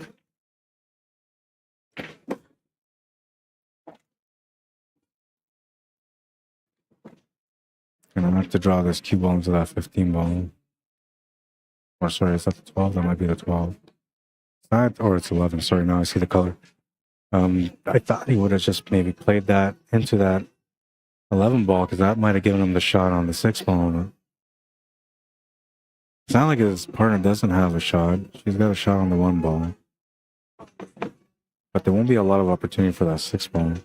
What you have to do is you have to kind of stop shot this so you can make the 6 ball to the left side middle pocket. And then the 8 ball setup will be right there.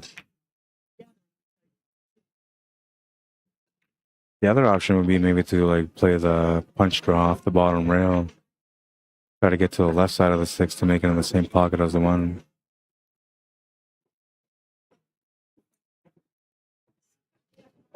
Does it go to that corner? Oh, it might. It might. Actually, it looks like it goes past that 11 ball. Now, the thing about taking that shot to the bottom left corner is that you're going to lose control of that cue ball a little bit. And getting shape on the 8 ball is going to be limited to the side pocket. Now, the other option is either bank this to the side pocket, or I got to find my water, or to try to cut it to the left side middle pocket with a draw angle so you can come off the bottom rail, come back up for the 8. Every option is tough here. The easiest one is the one to the bottom left corner, but when it comes to the 8 ball, you're at the mercy of the table to get shape on the 8. Makes the shot to the corner, and it's not going to get a whole lot here. Is there a shot to the bottom right corner? It looks like there's a small possibility. I feel like maybe that 12 ball is just in the way. But maybe if you hit it slow, you know, you might be able to get the roll to take effect and get past it. Now, and even if you can't really make it, if you can just get the ball towards the corner pocket where it's close, so you have an easier shot on the next turn, that might be enough to be able to build some pressure for your opponent and you know, kind of throw them off a little bit on their shot. They're going to be thinking about where they're going to leave that cue ball for that 8 ball. The bank corner is not available. The 9 ball will block that. Cut to the bottom left corner could maybe go off the 15 ball, but that's a tight shot. So he's going to try to take that pocket over. And unfortunately for them, now the 8 ball is in a bad spot. So their opponents will be able to figure out a way to maybe get a ball in hand here or something like that, or even just play position because that 11 ball doesn't go, but that 14 does. So they can get onto the 11 ball from there. You got all the options on the wall right now, and looks like he's in the mood to get this match tied up. Needed some real angle there to be able to move that 11 ball and to have a follow-up shot. The angle that they got here can still be okay if you punch it off the rail, but I don't know, man. Or maybe you should just draw back a little bit himself for a longer shot on the 11 ball to the top left corner. I think that's probably the option I would go with here. Because that's a little bit easier to control. You just basically put a little bit of bottoms, quick light punch draw, and you're right on it. Now, if you decide to play through, the problem here is that you may not get an escape shot, or you may end up having a really long shot with a bad angle, which could be the worst case scenario here, especially because they've been creating some momentum on their side to be able to push this match to the last rack. They're in a position where they could do it. They just have to work it out.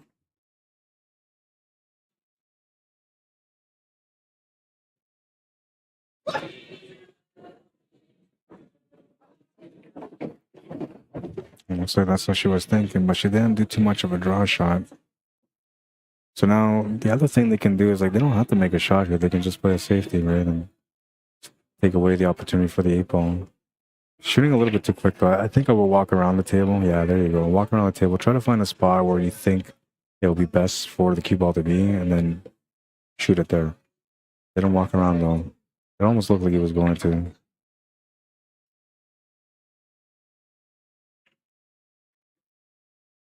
Did play that way. Creating a little bit of separation there with a 9 and 13 ball. That's going to come in handy, I think. And they're going to be able to hit this ball for sure. It's a small chance you might be able to even go off the bottom rail with a little bit of spin to make it. You might be thinking here, you know, we got to play smart. Maybe just go for a light kick shot off the left side cushion to run into the 8-ball, leaving nothing but tough shots for their opponents. I think he said he's going to call it. He's going for it.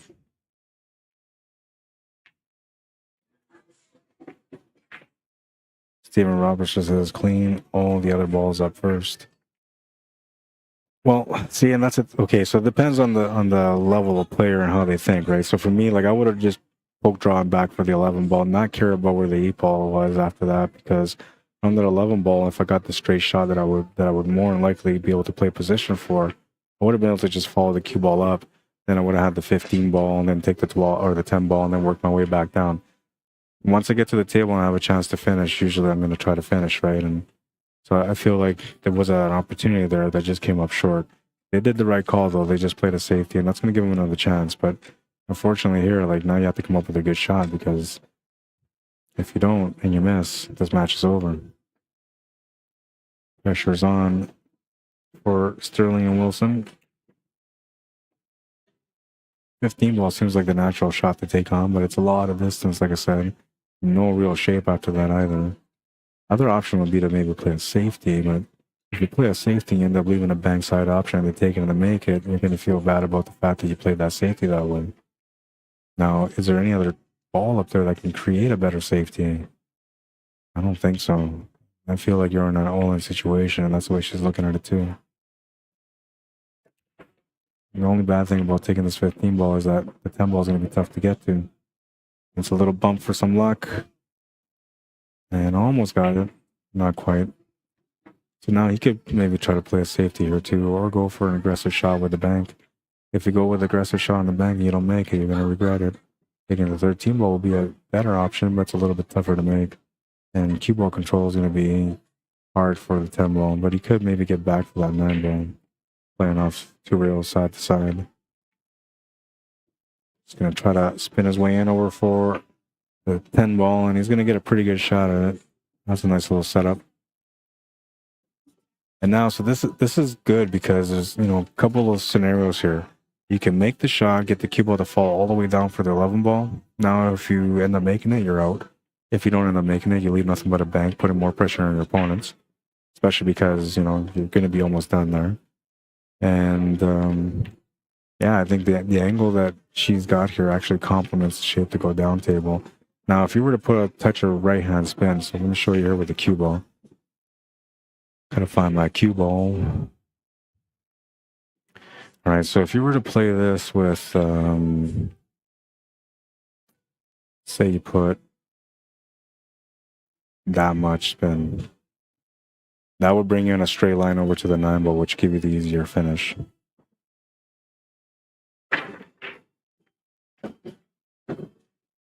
She played the 2-way, knowing that she was going to come down this way. And missed the shot.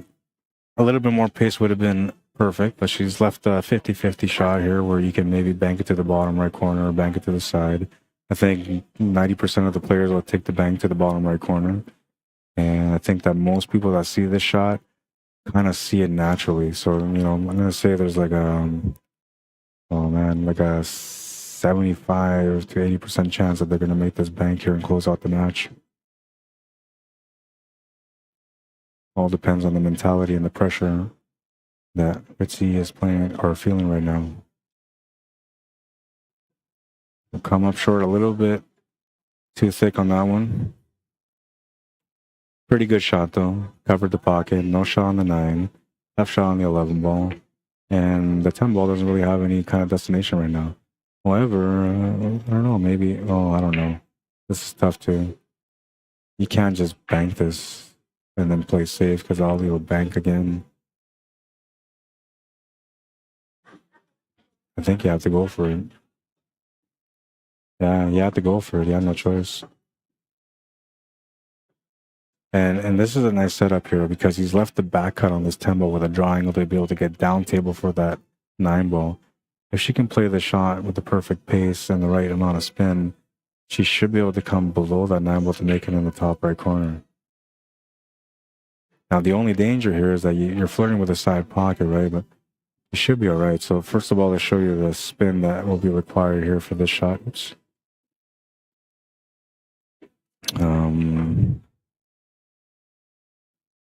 So it's kind of like this. Not that much. Maybe a little less. Like that. That will give you the stun triangle to come down table. Okay. So we're going to put that with this.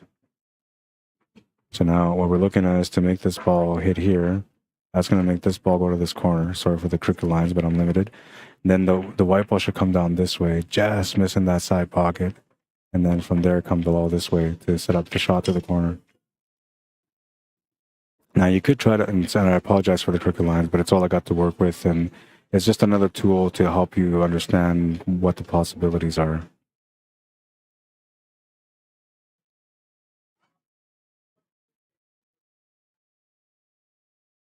Now this is tough because, you know, you're going to let that cue ball run. So you kind of have to kill the speed.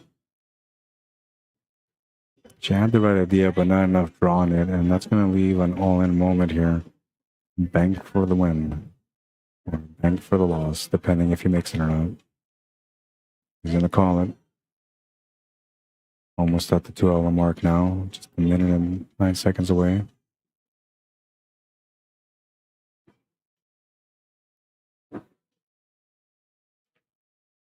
Oh, and he's going to make it. What a shot. Kind of played on a 2-way to leave a harder 8 ball, but, you know, he made a beautiful shot. And now a chance to be able to tie up the match. All she's got to do is make the 8 ball. No worries about scratching unless you play some right-hand spin on this one, which you're not going to do that.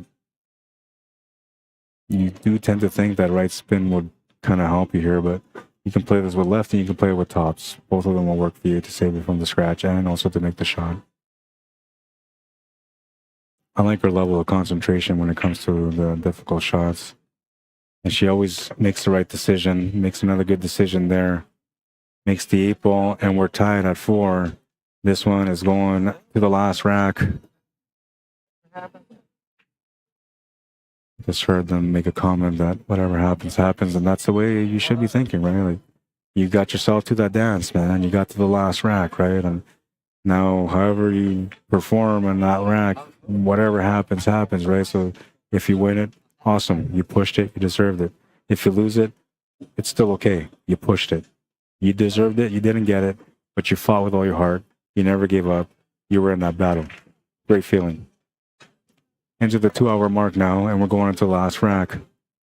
Now, tendencies are usually, when it comes to hill matches, that it's always a nasty break. So in 9 ball, maybe not so much, because 9 ball, you know, there's less balls, the spread's a little bit more opportunity, right?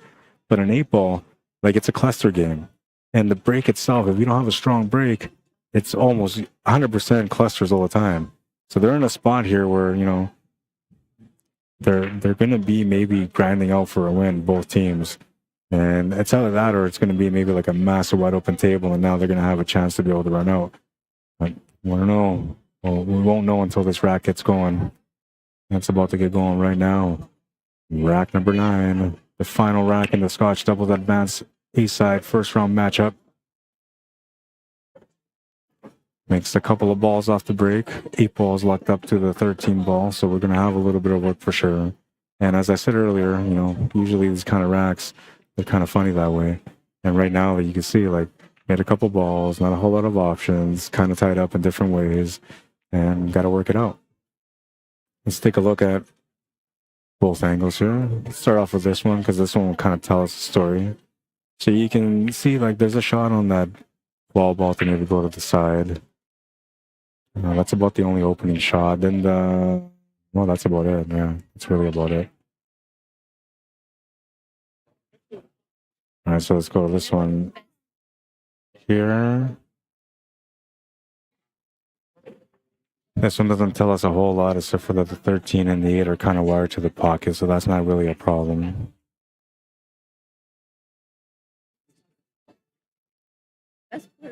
Opens up with the 15. And now they have control of the table, so they have the best option they can possibly get. From that other angle, it looks like that 13 and 8 were wired, but from this angle, it doesn't look like it. So let's look at it this way. See, like right here, it looks like it's wired, but when you go back to this side, it doesn't quite look like it. So maybe there's still a lot of work to be done here, if that's not available. And now the other thing too is, like, to find a shot to be able to play a combo, a 3-ball combo into there is going to be really tough. You don't have a lot of options. I think that now, like, you might want to maybe try to play a safety shot here, something that limits what your opponent can do. And every decision you make on this one can cost you the game or win you the game. And the pressure builds up as you go along in the rack.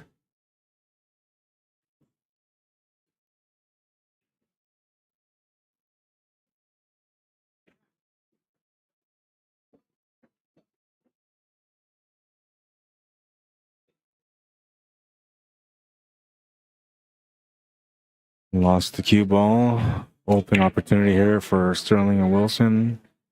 Great chance to be able to make a true comeback in this match. They were once down 4-0 and a race to 5. And you may not believe that if you just tuned in, but everybody else has been watching knows I ain't lying. They were down 4-0, won 4 straight games to tie it up to take it to the last rack, and now they have a ball in hand to complete the comeback. The table's available. It's all there for them. One key shot they got to worry about is the 3. Don't have to worry so much about the 8-ball because the 2-ball will break that out. But the 3-ball is the problem ball.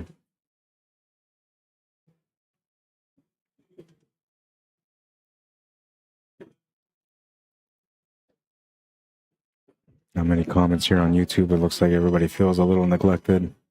I'm paying attention, you guys. Just, you know, not all the time. In between, as soon as I like, oh, YouTube, then I go back there and look.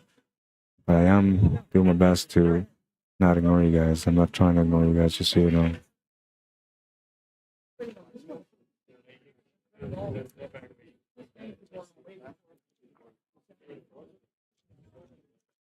I was supposed to have a supper break from 9 till 10 or 10:30, and I don't think that's going to happen anymore.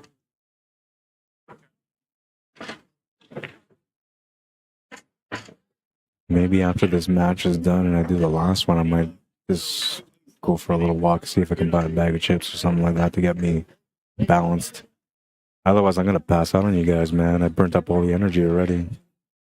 I got all passionate about my work, and next thing you know, I'm exhausted, man. But I'm still not singing, so that's a good sign. Because when I'm singing, you know you're in trouble. Can maybe make the shot to the corner to break out the 3-ball, but I don't think you need to break it out. You just leave the 3-ball there. Oh, and yeah, maybe it's just a little, either a brain fart or a positional situation where he just came up short. And now they turn the table over. CNTO will get a chance to close out the match. They were up 4-0. Have lost 4 racks in a row. Their opponents are all over them right now trying to win this match. But they have a chance. Not an easy table. A lot of different situations to deal with. Only 4 balls remaining. 2 of them are tied up. Technically 3, because even that 14 ball is going to be tough to get onto. But you got a chance here. I think we're playing a safety. That's the way I'm looking at this. Just bump it into the 14, cue ball off the rail into the 9. If you can freeze it right up to the 9 ball, you're golden. And it's just a little touch shot, right? So if you hit it properly, that will make that 14 ball bounce over, which will take away the shot on the 5. That will make the cue ball go off the rail into the 9, which will take away the shot on the 2. He sees it. Too hard though. Right at the but too hard. So now he's giving him a shot on the 5 ball, but the 3 ball is still tied up. So it's still an opportunity here. Just a little bit lighter that would have been perfect, because then you're blocking the 5, you're blocking the 3, you can't see the 1, and you're forcing your opponent to do a kick shot on the 2 ball, which if they don't hit it and they open up the 8 ball, well, that's the perfect plan. But here, that's going to give Sterling and Wilson a chance to be able to play a reply. And they just got to look at this like, okay, so where would I want the cue ball to be, or where would I not want the cue ball to be if I was my opponent? That's actually the best way to think about it. Instead of thinking about where you want to put the ball, think about where your opponent wouldn't want the ball to be. And then you can find the spots, right? And then that will tell you where you should be playing your safety general area. And that's the reason why a lot of pool players walk around the table all the time when they're playing, because they're looking for all the scenarios.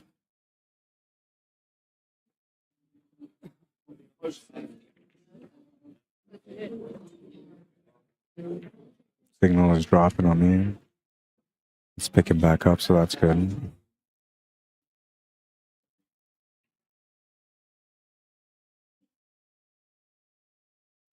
Yeah, that was Stephen Roberts. Harold says, don't they have hostesses walking around? They don't.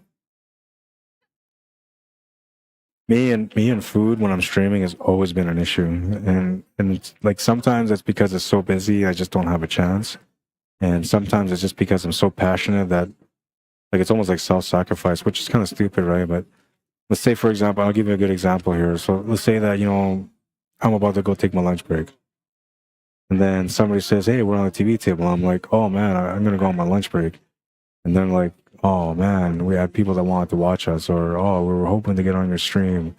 Like that's all, you know. And then I'm like, okay, you know what?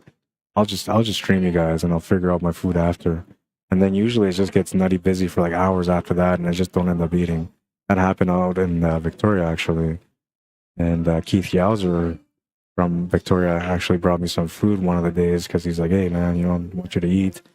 You know, there's a lot of self-sacrifice, and then it was true. I was on like 4 hours sleep, barely eating, and I was going every day, man, because they asked me to come out there, right? And like I say, when somebody asks me to do something like teach them or come on and stream, I take a lot of pride in that. So to me, that the pride that I take into my work always comes first before my self-satisfaction, like getting food. It's a necessity though, and I am diabetic, so I understand that I should be. Situations like this, like here, I was supposed to go for my supper break right after this match was done, but we're now at 2 hours and 10 minutes into the match, so it's just something that was unforeseeable that I can't do anything about. Now, I could easily just say, okay, you know what, after this match is done, I'm just going to call it a night, but they have another match, which is the last match on the TV table tonight, and it starts at 10:30.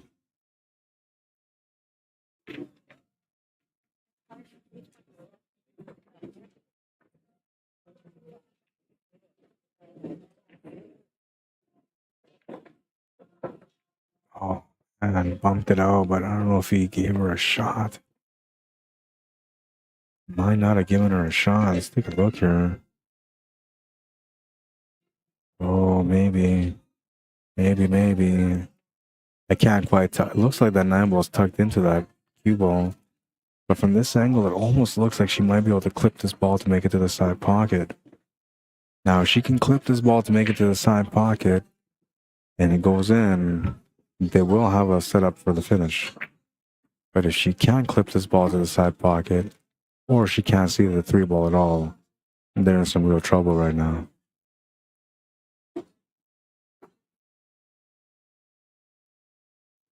Not a whole lot of safety available here, especially because once you move this 3 ball, all 3 stripes are going to be available for the opportunity to be able to open up that 13 ball that's set up to the 8.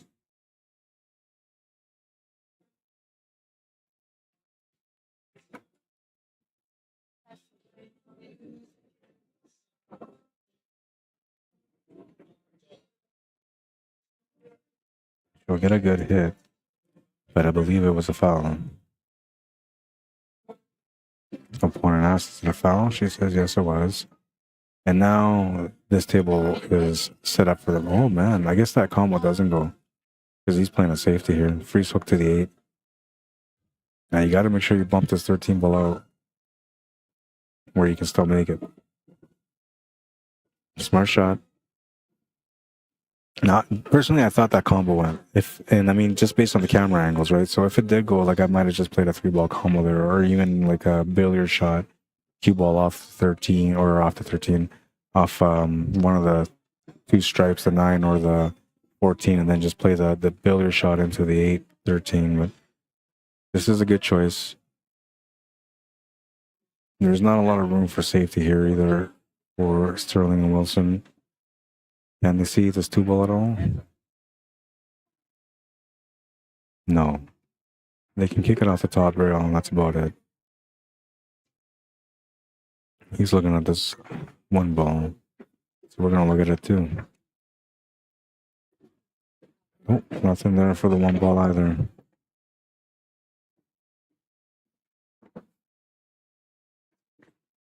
Gonna go for a big shot here. Calling the side pocket.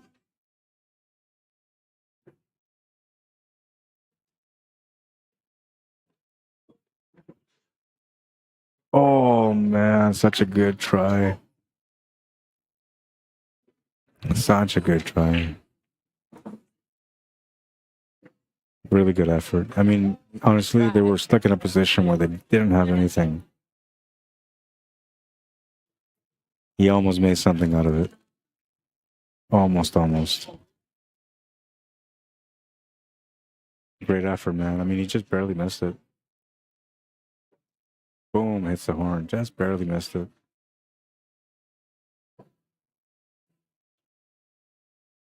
Ritzy will play the first shot here for partner 2.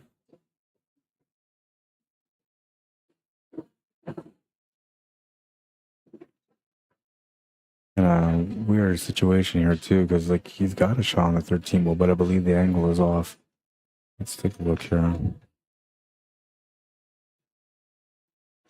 Yeah, so you can see like the shot to the side is available, but the cue ball will come in a straight line between the 13 and the 1-ball. And if it runs into the 1-ball, maybe that'll take away a shot, or it could maybe help him get a shot. Now, you don't want to bank this. You don't want to cut it to the corner. You only want to cut it to the side, if anything. Let's take a look at the other side. So now, if you were to run into that 1-ball flush after making the shot, you would not have a shot on the 12-ball to the side.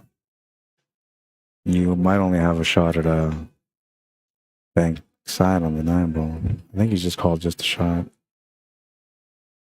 Opting to be smart here. Might have gone a little bit too far though. He's left the shot on the 2-ball. It's almost like direct contact. It's almost like an off and in, but you have to hit almost directly onto the 2-ball to make it. Now, one thing they can maybe do is just play a safety themselves here. I think the 2-ball is off the rail enough where if you just contact it, it would make contact with the rail after, or the cue ball would anyway. I'm wondering if, you have enough room to maybe spin this cue ball on top of the 8-ball, but then you might give a chance here too. I think I would just roll up to the 2-ball or make it one or the other. Well, she made it.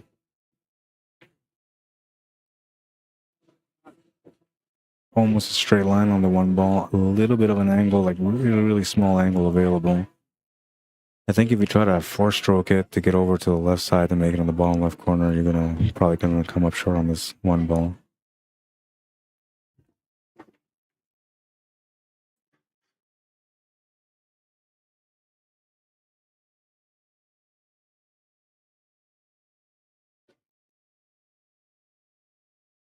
Steven Roberts said, I did that one time, Rob, but it got knocked away. What are you referring to? I forgot. Harold, funny. Says, put a sign up. Need food.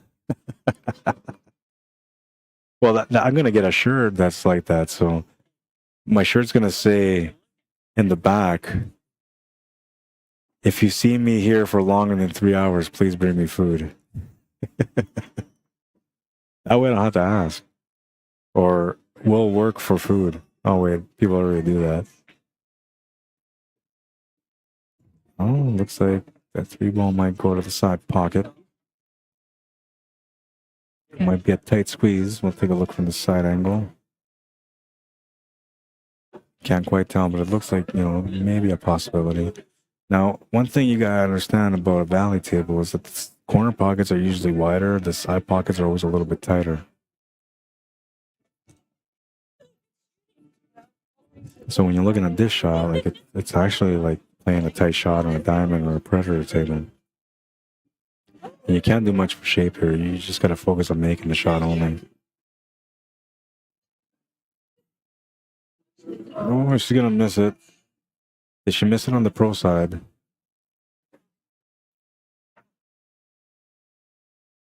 Maybe.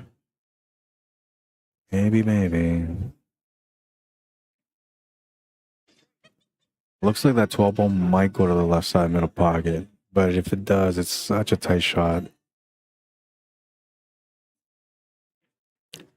Now you could, I want, like she's taking a look at it right now. Like, can she follow this 9-ball up to set the cue ball on the left side cushion for the 12-ball to go to the bottom rail? If you can, you're good to go. If you can't, then you're gonna have to work hard at this one because the 9-ball will shape you up for the 13. Then from the 13, you'll have to shape up for the 12 with a very limited angle for the cut. I'm wondering if you can maybe, I gotta look at the shot over top of my computer. Okay, so when I'm looking at this table with my own eyes and I'm paying attention to what's going on, what I see here is that the 12-ball actually goes past that 3-ball to the top left corner. So technically, if she can make a shot on the 9-ball, get up to the top of the table where she has a downward angle on that 13-ball, and then she can put a little bit of right-hand draw to come over to the left side of the table, she'll have the shot to the top left corner. But it's a tight squeeze past the 3. But I'm telling you right now, there's, I'm going to say like a quarter inch gap between the 12 and the 3. Now, if this was like cue ball to the left, maybe an inch or so, that will be perfect for the roll-up shot on the 13-ball. But the angle she's got to hit the top, or the left side cushion at the top left corner, and then maybe hit the top cushion and come back down, or hit the left side cushion on the top left corner with a little bit of right hand spin to come over to the right.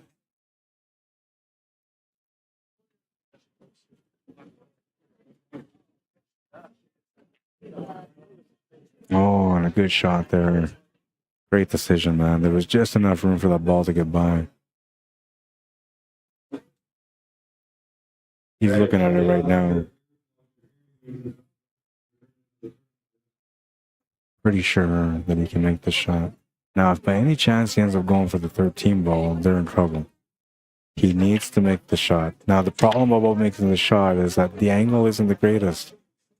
So if you make the shot, you're focusing on mainly just making the shot, which might end up leaving you hooked for that 13-ball or with a really hard cut on the 13-ball.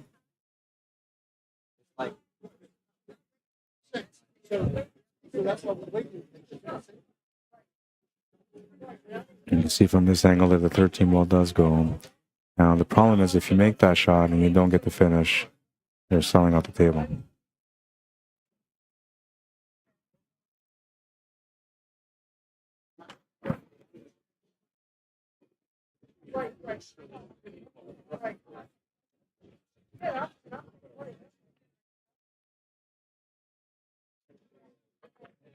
Oh, no, he's going to miss it. Did they get lucky, though? Oh, maybe. I don't know. There's an opportunity here anyway. You can't really see it from this angle. This angle probably tells the story the best. There's a chance. There's really a chance here. Just got to make it. Medium pace, left-hand spin, so that we for sure have a shot on the 8-ball. Straight tops or right. Spin will create problems for the 8-ball. Looks like he's going straight tops on this one.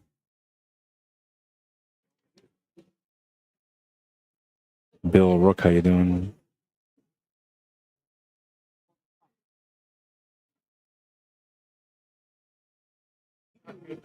Laura Leah Thompson, how you doing? Oh, and he makes a beauty cut. Sets up for the 8-ball. This gives him a chance to complete the comeback now. Just the 8-ball remaining to complete a match where they were down once 4-0. Coming back 5 straight racks to win it. 2 hours and 21 minutes, almost 22 minutes into the match. It's been a battle, man. It's been a battle.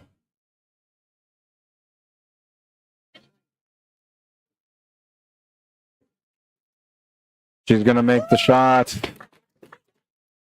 Completes the comeback. Sterling and Wilson down 4 at one point. Come back and win 5 straight racks to win the match.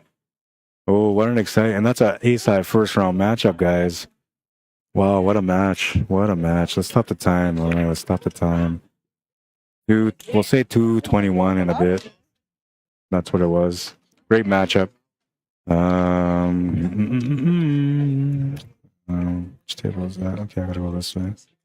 They like to get stuff. They like to get Oh, stuff. that's the wrong one. That was a great match. At least I think so, anyway. What do you guys think? Was that a great match? You guys enjoy that one? That's the year you guys want to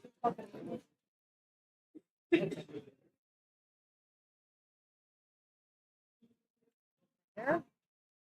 Isn't that ball bear or something going? All right, so we're gonna switch over to this table for now. I gotta bring this back a little bit.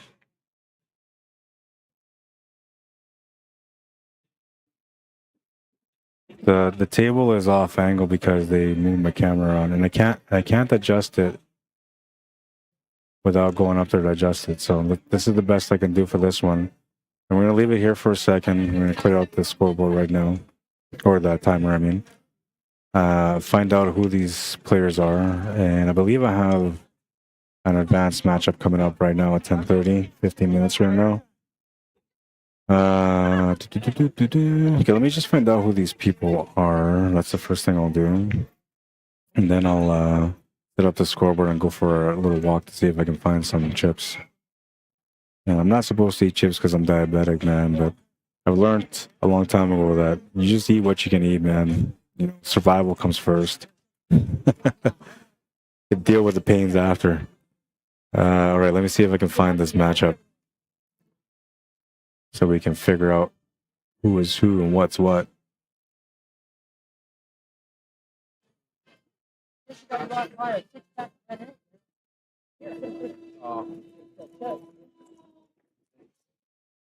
Okay, so Sterling Wilson played that match.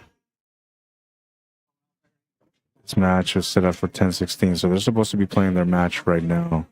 Sterling Wilson versus Chamberlain, and up the graph.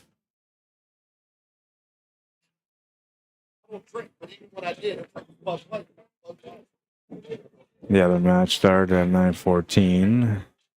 That's on table 6. And this is a table. Okay, so this isn't on my table. This is on table 51. So let's go to the other side now. So 13 should be Mercado Modelo versus Gaston or Gaston and Johnson. 10:30 p.m. So that's going to start in a few minutes.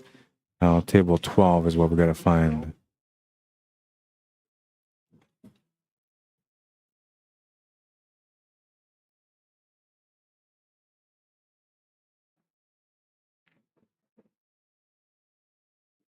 Right, so it's not an advanced matchup. Would it be an open Scotch doubles matchup? Start from the top and work your way down. 16, 5, 30, 34, 12. I found it. So this is Smith and Smith against Goodyear and Nickerson.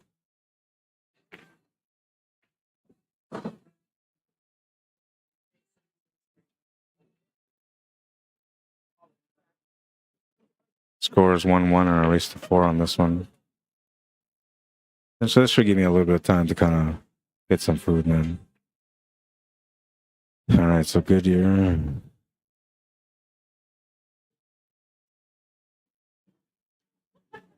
What's with all these long names? Like, is it like a thing here for this tournament? Like, you can only play partners if you have a long last name. It feels like it right now, man.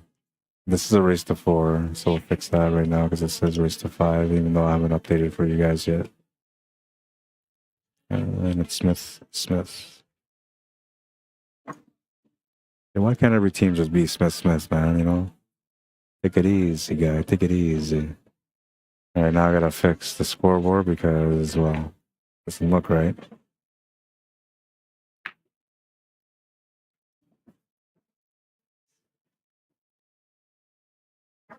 I'm hungry, man. If I don't eat something soon, I am gonna get delirious and funny, but not in a good way.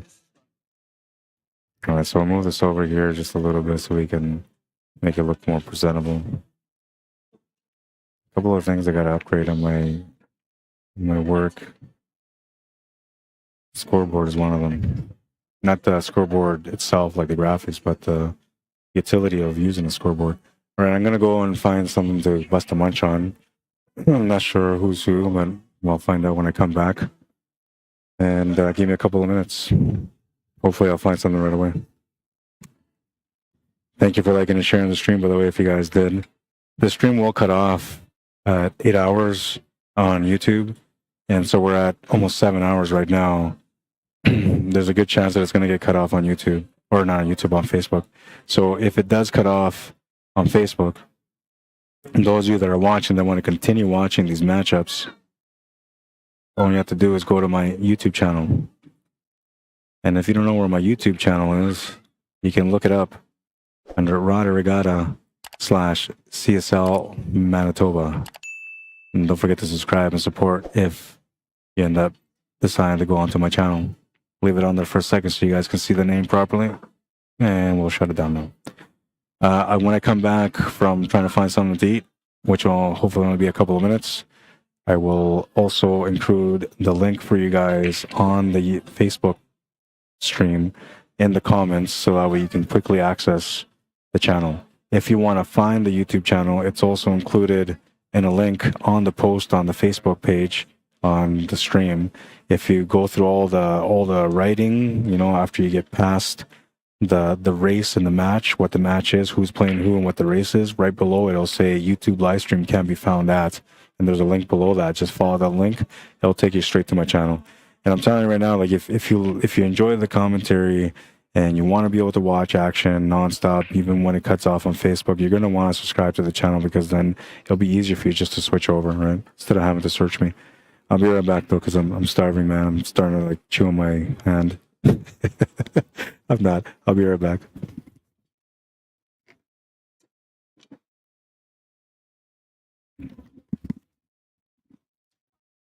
By the way,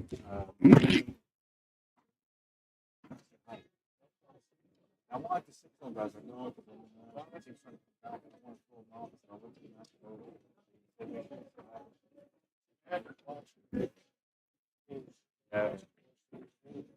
yeah, no, he's watching it the whole time. Said he hadn't seen you guys at all. Right now, there, yeah. All right, so they're still playing. I gotta fix this, man. It just bothers me, man. You know, standards, guys, standards. Man more from your streamer. Man more from your streamer. If I'm sitting here starving, not asking enough. Say, hey, turn off the music and give me more, man. So it's a little crooked. We'll leave it like that. And I gotta do this real quick because I haven't done that yet. So we have ACS celebrating their 20th anniversary in this event. Acme and Omega are the sponsors, part sponsors of the event. Brutal Game Gear were the ones that supplied the event shirts. Lots of people wearing these event shirts. They're beautiful.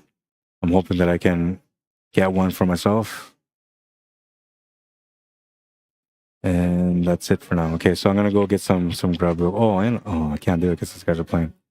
I said I had a question for you guys. Okay, well, maybe I'll wait till they shoot this ball. Maybe they're gonna finish this rack. No, they're not. And this isn't an advanced division matchup anymore. I don't think. It's an open. So I changed that to. I'll just leave it like that. All right, so they're in a tough table, so this is a perfect time to do it.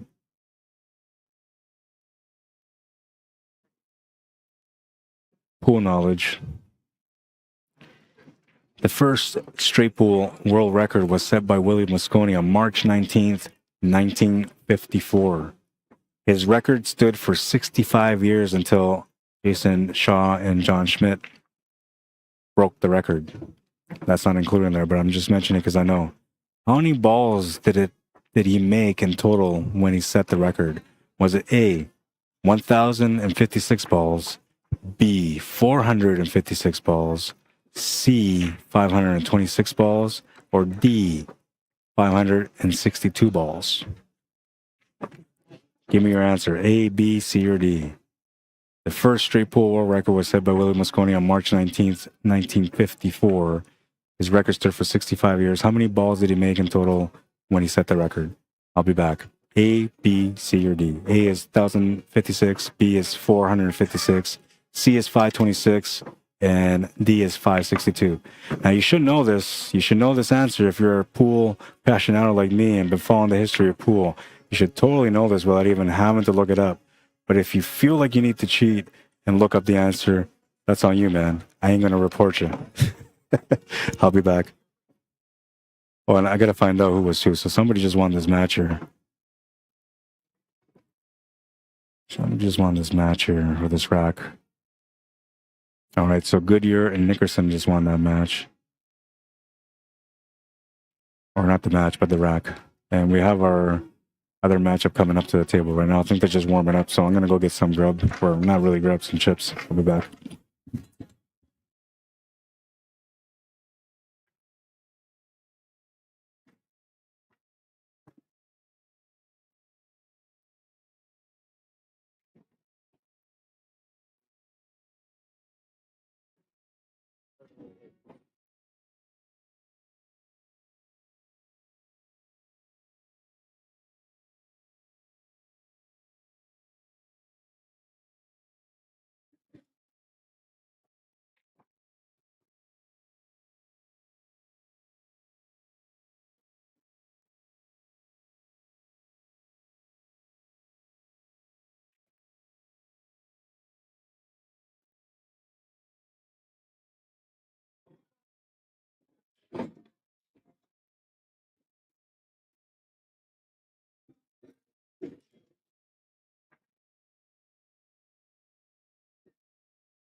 Get it? Let's get it. No, we didn't. What's the score? It was for, I think it was for they got us for that. Yeah, both Ethan and I like missed a shot that led to a run out.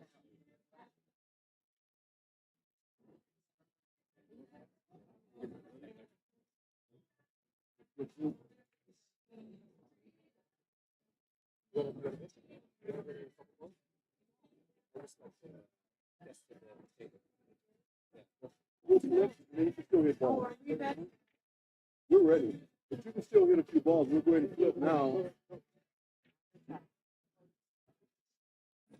Then she can still hit a few balls. Yeah.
Straight to the corner pocket.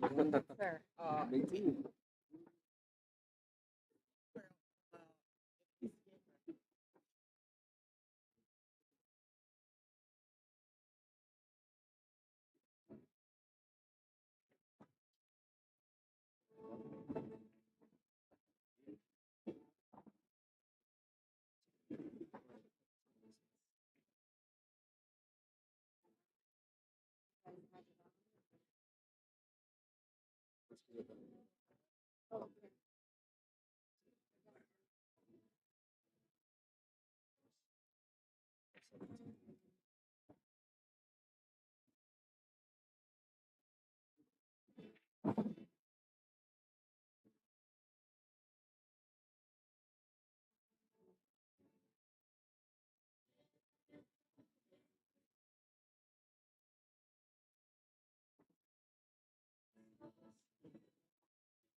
Right, final call for L. Atkinson and R.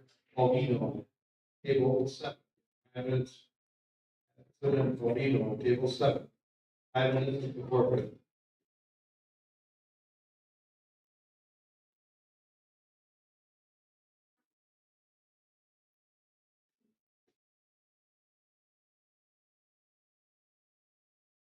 All right, last call for the bar.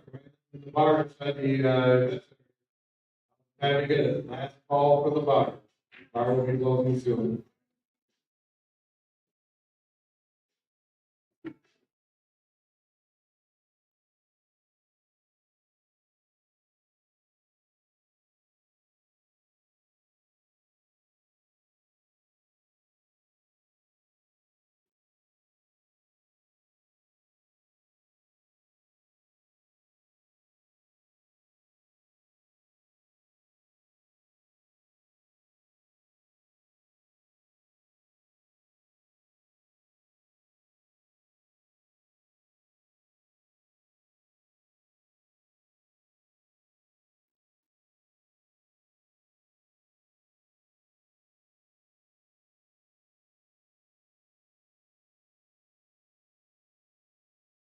Outstanding. Great shot.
Beautiful.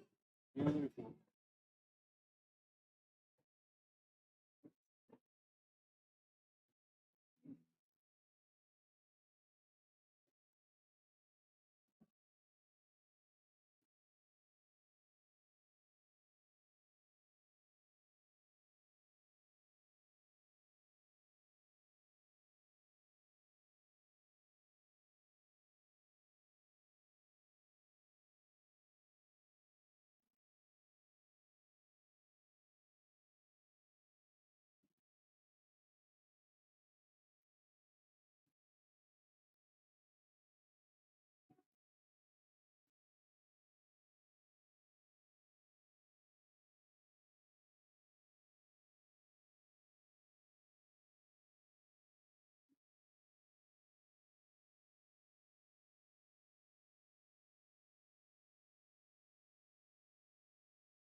Atlas.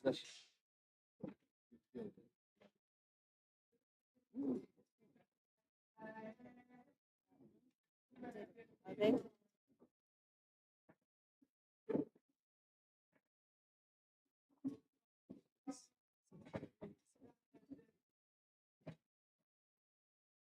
That's the one.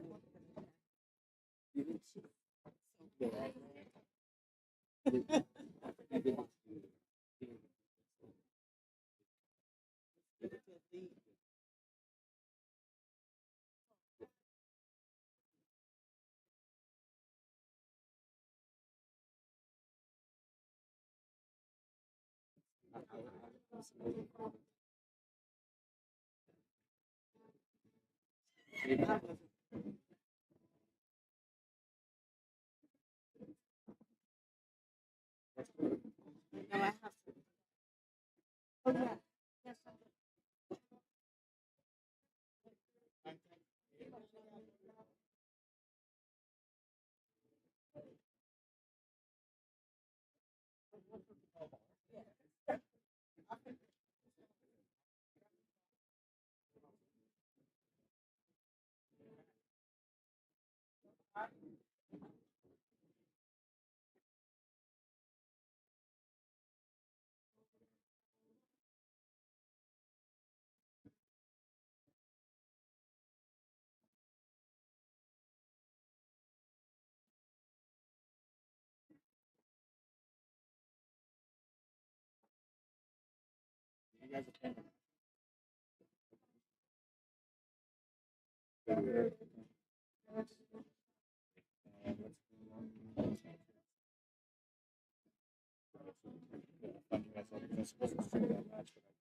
Started that one before you guys came here.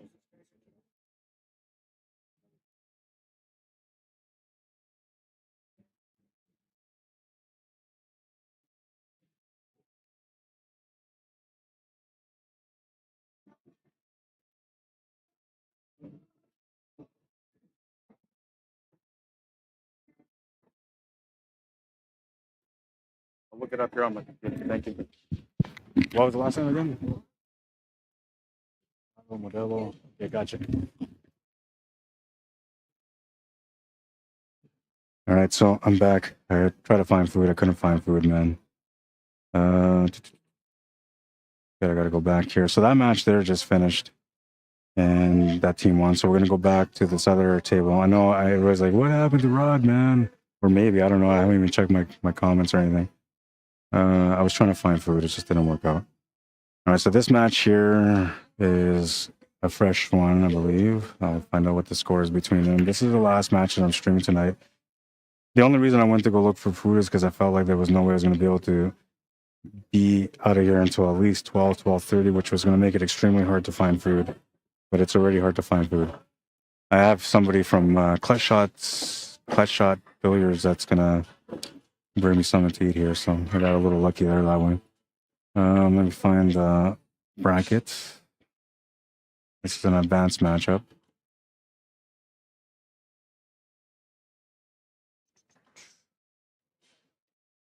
And I believe it's an A-side match.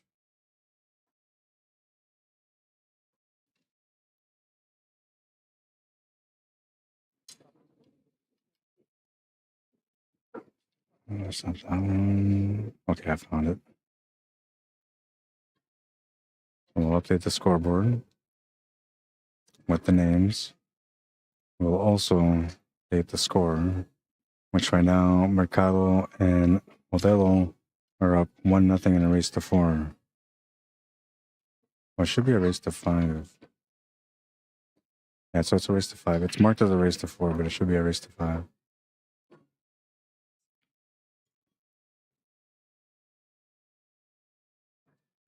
Mercado, Modelo. Race to 5.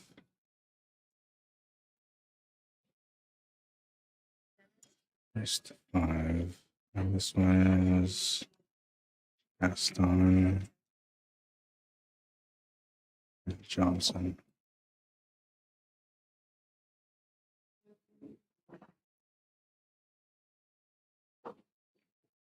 Okay, so this is good to go now. Scoreboard is updated.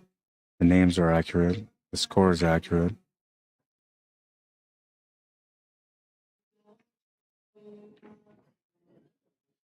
And it's official. And this is not, sorry, I gotta fix this again because that's not right. It's not the first round anymore.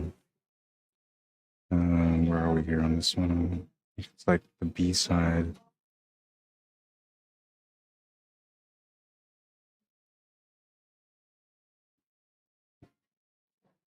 This is B side, second round.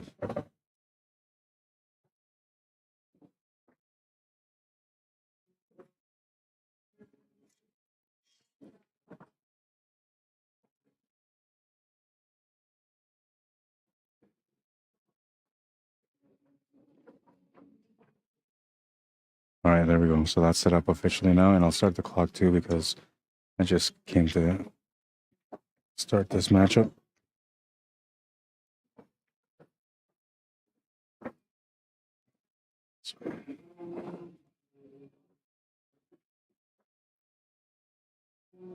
All right, this is Mercado and Modelo table right now.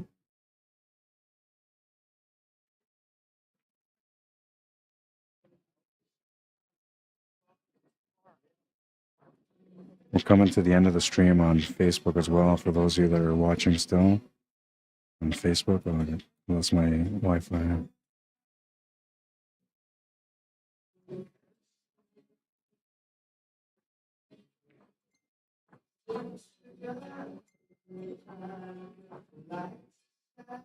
getting a lot of notifications.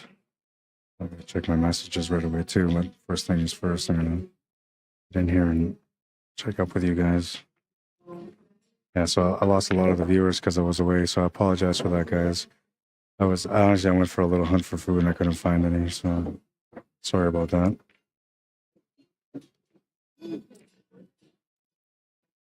Those last few shots were stressful, said Robin.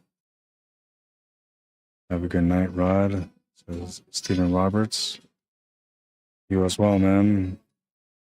Go eat, please, says Sam Jane. I can't. This is the last match, so I can't. It's just, it ran into it. Nothing I can do about it.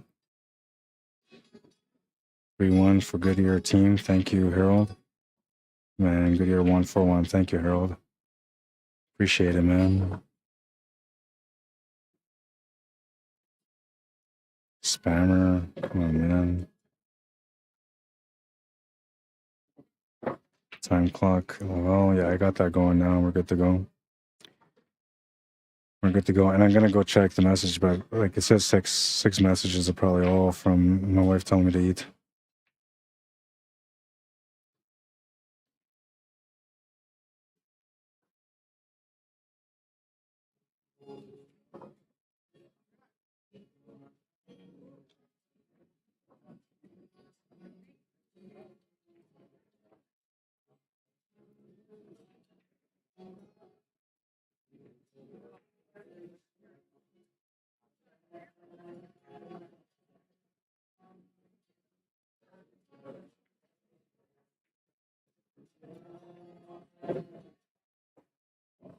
Yeah, it was my wife trying to tell me to smarten up and eat some food.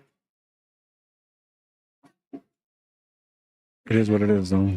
All right, let's keep this going. This is the last match of the night, so I'll be able to get something to eat right after that. Looks like they're bringing me some food here. At least it looks like it right now.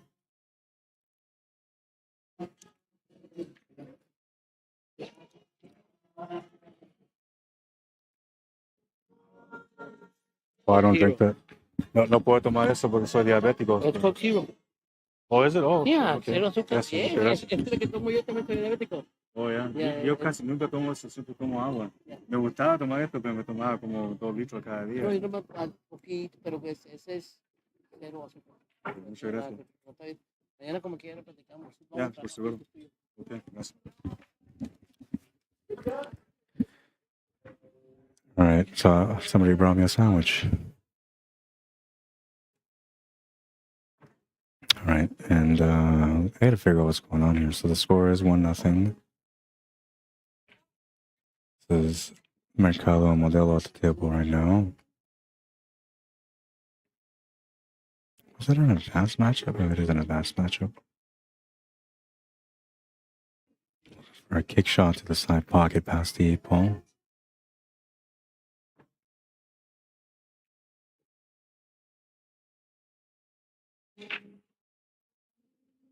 It's going to get good contact. Needs to hit the rail. Go hit the rail. So avoids the ball in hand situation. But table's turned over with a pretty good opportunity here for Gaston and Johnson to be able to get on the board and tie up the match.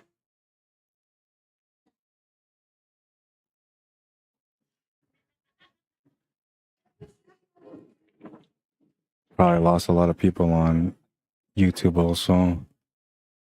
Let's see. Robin says, FYI, easier to get your comments seen sooner if you watch on YouTube and comment on Facebook. No, that's not true, man. It's not true, but it is sometimes. So yeah, you're right. Robert Griffith, how you doing, my man? Says, welcome to the USA, Rod. Pleasure to be here, man. Elaine Arsenault, how you doing, man? Says, hey, Rod, nice to see. Can't see that. Nice to see the Vegas stream. How's your stay so far? Not bad, man. You know, first day I came in, I got stuck in an elevator for a couple hours. But other than that, like the drive we made it here, it was good, and yeah, it's been alright, man. Just busy, you know, long days so far for today, but tomorrow will get a little bit better. I know I sound a little exhausted right now, but that's because, you know, I'm on a little bit of sleep and I didn't have food until now, so I'm gonna have some food right now. That's gonna give me some energy.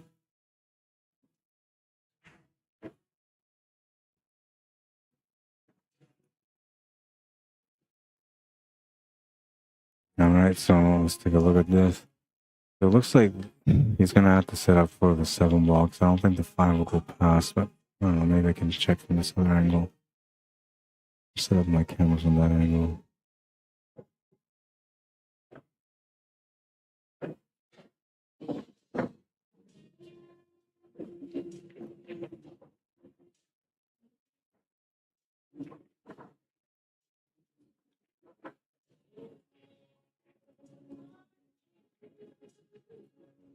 Well, it doesn't matter now because they're on it, but I finally got my angle set up.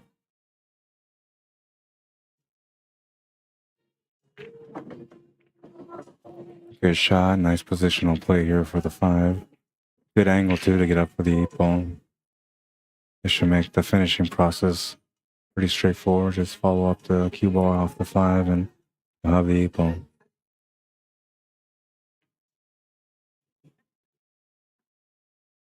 Those of you that might have just tuned into the Facebook stream, just know that it's going to cut off in about 30 minutes, maybe less than 30 minutes.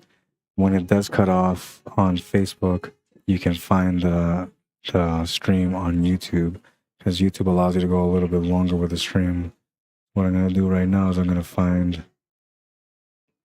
my YouTube link and I'm going to share it on the stream for you guys so you can easily click over from there. I'm sorry? Oh, it's our break. They're tied at 1, and it's going to be Mercado and Modelo. We're going to be breaking next in rack number 3. This is already starting to have the signs of it becoming a hill-hill matchup. The second line down. Your win Yes. on the second line, right? Yes, but you got the first one. Yeah. Okay. So it's right this way. Yeah, you get the second. Yeah. That's the first time I was in charge. Oh. All right, so there's a YouTube link on the comments section. I'll pin it just in case if you guys end up losing it, but you shouldn't.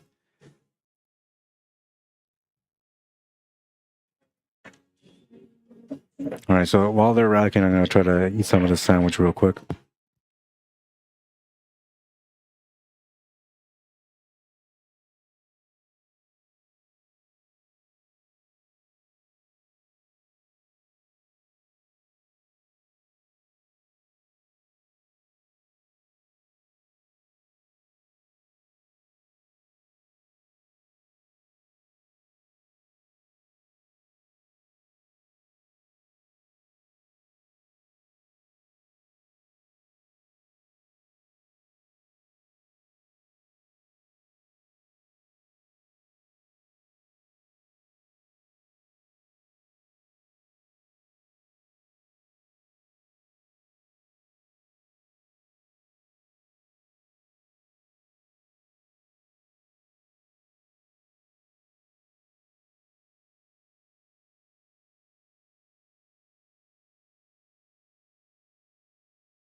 All right, so it looks like there's a dry break.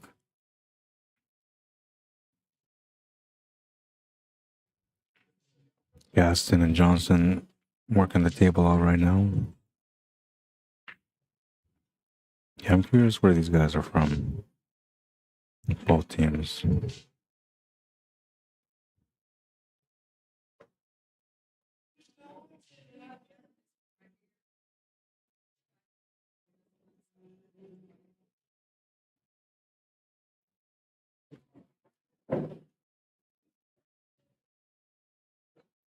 So Mercado and Modelo are from California, and Gaston and Johnson are from Michigan.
Let's see what he's going to do here.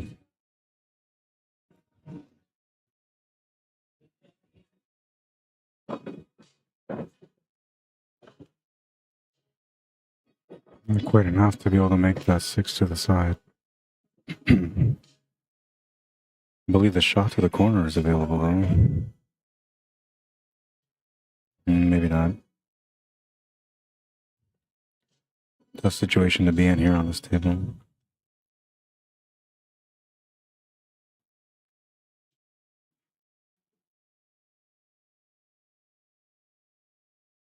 Six ball is too far for a reverse cut. It isn't far for reverse bank corner though. I don't think she's gonna look at that option. She's looking to make this to the side. Now this is an okay shot. I don't mind taking this shot. You're gonna be safe from scratching as long as you play with topspin. And you should be able to get position on the 2 ball after that too. Just gotta focus on the shot itself. Make sure you put enough speed on it. And that should do it. Missed the shot to the side pocket though. Watching that table back to Mercado and Modelo. And they'll have a shot here on the 15 ball. They have a trouble situation around the 8 ball.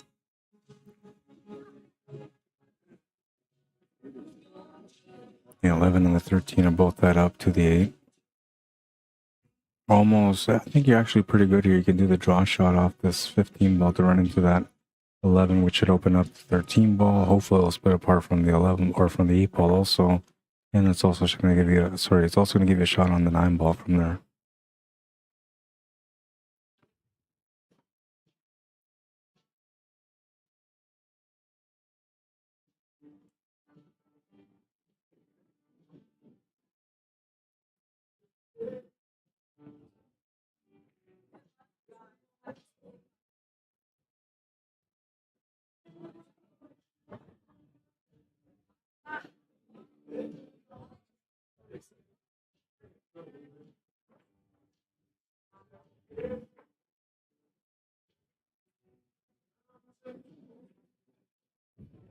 I'm thinking we gotta go for the draw shot here.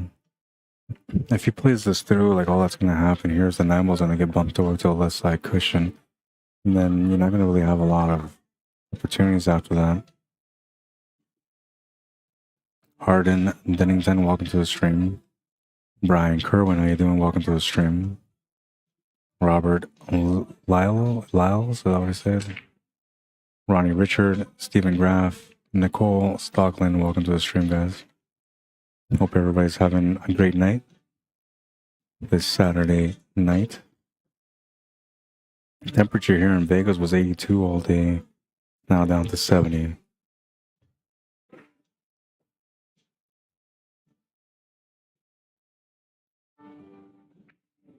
Just after 11 o'clock on Las Vegas time.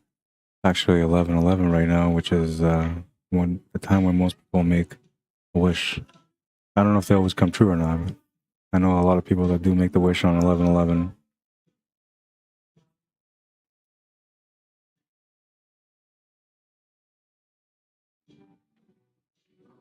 In Canada, where I'm from, in Manitoba, right now it's like just after 1.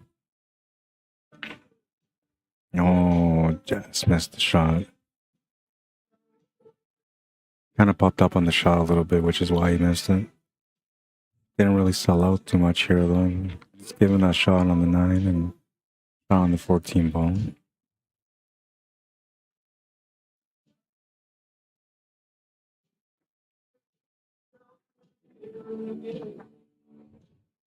So once again, those of you that just tuned in to Facebook, just know that the stream's going to cut off in 19 minutes, or actually about 18 minutes now. When the stream cuts off in 18 minutes, you'll be able to continue watching the stream on YouTube. And I just put the link on here on the comments section on Facebook for you guys to be able to follow that link and to be able to continue watching this matchup. By the time we get to 8 o'clock, which is now just under 18 minutes, or 8 o'clock, 8 hours, which is just under 15 minutes or 18 minutes, sorry. This match should be at a 2-1 or a 2-2 score or a 3-1 score. So you're going to be like almost halfway into the match. You're going to want to switch over and continue watching it. Well, maybe not. Maybe, you know, it's getting late and you're thinking to yourself, like, as soon as this cuts off, I'm going to sleep. You could always watch it tomorrow. Oh, what was the answer? No, did anybody even answer? I gotta go back and see if anybody answered. Couch time when you get home. Oh, for sure, man.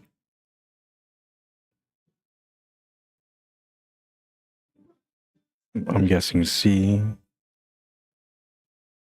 Ronald said G. There was no G, man. Harold said C. Okay, did anybody answer on YouTube? No, it doesn't look like anybody answered on YouTube. Well, I'll wait till this rack is done here and then I'll pop it up for you, Harold. Some of the people that watch the streams at the very beginning of my work, they kind of already know the answer because I used to do this all the time.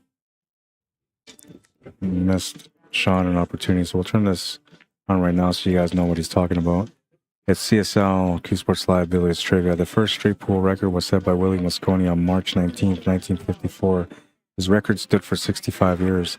How many balls did he make in total when he set the record? Was it A, 1,056, B, 456, C, 526, or D, 562? I'll give you guys the answer once this rack is done. Gives you a chance to put in your input if you have any.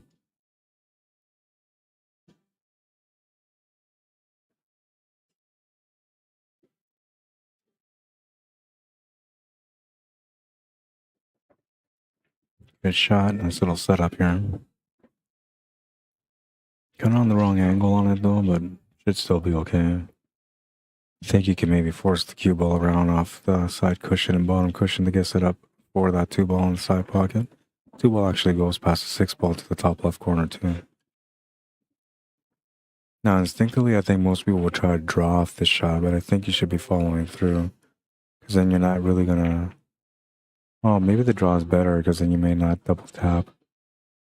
Because it's so close, it might be tougher to follow through. But instead of hitting this ball full, you're kind of hitting this ball half full, so that gives you the follow through angle. It's more like, well, that's about half, less than half full.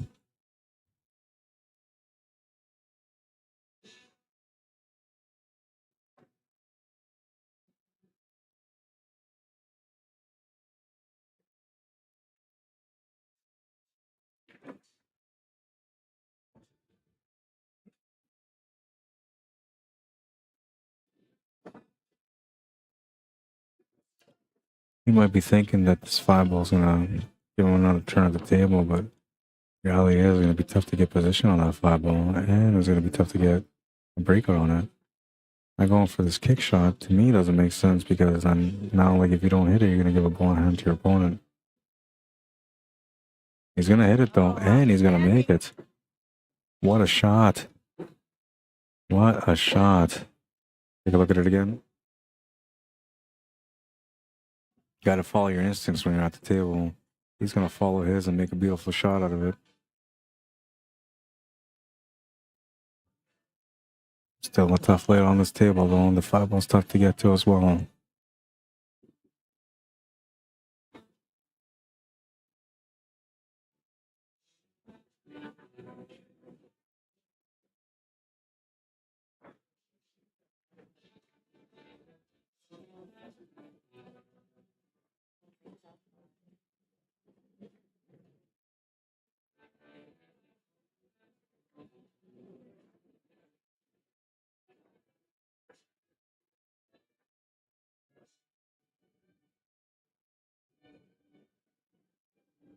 Calling just a shot. Is she thinking about doing a kick shot on the 5-ball? That's the only safety option I can see here, but why not just hit the 6-ball?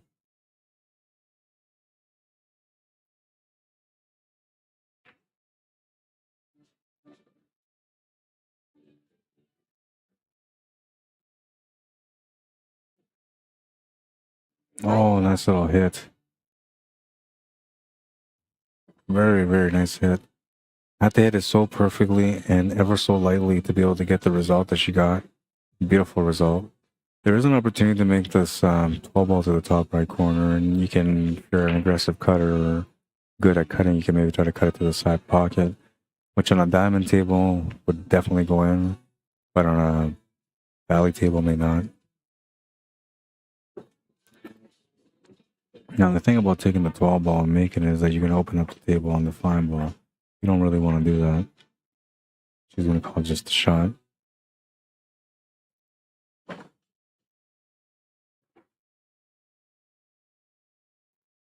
And a really good shot that was. I was surprised by the choice on this hit, but just a perfect hit.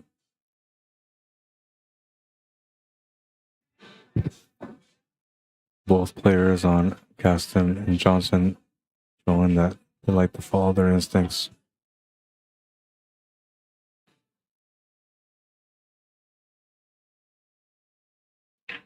If they don't know how to jump, they're in a tough situation here for a kick shot.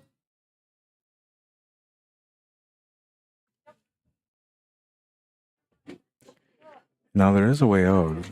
It does have a way out. I'm gonna see if I'm gonna be able to show you guys here.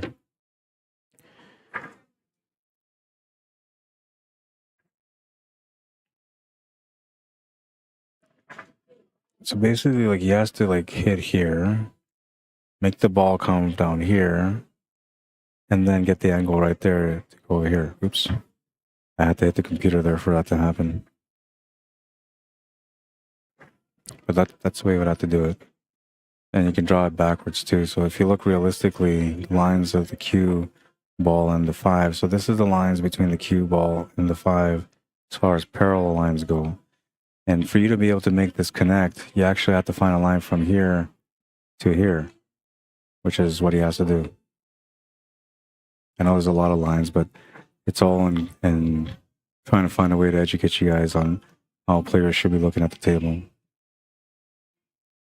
Now, the reason I would have played it the way that I showed you guys is because if you make the hit on that 5-ball, then you're going to freeze up to the 5-ball and take away all shots on the stripes.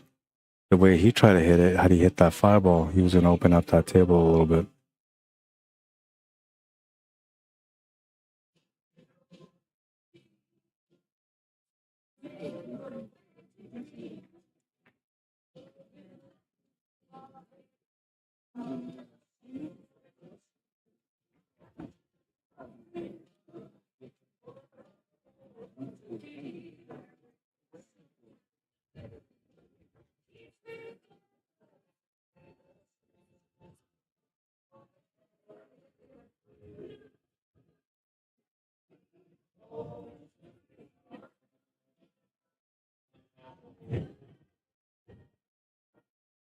No guesses on that one? Oh. Yes.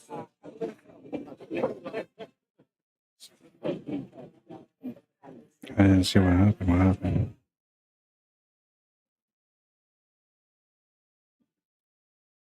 I know it's a ball in hand, but I'm not sure what happened. I was looking away at that moment. Oh, and he called just a shot.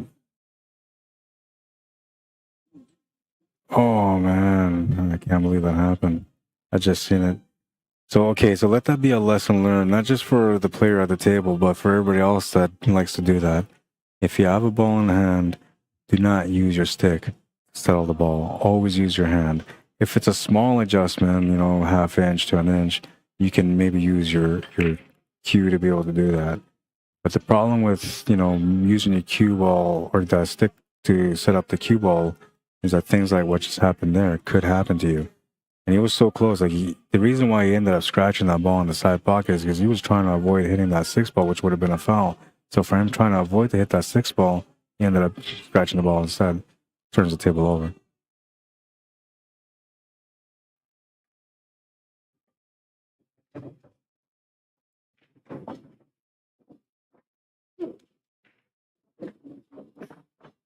Made the 5 ball, which opens up the straight, but she was trying to leave a shot on the side with an angle to be able to get over into that pack to open up the 8 ball.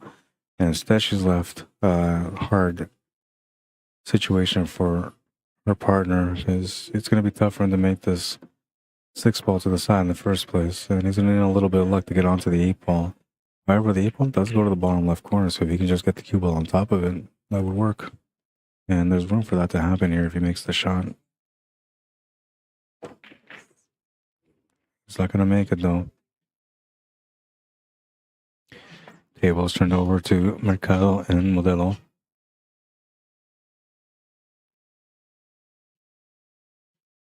We're now 7 minutes away from the stream stopping. So those of you that are watching on Facebook, you're going to want to switch over because this stream is about to end. Just to let you guys know, it's about to end.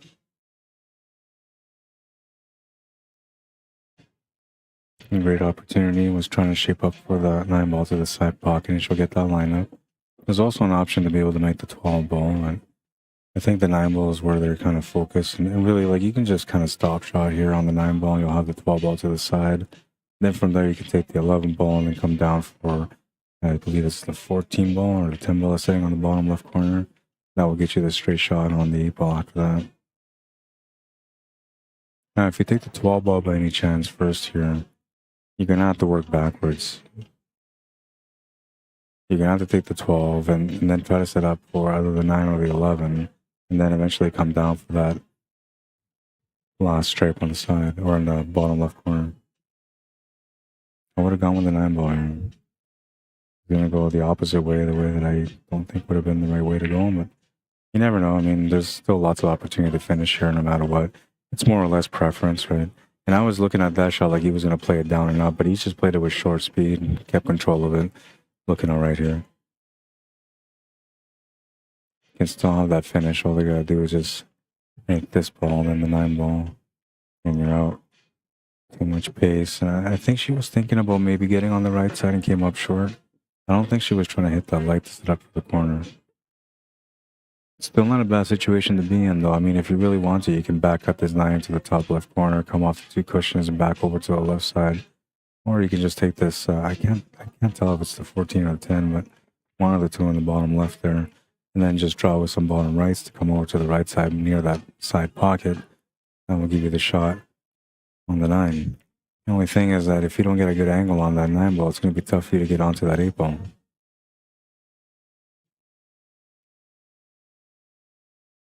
What's up, Steph? How you doing? Brenda Hafner, welcome to the stream. Aaron Cole, welcome to the stream. Jeffrey and Reed, how you doing? Welcome to the stream.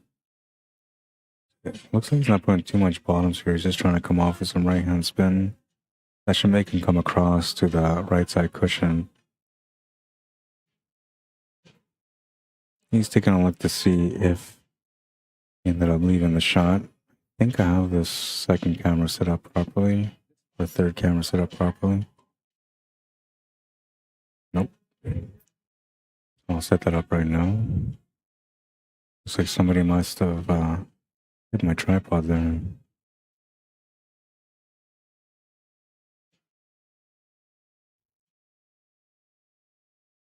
Yeah, they definitely hit my tripod because it's way off angle. Made the shot on the 6 ball, so it was available. Tough shot on the 8 ball still.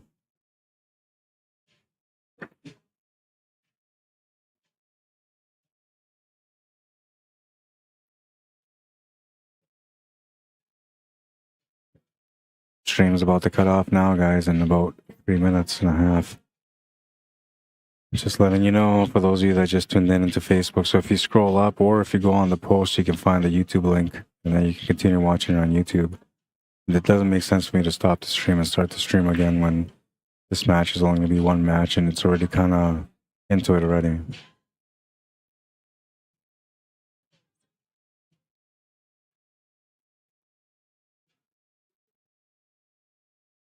Makes the shot to the corner. They take a 1-game lead now. 2-1 for Gaston and Johnson. While they get this rack going, I'm going to continue to try to eat my sandwich. And I won't mute the mic, I'll just leave it as is. But just know, once again, last warning, you're at 2.5 minutes. If you're watching on Facebook, the stream's going to cut off. Follow the YouTube link that's on the comments and also included on the post to find the YouTube link. And it'll take you directly to the stream. So it's not going to take you to the channel and you're going to have to look for the stream. It'll take you directly to the stream. All right, I'm going to bust a munch. It said 4 on the thing, but the writing says it's 5. So I'll go ask for you guys, right? Thank you. That would be nice. Yeah, Dennis, like I said, that both sides is 5. Oh, that's what it says.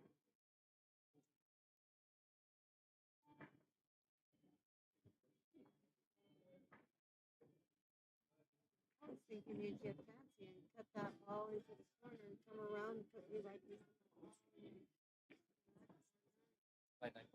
Yeah, a 9 ball, cut it and come around 2 rounds and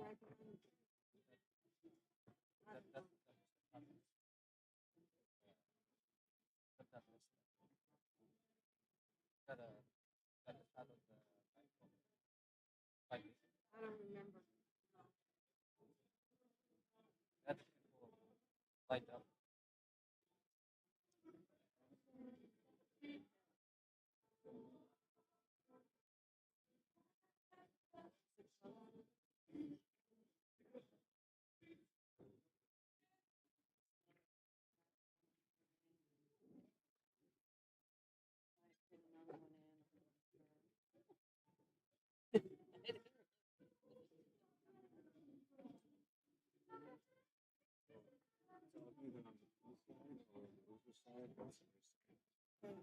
I'll let them know.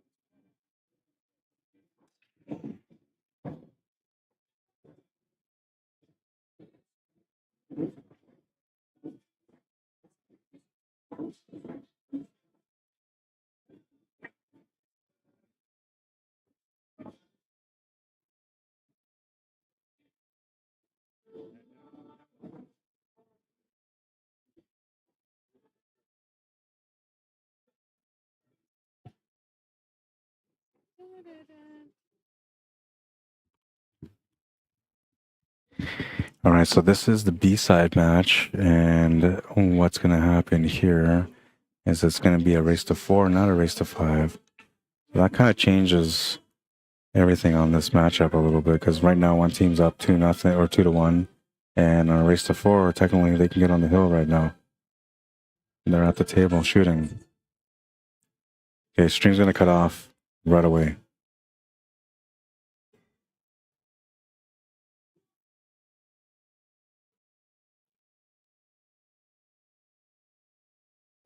Harold, I know you're watching on YouTube still. I'll make sure that I give you that trivia answer.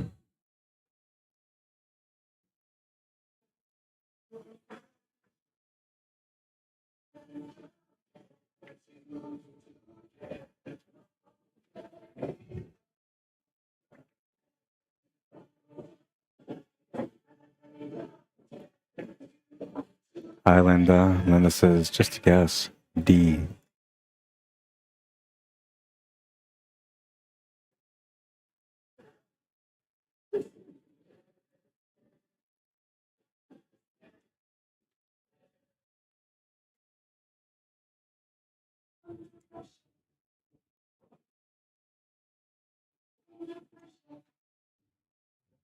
Kind of limited here, but he's got a few options.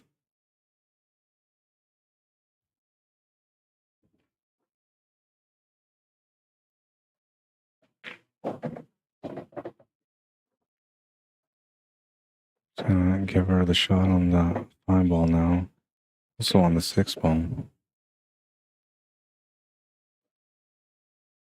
This is one of those situations where you get to the 6 and then set up for the...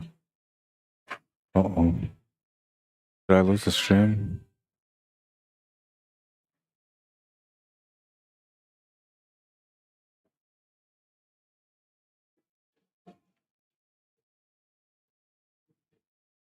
Oh, it's still going, okay. So, just in case if anything happens, I gotta wait till after this rack is done, but I'll show you guys the trivia question once again and immediately show you guys the answer. Just, I don't want to leave you guys hanging on it.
All right, so the table's turned over.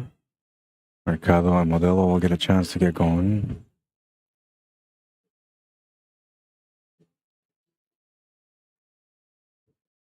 Looking for a combo here, I think. They usually say you never start off with a combo, but he's kind of limited. Shooting the 10 ball, he'd be shooting over top of the 7 or the 4.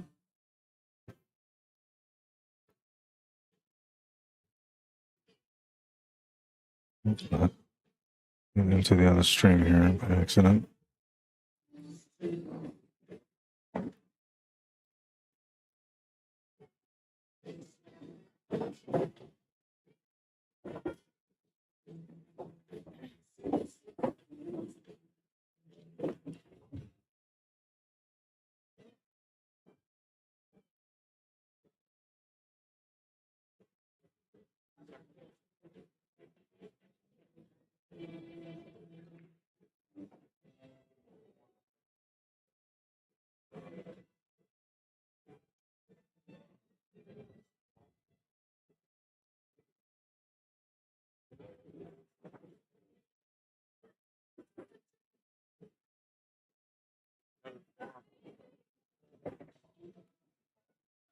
So just perfect for the 12. At the table here, trying to figure out what he's going to do next. Should be setting up for the 14 ball next. The finish is going to be important though, so he needs to get a shot on the 12, which he has. Angle off the 12 to get onto the 14. And then he needs an angle off the 15 to set up for the 11 ball. Kind of like 9 ball here, it's all about angles on this one for the finish.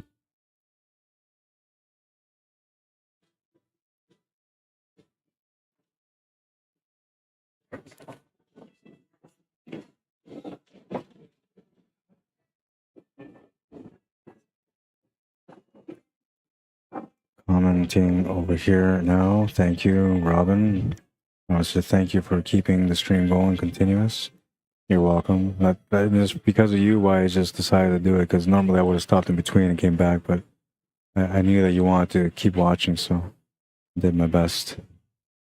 I found my way here, says Harold. Welcome, Harold. And Robin says it's 2:30 a.m. trying to stay for the last match. Have a good night, everyone.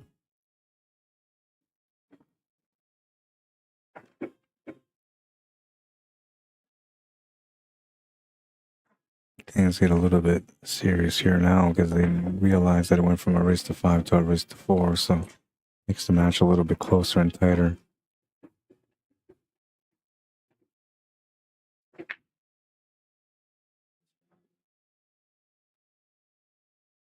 Just trying to figure out what works best. But it depends on how you want to play. Like, you can play the shape off the 15 ball to set up for the 11 ball. What I actually like better, and I don't know, I kind of have this keep it simple, stupid rule, like KISS rule, right? So here, like, I would just make this 14 ball, get a shot on the 11 ball to the top left corner with an angle to be able to get the cue ball over top of this 15 ball to make that 15 ball in the bottom right corner. That's the way I would play it. And then you got the easy 8 ball after that. You just got to follow it up for the side. She's thinking we're going to cut down from the 15 to the 11 and then from the 11 down to the 14. It leaves her partner an opportunity for both shots. And we'll see what he decides to do, because he's going to look at this 11 ball and he's going to think, well, I got to put some toss in and come down. Small chance it might run towards that 6 ball. And he's going to look at this 14 ball and say, okay, well, this shot, if I make it, it'll take me towards the 11 ball, but the speed on the shot is going to be tricky here. So I think I would go for the 11 ball myself. And if I was to go for the 14 ball, then I would try to draw off 2 rails to get set up for the middle. But at that point, I'm gambling that I might get hooked behind the 9 or the 8 ball. And I don't think I would really take that chance. For me, as a follow-through player, I would take this 11 ball, actually, and just go off the top rail and back down. You don't have to be perfect. You just have to have a shot on it. And if you just play top spin only, no left or right, you should come off directly off the top rail, roughly in the same line where this 11 ball is, right back down. You see there? Well, you can't see it because he's standing in the way, but it came right back in that angle he was supposed to. That's going to be the setup here for the 14. And now here you can keep it simple or play hard. It's up to you. You can set up for the corner or the side pocket.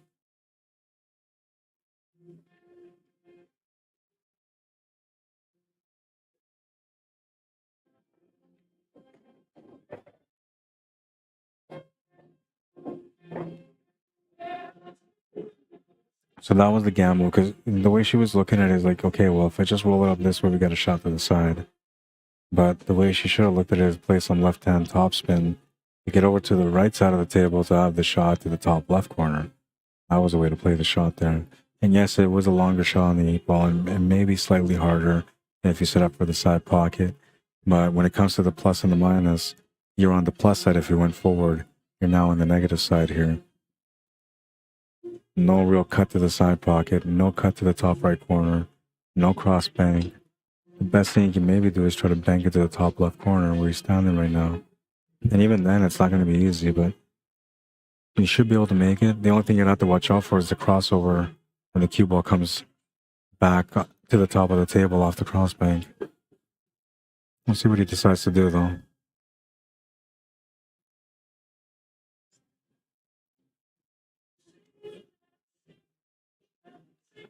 Kind of in a tough situation here because he turns the table over to his opponents. They're going to get on the hill. That's not what he wants to do.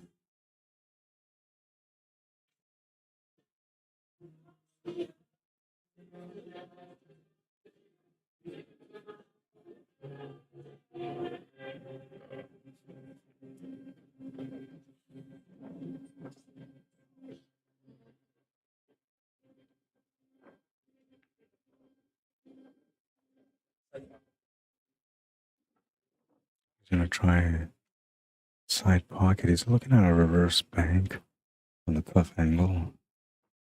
Or is he looking at a 2 rail and bank to the side?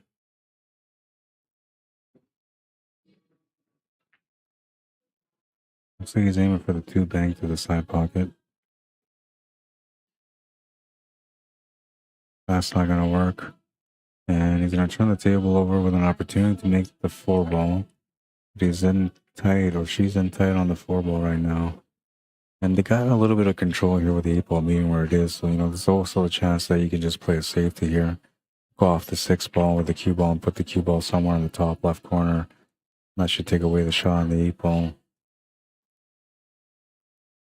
If you take the 4-ball, you're all in for the win on that one then. Because you have to get a shot on the 6-ball after that. If you play the safety, your opponent might be able to do a kick shot, free soak onto the 8-ball. That would be the worst case scenario. But if you get your opponent really good on the safety here, they would not have that kick shot opportunity, and that will give you the advantage. But you have to be pretty tight. You have to get right to that first diamond on the top left corner on the left side cushion.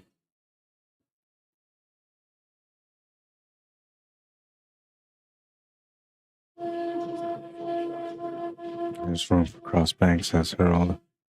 Old iPad. Yeah, no, for sure there is. For sure there is and there was. That's the shot that I would have gone with, was the cross bank corner.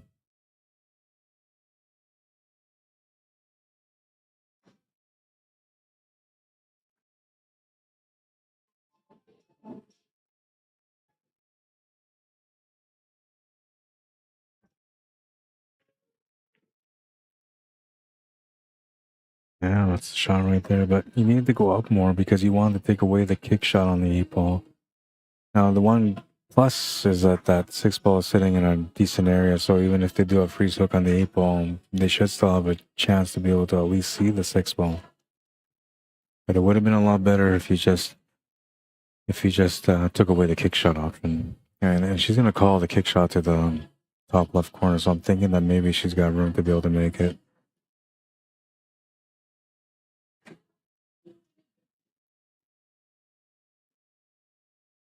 And you can see there's a gap between the 4 and the 8-ball, so it is possible.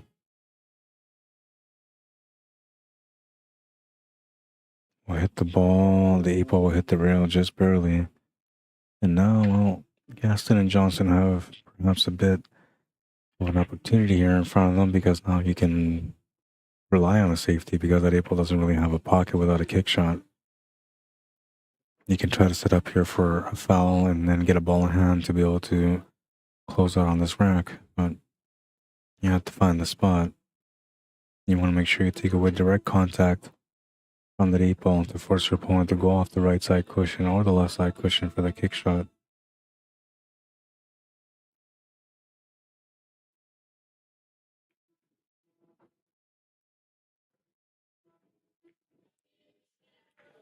You could take the 6-ball to the bottom left corner and just draw off the cushion back to the right side for the 4-ball too if you wanted to go all out. But then that's a gamble, right? Like, you have a 2-1 position right now, and if you take a gamble and come up short and turn the table over to your opponents and they tie it up, now you're in a battle again. If you play the smart shot there and become patient on it, you should get rewarded here. That's not bad. I can see some of the 8-ball here. I'm standing almost directly in line with the shot. I can see there's an edge of the 8-ball that they can see to hit it. Not much of a safety opportunity though. Looks like he's looking for a kick shot here and going all out on the finish.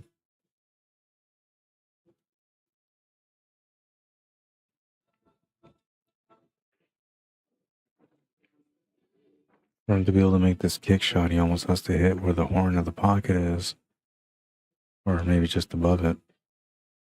The further up you go past that side pocket though, you have to start reversing the spin because now the angle is going to be too wide. But if you reverse the spin, you can counter that wide angle and make it thinner.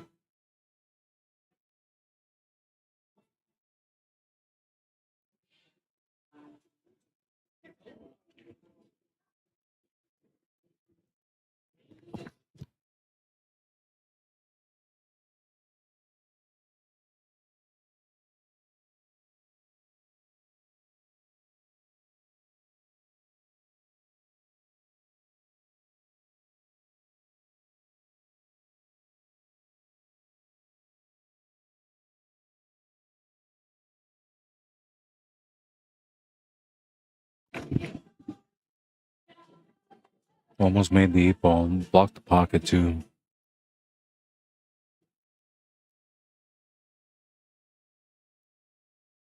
It's a lot tougher to be able to play a safety now.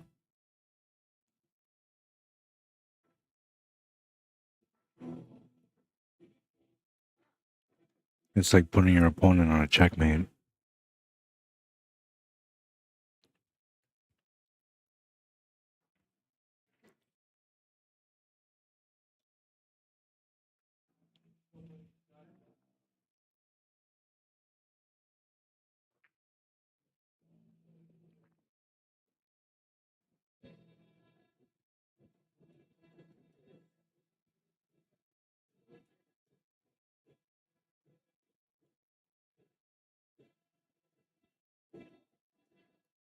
I don't think there's much they can do here.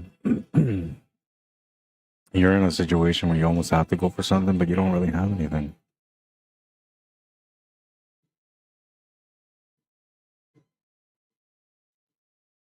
So there's a possibility of a cut to the side, but it's such a thin cut. And even if you make it, you're not going to have a shot on the 4-ball. This is a really, really good leave from Mercado and Modelo.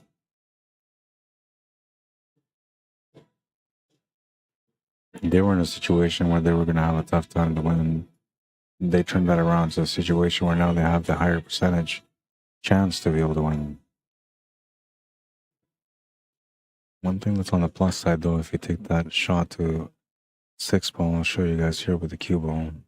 I have enough time. You can hit this with that kind of spin. Sorry. That kind of spin. And that will make the cue ball cut the 6-ball to the side, get the cue ball to go off the top table and bump into that 4-ball. Oh, man. Just unfortunate on that one. They got a good shot. Did not get rewarded. Ball in hand for Mercado and Modelo, and should be an easy finish here to tie up the match at 2.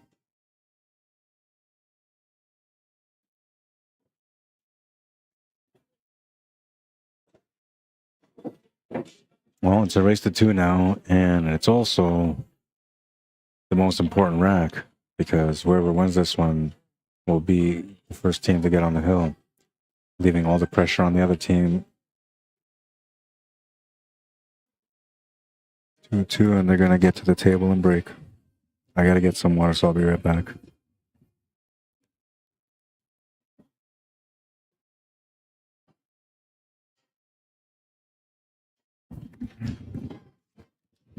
Yeah, it was a nice try, and definitely there was a table roll there because the cue ball was actually coming down straight, and at the last second it took a dip and it went into the corner pocket.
Oh yeah, sorry man, I forgot about it. They're all okay, so we'll do that right now. All right, so the question was, the first straight pool world record was set by Willie Mosconi on March 19th, 1954. His record stood for 65 years. How many balls did he make in total when he set the record? Was it A, 1,056 balls, B, 456 balls, C, 526 balls, or D, 562 balls? The correct answer is C. 526 balls. That's the right answer.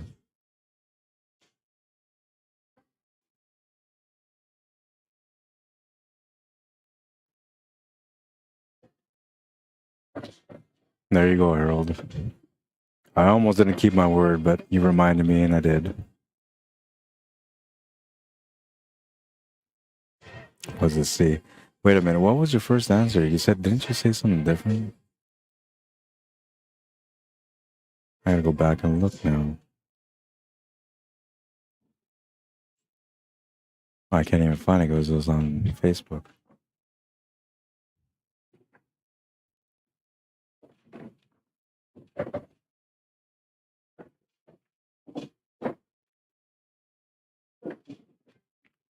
Set up for the 7 is there. You can run the cue ball into that 4 ball, which will give you a shot on the 4 and the 3 ball after that.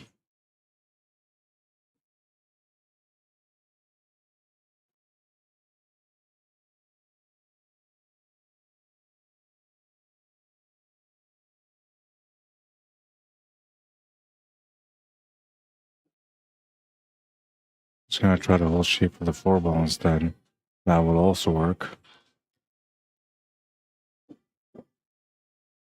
5 ball to the side is available with a drawback angle. I think that's what I would do here. I mean, the 4 and the 6 are really nice, or the 4 and the 3 are really good to get set up for. But if you take the 5 ball, now you reduce the work a little bit. The only thing you have to figure out is the shape of the 1 ball, which is probably the toughest situation to be in.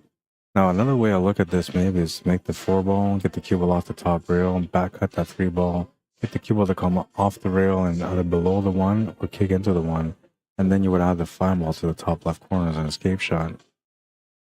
I think that's actually a bit better than taking the 5 ball. I liked the 5 ball originally, but when you look at that 1 ball, it kind of takes away from that shot.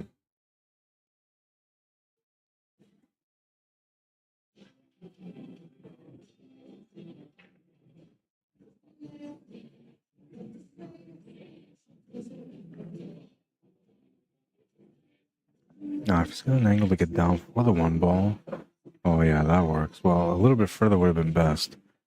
He had the right idea, because the way he's thinking is if I make this 5 ball, I get onto the 1 ball, then you get onto the 4 ball and 3 ball, and it's just so much easier to do the work that way. But the way they've come up short here, now it makes it difficult for them to get the finish. You're going to have to take that 4 ball instead, or the 3 ball, which the 3 ball won't help you in any way. The 4 ball could, though. Especially because if you play straight up and down, you'll have the shot on the 1. And then you'll just have to play your best shape for the 3 ball.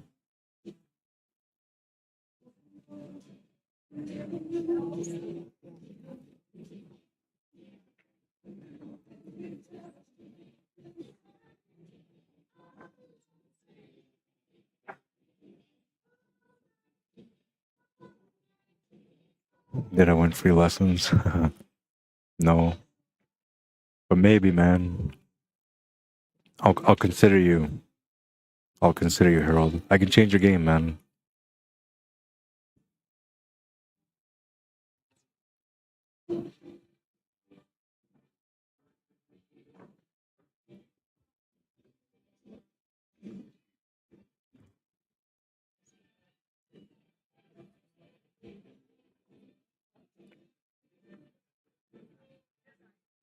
My knowledge is pretty good, man. If you watch my, well, I guess you guys haven't because you never really watched me before, but if you get a chance to watch me play, I have a very consistent game.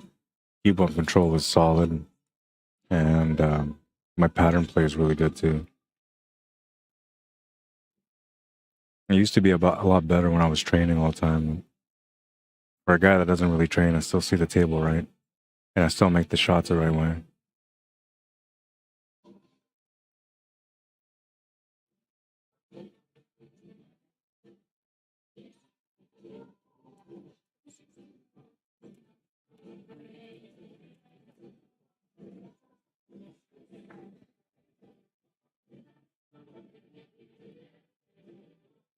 Did you decide to go for a bank shot? Oh no, you made it, okay. I thought he switched his mind there and went for a bank shot instead, but he had the right shot the first time.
picking up music, but it's not because of me.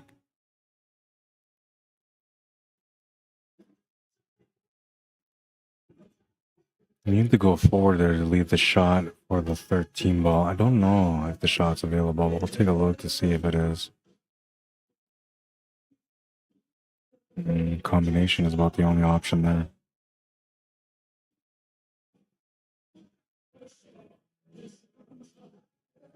It's gonna make the combo. Good thing that 14 ball was sitting at the top right corner because that's gonna be the escape shot. Now you want to make that 14 ball. You want to come down past the halfway point on the table. If you come up anything less than halfway downwards towards the halfway point of the table, you're going to be in trouble because now you're going to have to make that 9 ball with a back cut and also push that 15 ball around, which you don't want to do. No, that's exactly what's going to happen. You could counter this instead and just take the 15 ball and then just have the 9 ball as a finishing shot. That's probably the better way to do it, actually. But you could play off the side of this 9 ball. That there's a small chance that maybe that 15 ball might go in too, but I don't think you want to do that. I'm thinking the 15 ball's away rule, and the angle off that 15 ball sets you up for almost a natural positional shot on the 9 ball.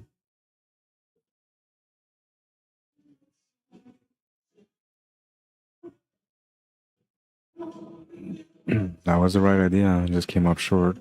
Kind of played it on a two-way though. There wasn't a lot of opportunity left behind there after the miss. I don't know. Will he take this shot on, or will he just try to find a smart safety here? There's not a lot of room for safety though, I'll tell you that much.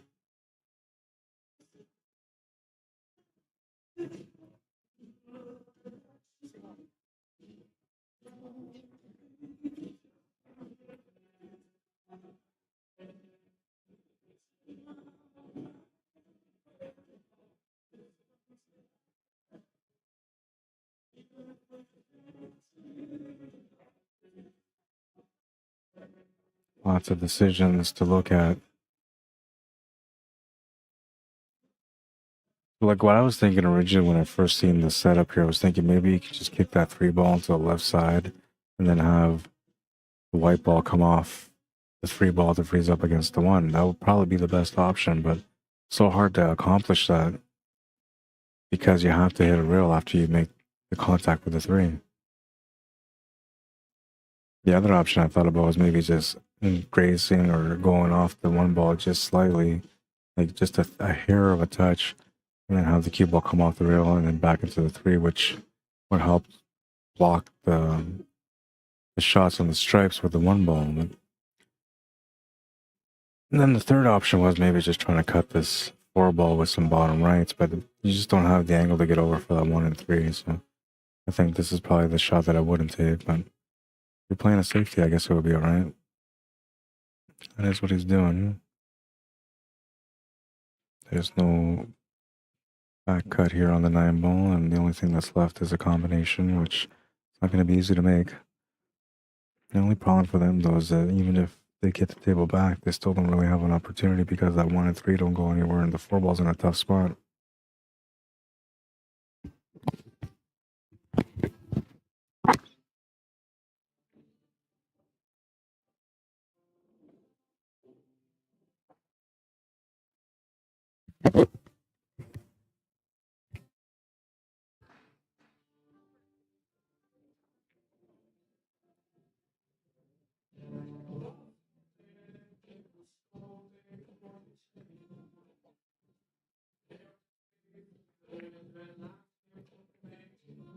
Just taking the situation and trying to make something good out of it.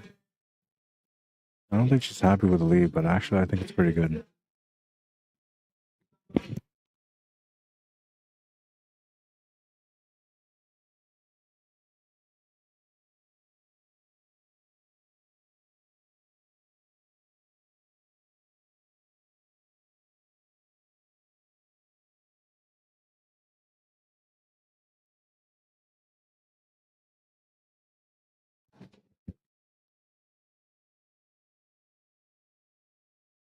Only 2 matches going right now in the entire building. Last 2 matches of the night. This is one of them.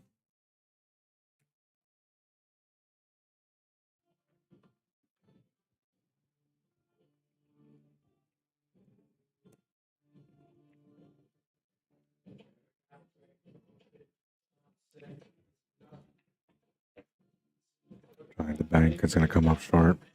We'll turn the table over here to Gaston and Johnson, and they'll have a chance to get this very important game under their belt.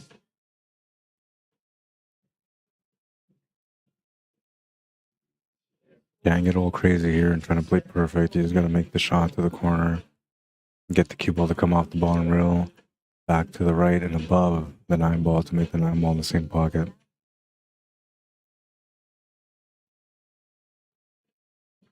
Left side middle pocket is another option, but it's tougher to set up for that.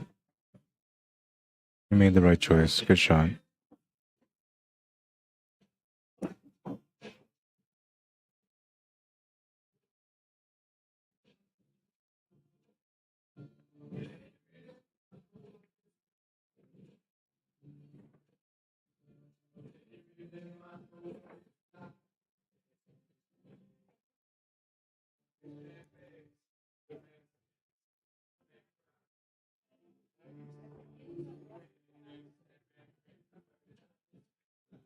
What did she not like about this shot? Not enough angle?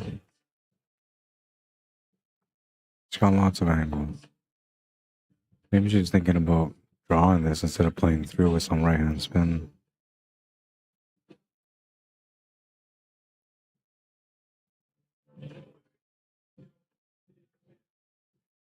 No, she's playing some right hand spin here. Needs to keep, well, to keep going. Just an opportunity is all they're looking for, and they're going to have one.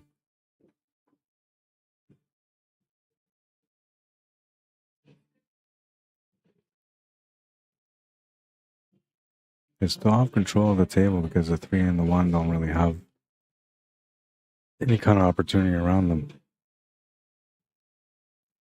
But if you take this 8 ball and you don't make it, you're going to end up either breaking up those 2 balls or you're going to end up giving them a shot on that 1 ball to the side pocket. He's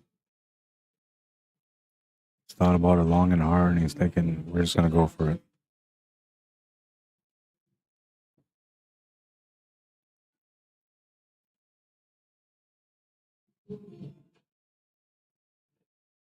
Going to overcut the shot, and he's opened up that 3 and 1.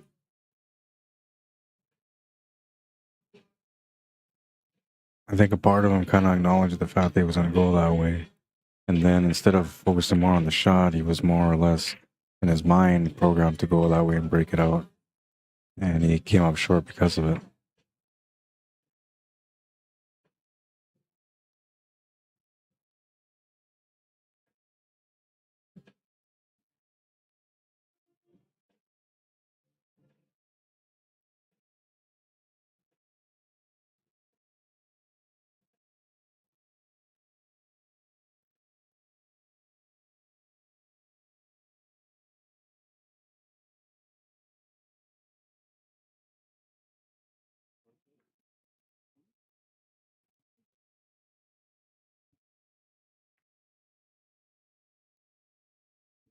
Oh man, and he missed the shot.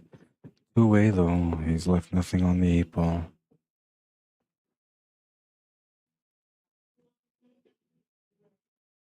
Maybe, I don't know, maybe he played the intentional safety, but I thought he missed the shot only. It might have been an intentional one.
Not necessarily in a do or die situation, but it really feels like it right now. Got to figure it out. Just working out the angles here for the kick shot.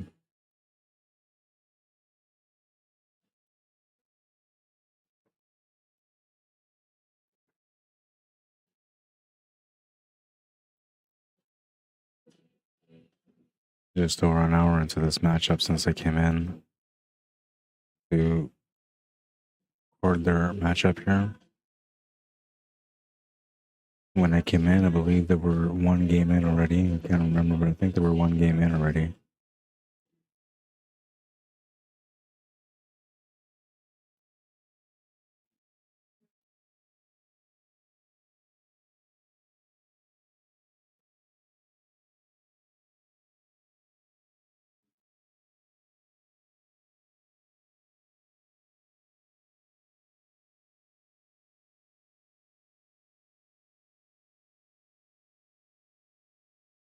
Domestic ball turn the table over, the ball in hand to Mercado and Modelo. They will have a chance to get on the hill first. Table is available for them, but they got to work out the finish. He's opting to take the one ball right at the hop.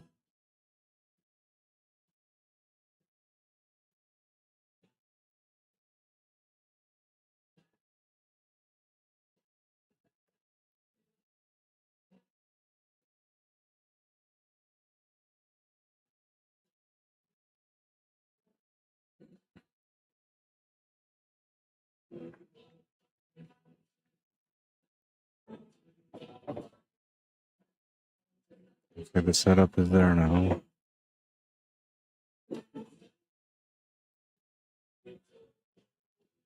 It's up to each player how they decide to play the finish here in a situation like this. But to me, like, I feel like I would just play through on the 4 ball, get the cue ball onto the right cushion, play this like back cut onto the 3 ball with a natural 2-rail shape to get up table for the 8. The other way would be to play the cue ball through all the way, get a nice little draw stun angle to be able to play that 3 ball in the same pocket and then go to the right cushion and back up. No, they're pretty straight here, so you can either follow this through or draw back. Drawing back will do a good job of getting you close to that 8 ball, but following through will be able to get you up table in a better position for the 8 ball. So we'll see what she decides to shoot at here, whether she's going to go tops or bottoms. A little bit tougher to draw back on this shot than it is to follow through, so she's going to go with follow through. And so she had the right idea. So the problem there was she didn't have a follow-through stroke on the shot, which kind of took away from the energy that she should have gotten out of that cue ball to go back up for the 8 ball. So instead, what happened is it's almost like a stun shot. That's the way it worked out. Even though it was forward, the stroke wasn't a follow-through. It was more like a stun shot. So it was like a stun follow, and that kind of deviated the angle by about maybe 5 inches to the left, and that's going to make it a tougher shot on this 8 ball. But the 8 ball is available, and you do have a shot.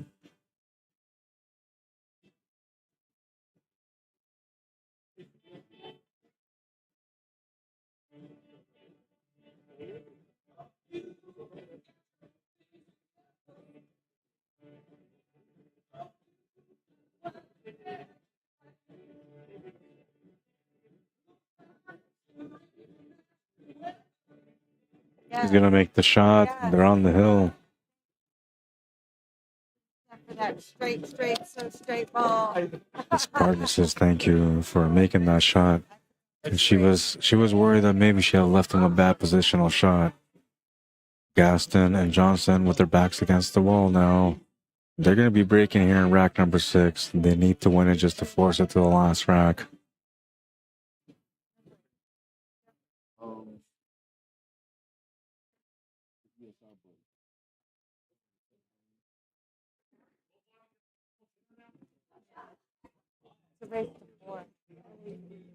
Almost all the matches are now done.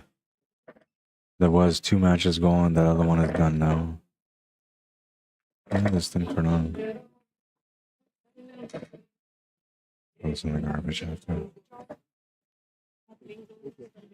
I want to say thank you and a big shout out to Clutch Shot Billiards for going out of the way and bringing me a sandwich today. They didn't have to do that, but they had some bread and sandwich meat and cheese there, and he offered to make me a sandwich, and he even offered to deliver because I was like, man, I gotta go. So I just came out to look for food. I have a match going on one table, and that match is not even supposed to be the match on the stream table. The other matches, and that match already started for like 5-10 minutes. So I was like, I gotta go, man.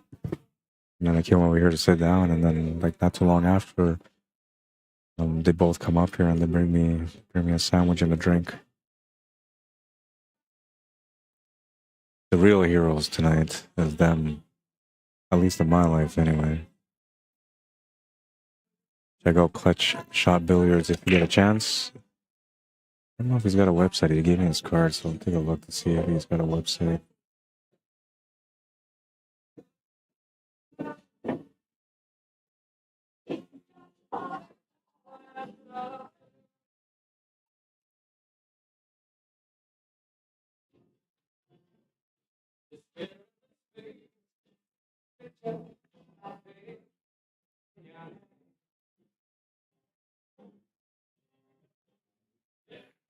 So they're Texas and Oklahoma sales.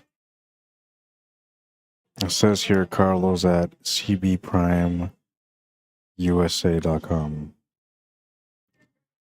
CB standing for Clutch Shot Billiards. And then here's another. Okay, so this is their website. cbprimeusa.com. cbprimeusa.com.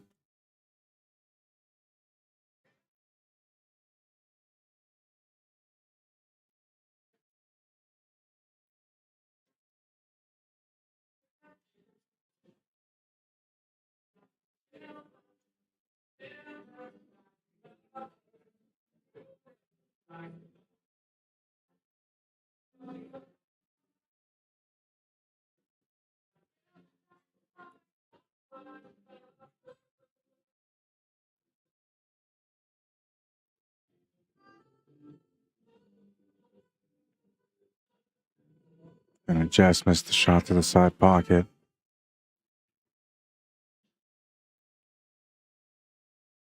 I wouldn't necessarily say that they're feeling the pressure, but they definitely feel like they have to reply here with a win.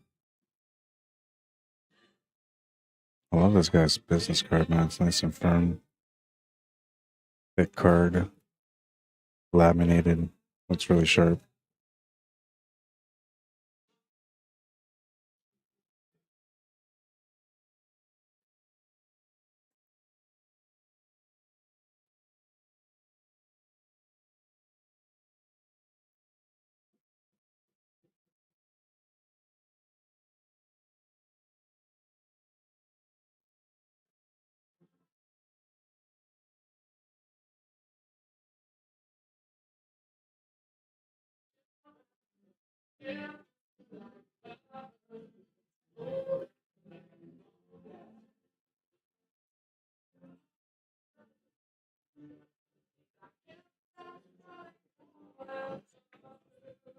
Oh, I guess it was an open table still, so that was an important shot.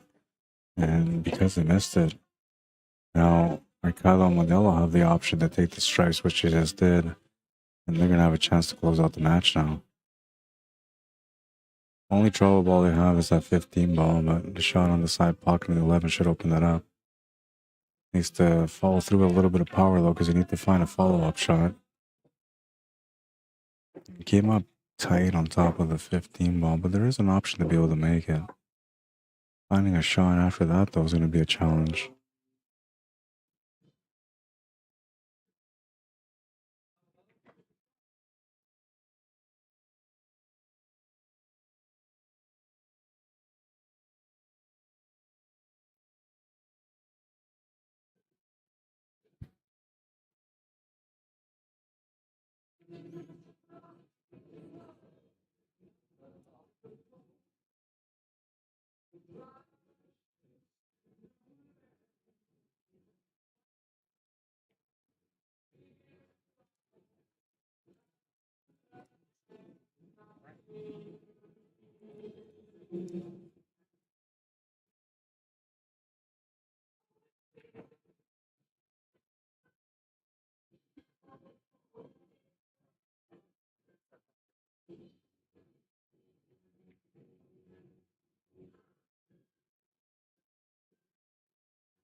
I think he called side pocket.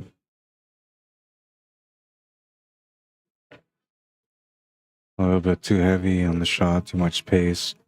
One of those shots that you have to hit lightly if he's going to make it. So Gaston and Johnson with another opportunity on this table.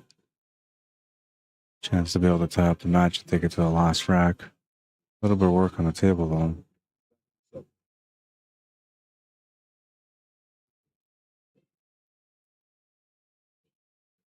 One of the players is on a quick bathroom break, so we're going to have to wait for them to come back. In the meantime, we'll give a shout out here to ACS, American Cuesports Alliance, who are celebrating their 20th anniversary. Constantly evolving into a bigger and bigger organization. Acme, Omega, sponsors of the event.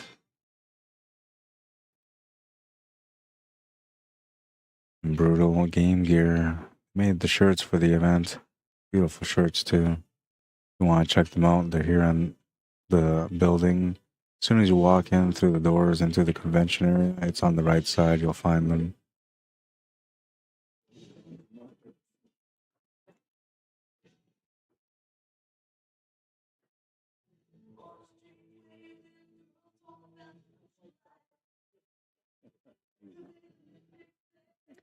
All right, so while we're waiting,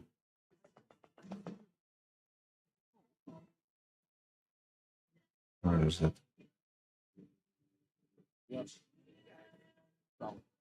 Okay, they're back. Never mind. I was going to show you guys something, but I'll wait for another opportunity for that. Maybe tomorrow or the day after, depending on how the day goes with the stream and everything else.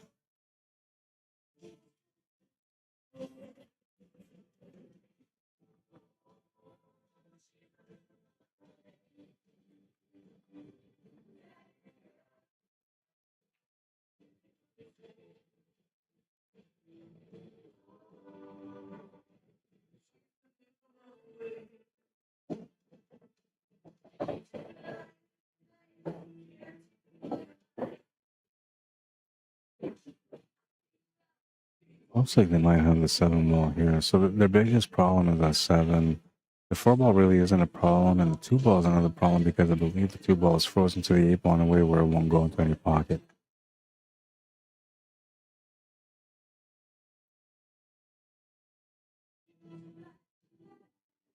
Alright, so I'm wrong. That 2 ball does go past the 8 ball. And it's so close to having the shot on the 7 ball, but it's not quite there.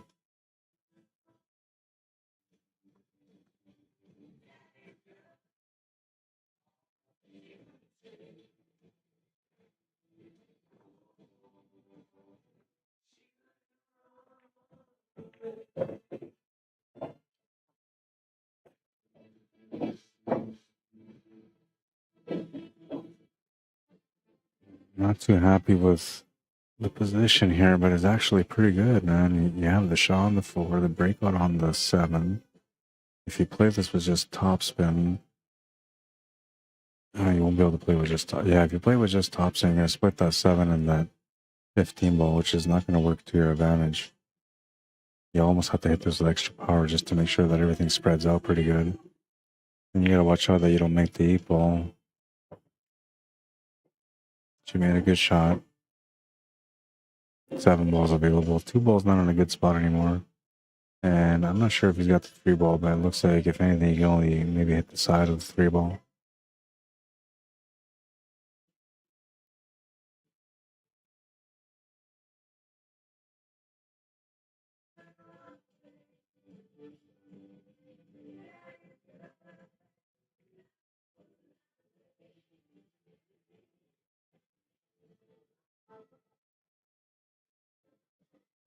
all out and this or that one.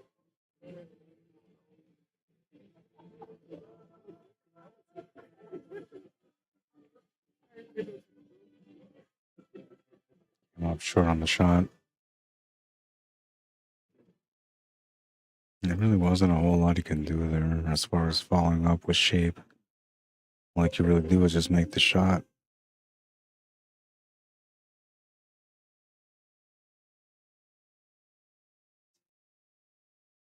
Ricardo and Modelo with a chance to close out the match now. It's almost like a tic-tac-toe situation, you know, set up one to the next and to the next, and then you're out. But it's not quite there. This first shot is not going to be a problem, but the decision on what you shape up for next is going to be what decides whether or not you're going to win this match on this turn, or if you're going to turn the table over to your opponents for them to be able to have a chance to tie things up and taking the game to the last rack.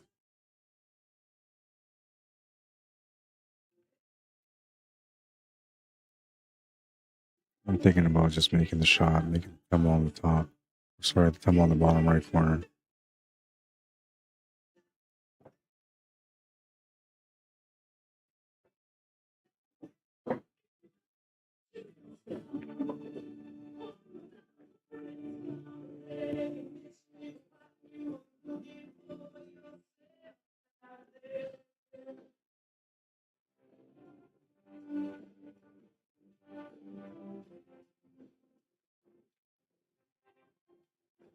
I remember Mercado and Modelo from last year, and pretty sure Gaston and Johnson, I met them last year too. I covered one of their matches last year.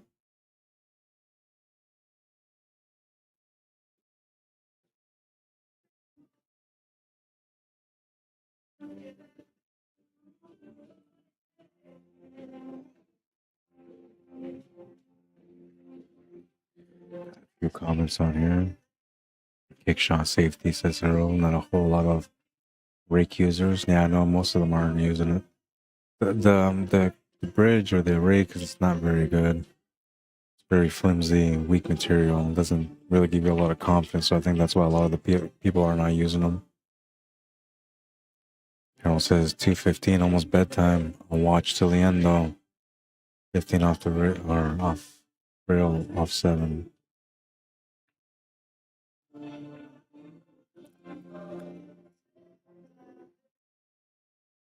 All right.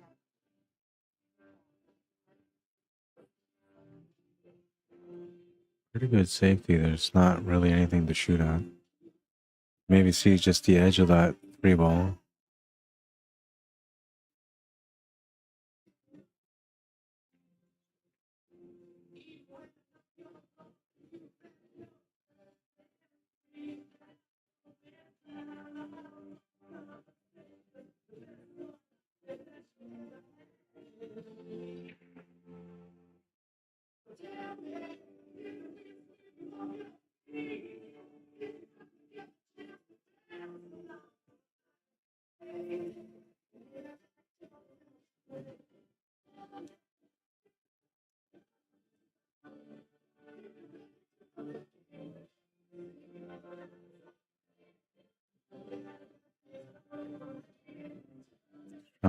Take over the pocket.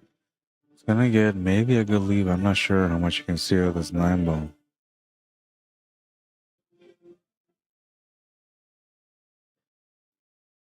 Oh yeah, she can definitely make the shot here.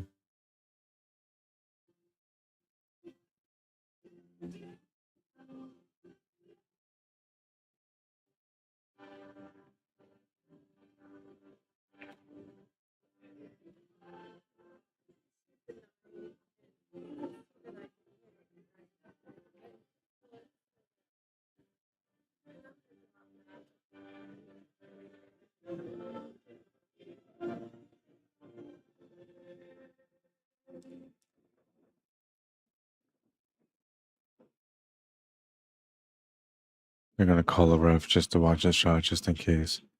The 9 ball is clean, but you know there's a small chance that she might end up running into the 3 ball first. So just to make sure, to prevent any arguments, gonna leave the call be made by the referee that's on duty right now.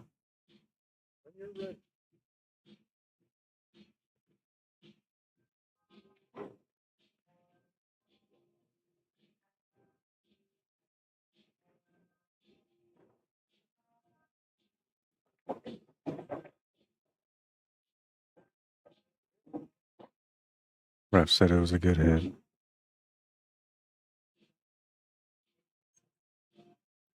Just showing the 15 ball available. I don't think you can do anything with that 10 ball. I think the 7 ball is blocking it, but we'll take a look. Yeah, it's definitely blocking it.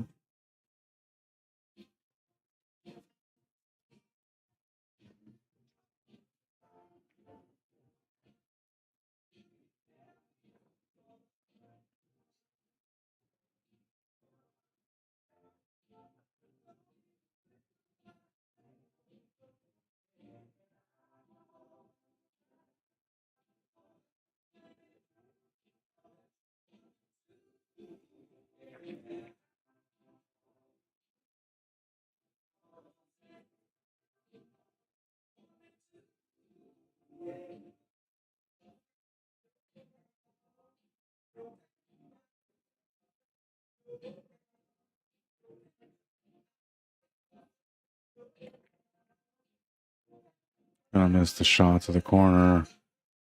Got lucky not to open up that 2 ball too much. Also got lucky to not leave anything available on the table except for just a 3 ball.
Ball in hand is a great opportunity to close out the match now.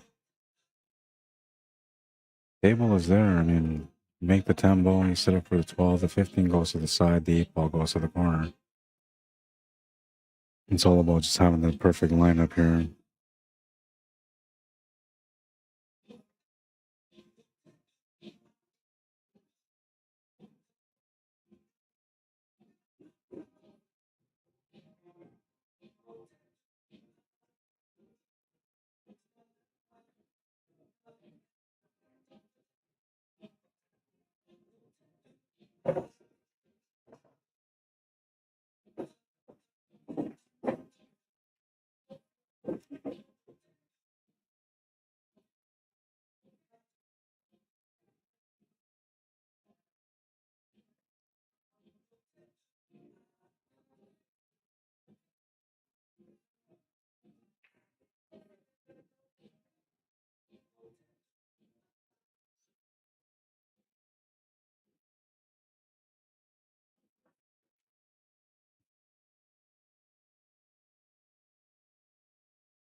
You have to follow through here for the 15 ball.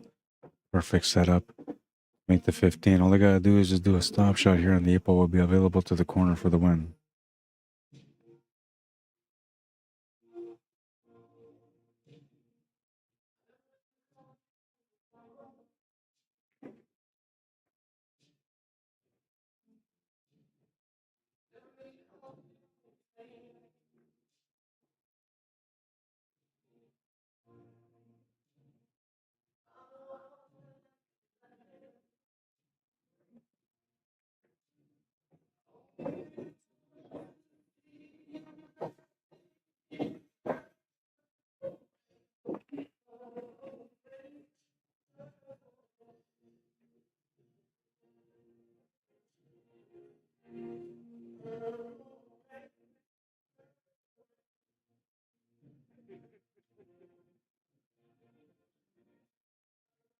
Eight ball in the corner for the win.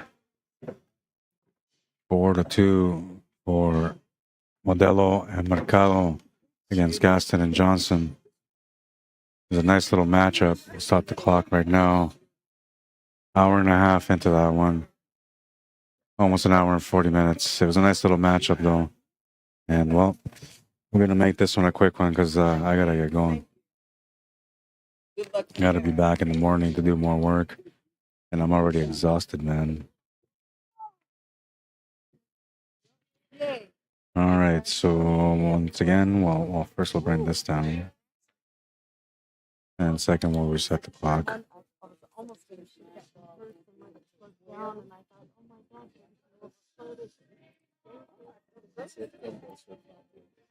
ACS, American Q-Sports Alliance, celebrating the 20th anniversary. That was fun. This is a great event. The event is sponsored in part. You're welcome. Good shooting. Good shooting, man. It was an important one. If you guys didn't win that one, they were going to take it. So you had to win that one. If you didn't win that one, they were going to win. Yeah.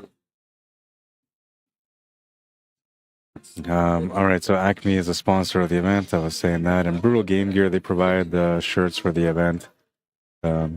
Every year there's a nice shirt that's set up for the event that acknowledges the event altogether. And this year it acknowledges the event. Plus it's also acknowledging the 20th anniversary for ACS. That's Brutal Game Gear. You can check them out when you come here. I'm not sure if they have a website. I'm assuming they do. I haven't talked to them yet, so I'll get some information off them tomorrow and then be able to relate that information to you guys so you can find them a little bit easier. All right, and what else I got? I think that was it. That was it, man. I'm tired. I gotta go. Don't forget to subscribe to the YouTube channel. Yes, you're watching it right now, I know, but if you happen to tune in and you didn't think about subscribing, now you're gonna want to subscribe. So if you want to subscribe to the channel, and even if you want to like the stream, I know it's late and some of you guys are barely awake. If you want to do all that, all you gotta do is close the chat. That's gonna allow you to be able to like the stream, subscribe to the channel. If you want me to come out to cover an event for you, you can message me, Arriagada at CSLMANITOBA@gmail.com. Even if it's not pool related, you got an event that you want to get some good coverage on, call me. I'll do my best, and I promise you're going to be impressed. And if you want to support my work, you can always support my work via PayPal here in the United States, CSLMANITOBA@gmail.com. In Canada, you can do it via Interact or e-transfer at CSLMANITOBA@gmail.com. Anything that goes towards me will either help me to, cover some of my expenses when I have to work and eat and travel, or it's going to help for some upgrades and equipment, trying to do more things for pool. There's lots of ways that will help. So if you want to support my work in any way, then trust me, it's not going to be a waste. We're going to show you the thing tomorrow that I wanted to show you today. And yeah, that's it. So let's go over here real quick.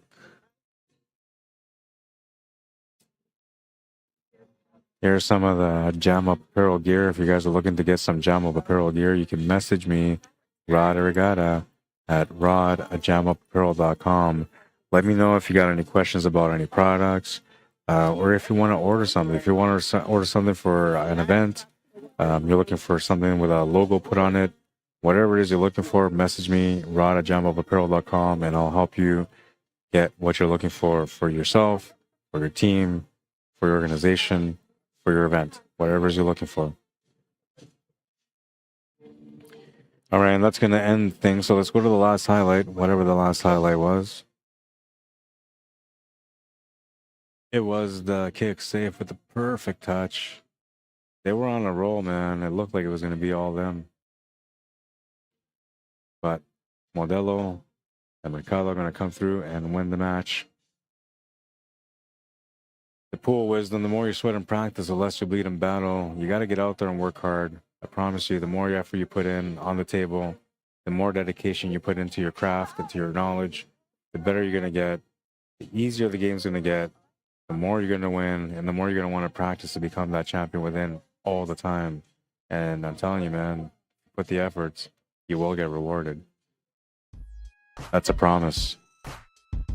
Gotta bring that down because we will not be back with a stream shortly. I will be back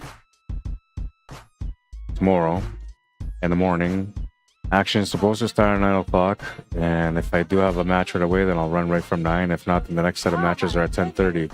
I'm thinking all the matches will start right on time tomorrow, 9 o'clock. Today there were some TBAs to be announced, and that kind of slowed up the start. But we've been consistent, man. I mean, I went 9 hours on this stream just now, so trust me, I'm being consistent out here. All right, so that's going to be it for the stream. If you guys want to add me or follow me, my name is Arriagada. Just do so. You can find me on Facebook. If you haven't subscribed to my YouTube channel, you can find me under Arriagada /CSL Manitoba. CSL standing for Cuesports Live. And I'm based out of Manitoba, which is in the middle of Canada. What else? Oh, yeah. So if you want to message me, either to come out to your town, cover an event, maybe you have an event that's coming up and you want to get some advertising on it, you want people to be aware of what it is that the event that you're holding, send me a poster, send me the information. Even if you're not going to hire me, you can get a lot of exposure. There's a lot of pool players that are all over in different industries, so any kind of event you have, they might be interested in going, and that can increase your attendance, which, you know, makes that event more successful, right? Message me, CSLManitoba@gmail.com, but don't forget to include the poster, the details, and including if there's a cost and how much, and if there's payouts, how much. All that kind of stuff will help people to tune in and well, be a part of your event, right? Which is what we're trying to do, which is what I'm trying to do. All right, that's it for now. I will see you guys at the tables next time, which is going to be tomorrow morning at 9 a.m. Let me go check out Facebook. Any comments here before I go? Should have left that, I think, said Harold. I agree 100%, man. Says, thanks for the stream, Rod. Great job. Good night. Thank you, sir. I always appreciate your support, and everyone else that tunes in to watch the streams. You guys are awesome. Thank you for taking the time to interact with me. Thank you for taking the time to like and share the stream if you did. If you didn't and you felt like this was a really good stream, you can support me by, liking the stream tomorrow. All right. That's going to be it for now, though. I am out of here. Yeah, I'm out of here. Have a good night, everyone. See you tomorrow morning at 9 a.m. Until then, cheers.